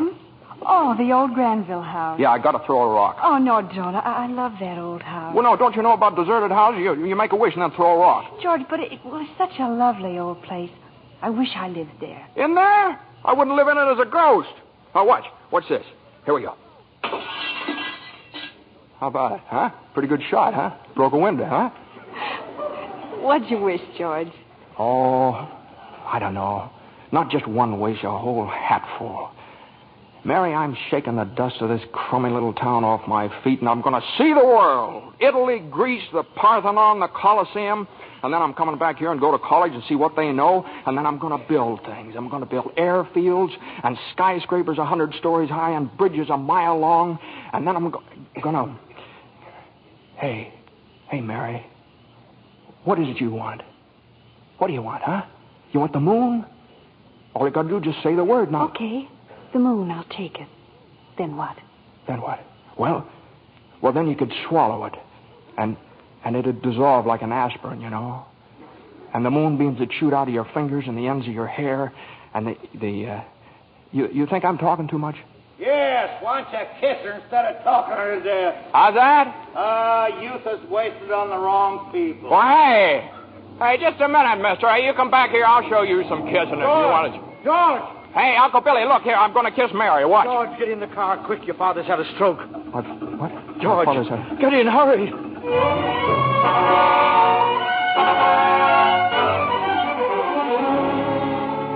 Well, George's father died that night, Clarence. So, of course, George couldn't go to Europe. But that fall, just as he was ready to leave for college, the directors of the building and loan had a meeting. They were going to appoint a successor to Mr. What was that you said, Mr. Potter? I said as long as Peter Bailey's dead, let's dissolve the building and loan. We don't need it. Now, wait a minute. Oh, you wait a minute. Peter Bailey was not a businessman. Ideals without common sense can ruin a town. What do we get? A discontented, lazy rabble instead of a thrifty working class. Hold on, Mr. Potter. I meant no disrespect, George, but... Oh, wait a minute there. Why my father ever started this cheap penny-ante building and loan, I'll never know.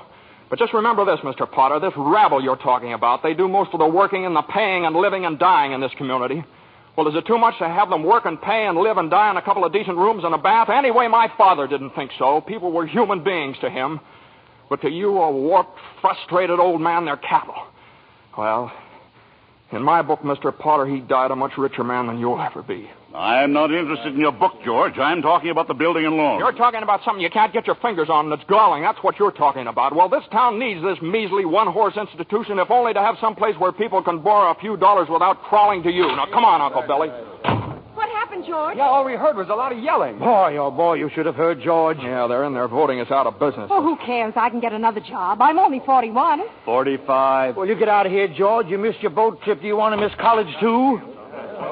George, we've just voted Potter down. We're still in business. Whoopee! We're still in business. We're still in business. But there's one condition, George. They've appointed you to take your father's place. Appoint me? But I'm going to college. Look, this is my last chance. Uncle Billy's your man. George, you've got to take it. They'll vote with Potter otherwise. They said so. They even...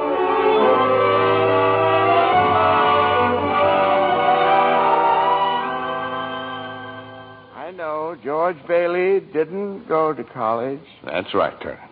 He gave his college money to Harry. Harry went instead. But what happened to that good-looking girl, you know, Mary? Oh, George saw her now and then. Not very often, though, because Mary went away to school, too. Anyway, George waited 4 years more for Harry to come back and take over the building and loan. He could still see the world. He planned to work in the oil fields, Venezuela. Except when Harry came home, he wasn't alone. There was a girl with him, his wife. George? Yeah, I'm out here on the porch, Mother. I just thought I'd get some air. Well, how do you like your new sister-in-law? Oh, she's swell. Looks like she can keep Harry on his toes. Yeah, and keep him out of Bedford Falls anyway. What do you mean? Well, Ruth's father, he's got a wonderful job for Harry up in Buffalo. Buffalo? Well, that means you can't... Yeah. George, did you know Mary Hatch is back from school? Hmm? Yeah. Nice girl, Mary. Mm-hmm. Oh, stop grunting. Mm-hmm. Give me one good reason why you shouldn't call on Mary. Well, Sam Wainwright. Sam's crazy about Mary. Well, she's not crazy about him. Well, now, how do you know that? Did she discuss it with you? Besides, Sam's away in New York. Oh, and all's fair in love and war. I see. Okay, Mother. I think I'll go out and find that girl and do a little passionate necking. Oh, George. Goodbye, Miss Bailey. By the way, do you want any books at the library? Library? George! George, you go and see Mary. Do you hear?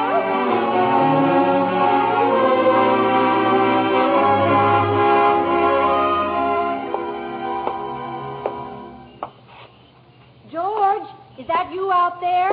Oh, hello, Mary. Well, are you coming in? I just happened to be passing by here. Oh, I thought you were picketing. Have you made up your mind? How's that? Have you made up your mind? About what? About coming in. Your mother just phoned. She said you were coming over. My mother just phoned. What does she mean, Carla? I just happened to be passing by, that's all. I didn't... Well, I'll come in for a minute, but I didn't tell anybody I was coming here. You fella can't go out for a walk nowadays without you. When'd you get back? Tuesday.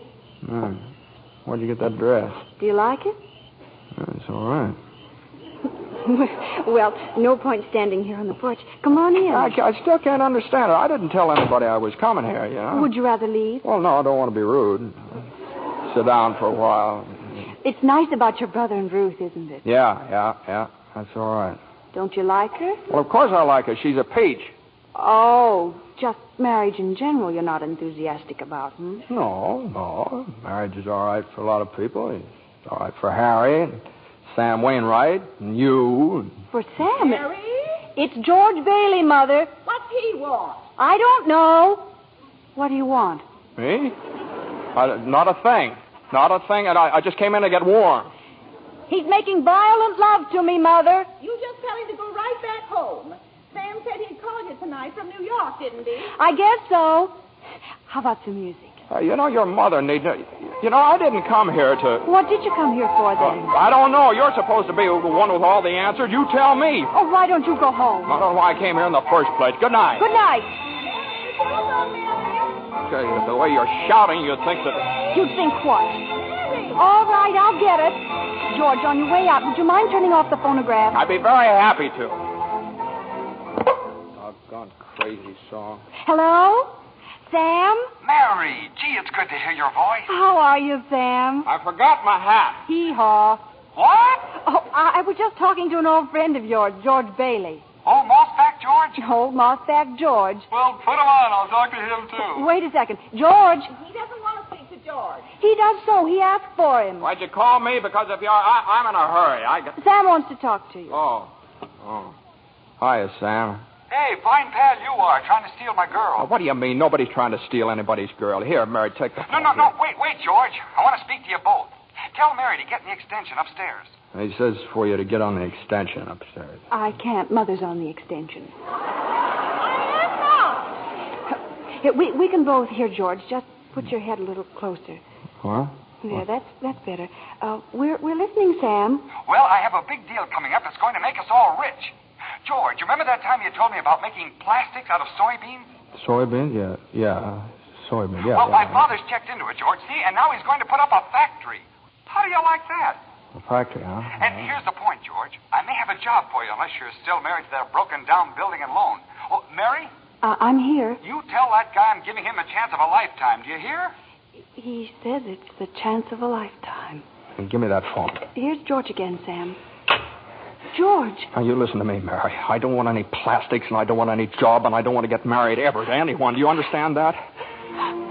I want to do what I want to do, and you're not going to trick me. And you're... Mary. George. Mary. Oh, Mary, darling, I love you, Mary.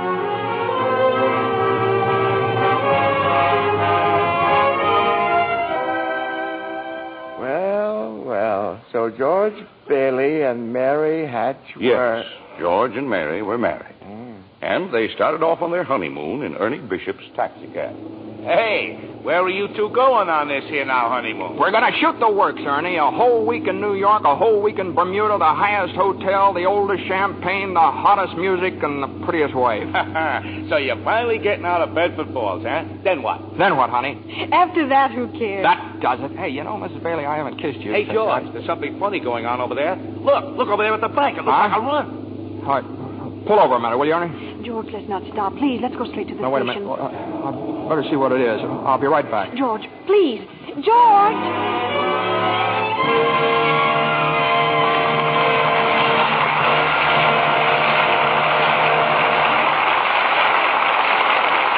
In a few moments, we'll return with the second act of It's a Wonderful Life, starring James Stewart, Donna Reed, and Victor Moore. Meanwhile, here's our Hollywood reporter, Libby Collins, looking very smart, too, may I say. Well, thank you, Mr. Keeley. You know, after seeing Paulette Goddard's wardrobe for Paramount's new comedy, Suddenly It's Spring, I just had to rush out and buy something new. Looking at all those lovely clothes was just too much for my self-control. Well, you look stunning, Libby. Oh, thank you again, Mr. Keeley. Now, tell me about the picture. I understand that Paulette's portrayal of an ex-whack is truly delightful. Oh, yes, it is. And Fred McMurray gives a perfect characterization of her wayward husband. Between the two of them, Suddenly It's Spring is a high-spirited comedy with emphasis on the romantic side. Well, naturally. But really, Mr. Keeley, that wardrobe of Miss Goddard certainly will make clothes-conscious girls sit up and take notice. I'll bet you think so, too, Mr. Kennedy. Well, Libby, men seldom know much about styles. Well, what I notice about a dress is the general effect when a woman wears it. Some girls always seem to have that right-on-the-beam look. You know what I mean. Well, I think what you have in mind, Mr. Kennedy, is good grooming. Screen stars certainly put great emphasis on it. A perfect hairdo, fresh, beautifully cared-for skin. Those are essentials. That must be the reason Lux Toilet Soap continues to be a studio standby, no matter how often other styles change. Well, that's what Miss Goddard told me. She says her beauty facials are so quick and easy and work so well. She's never without a supply of Lux Toilet Soap. I can depend on it for daily complexion care, she said. I wish you'd tell the ladies in our audience how easy these Lux Soap facials are, Libby. Well, here's what Paulette Goddard does. She says, I cover my face with the fragrant Lux Soap lather and work it well in. I rinse with warm water, then cold, and use a soft towel to pat my skin dry. Gives skin quick new beauty, she says. Daily Lux Soap facials do make skin lovelier. Recent tests by skin specialists proved it. In 3 out of 4 cases, complexions became softer and smoother in just a short time. A lovely Lux complexion makes a woman so attractive. I wish every girl who hasn't tried Lux Toilet Soap would begin using it tomorrow. That's sound advice, Libby. When 9 out of 10 screen stars recommend a beauty soap, you know it has to be good.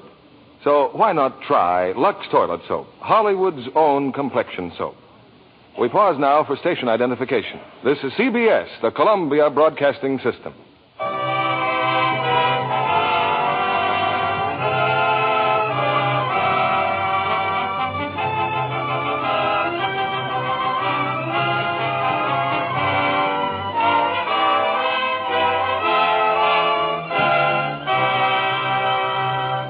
Act 2 of It's a Wonderful Life, starring Jimmy Stewart as George, Donna Reed as Mary, and Victor Moore as Clarence.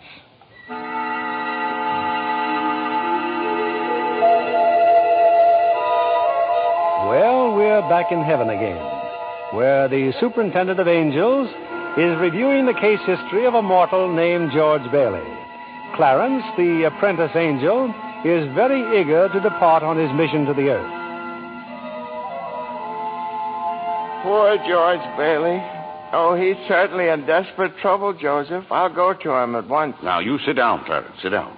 We're nowhere near the point where George Bailey's thinking of taking his life. We're not? Now, where were we? Yes. George and Mary had just started out on their honeymoon when they ran smack into the financial panic of 1932. In the waiting room of the building and loan, 100 frantic people were clamoring for their safety. Hey, what's going on, Uncle Billy? What's happened? All those people out there. This is a pickle, George. All I know is the bank called our loan an hour ago. I had to hand over all our cash. Holy mackerel. Whole town's gone crazy. Bank's in the same spot we are. Our charter, too. What about our charter? Our charter says we have to stay open until 6 p.m. The state can take away our license if we don't. How can we stay open till 6 without any money? George, where are you going? Out to talk to those people. Come on.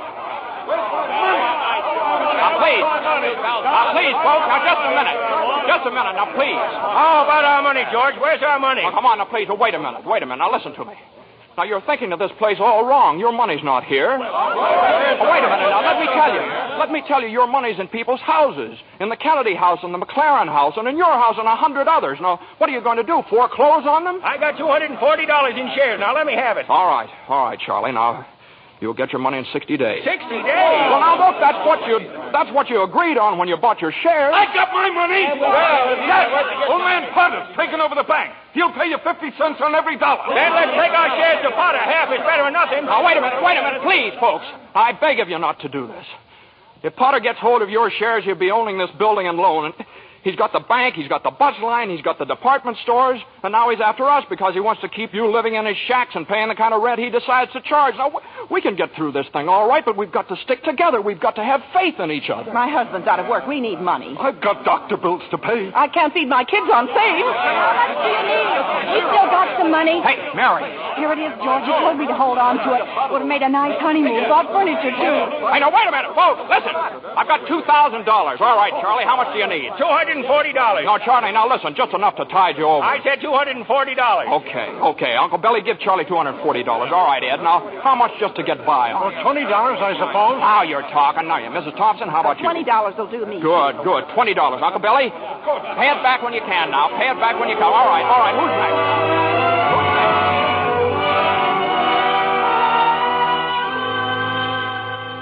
next? Look at the clock. Look. 5 seconds. 4 seconds, 3, 2, 1. 6 o'clock. We made it. Lock that door, Eustace, quick. Boy, we're still in business, Uncle Billy. We've even got $2 left. George, there's a call for you. Okay, and then call my wife, will you? She's probably over at Mother's. Mrs. Bailey's on the line. No, I don't want Miss Bailey. I want my wife, Mrs. Bailey. Mrs. Bailey, that's my wife. Give me the phone, will you? Hey, Mary, listen, Mary, I'm sorry. Come home. Well, what home? Well, 323 Sycamore. Well, whose home is that? What? Well, Mary, how can I... Well, sure, all right, sure, I'll be there. Clarence, guess what 323 Sycamore was? His mother-in-law's house, huh? Oh, no. Number 323 Sycamore was the old Granville house, the one George threw rocks at and made wishes. Yes, sir, that's where they spent their honeymoon. That's where they started housekeeping. They were still living there 2 years later when old man Potter asked George to stop over at his office. Sit down, George. Sit down, do. Have a cigar? Well, thank you, sir. George, you're a young man, married, making, say, $40 a week at the building and loan. 45. 45. Now, if you were some ordinary yokel, I'd say you were doing fine. But George Bailey is intelligent, ambitious. He hates the building and loan almost as much as I do. He's been dying to get out of town ever since he was born, but he's trapped. Trapped into frittering his life away playing nursemaid to a lot of garlic eaters. Do I paint a correct picture, George, or do I exaggerate? Well, what's your point, Mr. Potter? My point is that you're the only man in town who has licked me. George, I want to hire you. Manage my affairs. I'll start you off at $20,000 a year. $20,000 a year? Are you sure you're talking to me? I'm George Bailey. Don't you remember me? The building and loan, remember? Yes, George Bailey, whose ship has just come in, providing he has sense enough to climb aboard. Well, but what about the building and loan? Confound it, man. I'm offering you a 3-year contract at $20,000 a year. Is it a deal or isn't it? No. The answer's no, doggone it. If you offered me $1 million to stay around this town and play stooge to you, the answer'd still be no. Now, let me alone. Don't bother.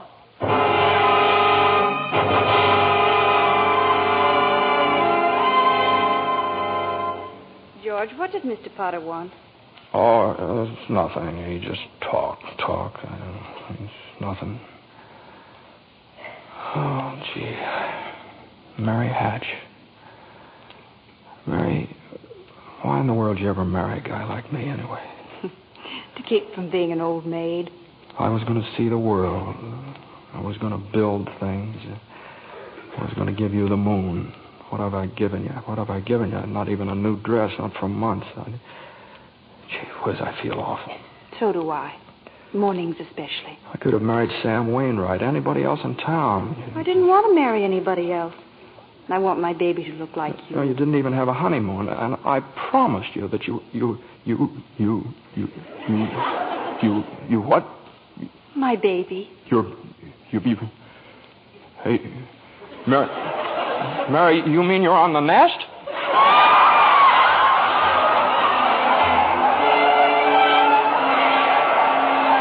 Well, Mary had her baby Clarence, a boy. You don't say. Then she had another one, a girl. Well, what do you know? And night after night, George had come home late from the office. Things weren't good with the building and loan. Potter was really bearing down on him. Then came the war. Mary had another baby by then. Oh. But she still had time to help out in USO. Uncle Billy sold war bonds. And George's brother Harry became a real hero. Shot down 15 planes. But George, what about George? Well, George was 4F, his bad year. He was an air raid warden. On VE Day, he wept and prayed. On VJ Day, he wept and prayed again. We're getting pretty close to today, aren't we, sir? Yes, Clarence. You now know almost everything you have to know about George Bailey, except what happened that finds him down there at this moment, wanting to die. Well, sir, well? Well, today's the day before Christmas, Earth time. George is pretty excited. Hey, Tilly! Eustace! Hey, look at the newspaper. Commander Harry Bailey, decorated by the president. That's my kid brother. The Congressional Medal of Honor. Gosh, George, gosh. What do you think about the 15 Jap planes? And the last one he got was just about to dive into a transport loaded with soldiers. You know what that means? He saved lives, hundreds of lives. Hey, gee, where's Uncle Billy? Huh? We're going to the bank, George. He's depositing that $8,000. Good. Go. Who's that in his office there? It's that man again, the bank examiner. Oh, yeah. Well, good afternoon, Mr. Carter. Hey, Tilly, get the books from Mr. Carter. Will you know, that's my brother's picture there, Mr. Carter. He shot down 15 planes, and one of them was just about... Well, Mr. Henry F. Potter come to the bank to deposit some more loot, eh? Sure, you old fool. How do you like the news in the paper, Mr. Potter? Just can't keep those Bailey boys down now, can you? Let me see that newspaper. Here, sorry I can't chat, you old thief. Got to make a deposit. Here you are, Horace. Deposit slip, bank book, and a very Merry Christmas to you. You too, Mr. Bailey. Say, you've forgotten something, haven't you? Horace, I've forgotten things all my life. Get a wiggle on, boy. But, Mr. Bailey, where's the money? What's that? You want to make a deposit? Well, certainly I want. Well, it's customary to bring the money with you. It's gone. Where'd I put it? Where'd I put that money? A terrible thing, Clarence, terrible. Uncle Billy couldn't find the money because the envelope with the $8,000 was folded up in that newspaper he gave to old man Potter. I just don't know what happened to it, George. I just don't know. $8,000. Uncle Billy, the bank examiner's here, and it's not our money. It belongs to the depositors. George, what are we going to do? We've traced every step I took. We can't stand here in the street. Are you sure you didn't put that envelope in your coat pocket? I think so. Maybe. Oh, I'm no good to you, George. I'm no good. Now listen to me. Think, will you? Now try and think. I can't think anymore. I can't. Now, where's that money, you silly old fool? You know what this means? It means bankruptcy and scandal and prison. One of us is going to jail. Well, it's not going to be me. Now get out of my way. I'm going home.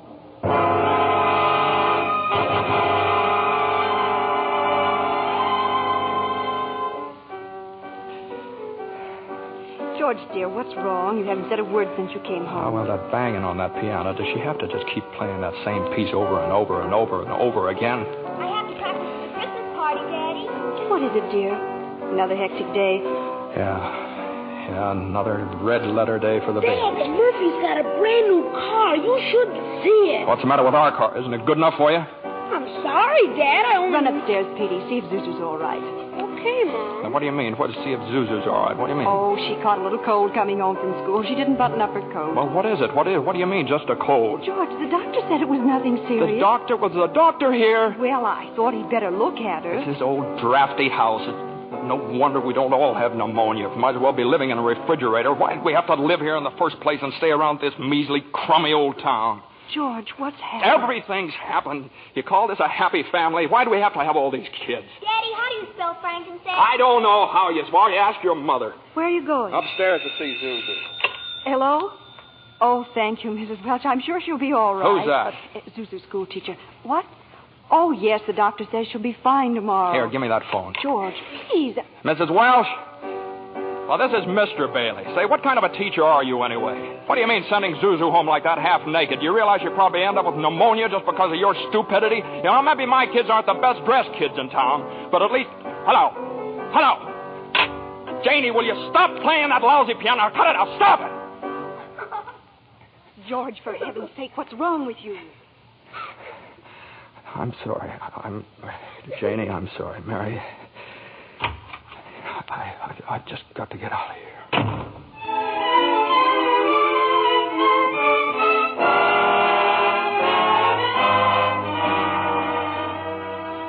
So that's it, George. You're short $8,000 in your accounts, eh? Oh, please, Mr. Potter, I'll pay any sort of a bonus if you still want the building and loan. You say it was lost. Have you notified the police? No, sir, I haven't done that yet. Harry's home. Oh, I come to me. What about your good friend, Sam Wainwright? I can't get a hold of him. He's in Europe.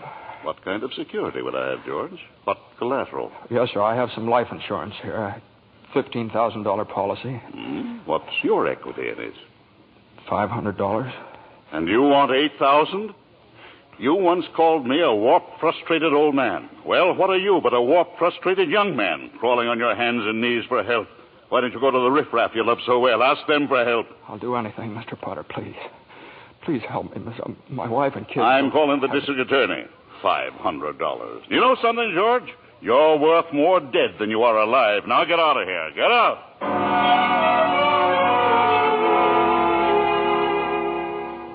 And all the time, Potter had the $8,000 in his desk drawer. It's still there, Clarence. But where's George, sir? Where? Well, he went over to Martini's Cafe. He's had a couple of drinks, Clarence. He's just standing there, sort of in a daze. Oh, God. God, dear Father in heaven, I'm not a praying man, but if you're up there and you can hear me, please show me the way. I'm at the end of my rope. Show me the way, God. Mr. Bailey, you all right? Don't drink anymore, Mr. Bailey. Please, you don't feel good. Bailey? Did you say Bailey? Which Bailey? This gentleman is Mr. Bailey, George Bailey. George Bailey, huh? And the next time you talk to my wife like that, she'll get worse. It isn't enough she slaves teaching your stupid kids how to read and write. You got to ball You out. get out of here, Mr. Welch. You hit my best friend. Get out. All right.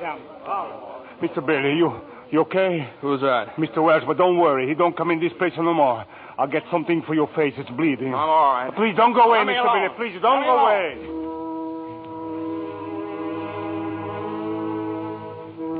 Well, George left Martini's Cafe 5 minutes ago, Clarence. He's at the river now, on the bridge, looking at the water. Are you ready, Clarence? All ready, sir. Very well. Save George Bailey's life, and you get your wings. My wings. Oh, thank you, Joseph. George! George Bailey! Get away from that bridge! You hear me? George! George!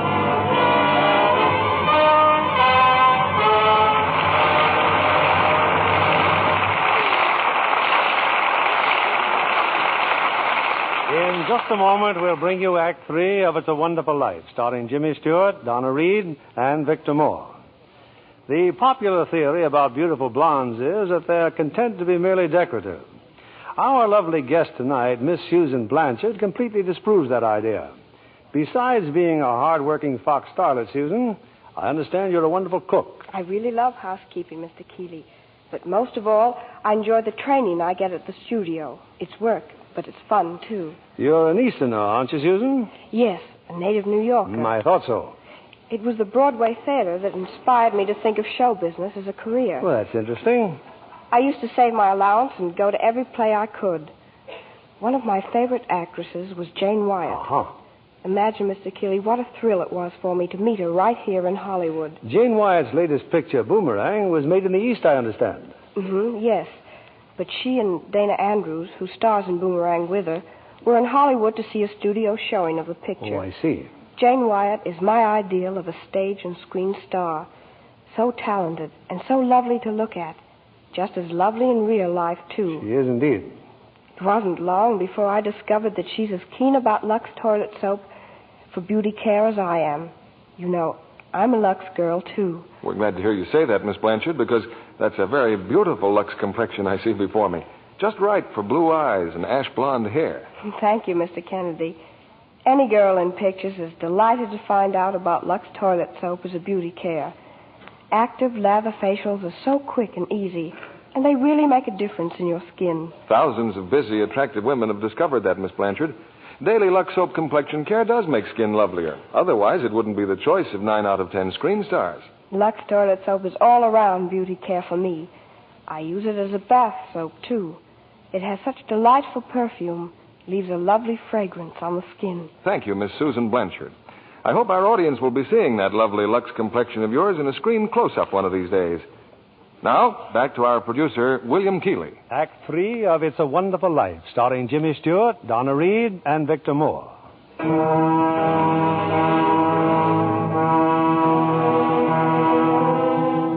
Numb with despair, convinced, as Mr. Potter said, that he's worth more dead than alive, George Bailey stands on a bridge, staring at the dark and frigid waters below. Suddenly, there's a splash.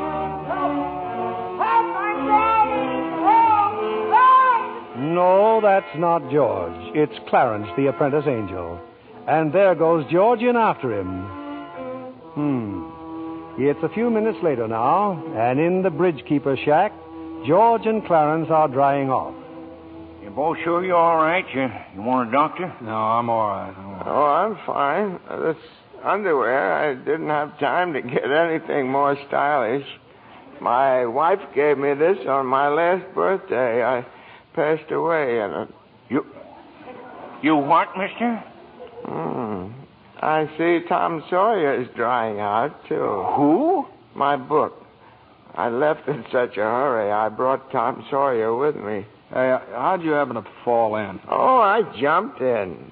I jumped in to save you. Jumped in to save me? Well, I did, didn't I? You didn't go through with it, did you? Go through with what? Suicide. Hey, it's against the law to commit suicide around here. Yeah, it's against the law where I come from, too. Where do you come from? Heaven. Oh, that's very fine. Your lips bleeding. Yeah, I got a bust in the jaw in answer to a prayer. Oh, no, George. I'm the answer to your prayer. Hey, how'd you know my name? Oh, I know all about you. Well, who are you supposed to be, anyway? Clarence Oddbody, AS2. Clarence Oddbody. What's the AS2 for? Angel, second class. Hey, I'm getting out of here. You may not need a doctor, but I do. Cheerio, my good man. Hey, look here. Why'd you want to save me? Because I'm your guardian angel, George. Oh, I see. Uh-huh.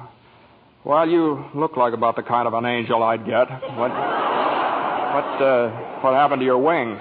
Well, I haven't won my wings yet. That's why I'm an angel, second class. Oh, I see. But you can help me earn them, George, by letting me help you. Oh, don't happen to have $8,000 on you, do you? Oh, no. We don't use money in heaven. Oh, that's right. Yeah, I keep forgetting. I see. Comes in pretty handy down here, bub. Oh, tut. Of course, I found it out a little late. You know, I'm worth more dead than alive. You mustn't talk like that. Joseph will never give me my wings if you keep feeling that way. You just don't realize what you've done for your folks. Why, if it hadn't been for you... Yes, if it hadn't been for me, everybody would be better off. My wife and my kids and my friends. Oh, this is not going to be easy. I'd all be better off if I hadn't been born.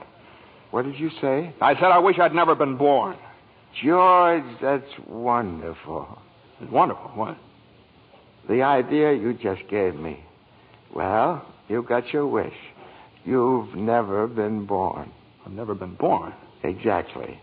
No worries, no $8,000 to get, nothing. You simply don't exist. All right, okay, all right. George, I can do things, strange things. I can show you the world, George, the way it would be if you hadn't been born. Hey, wait a minute. This ear of mine. Hey, say something else in that bad ear. You don't have a bad ear anymore. Oh, I don't think you're concentrating. Oh. Don't you see? You're not the George Bailey you think you are. You're nobody. That's the doggonest thing I ever saw. That ear. Your lips stopped bleeding, too. Yeah. Yeah. Hey, what's happening around here? What is this, anyway? I need a drink. That's what I need. What about you, Angel? You want a drink? Well, I don't quite know. Come on. We'll go as soon as our clothes are dry. Clothes are dry, George. Hey, so they are. That's funny. Well, look, let's get dressed and we'll stroll over to Martini's and then... excuse me. I'll stroll. You fly. Oh, no, I don't have my You don't wings. have your wings yet. No. That's right. I forgot that. I can. A couple of drinks and we'll both fly.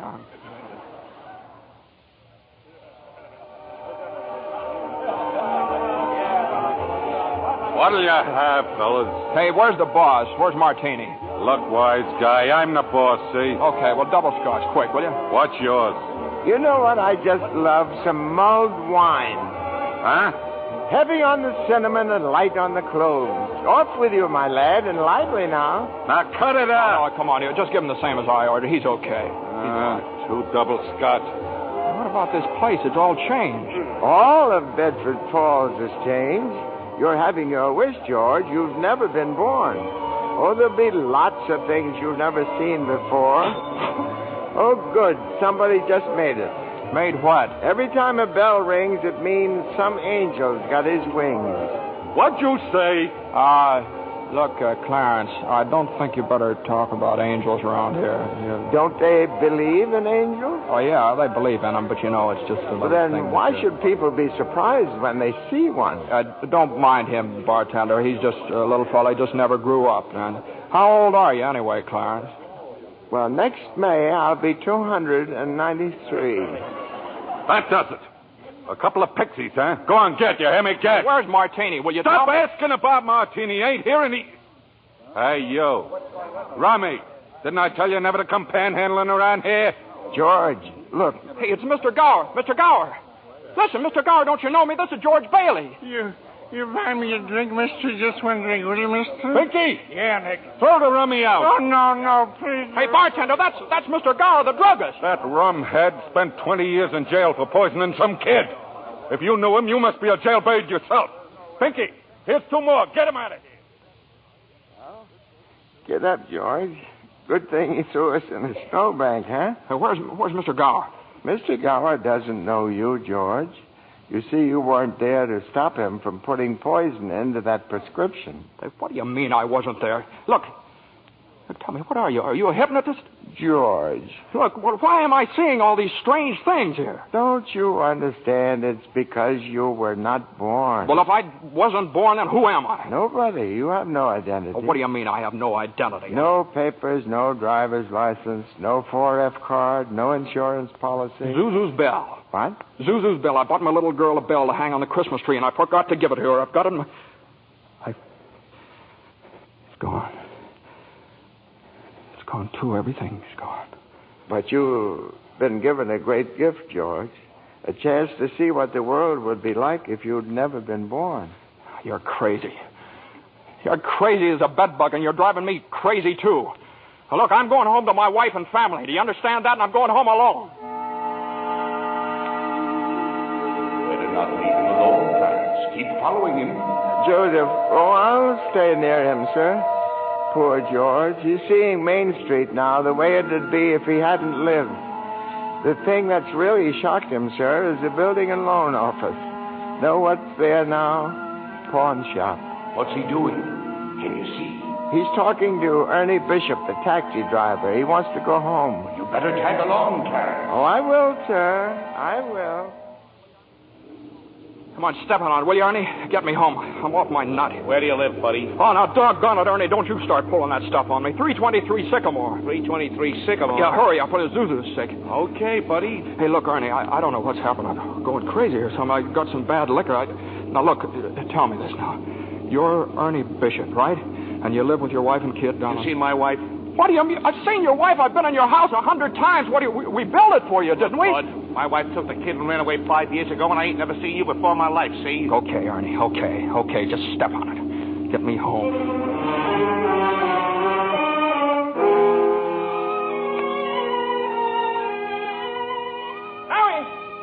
Mary! Johnny, where are you? Janie, Petey, Zuzu. Zuzu, where are you? This is just an old abandoned house, George. You have no wife, no children. Where are they? What have you done with them? Hey, I'll break that thing. See, I told you. All right, up with your hands. Oh, Bert the cop. Thank heaven you're here. Now, look, why don't you be a good fella and I'll take you to a doctor. Bert, listen to me. What's the matter with you guys? Now, listen, it's that fellow there. He says he's an angel. He tried to hypnotize me. I hate to use my nightstick, but I guess Ow! Run, George, run. He can't hit you while I'm biting him. George, run. My teeth aren't what they used to be. Joseph, help! Joseph! Joseph! Where'd they go, Ernie? Where'd they go? I don't know. They just disappeared.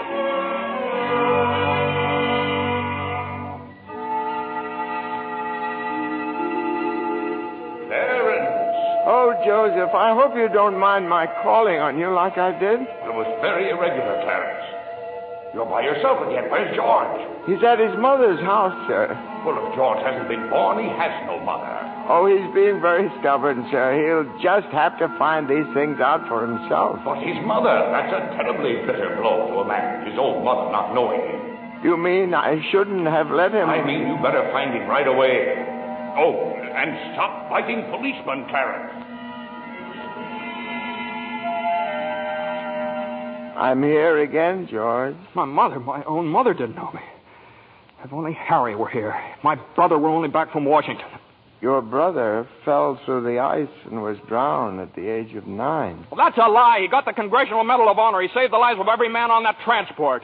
Every man on that transport died. Strange, isn't it?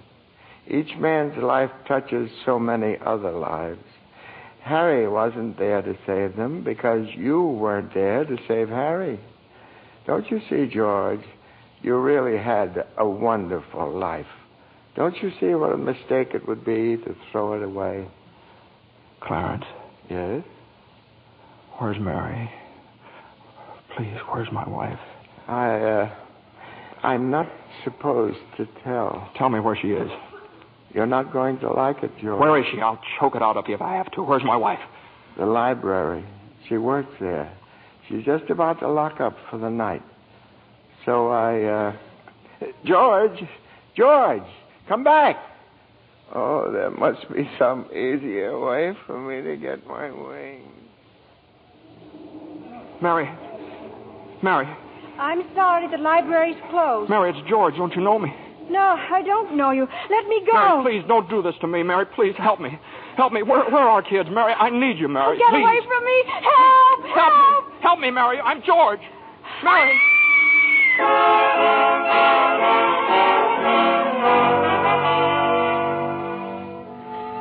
Clarence. Oh, where is he, Joseph? Where's George? I'm afraid I've lost him, sir. You knew you shouldn't have let him try to see Mary. Now they're after him, a mob. They think he was trying to hurt her. Joseph, I won't even get one wing, will I? You have one more chance, Clarence.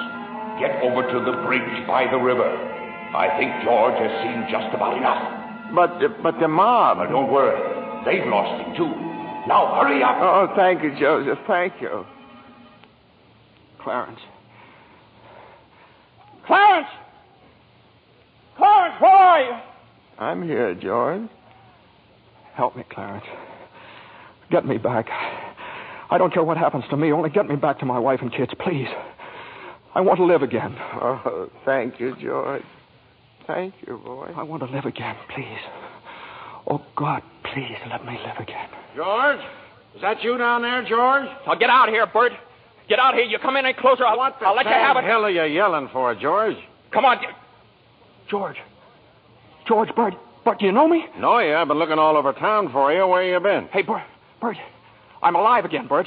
You sure you're all right? Hey, your mouth's bleeding. It is. Hey, my mouth's bleeding. Bert, look at the blood come out of there, would you? And where's Zuzu's Christmas bell, Bert? I had it right in my pocket. Here it is. Hey, it's in my pocket. What do you know about it? Hey, Merry Christmas, Bert. Well, Merry Christmas. Get in the car. I'll drive you home. You will, Bert? We'll do that and turn the siren wide open, huh? Merry Christmas, Bedford Falls. Hey, Merry Christmas, old building and loan. Merry Christmas, Mr. Potter. Yippee! Come on. Hey, Bert, come on in with me, huh? What is these people, these reporters? Hey, Merry Christmas, reporters. Hey, Mr. Bank Examiner, Merry Christmas. Mr. Bailey, there's a deficit. I know, $8,000, I'll bet, huh? George, I've got a little paper here. I'm sorry. I bet it's a warrant for my arrest. Isn't that wonderful? Merry Christmas. Hey, where's Mary, you know? Look at this wonderful old drafty house. Isn't it wonderful? Have you seen my wife? Where's Mary? Mary! Merry Christmas! Kids! Hey, kids! Janie! Petey! Hey, I could eat you up. Where's your mother? She went looking for you, Daddy, with Uncle Billy. Oh, Daddy? Zuzu, my little ginger snap. How do you feel, huh? Fine, Daddy. Not a snitch of temperature. Not a snitch of temperature. Hallelujah! George, darling. It's Mommy. Mommy's home. Mary. George, where have you been? Mary. George, Mary, now, look, just let me touch you. Oh, you're real, Mary. Oh, you've no idea what happened to me. You've no idea what's happened either. They're on their way here. Who's on their way? Oh, the police department? The FBI, the National Guard? I'm alive again, Mary. Oh, listen, Mary, I'm alive again. Oh, yes, darling, yes. Now close your eyes and come on downstairs. What is it? We can't open my eyes yet, Mary? What's going on here? Now keep your eyes closed. Now, I'll just walk you over here by the Christmas tree and... Well, the people, I hear lots of people. What is it? Lots of people. Just 1 minute now. We're all ready, Uncle Billy. Come in, everybody. George, look! Just look! Uncle Billy! Money, George, a laundry basket filled with money. Money for you. Mary did it, George. Mary! I don't understand. What money? What... People heard you were in trouble, darling. These people, your friends, they've collected this money for you. The $8,000. Charlie. Hey, there's Martini. Mr. Gower. Hey, how are you, Mr. Gower? Mrs. Thompson, Ed, Tom, everybody. None of us would have a roof over our heads if it wasn't for you, George. Gosh, this is wonderful. Hey, Mary, look who's coming in. Mother. Hi, Mother. Hey, and Harry. Got Mary's telegram, George.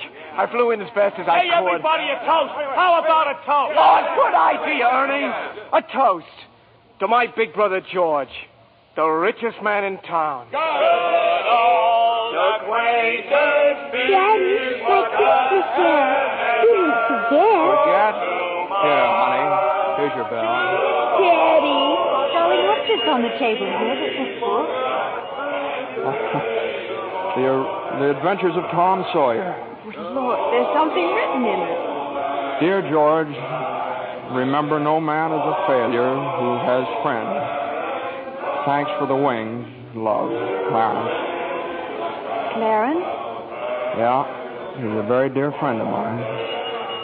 Daddy, Mrs. Wells says every time a bell rings, an angel gets his wings. That's right, Zuzu. That's right.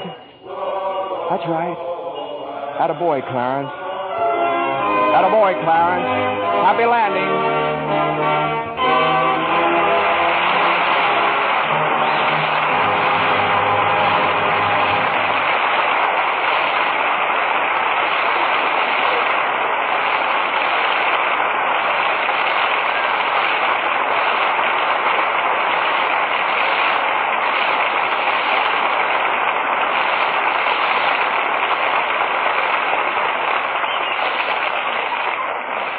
It's a wonderful life so long as we can have such fine performances as we enjoyed tonight.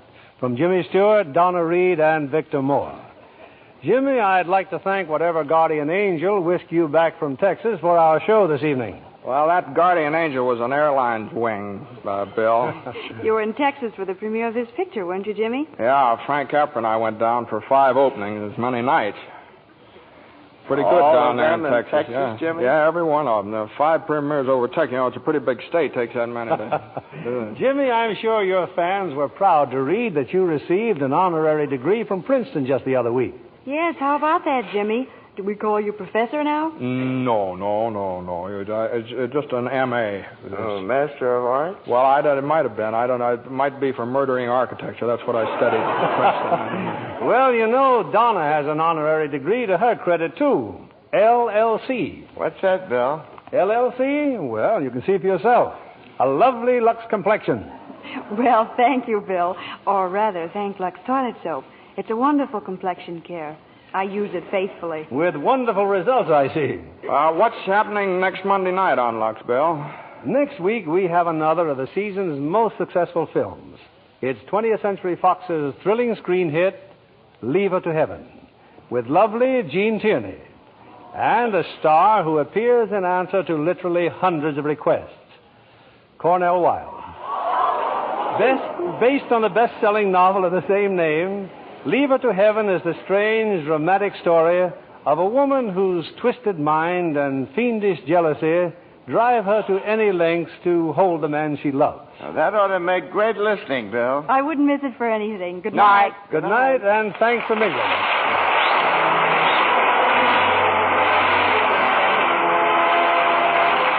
Lever Brothers Company, the makers of Lux Toilet Soap, join me in inviting you to be with us again next Monday evening when the Lux Radio Theater presents Gene Tierney and Cornell Wilde in Leave Her to Heaven. This is William Keighley saying good night to you from Hollywood.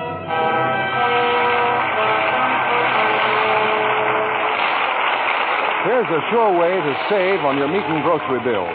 Turn in used kitchen fats to your butcher and receive a generous price for every pound. The worldwide supply of fats is still desperately short, and every drop you save helps in the making of soap, refrigerators, and other needed items. So save and turn in your used kitchen fats. Donna Reed appeared through the courtesy of Metro-Goldwyn-Mayer, producers of The Beginning or the End, starring Brian Donlevy and Robert Walker. James Stewart will soon be seen in the Robert Riskin production for RKO, Magic Town.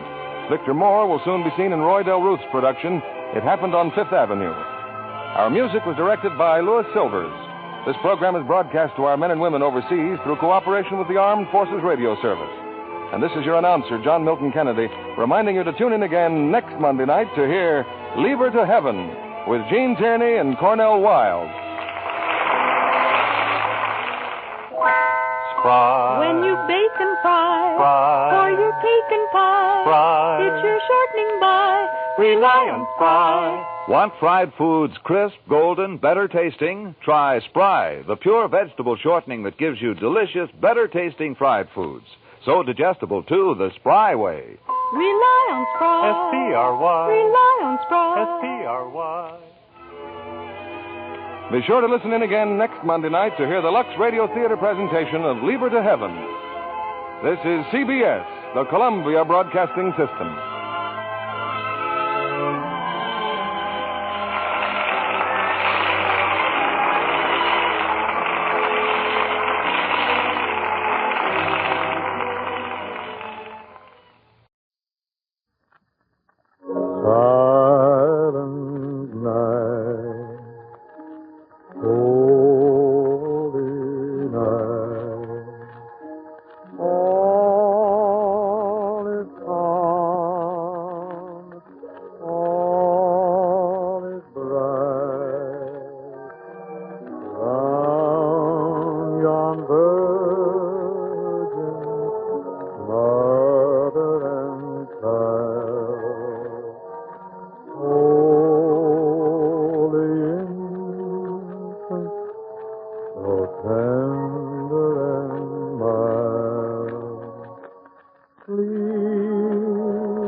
outside is frightful, but the fire is so delightful.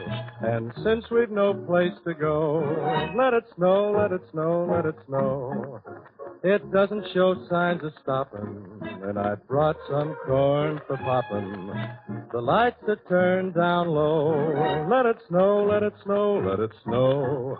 When we finally kiss goodnight, how I'll hate going out in the storm. But if you really hold me tight, all the way home I'll be warm. The fire is slowly dying, and my dear, we're still goodbying. But as long as you love me so, let it snow, let it snow, let it snow. Leave us prepare a few drinks. Let all reek. 'Cause the weather outside really. But since we've no place to go, let it snow, let it snow, let it snow. Mr. Haynes, if you'll render a ballad for us, all right. We'll join in the chorus. 'Cause the lights are way down low. Let it snow, let it snow, let it snow. When we finally kiss goodnight, how I'll hate going out in the storm. But if you really hold me tight, all the way home I'll be warm. The fire is slowly dying. It's out. And my dear, we're still goodbye. Goodbye. But as long as you love me so, let it snow. Let it snow, let it snow, let it snow.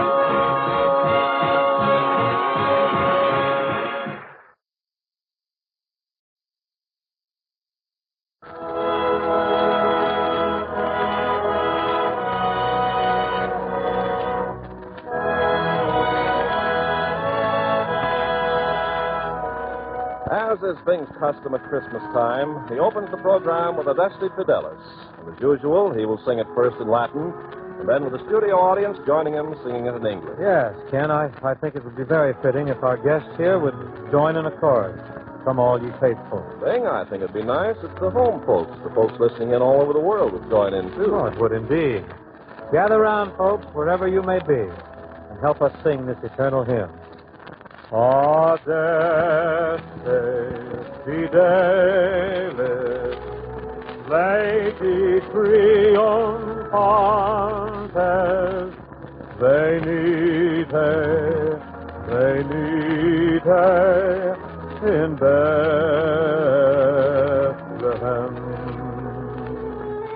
Natum videte, Regem angelorum, venite adoremus, venite adoremus, venite adoremus,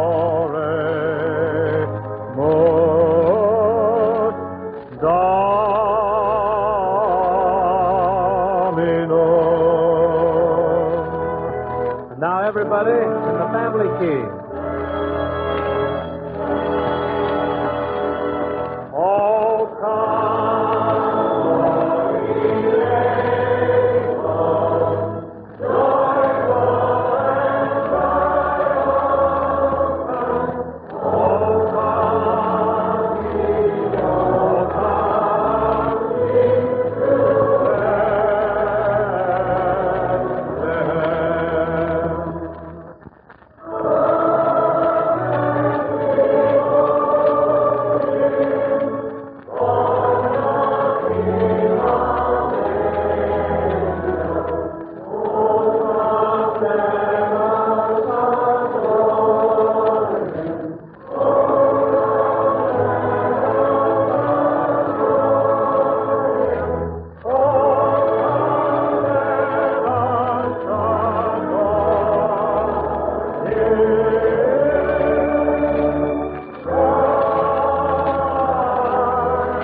greatest story ever told.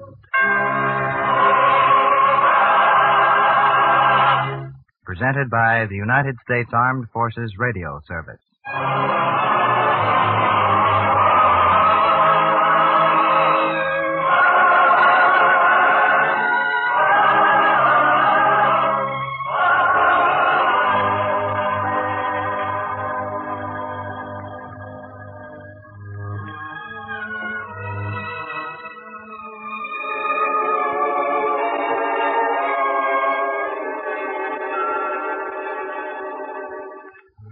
Tonight we present And Her Name Was Mary, the first of 5 Christmas season dramas about the birth of that child who was to live the greatest life ever lived.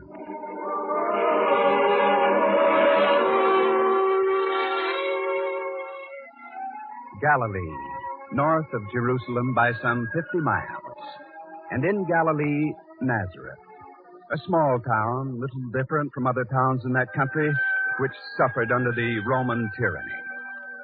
And in Nazareth lived a carpenter, a good man, kindly, an honest craftsman, yet more, for he was descended of kings. In his veins flowed the blood of Abraham, Isaac, and Jacob.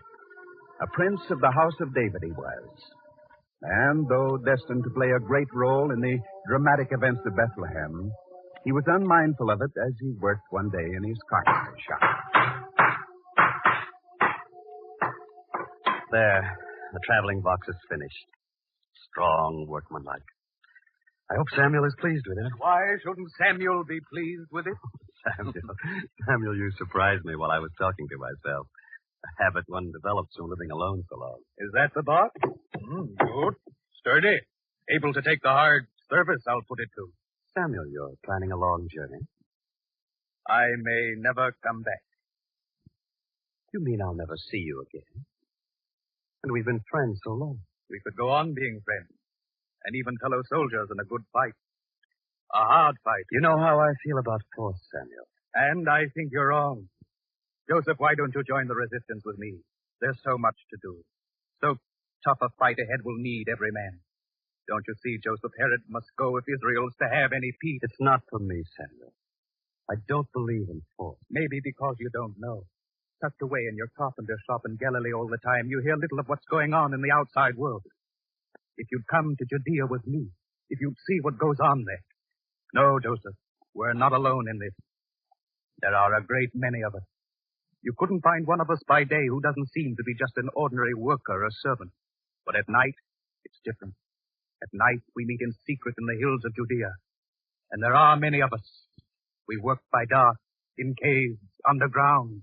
But we have strength. And if you match strength with Herod, only bloodshed can result. Maybe you talk that way because you don't know. Don't know what's really going on.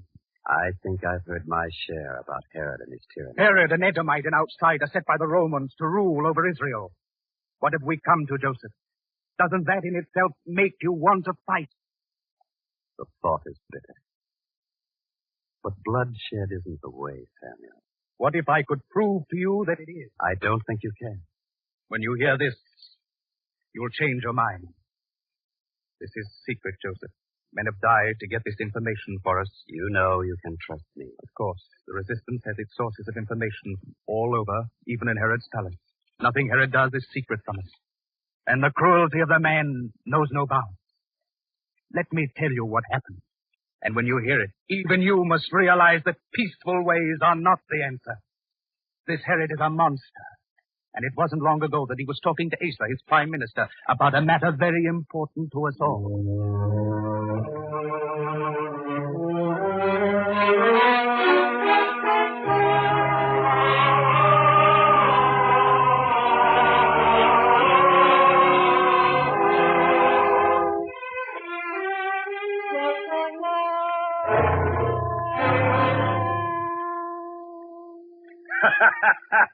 They complained, Asa, did they? Yes, Majesty. Herod, this time we may be coming too close to rebellion. Don't whisper it to me as though it were a secret. Well, I'm sorry, Majesty. I only thought... I do the thinking, Asa. The people groan about the taxes. We must do something. Isn't that right, Asa? If you would, it would make my job easier. Then we'll do it. We'll raise the taxes. Raise them? But I told you... Very simple, Asa. If people think the taxes are too high now, We'll show them they can be even higher. We'll break them. That's what we'll do. Break them. Majesty, I must ask you to clear the court. I have something important to say. No one else must hear. What? Please, Majesty, not before the others, for your sake. The way you cringe, Asa. All right. I'll clear the court. Clear the court! Everyone! Everyone leave! Now, they say we're alone. What's the secret? Word from Rome? No, Herod. Well, what is it? Herod, you know there are those among the Israelites who fight us. And that's your secret? No, of course not, Majesty, but joining them are others who are not Jews. Some of your own people are with them. And that's no secret either. Well, Herod, don't become enraged. Hear me out. Say nothing, do nothing before you hear all I have to say. Stop trembling and speak up. One man has thrown his lot in with the Jews. He's an important man. A prince. I'm king. The prince would have to be my own son. You just said what I tried to tell you. Asa. Please, Majesty. Asa, are you telling me that my own son Aristobulus has put his lot in with the rebels? That's a lie. Would I suggest such a thing if I didn't have proof? What proof? We captured a rebel. We questioned him. How much of that can a man endure? He talked. He told us. Yes, and he's popular with the people. Maybe because they know. You miserable, conniving wretch. You're lying to me. Majesty, please, would I lie about such a thing and expect to live? I presume you have proof? More than enough. Asa, send my son to me.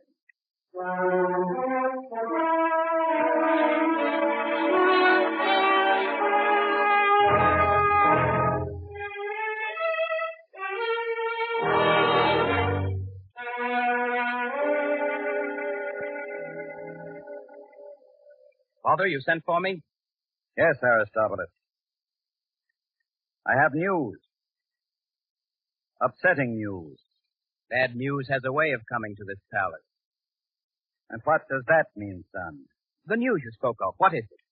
A band of rebels attacked one of my strongholds. We captured one of them. And under persuasion, he gave us certain information. Valuable information. If it didn't appear so ridiculous. He talked. He talked indeed. He said you were one of them. Oh? Is it true? Yes, it's true. Treason against your king is bad enough. Treason against your father. Treason and tyranny have a way of going together, Father. I'll take no reproaches from you. You talk like the fool that you are. And I've permitted you to have your own way long enough. You've got to realize your responsibilities. You're heir to my throne. It may not be as much of a legacy as you think, Father. What does that mean? You're giving away something you don't have. Rome has lent you this kingdom, and Rome can take it away. I'll take care of Rome. And who'll take care of the people? For they can take your throne away, too. I refuse to listen to such talk any longer. A truth is a truth, whether men listen to it or not. Now you listen to me. Rome is powerful. Rome rules the world. No one dares stand against them. I'm trying to keep you from making some foolish mistake that might cost you your life. And what good is my life if I can't risk it for a cause in which I believe? You call that a cause? To protect the Jews against Rome? Are they your people? Why take risks for them? Any people is my people. And its troubles are mine. Aristobulus, I order you to discontinue your treacherous actions. Look, son, you can travel, visit foreign lands, even Rome itself. Do anything you please, but stay out of trouble. The life of royal exile doesn't appeal to me. I must go on doing what I've been doing, even though it means your death or mine. I command you to be quiet. You may have quiet by crying out commands to your servants, but you can't command the people to be quiet.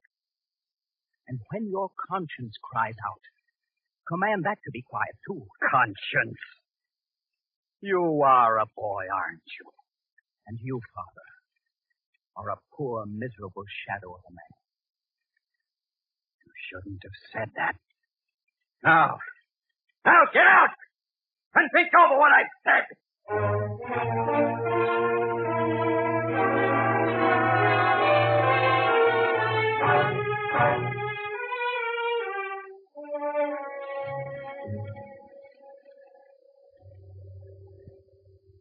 Your Majesty has spoken to your son? Yes, they son.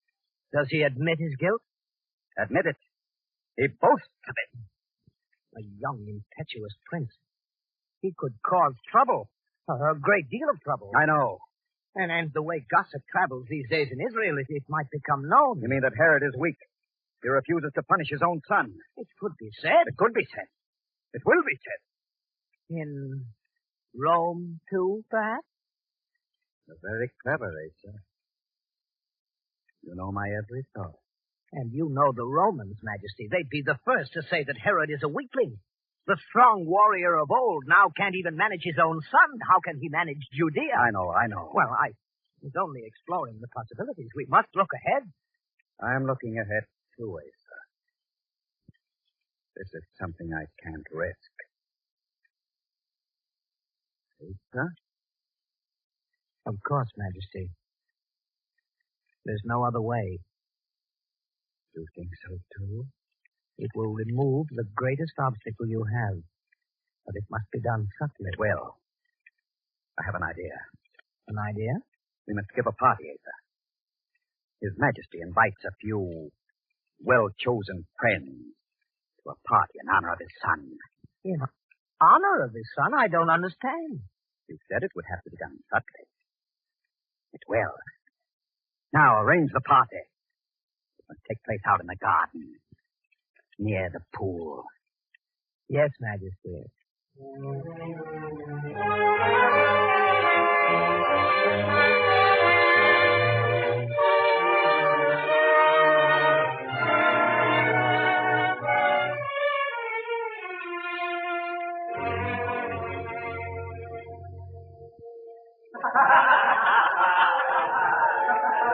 And all this, my son, is to show you that I don't harbor any grudges against you. You mean... I mean that your father is not the tyrant you think he is.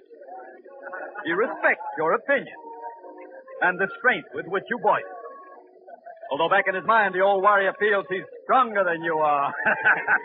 They say you're still one of the strongest of men. They say I am. And if you don't believe that, let me show you. Stand up, son. But why? I'll show you how strong I am. Some hand wrestling. Please, Father, at a party? I feel I've been challenged. I can't refuse. My friends, a little sport to begin the evening. My son has challenged me to the hand wrestle, and I have accepted. Now then, clear a space. Come on, son, out here. Take your stand. Father, please, you're too old. Too old? That's exactly what I'm going to prove I'm not. Hold out your hand. Come now.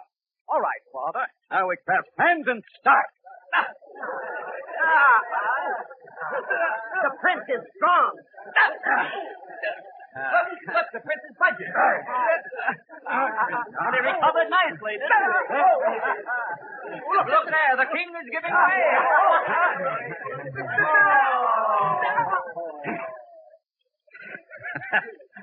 You did it, son.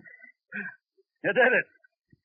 I didn't know you were that strong. You're all right, Father. I didn't hurt you. Hurt me? Just because I'm perspiring a little? You don't know your own father. But the exertion... Nothing that a cold plunge into the pool won't remedy. And then each man shall retire to his room where servants are waiting to rub them down with fine oil and freshen them with rare perfume. Then the banquet itself. Of course, Father. Exactly what I need. Good. Into the pool, then. And everyone, come, join us.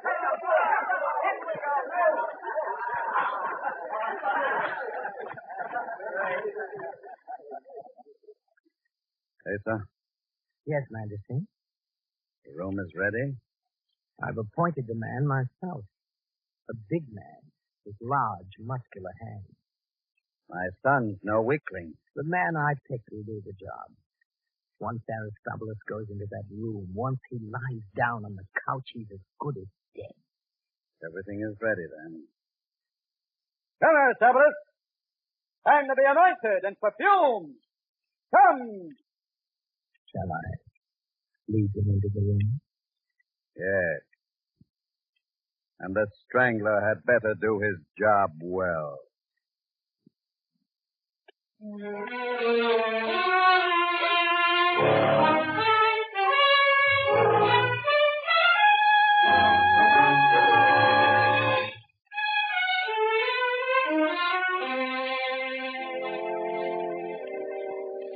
There, Joseph. That's the story of the tyrant Herod. The kind of man he is. Murderer of his own son. Doesn't that make you want to go to Judea and help us fight against the man? It's unbelievable. I could tell you more, too. But that should be enough.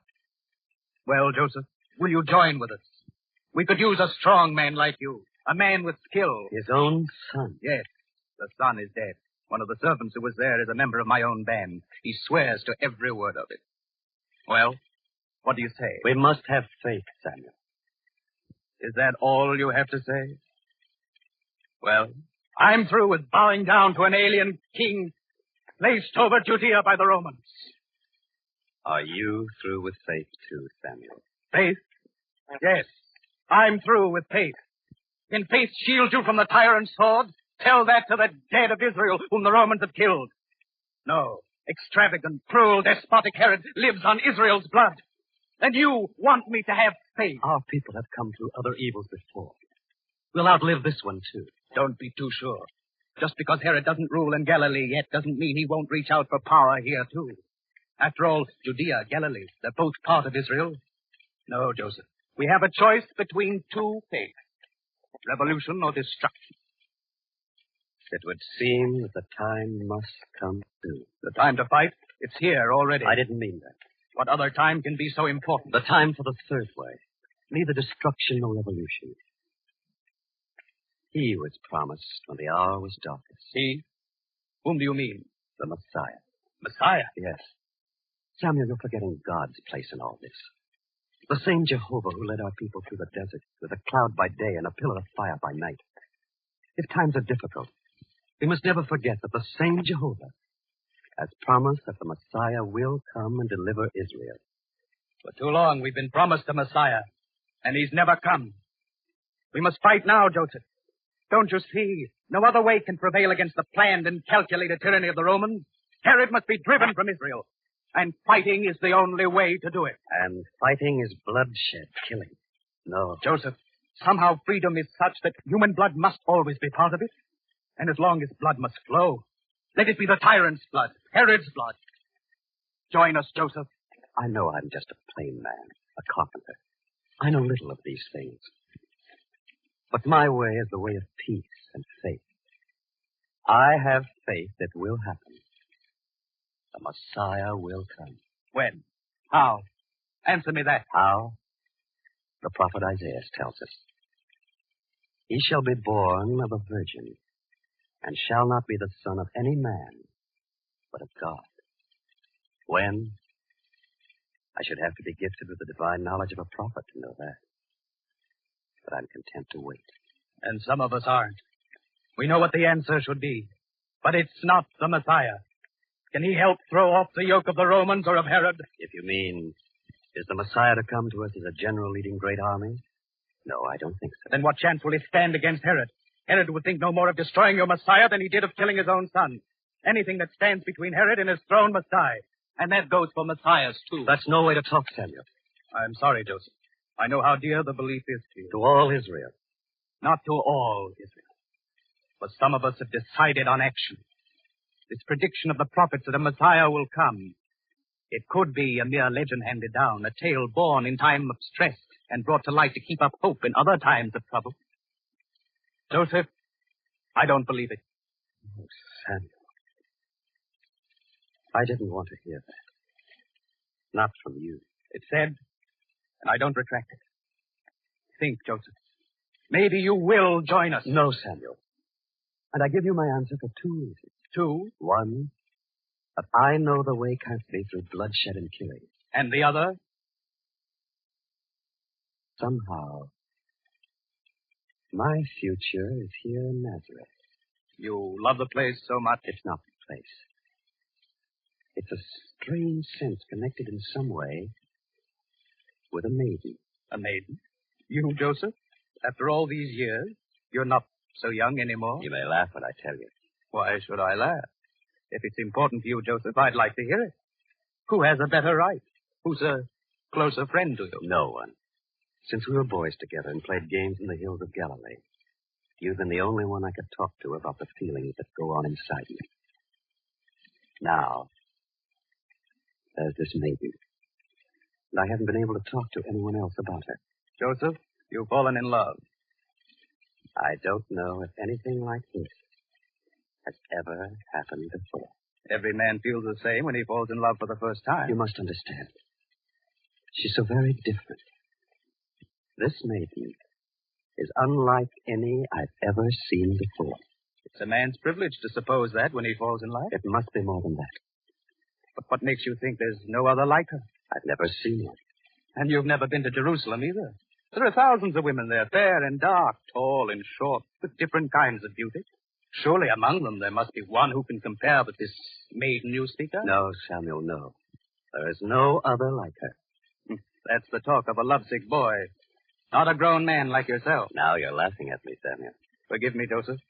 But it's impossible for me to believe that any one maiden could be so different from all others. This one is. When she walks, it's like the walk of angels, so light and graceful. And when she smiles, the sun seems dark by comparison. And her eyes, there's deep understanding there and compassion. And a soul so great, all else seems small. For you to feel that way, Joseph, that is unusual. But tell me, how does she feel about you? I don't know. You never talk to her about the way you feel? I've never talked to her at all. And yet you know all this about her? Does that strike you strange? That's impossible. How can you know anyone so well without having had a word pass between you? You can see it. At least I can see it. It's all within her. Surely, Joseph. Now you must be joking. No, Samuel. I've never heard of any such thing. Never expected you would talk that way. Would you like to see for yourself? Indeed, I would. Well, you can't. It's almost time now for her to take her daily walk down to the well to fetch water. Come. We'll stand in the doorway of my shop, and you can see her as I've seen her every day now. I've seen many women, but none who ever lived could be as fair or good as you say this one is. Come. Joseph, I don't know. Wait. Look, here she comes now.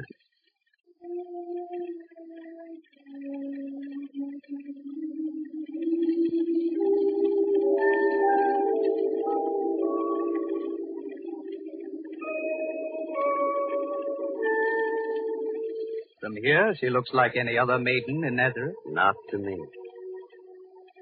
I will say that she appears to be more graceful than any other. Such grace as I've imagined queens must have. Yes. And her face. Her face. Joseph, she is truly beautiful. Most beautiful. Quiet. She passes now.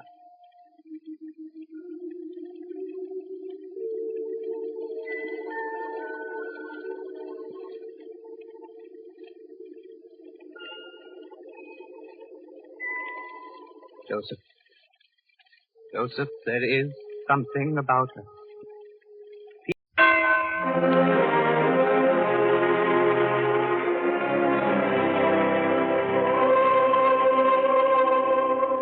The greatest story ever told.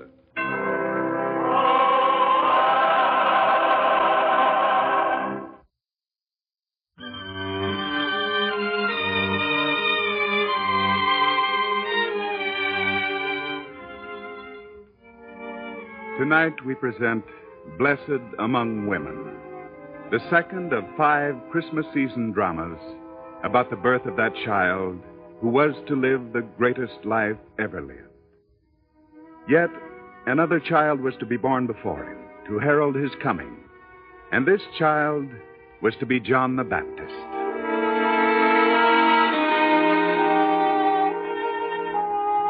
The town of Nazareth in Galilee, a country downtrodden by Romans and their ruling puppets.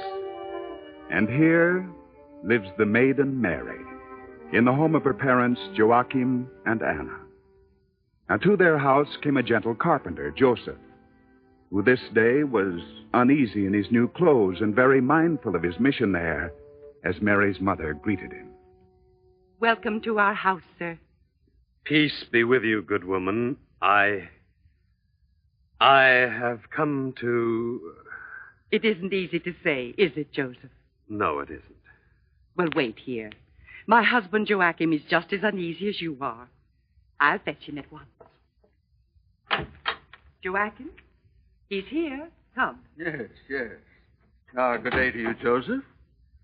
And what brings you to our house? Joachim, I have come here to... Well?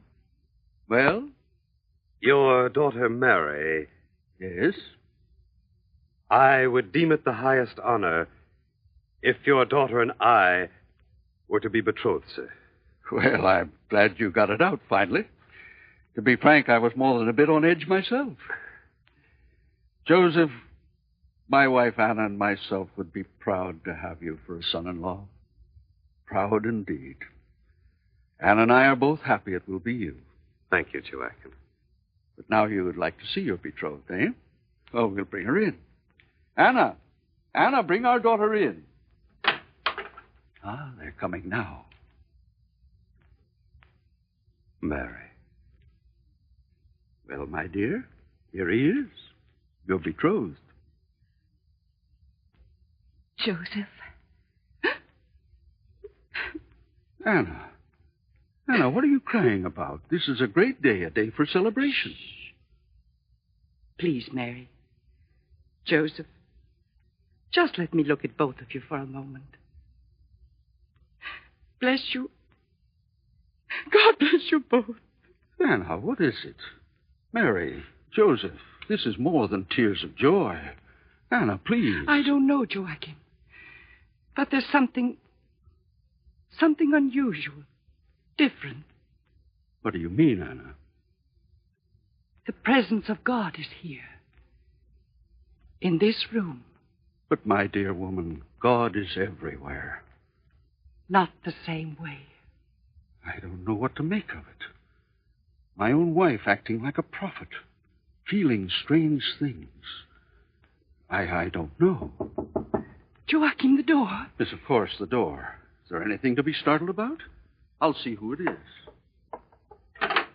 If you have a... Elizabeth. Elizabeth, my dear, what a surprise to see you. Elizabeth, my niece Elizabeth. Welcome. You couldn't have come at a better time. Elizabeth, our Mary is betrothed this very day. Mary, I'm so happy for you. And this is Joseph. May you be the right man for her, Joseph. Thank you, Elizabeth. You could have said nothing finer than that. Now come, all of you. The betrothal feast is ready, and now we'll have Elizabeth with us to celebrate. It'll be a wonderful feast. It will. It will, for I have great news of my own to tell you. Great news? What news? It can wait. The betrothal is important now.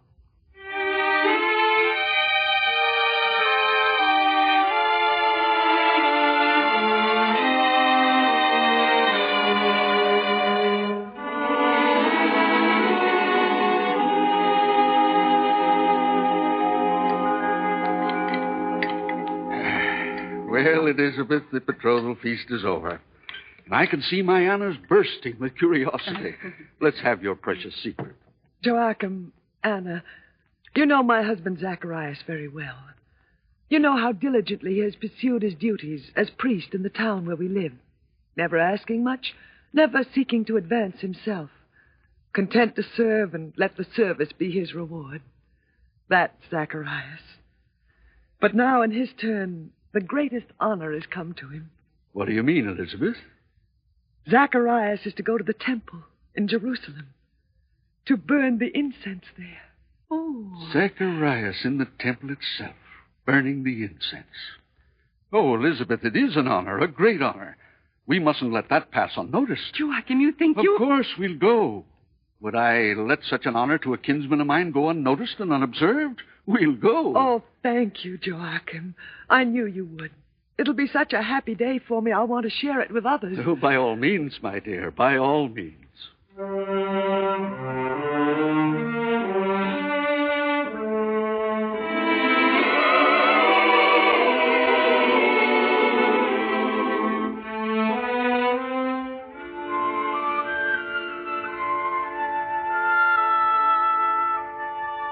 I knew it somehow, Elizabeth.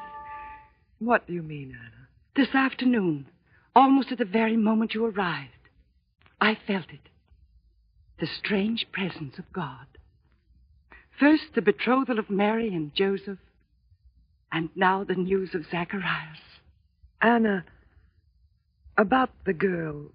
Mary? Yes. Well? When we're in the temple, I shall pray for her.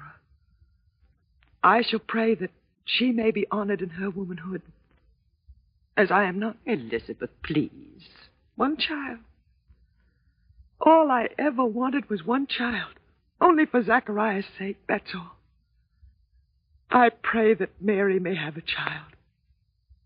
I shall pray for it. Why not pray for yourself, Elizabeth? Myself.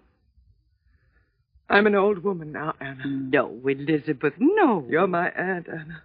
But the difference in our ages is only months. No. I'm too old. So I'll pray for Mary. Pray for both of you, my dear. Oh, Anna.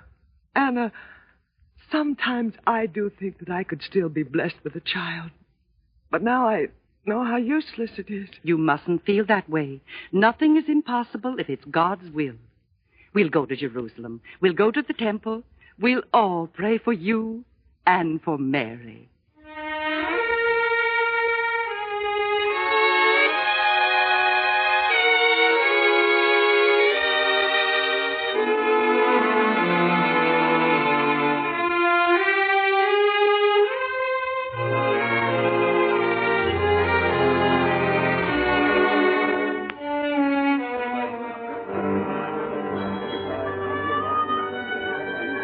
So this is the holy city. Yes, Joseph, Jerusalem itself. Whoever thought it would be traded like a sack of wheat, doled out to the tyrant Herod by a Roman conqueror? Where is the glory of Israel now? One day it will be restored to us, Joachim. You really believe that, Zacharias? I do indeed. Zacharias, you're a priest, a learned man, while I'm nothing more than a carpenter. But I have thoughts of my own. And lately, I've been thinking of the Messiah. Who hasn't, with what's going on before our eyes? Some don't believe. He will come. He must come. If not in our time, then later. But he must come before this world destroys itself.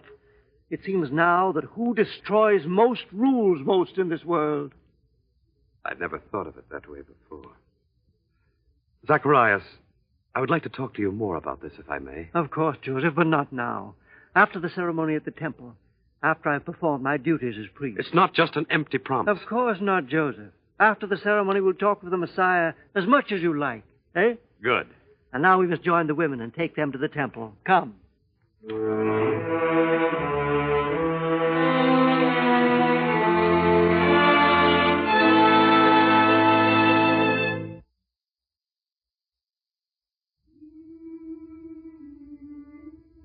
Such beauty, Joachim. Have you ever seen anything like it? No man has. There is only one such temple in all the world. The gold, the ivory, the glistening marble, and the drapings blue as the bluest sky. And to think, Joseph, that in a very few moments my own kinsman Zacharias will enter the innermost temple of God to burn the incense there. Now, this must be the time. Yes. Zacharias is moving toward the door of the inner temple. How magnificently he walks.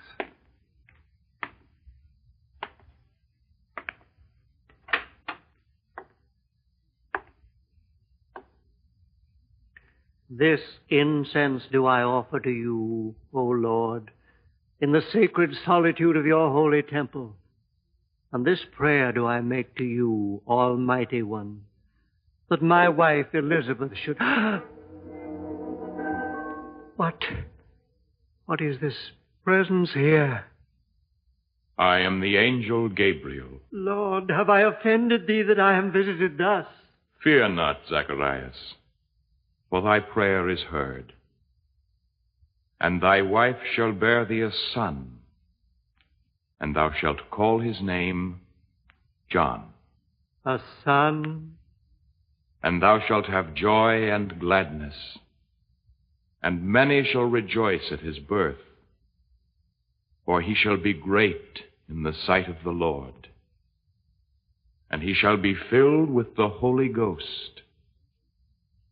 And many of the children of Israel shall he turn to the Lord their God. And he shall go before him in the spirit and power of Elias, to turn the hearts of the fathers to the children, and the disobedient to the wisdom of the just, to prepare a perfect people for the Lord. But how shall I know this? How could it be? For I am an old man, and my wife is also well along in years. I am Gabriel, who stands in the presence of God, and am sent to speak unto thee and to show thee these glad tidings.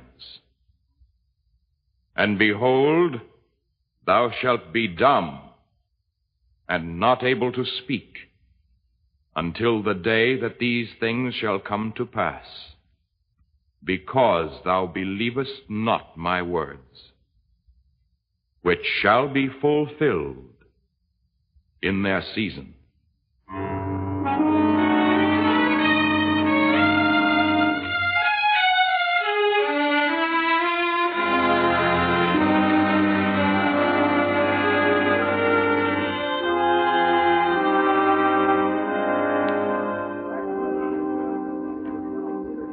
What is it, Joachim? Is there something wrong? I don't know. All the others are talking and looking toward the door of the inner temple. Is it Zacharias? He's been in there a long time. That's the thing, Joseph. He's been in there too long a time. There might be something wrong. Look, the door's opening now. There's Zacharias. He's so pale, trembling, and the wild, fearful look in his eyes. Is he ill? I've never seen him before like this. Joachim, look. Zacharias is falling. He's fainted.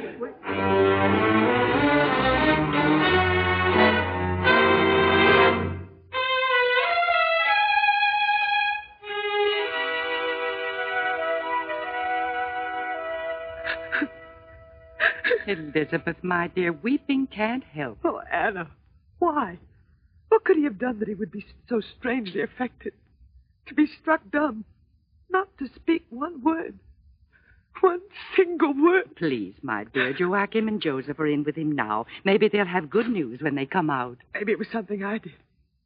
Could I have offended the Lord, Anna? You? A finer person never lived, Elizabeth. Don't you reproach yourself. Perhaps I trouble the Lord too much about a child. Elizabeth, the fault isn't yours. Mary, let this be a lesson to you. My dear child, whatever burden is placed on you by the Lord, accept it without complaint.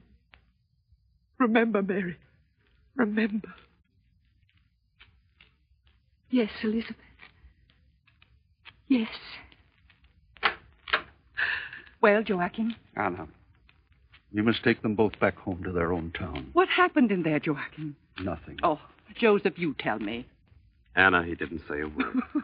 My dear. Anna, we must all do what we can to see that they both are brought home safely. If there's anything I can do to help, Joachim... Thank you, Joseph. But we are not a family to thrust our burdens on others. Why? Why? Elizabeth, you must contain yourself.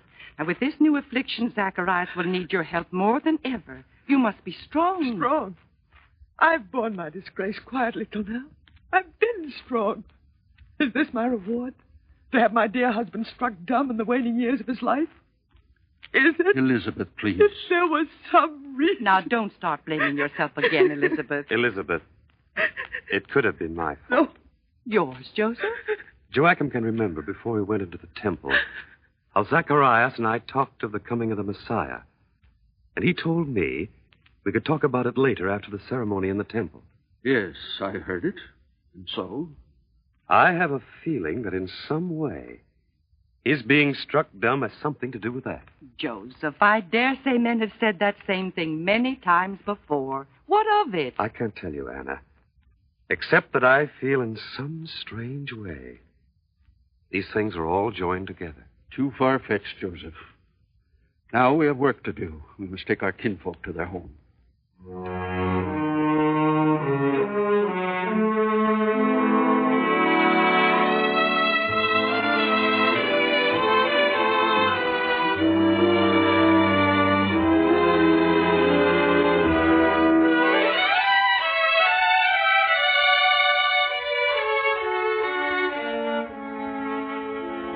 You're back at the house so soon, Jotham?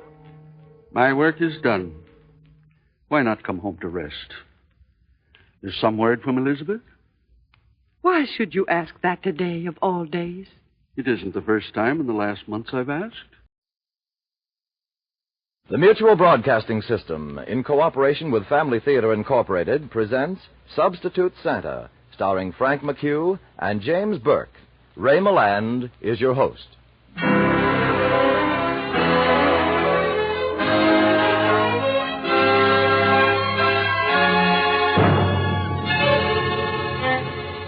More things are wrought by prayer than this world dreams of.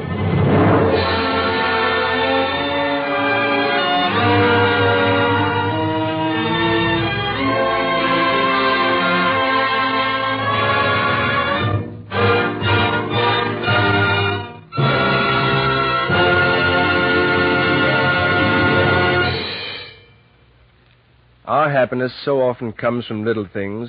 The simple deeds, the daily thoughtful acts of kindness, the words of encouragement we can and should give to one another.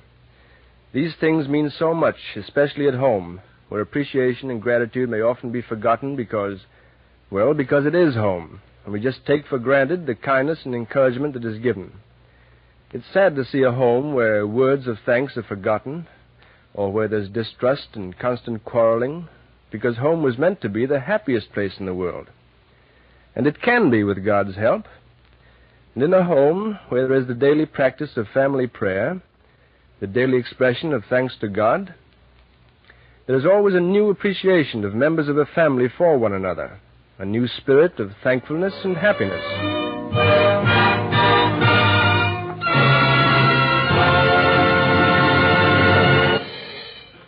We will hear from Ray Milland later in the program.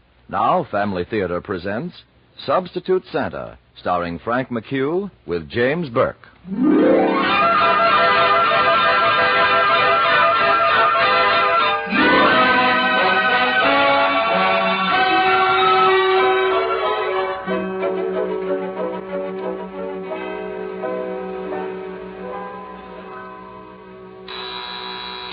Featherstone's department store?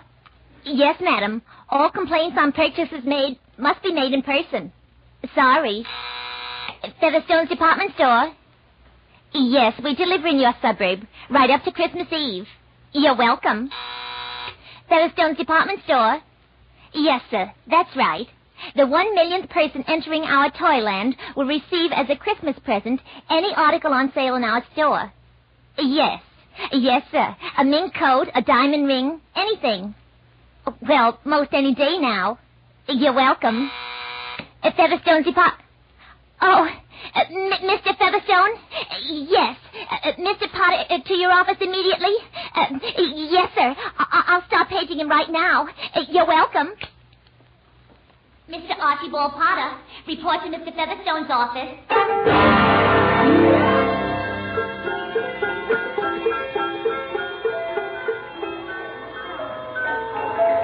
Now what does old Featherstone want? Grigsby, if they ever want you to be the manager of this store, walk. Do not run to the nearest exit. Don't worry, Mr. Potter. I'm not after your job. I have trouble enough right here in the toy department. You have troubles. Oh, I'll match troubles with you any day, Grigsby. Oh, Mr. Grigsby. Mr. Grigsby. Yes, Miss Lee? Santa Claus is ill. He's what? He's indisposed. He's not feeling well. Santa Claus has a tummy ache. Oh, no. No. He can't do this to me. Mr. Archibald Potter, report to Mr. Featherstone's office right away. There's Featherstone again. Mr. Potter, if Santa Claus... Grigsby, that's one of your troubles. I have troubles of my own. Chin up. Carry on. Mr. Potter, report immediately to Mr. Featherstone's office. It is urgent. I'm coming, F.W. I'm coming. If nothing else happens, I'll... I'm sorry. I'm awfully sorry. I beg your pardon. Did I hurt you? No, I'm all right, really. Well, this is my fault. It really is. I should have watched where I was going. I wasn't watching either. Wait, I'll pick up your packages. I hope I didn't break anything. No, there's nothing fragile in any of them. Just a few trinkets. Some of the things that we don't have in England. Oh, you're from England. Here, here. I think that's all your packages. Thank you. Well, you're from England. Well, what do you know?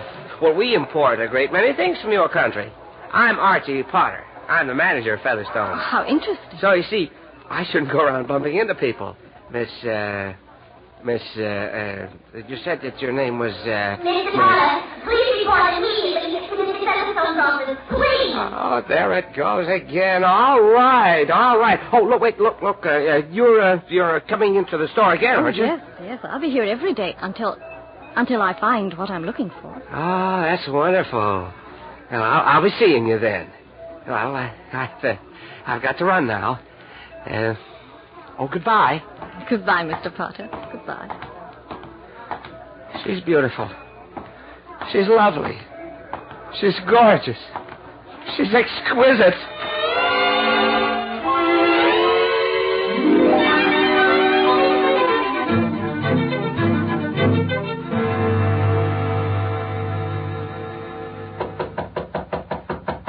Who's that? Archie Potter.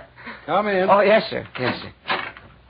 Did you want to see me, Mr. Featherstone? Yes, for the last half hour. Oh, I've been having a little trouble downstairs. You're having trouble. Huh. Come up and match troubles with me sometime. Look here, Potter. You're the one who talked me into giving a Christmas present to the millionth visitor to Toyland. Yes, F.W. I'm proud to say that was my idea. Well, I've been thinking it over, and I don't like it. But, F.W., you okayed it. I know I did, but it's going to cost us too much money. His choice of anything in the store. What's the most expensive article we sell? Oh, let me see. Probably that mink coat in the fur department. It sells for an even $4,000. $4,000. Suppose the lucky person is a woman. Suppose she picks that mink coat. Then we'll give it to her. We'll give it to her, just like that. Look, F.W., we've already got more than $4,000 worth of advertising out of this. Newspapers all over the country have played it up. And all the newspapers in town will send reporters and cameramen to cover it. That's all well and good, but just the same... And we've sold more than $4,000 worth of merchandise on account of it. In the toy department alone, our sales are up at least $30,000. Well, that's encouraging. But I still hope she doesn't pick the mink coat. F.W., haven't you any Christmas spirit? Why should I? Nobody ever gave me anything. I've worked hard for every penny I've made. I've never found a Santa Claus to... Oh, speaking of Santa Claus, that reminds me. May I use your telephone? Go ahead. Miss Carter, this is Potter speaking. Will you connect me with the toy department? Thank you. What's the matter now? Santa Claus isn't feeling well. He hasn't got anything on the way I feel. Oh, hello. This is Potter. May I speak to Mr. Grigsby? Oh, hello, Grigsby. He is? Is that so?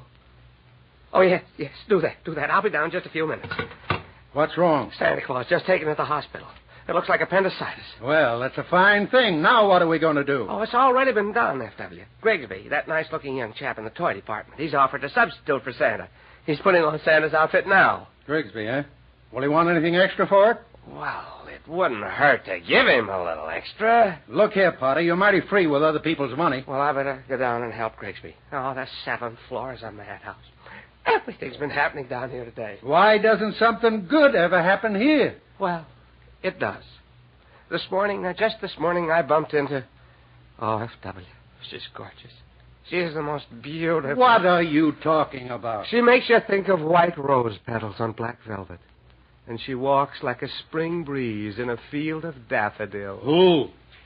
Well, the young lady I bumped into. And as dainty as a Dresden china doll. I hope you didn't break her. Oh, no, I didn't. I just came around a corner, and there she was.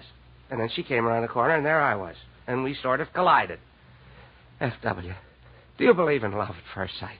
Potter, stop making daisy chains out of my paper clips. Oh, I'm sorry. Excuse me, I'm sorry. And she's about 5 feet, too. Eyes of blue. No. They're more like an amethyst. And she walks like a spring breeze in a field of daffodils. Oh, then you've seen her. No, I haven't seen her. I'm quoting you. Potter, just how does a spring breeze walk in a field of daffodils? Go ahead, show me. Well?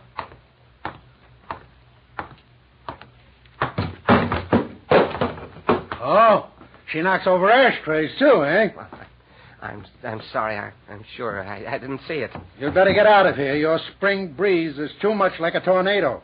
All right, F.W. I'll be back later.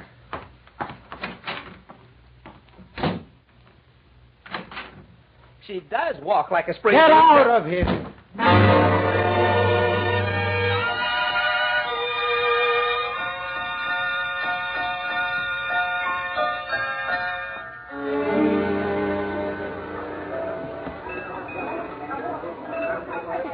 Grigsby, I see you're doubling in whiskers. Yes, Mr. Potter. Somebody had to take Santa Claus's place, and I like kids, so I volunteered. Good for you. But can you laugh like Santa Claus? You know, Santa has a deep, hearty laugh. Can you give us that? I don't know. I have a lot of worries on my mind, but I'll try. How's this? Ho, ho, ho, ho. Oh, Grigsby, you can do better than that. Look, for a good, hearty laugh, I'll get you an extra $50. Well, that's different. Oh, ho, ho, ho, good. You got it. Now, you go out there and climb into Santa's sleigh and go to town. Yes, sir. Oh, ho, ho, attaboy, Santa, attaboy. Well, that's settled. I wonder if I'll see her again today. She said she'd be coming back. Oh, look, Jackie, here's Mr. Potter. Good afternoon, Mr. Potter, sir. Well, Mrs. Jones and Jackie, too. Hi, Jackie. Say hello to Mr. Potter. Well, Mr. Potter. Mr. Potter's the manager of this store. Oh, he works here, too, huh? Yes, Jackie.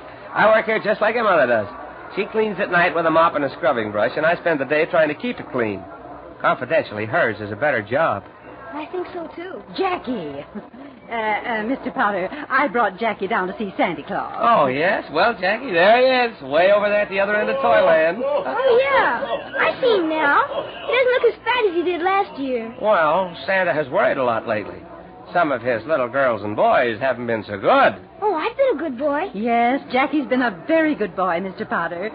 Oh, wouldn't it be wonderful if he were the millionth person to enter Toyland? It certainly would.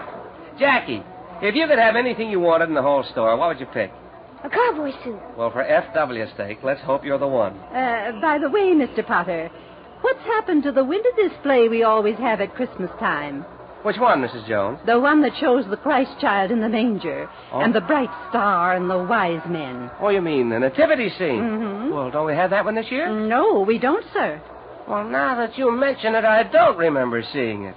Why, that window was traditional at Featherstone's. Oh, the window trimmers will hear about this. Oh, maybe I shouldn't have mentioned it. I'm glad you did, Mrs. Jones. I'll have that window set up tonight. Oh, that'll be fine. It's such a beautiful scene. Hey, Mom, come on. Oh, all right, Jackie. He's getting impatient, so I guess I'd better go. I'll see you tonight, Mrs. Jones. You too, Jackie. Let's see now. She might be down on the 4th floor in the dress department. They don't have dresses like that in England. Yes. I think I'll get down there. Oh, there he goes again. All right, F.W. A head as light as a feather and a heart as hard as a stone. That's Featherstone.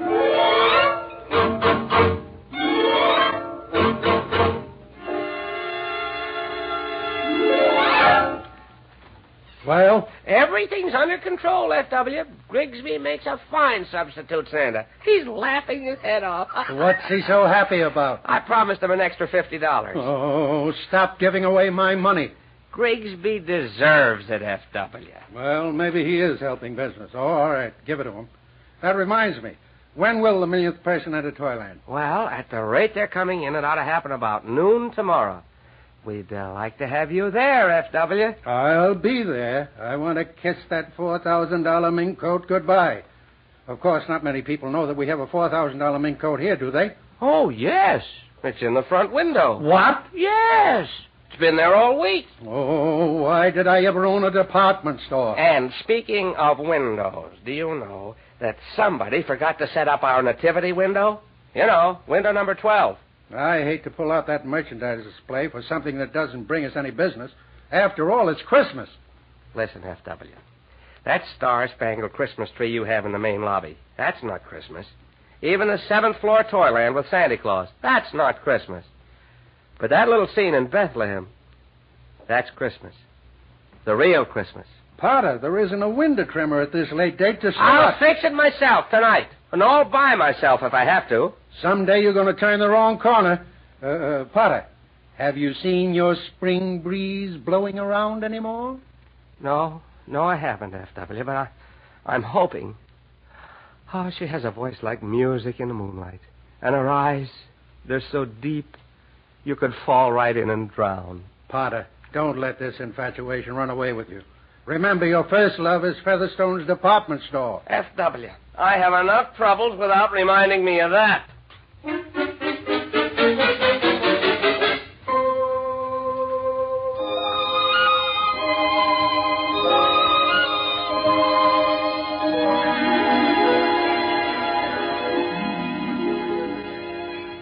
Oh, Mr. Potter, that window's going to be beautiful. I didn't know you could trim windows, too. Well, Mrs. Jones, to tell you the truth, I didn't know I could either. But a subject like the Nativity, it's inspiration. Oh, it's just like a beautiful picture. The manger and the little Christ child and the bright star. I wonder if Jackie succeeded in finding some straw. Then we'll be finished. Mr. Potter, don't you think that Mary, the mother, should be closer to the manger, sort of bending over like? Well, Mrs. Jones, you're right. I'll fix that. Here's the straw, Mr. Potter. I found some in a box. Oh, thank you, Jackie. That's just the right kind of straw. Miss Jones, I'm afraid we're making a mess for you to clean up. Oh, my land, Mr. Potter. That's what I'm here for. See, Jackie, he's putting the straw in the manger around the little Christ child. Yes, Jackie. This shows you what happened many, many years ago in a little town called Bethlehem. Was he a real baby? Oh, yes, indeed, Jackie. This is one Christmas story that's real and true. That's what I was talking to Jackie about this afternoon, Mr. Potter. Yes, Christmas is the birthday of the infant Jesus. That's the real meaning of Christmas, Jackie. Mrs. Jones, you're a very devout person. And why shouldn't I be? I'm on my knees the whole night through. And I try to pray just as sincerely with a scrubbing brush in my hand as I do with my prayer book.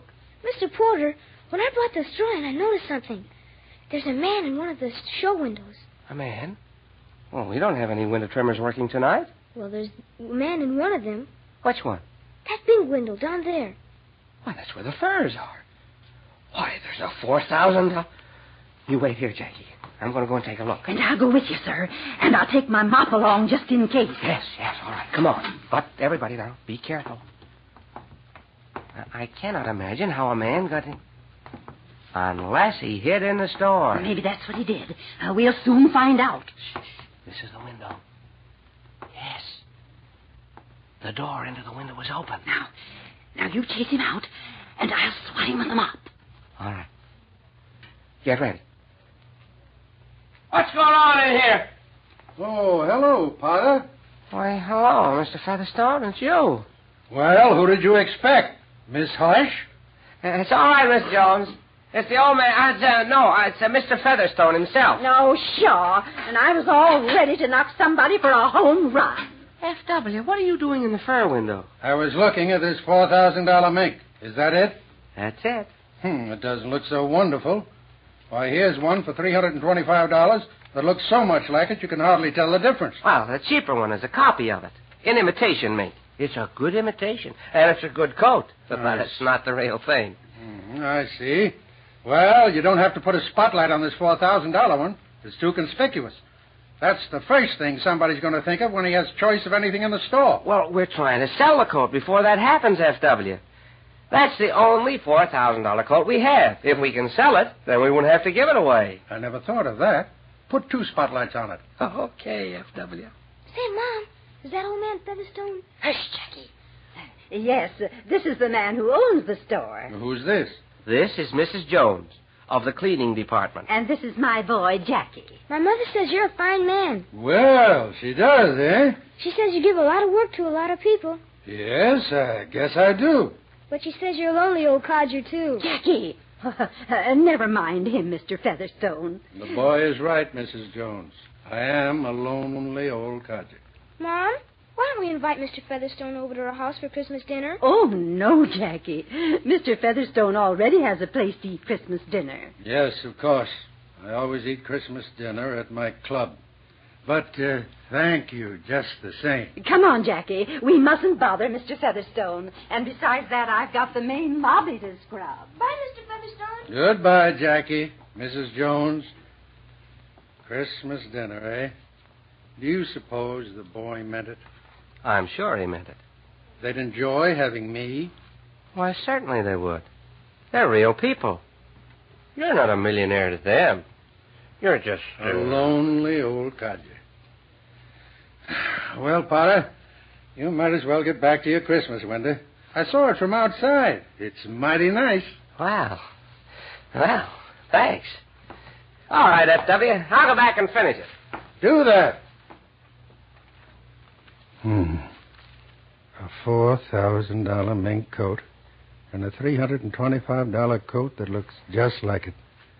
Now, if somebody accidentally switched the price tags on those two coats just for one day, who would know the difference? Then, if somebody picks the $4,000 one, it would only cost us $325. Why not? Oh, Featherstone. That's what's wrong with you. You're always thinking about money. That's why you're a lonely old codger.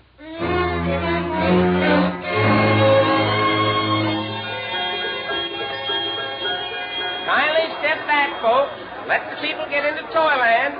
Don't crowd, please. Don't crowd. Remember, there are children here. Potter, are we getting near the finish? Oh, there you are, F.W. I was afraid you'd miss it. One at a time, please. Go through the turnstile in single file. Yes, we're counting the last 100. It'll happen any minute now. Good. I'll be glad to get it over with. Oh, yes. It's been great, F.W. Oh, look. Look, there she is. Who? What are you talking about? That's her. That's the girl who, Oh, you mean the spring breeze. Say, she's all right. F.W., she's getting in line. She's coming into Toyland. Oh, if she could only be the 1 millionth person. Potter, that sort of thing only happens in books. Well, she's one in a million, of course, if she could only be the one in this million. Miss Hunter, what's the count? 75. 75, 76, 77, 70. It could be. 99, 80. She's getting closer. 81, 82. 83. She'll never make it. 84, 85. 86. It's going to be close. 7, 88. She's 89. 90, 91. You know how to pick 'em. 92, 93. She's not bad. 94. 95. Oh, I'm afraid. Look at the 96 and 7. I'll never be the same again. 98, 99. 1 million. She made it! Ma'am, you are it. I don't understand. What's all this about? Well, haven't you read our advertisements? You're the 1 millionth person entering our Toyland. Oh, dear. And now I can find out your name. I'm Margaret Allen. Mrs. or Miss, I Miss. hope.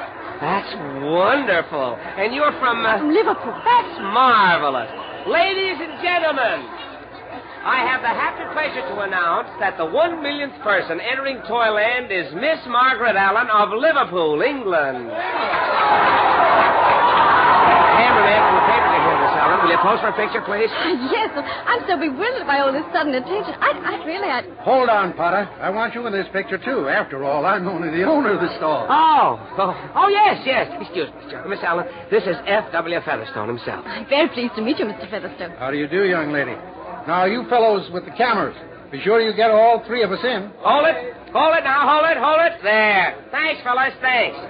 Now, young lady, what do you want for Christmas? I don't understand. Well, it's like this, Miss Allen. For being the 1 millionth person to enter Toyland, you get your choice of any article on sale in the store. Oh, goodness, you mean any article I want? Yes, anything from a stick of gum to a $4,000 mink coat. Yes, yes, anything you want. I know what I want. I don't know whether I'll ever be able to use it, but this is what I want. A wedding gown. A wedding gown? You shall have the best wedding gown in the store.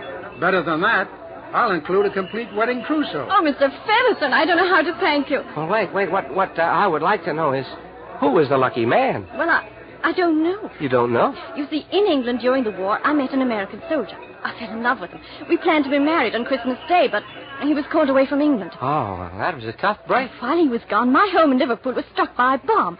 Oh, I spent months and months in the hospital, and when I got out, I was well physically, but I couldn't remember anything. Amnesia. Well, that's what they called it. I couldn't even remember the name of my sweetheart. I'm sure if I see him, I'll know him and it'll all come back. But how did you happen to come in here to Featherstone? Well, I found a letter in my belongings. It was just signed Joe, but I'm sure it was from him. And he said in his letter that when the war was over, he'd go back to his old job at Featherstone. We have a lot of returned soldiers here. Half of them are named Joe. I started coming here yesterday. I intended to go to every department of the store and see if I could find him. Well, if he's in the store, we'll find him for you. Miss Allen, I'm from the Daily Gazette. Would you mind posing with Santa Claus while we take a picture? That's a good idea. You know, Potter, giving this Christmas present and making this young lady so happy has made me feel good, too. That's the fun you've been missing, F.W. Come on, Miss Allen. Santa Claus over here. Oh, and what do you want, little man? Here you are. Here's Santa Claus, Miss Allen. Climb right into the sleigh with him. Come on, F.W. You get in, too. You've been kind of a Santa Claus to her. Margaret. It's Margaret. Margaret Allen. Grigsby, do you know this girl? Know her? I hunted all over England for her. Grigsby! Joe Grigsby, it's you! Oh, Joe! Margaret! Why, Potter, I thought you... Oh, my dream girl. And what happens? She marries Santa Claus. And a substitute Santa at that.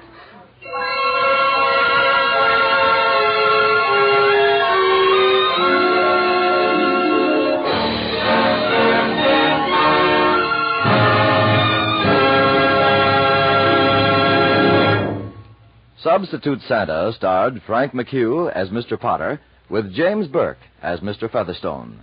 Now, here is your Family Theater host for tonight, Ray Milland.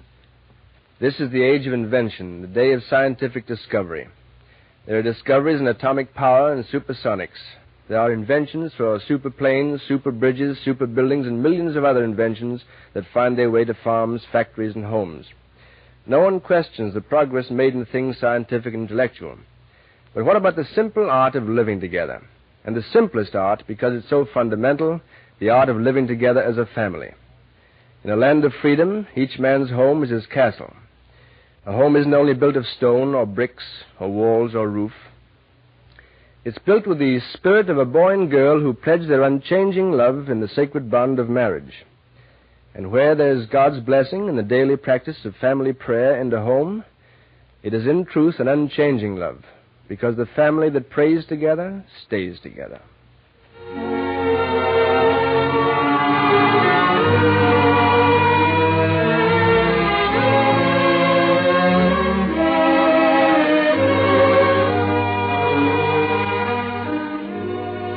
Before saying good night, I'd like to thank Frank McHugh and James Burke for their performances this evening. Our thanks to Harry Lawrence for writing tonight's play and to Max Terr for his music. This production of Family Theater Incorporated was directed by David Young. Others who appeared in tonight's play were Una Mordeched, Margie List, Joe Graham, Bob Rockwell, Gwen Delano, Phil Bernard, and Bob Young. Next week, our Family Theater stars will be Johnny Johnston and Catherine Grayson in A Rose by Any Other Name. And your host will be Donna Michi. This is Ray Milland saying good night and God bless you.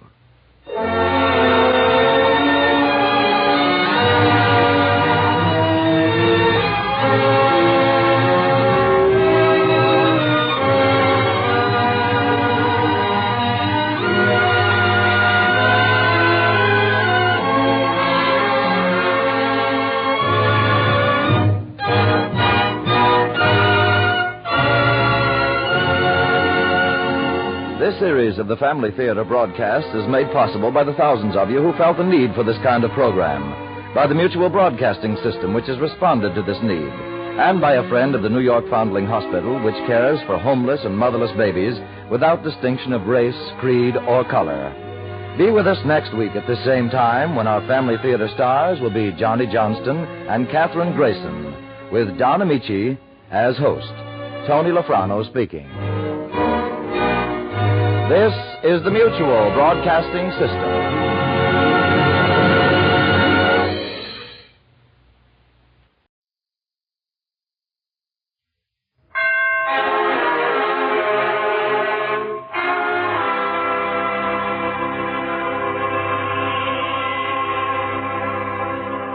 The greatest story ever told.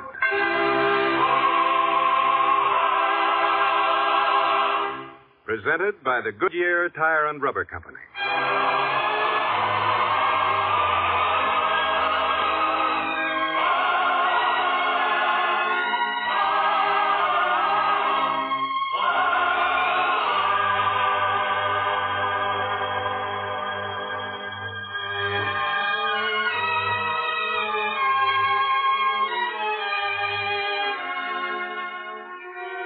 Tonight we present Go and Be Counted, the third in our Christmas season dramas, about the birth of that child who was to live the greatest life ever lived. Yet, another child is to be born before him to herald his coming, one to be known as John the Baptist.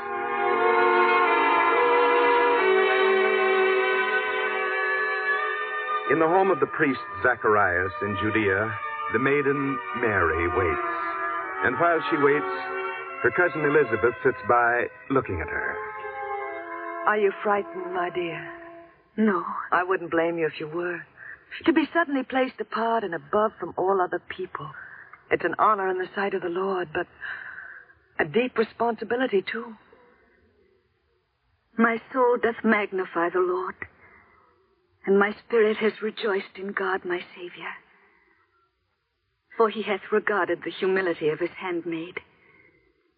For behold, henceforth, all generations shall call me blessed.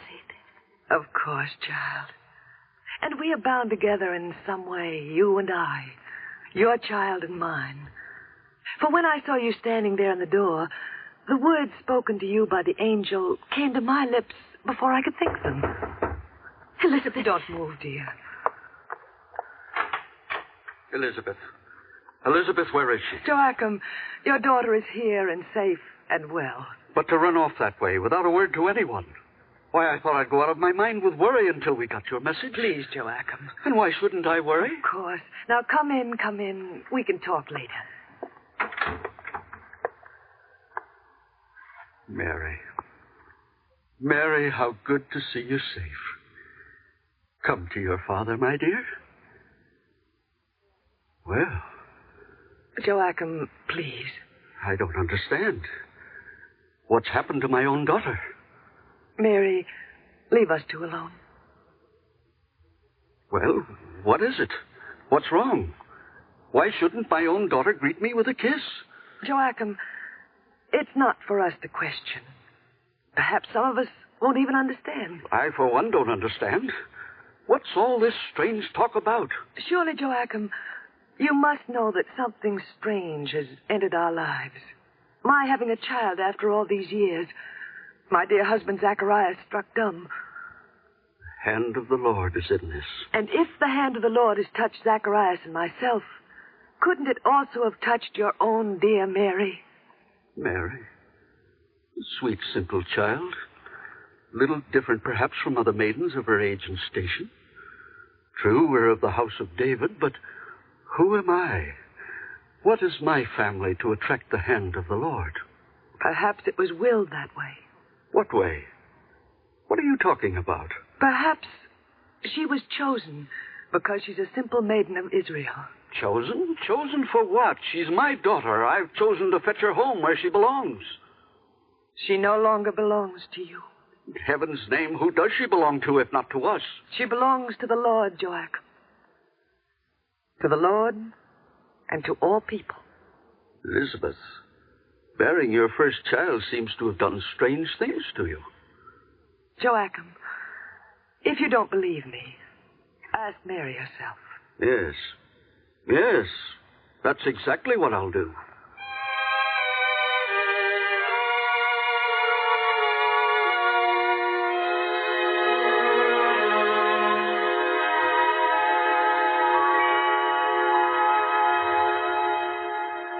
It'll be time to start out soon, Joachim. Joachim, do you hear me? Yes. Yes, I hear you. It stunned you. It has. The angel Gabriel appearing to my daughter, appointing her chosen of the Lord. Will we ever get used to it? But why my family? True, we've been good people for all the generations, but to be so highly honored, do we deserve it? Moses was a foundling. David a shepherd. The Lord seems to reach out for the lowly on which to bestow his blessings. Then it will be so. Now I must take my daughter and bring her home. And Elizabeth, I'll send Anna to you.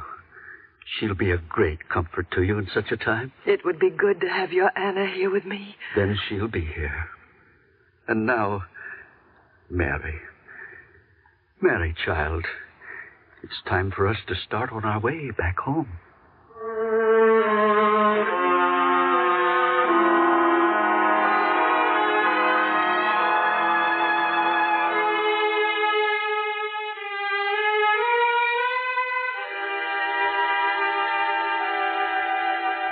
And Anna, we must be mindful of Mary every moment of our lives. Of course, Elizabeth.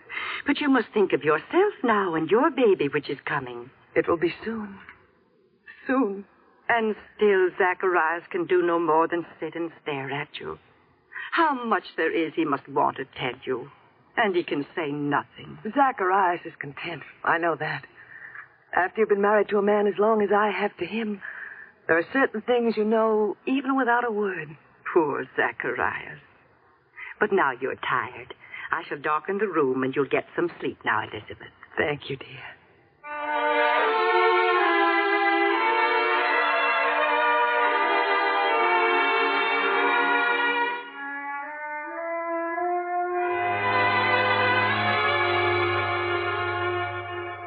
Anna. Shh, my dear. It's all over. A son? A son. It had to be. Shh, don't talk any more, my dear. The preparations, the feast. All being arranged. We're even discussing the name. The name? No. Shh, now, we're only talking about it. Nothing will be decided without you and Zacharias. Zacharias? You want him now, don't you? Yes. Then I'll bring him in. But don't talk too much. Too much? I must do all the talking. I'll bring him in. Zacharias?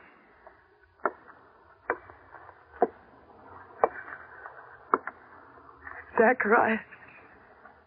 A son. A son. Ah, you're pleased. I can see it. Thank you, Zacharias. That's a kiss I shall treasure the rest of my life.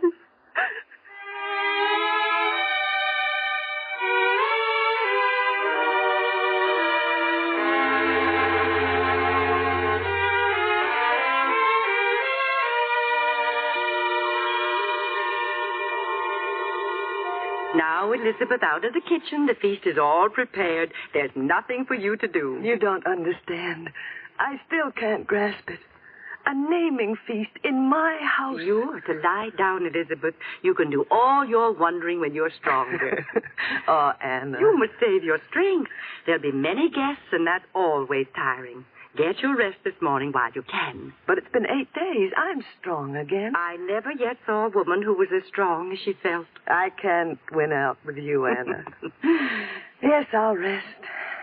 But one thing must be decided now. The name. All the relatives talked about it.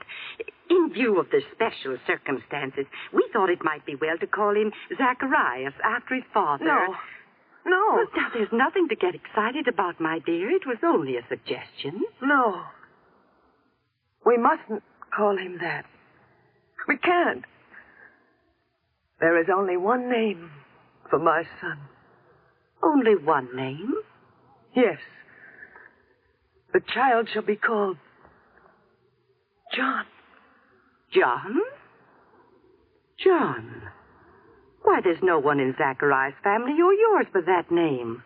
Who gives a child a name that's not in the family? Custom will have to suffer this time.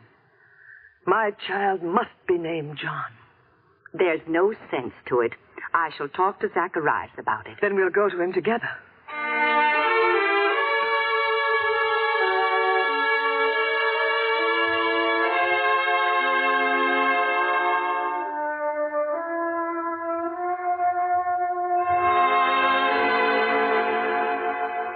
Zacharias, listen to me. This is important. You needn't talk to him that way, Anna. He hears and understands perfectly. It's just that he can't talk. All right, I'm sorry. Zacharias, there's a very important question. The naming of the child. We must decide within the next few hours. What are you motioning about? He's making a sign with his hands. I think he wants to write something. Quickly, fetch a writing tablet. Of course, Elizabeth. Zacharias, this is my fault, all of it. I have a strange impulse about the naming of the child. Here it is. The parchment, the quill. Now, Zacharias, write.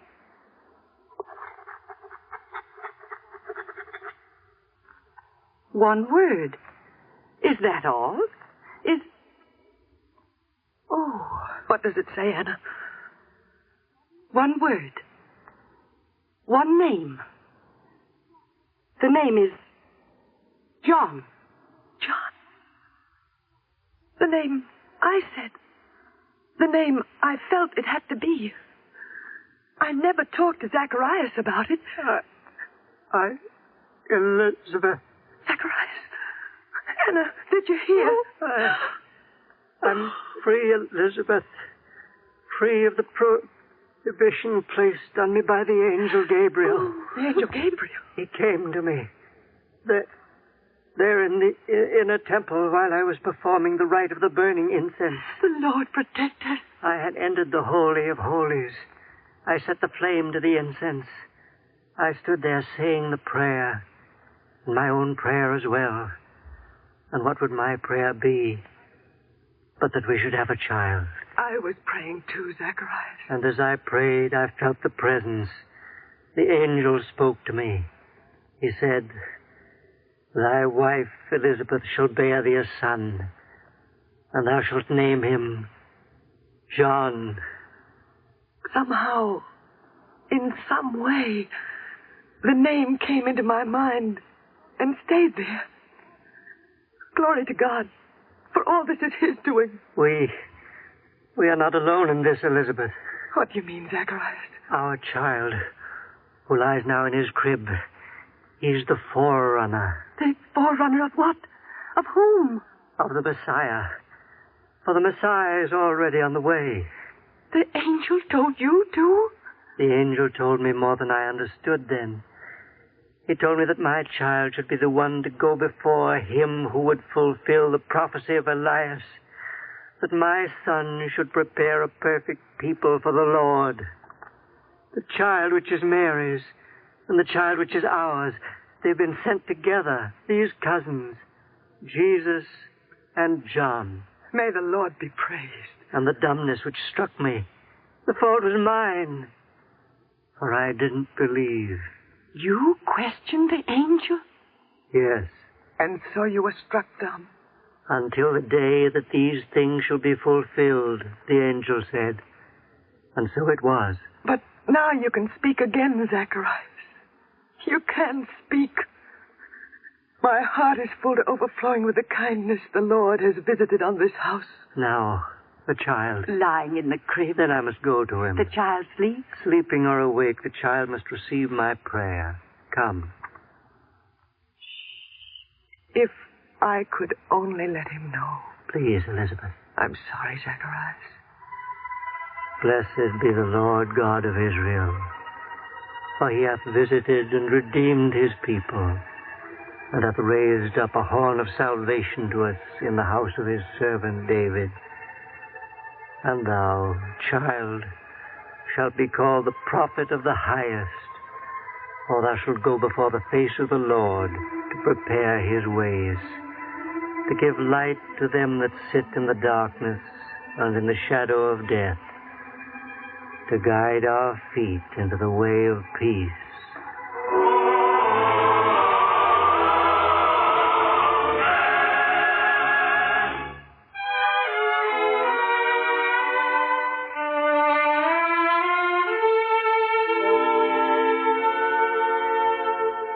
Anna, on the way, be careful. There's so much evil abroad in our land today. I'll be safe. Don't worry. Anna, one can't take too many precautions in this land. There are bandits within the law as well as without.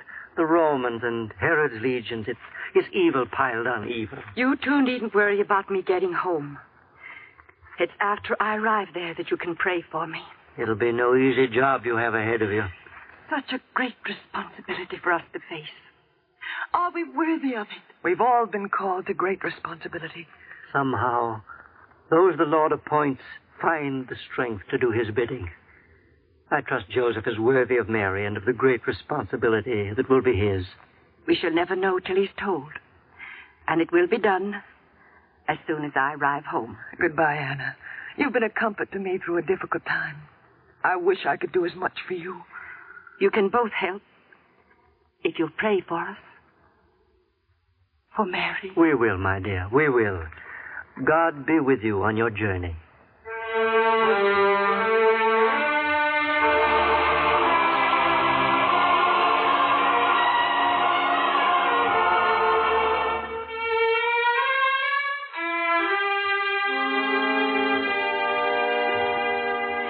All that happened to Zacharias. Now you know everything, Joachim. And our daughter. She serves the Lord in the most important way in this great moment. And within us is a secret that burns. The Messiah is coming. And only we know. We'll do our part in this, Anna. There is more than our part to consider. Joseph? Is he worthy of her now? I've thought of that myself. How can we judge if he's worthy? We can let him judge himself. The man judge himself? How? We must tell him. His actions will show us. It's my duty. I'm head of this household. Then do it, Joachim. This very day. I shall go down to his carpenter shop now.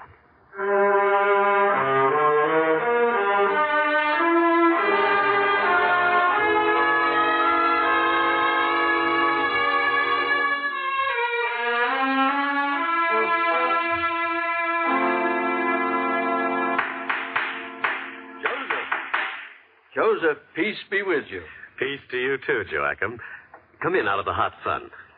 And how do things go, Joseph? Well enough. Sit down, be comfortable. Comfortable as you can in the midst of the shavings and chips of wood. Joseph, there's something I must talk to you about. I suppose there must be a great deal for us to talk about. Well, feel free to say anything you have on your mind. Joseph, it's not easy to say what I have to say. What do you mean, Joachim? I must know if you're worthy of my daughter. Why, Joachim, I think I am. You thought I was when you gave your consent. But things have changed. A wonderful thing has happened. Nothing you've said helps me to understand.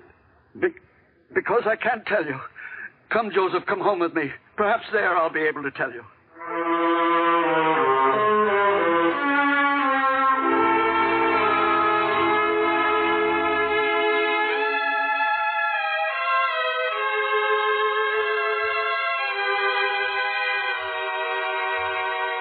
Joachim, have you... No, Anna.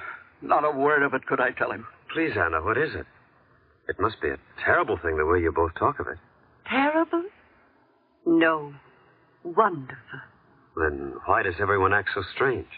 Joseph, this is a great test for you. Now is the time you must hear it. And from her own lips. Mary? Yes. Come with me, Joseph, to this room. Now, Joseph, Mary has something to tell you. Oh, Anna, you were right. In the moment that counted, you knew what to do. Mary should be the one to tell him. Shh. I'm praying for our daughter. Do you think he'll prove worthy? We'll know when he comes out of that room. Anna, I'm afraid. And I too. Anna, I think you should... We'll wait.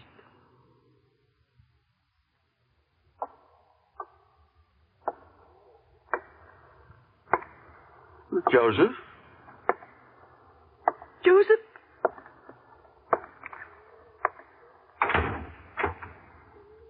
Joseph. Oh, Joachim.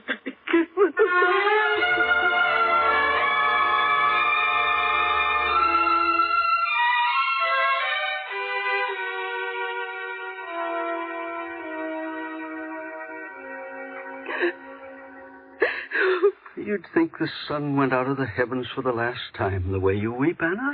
I'm disappointed in Joseph. He said nothing. Nothing at all. But you've been weeping all night. Can it help? Can it do any good to weep?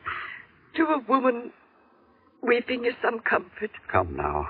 If need be, we will bear this responsibility together. You and I and Mary. Who now? At dawn? Let them in.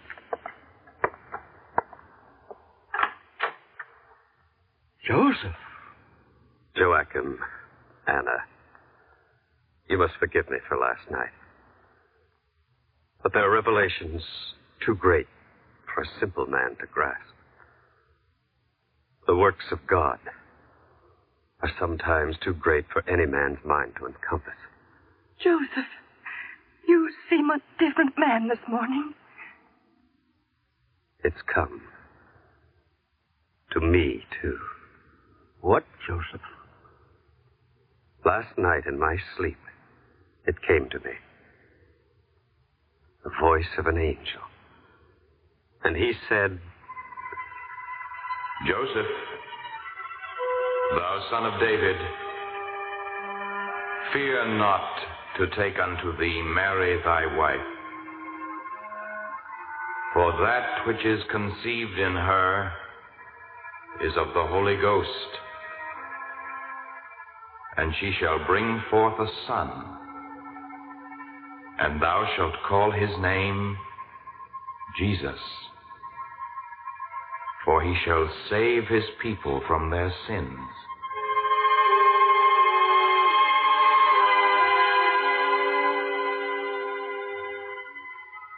So, I heard it. Joachim. Glory to God.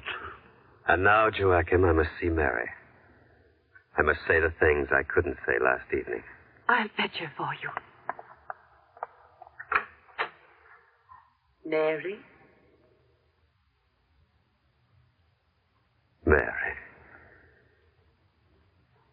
Mary, how could I know that such a mission to protect the Son of God would be entrusted to me, a simple carpenter? But you need have no fear now. I'm willing to serve the Lord in my way, even as you serve him in yours. To protect you and the child shall be my life's work, Mary.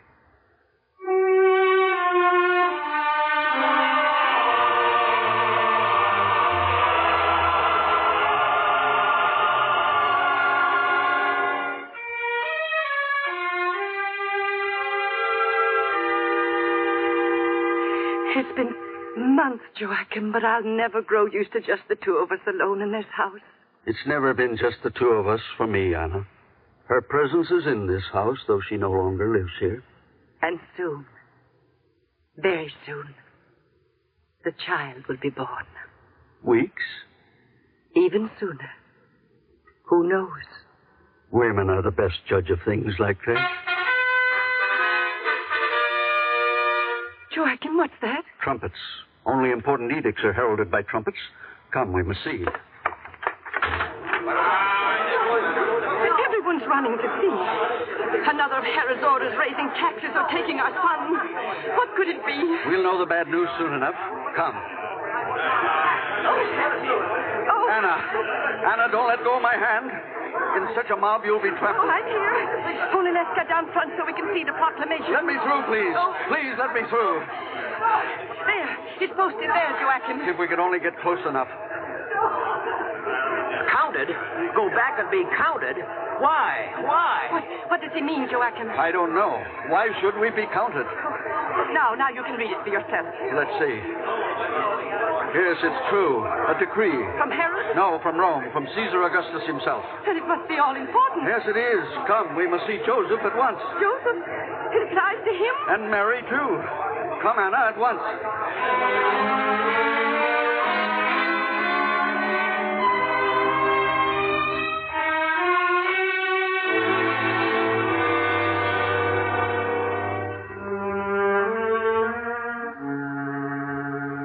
And Joseph, it says that everyone must be counted for the tax census, and the town in the town where he originated. And that means I must go to Bethlehem, the city of David. And if you go? Yes. Then Mary must go with me. And she's going to have a child. Surely they must take those things into account. The edict said there would be no exceptions, and Mary is now of Joseph's family. She must go. But with the child coming. The Romans make no exceptions. They'd have driven the Messiah himself out on the road. Oh, poor Mary. If the edict says to go and be counted for the tax, then we must go. But Mary. It's my duty to watch over her, to protect her. I shall do it.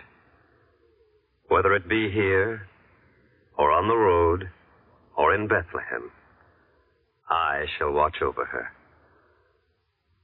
Anna, you must help us prepare for the journey. We shall go to be counted.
This program was brought to you by the Goodyear Tire and Rubber Company. Next week on this same network at this time, we'll present No Room at the Inn, the fourth of 5 Christmas season dramas, all part of the greatest story ever told from the greatest life ever lived. This is ABC, the American Broadcasting Company.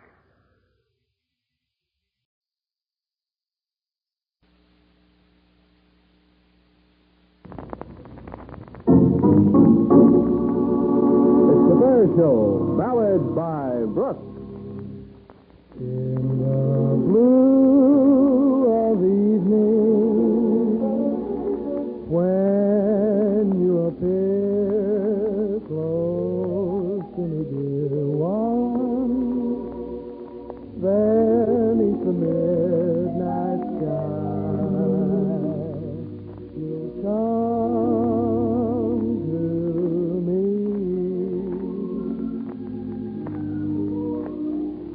Yes, once again, it's in the blue of a December evening, and this is Jimmy Lowe inviting you to listen to the Fair Department Store's Ballads by Brooks, starring the boy with memories in his voice who sings each song straight to you, Elston Brooks. In the blue of evening,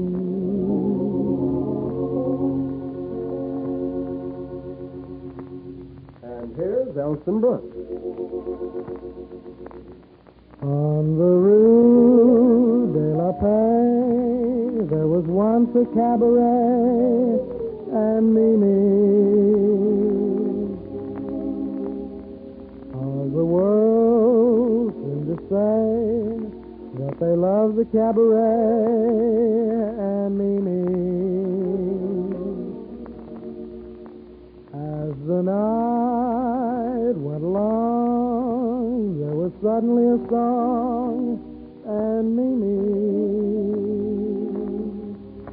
And I knew that when she'd see me, Mimi'd sing for me alone. Came in a patch with a passion for dancing with the one that I adore. Taught her to dance in his fashion, and for me she's singing no more. On the Rue de la Paix, there was once a cabaret, and Mimi. Now I'm sitting sad and dreamy, just for Mimi and her song.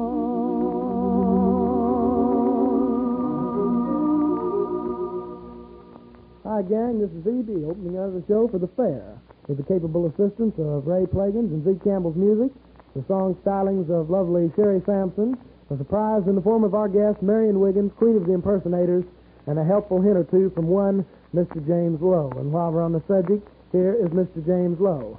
James? 1, 2, 3, 4, 5, 6, 7. Do you know what those mystic numbers signify? The numbers before 8? No, my Brooks. They're the shopping days left until Christmas. Hold it, Jimmy, I've caught you.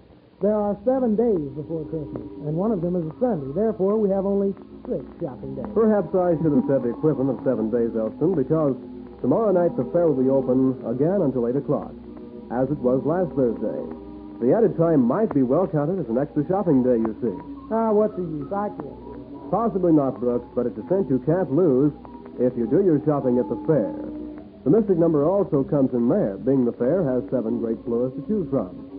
By next Wednesday, it'll be too late to tell you about the thousands of personalized gifts the fair has to offer. So this is actually my last chance.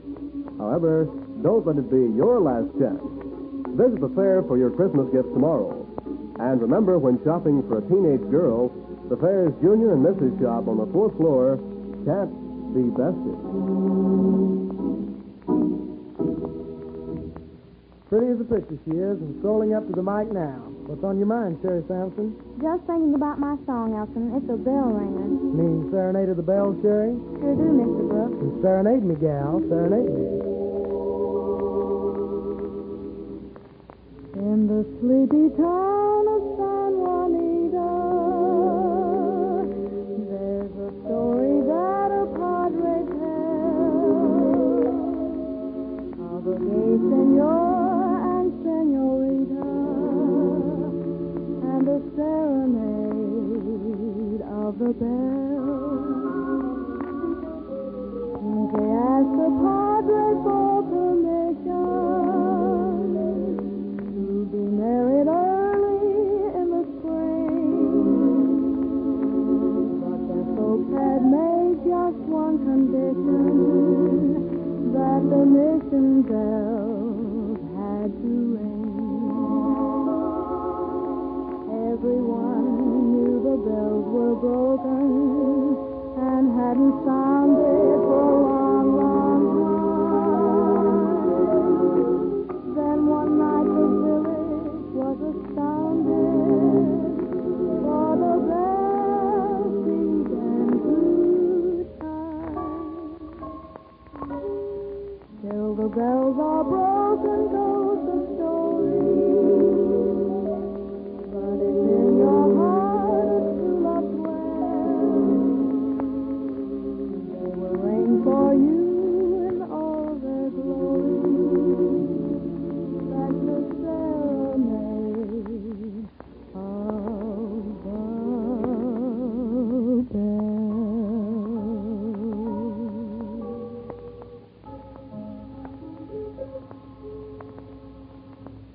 really lovely, Sherry.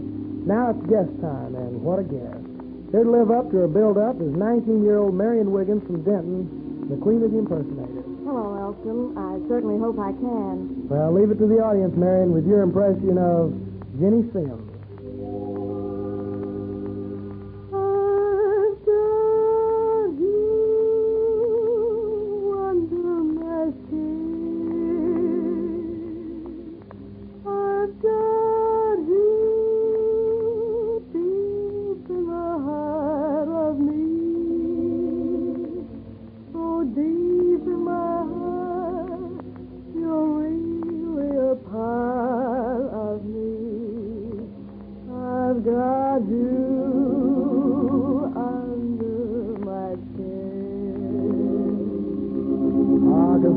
Marion. Now, how about Lena Horne?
Marion. Now I'd sure like to hear Dinah Shore. And when I tell things, and I'm certainly going to tell things, that you're the boy who's wrapped someday I'll be.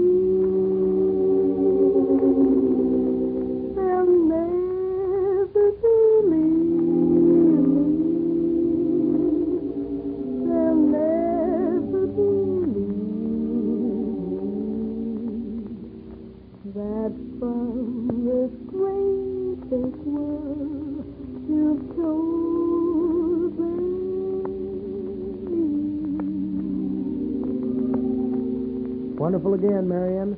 Now, remember Gene Allison until the clouds roll by? Well, Marion does. Listen. In days of old, beside the Isle of famous Queen there dwell. Their clothes were few, but full of style, her figure slim and fair. And every man that wandered by, she pulled her feet of their eye. And everyone observed with awe that her work was swift, but never I'd be like Cleopatra if I could have my way. Each man she met, she went and kissed, she had dozens on her waiting list. I wish that I had lived there beside the pyramid for a girl who don't get the stuff that Cleopatra did. Oh, you've got it there, Miriam. Now let's close up with a song that's appropriate for this time of year. From Meet Me in St. Louis, it's Have Yourself a Merry Little Christmas, voice Judy Garland. Have yourself a merry little Christmas. Let your heart delight. Next year, all our troubles will be out of sight.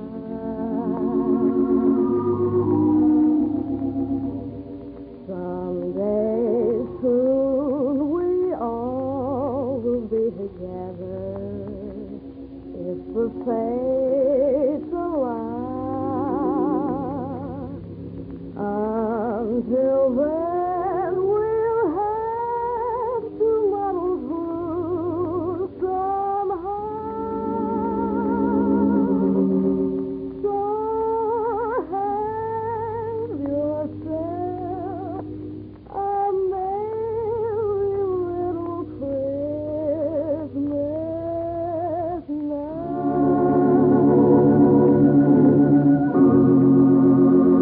Wonderful Marion Wiggins, Queen of the Impersonators. You've really got something there, and so do we. Thanks for bringing all those celebrities to our mic.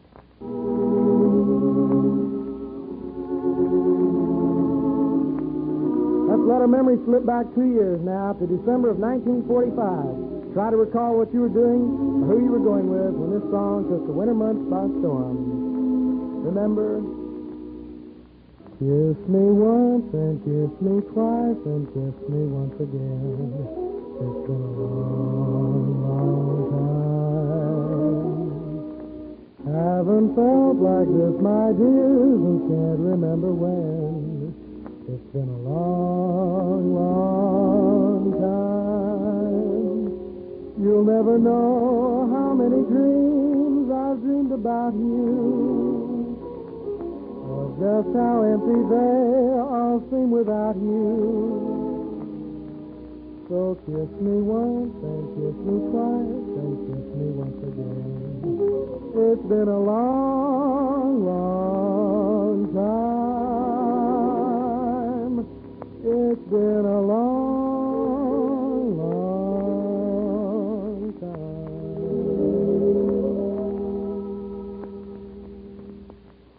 In the blue of evening.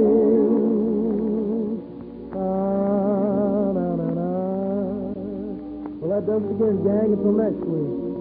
All of our thanks again to Marion Wiggins. And by the way, gang, next Wednesday will be Christmas Eve. And if we might prevail upon you to let us come in, Jerry Sampson and I will be here with our special Christmas program. So till then, this is E.B. saying good night. This is Jimmy Lowe inviting you to listen again next Wednesday, Christmas Eve, to Ballads by Brooks. Brought to you by that junior fashion leader, the Fair. Good night. In the blue of evening.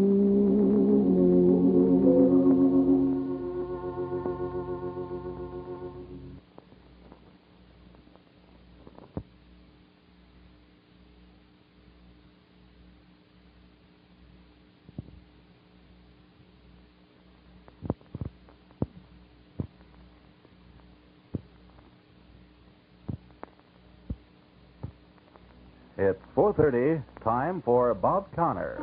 My romance doesn't have to have a moon in the sky.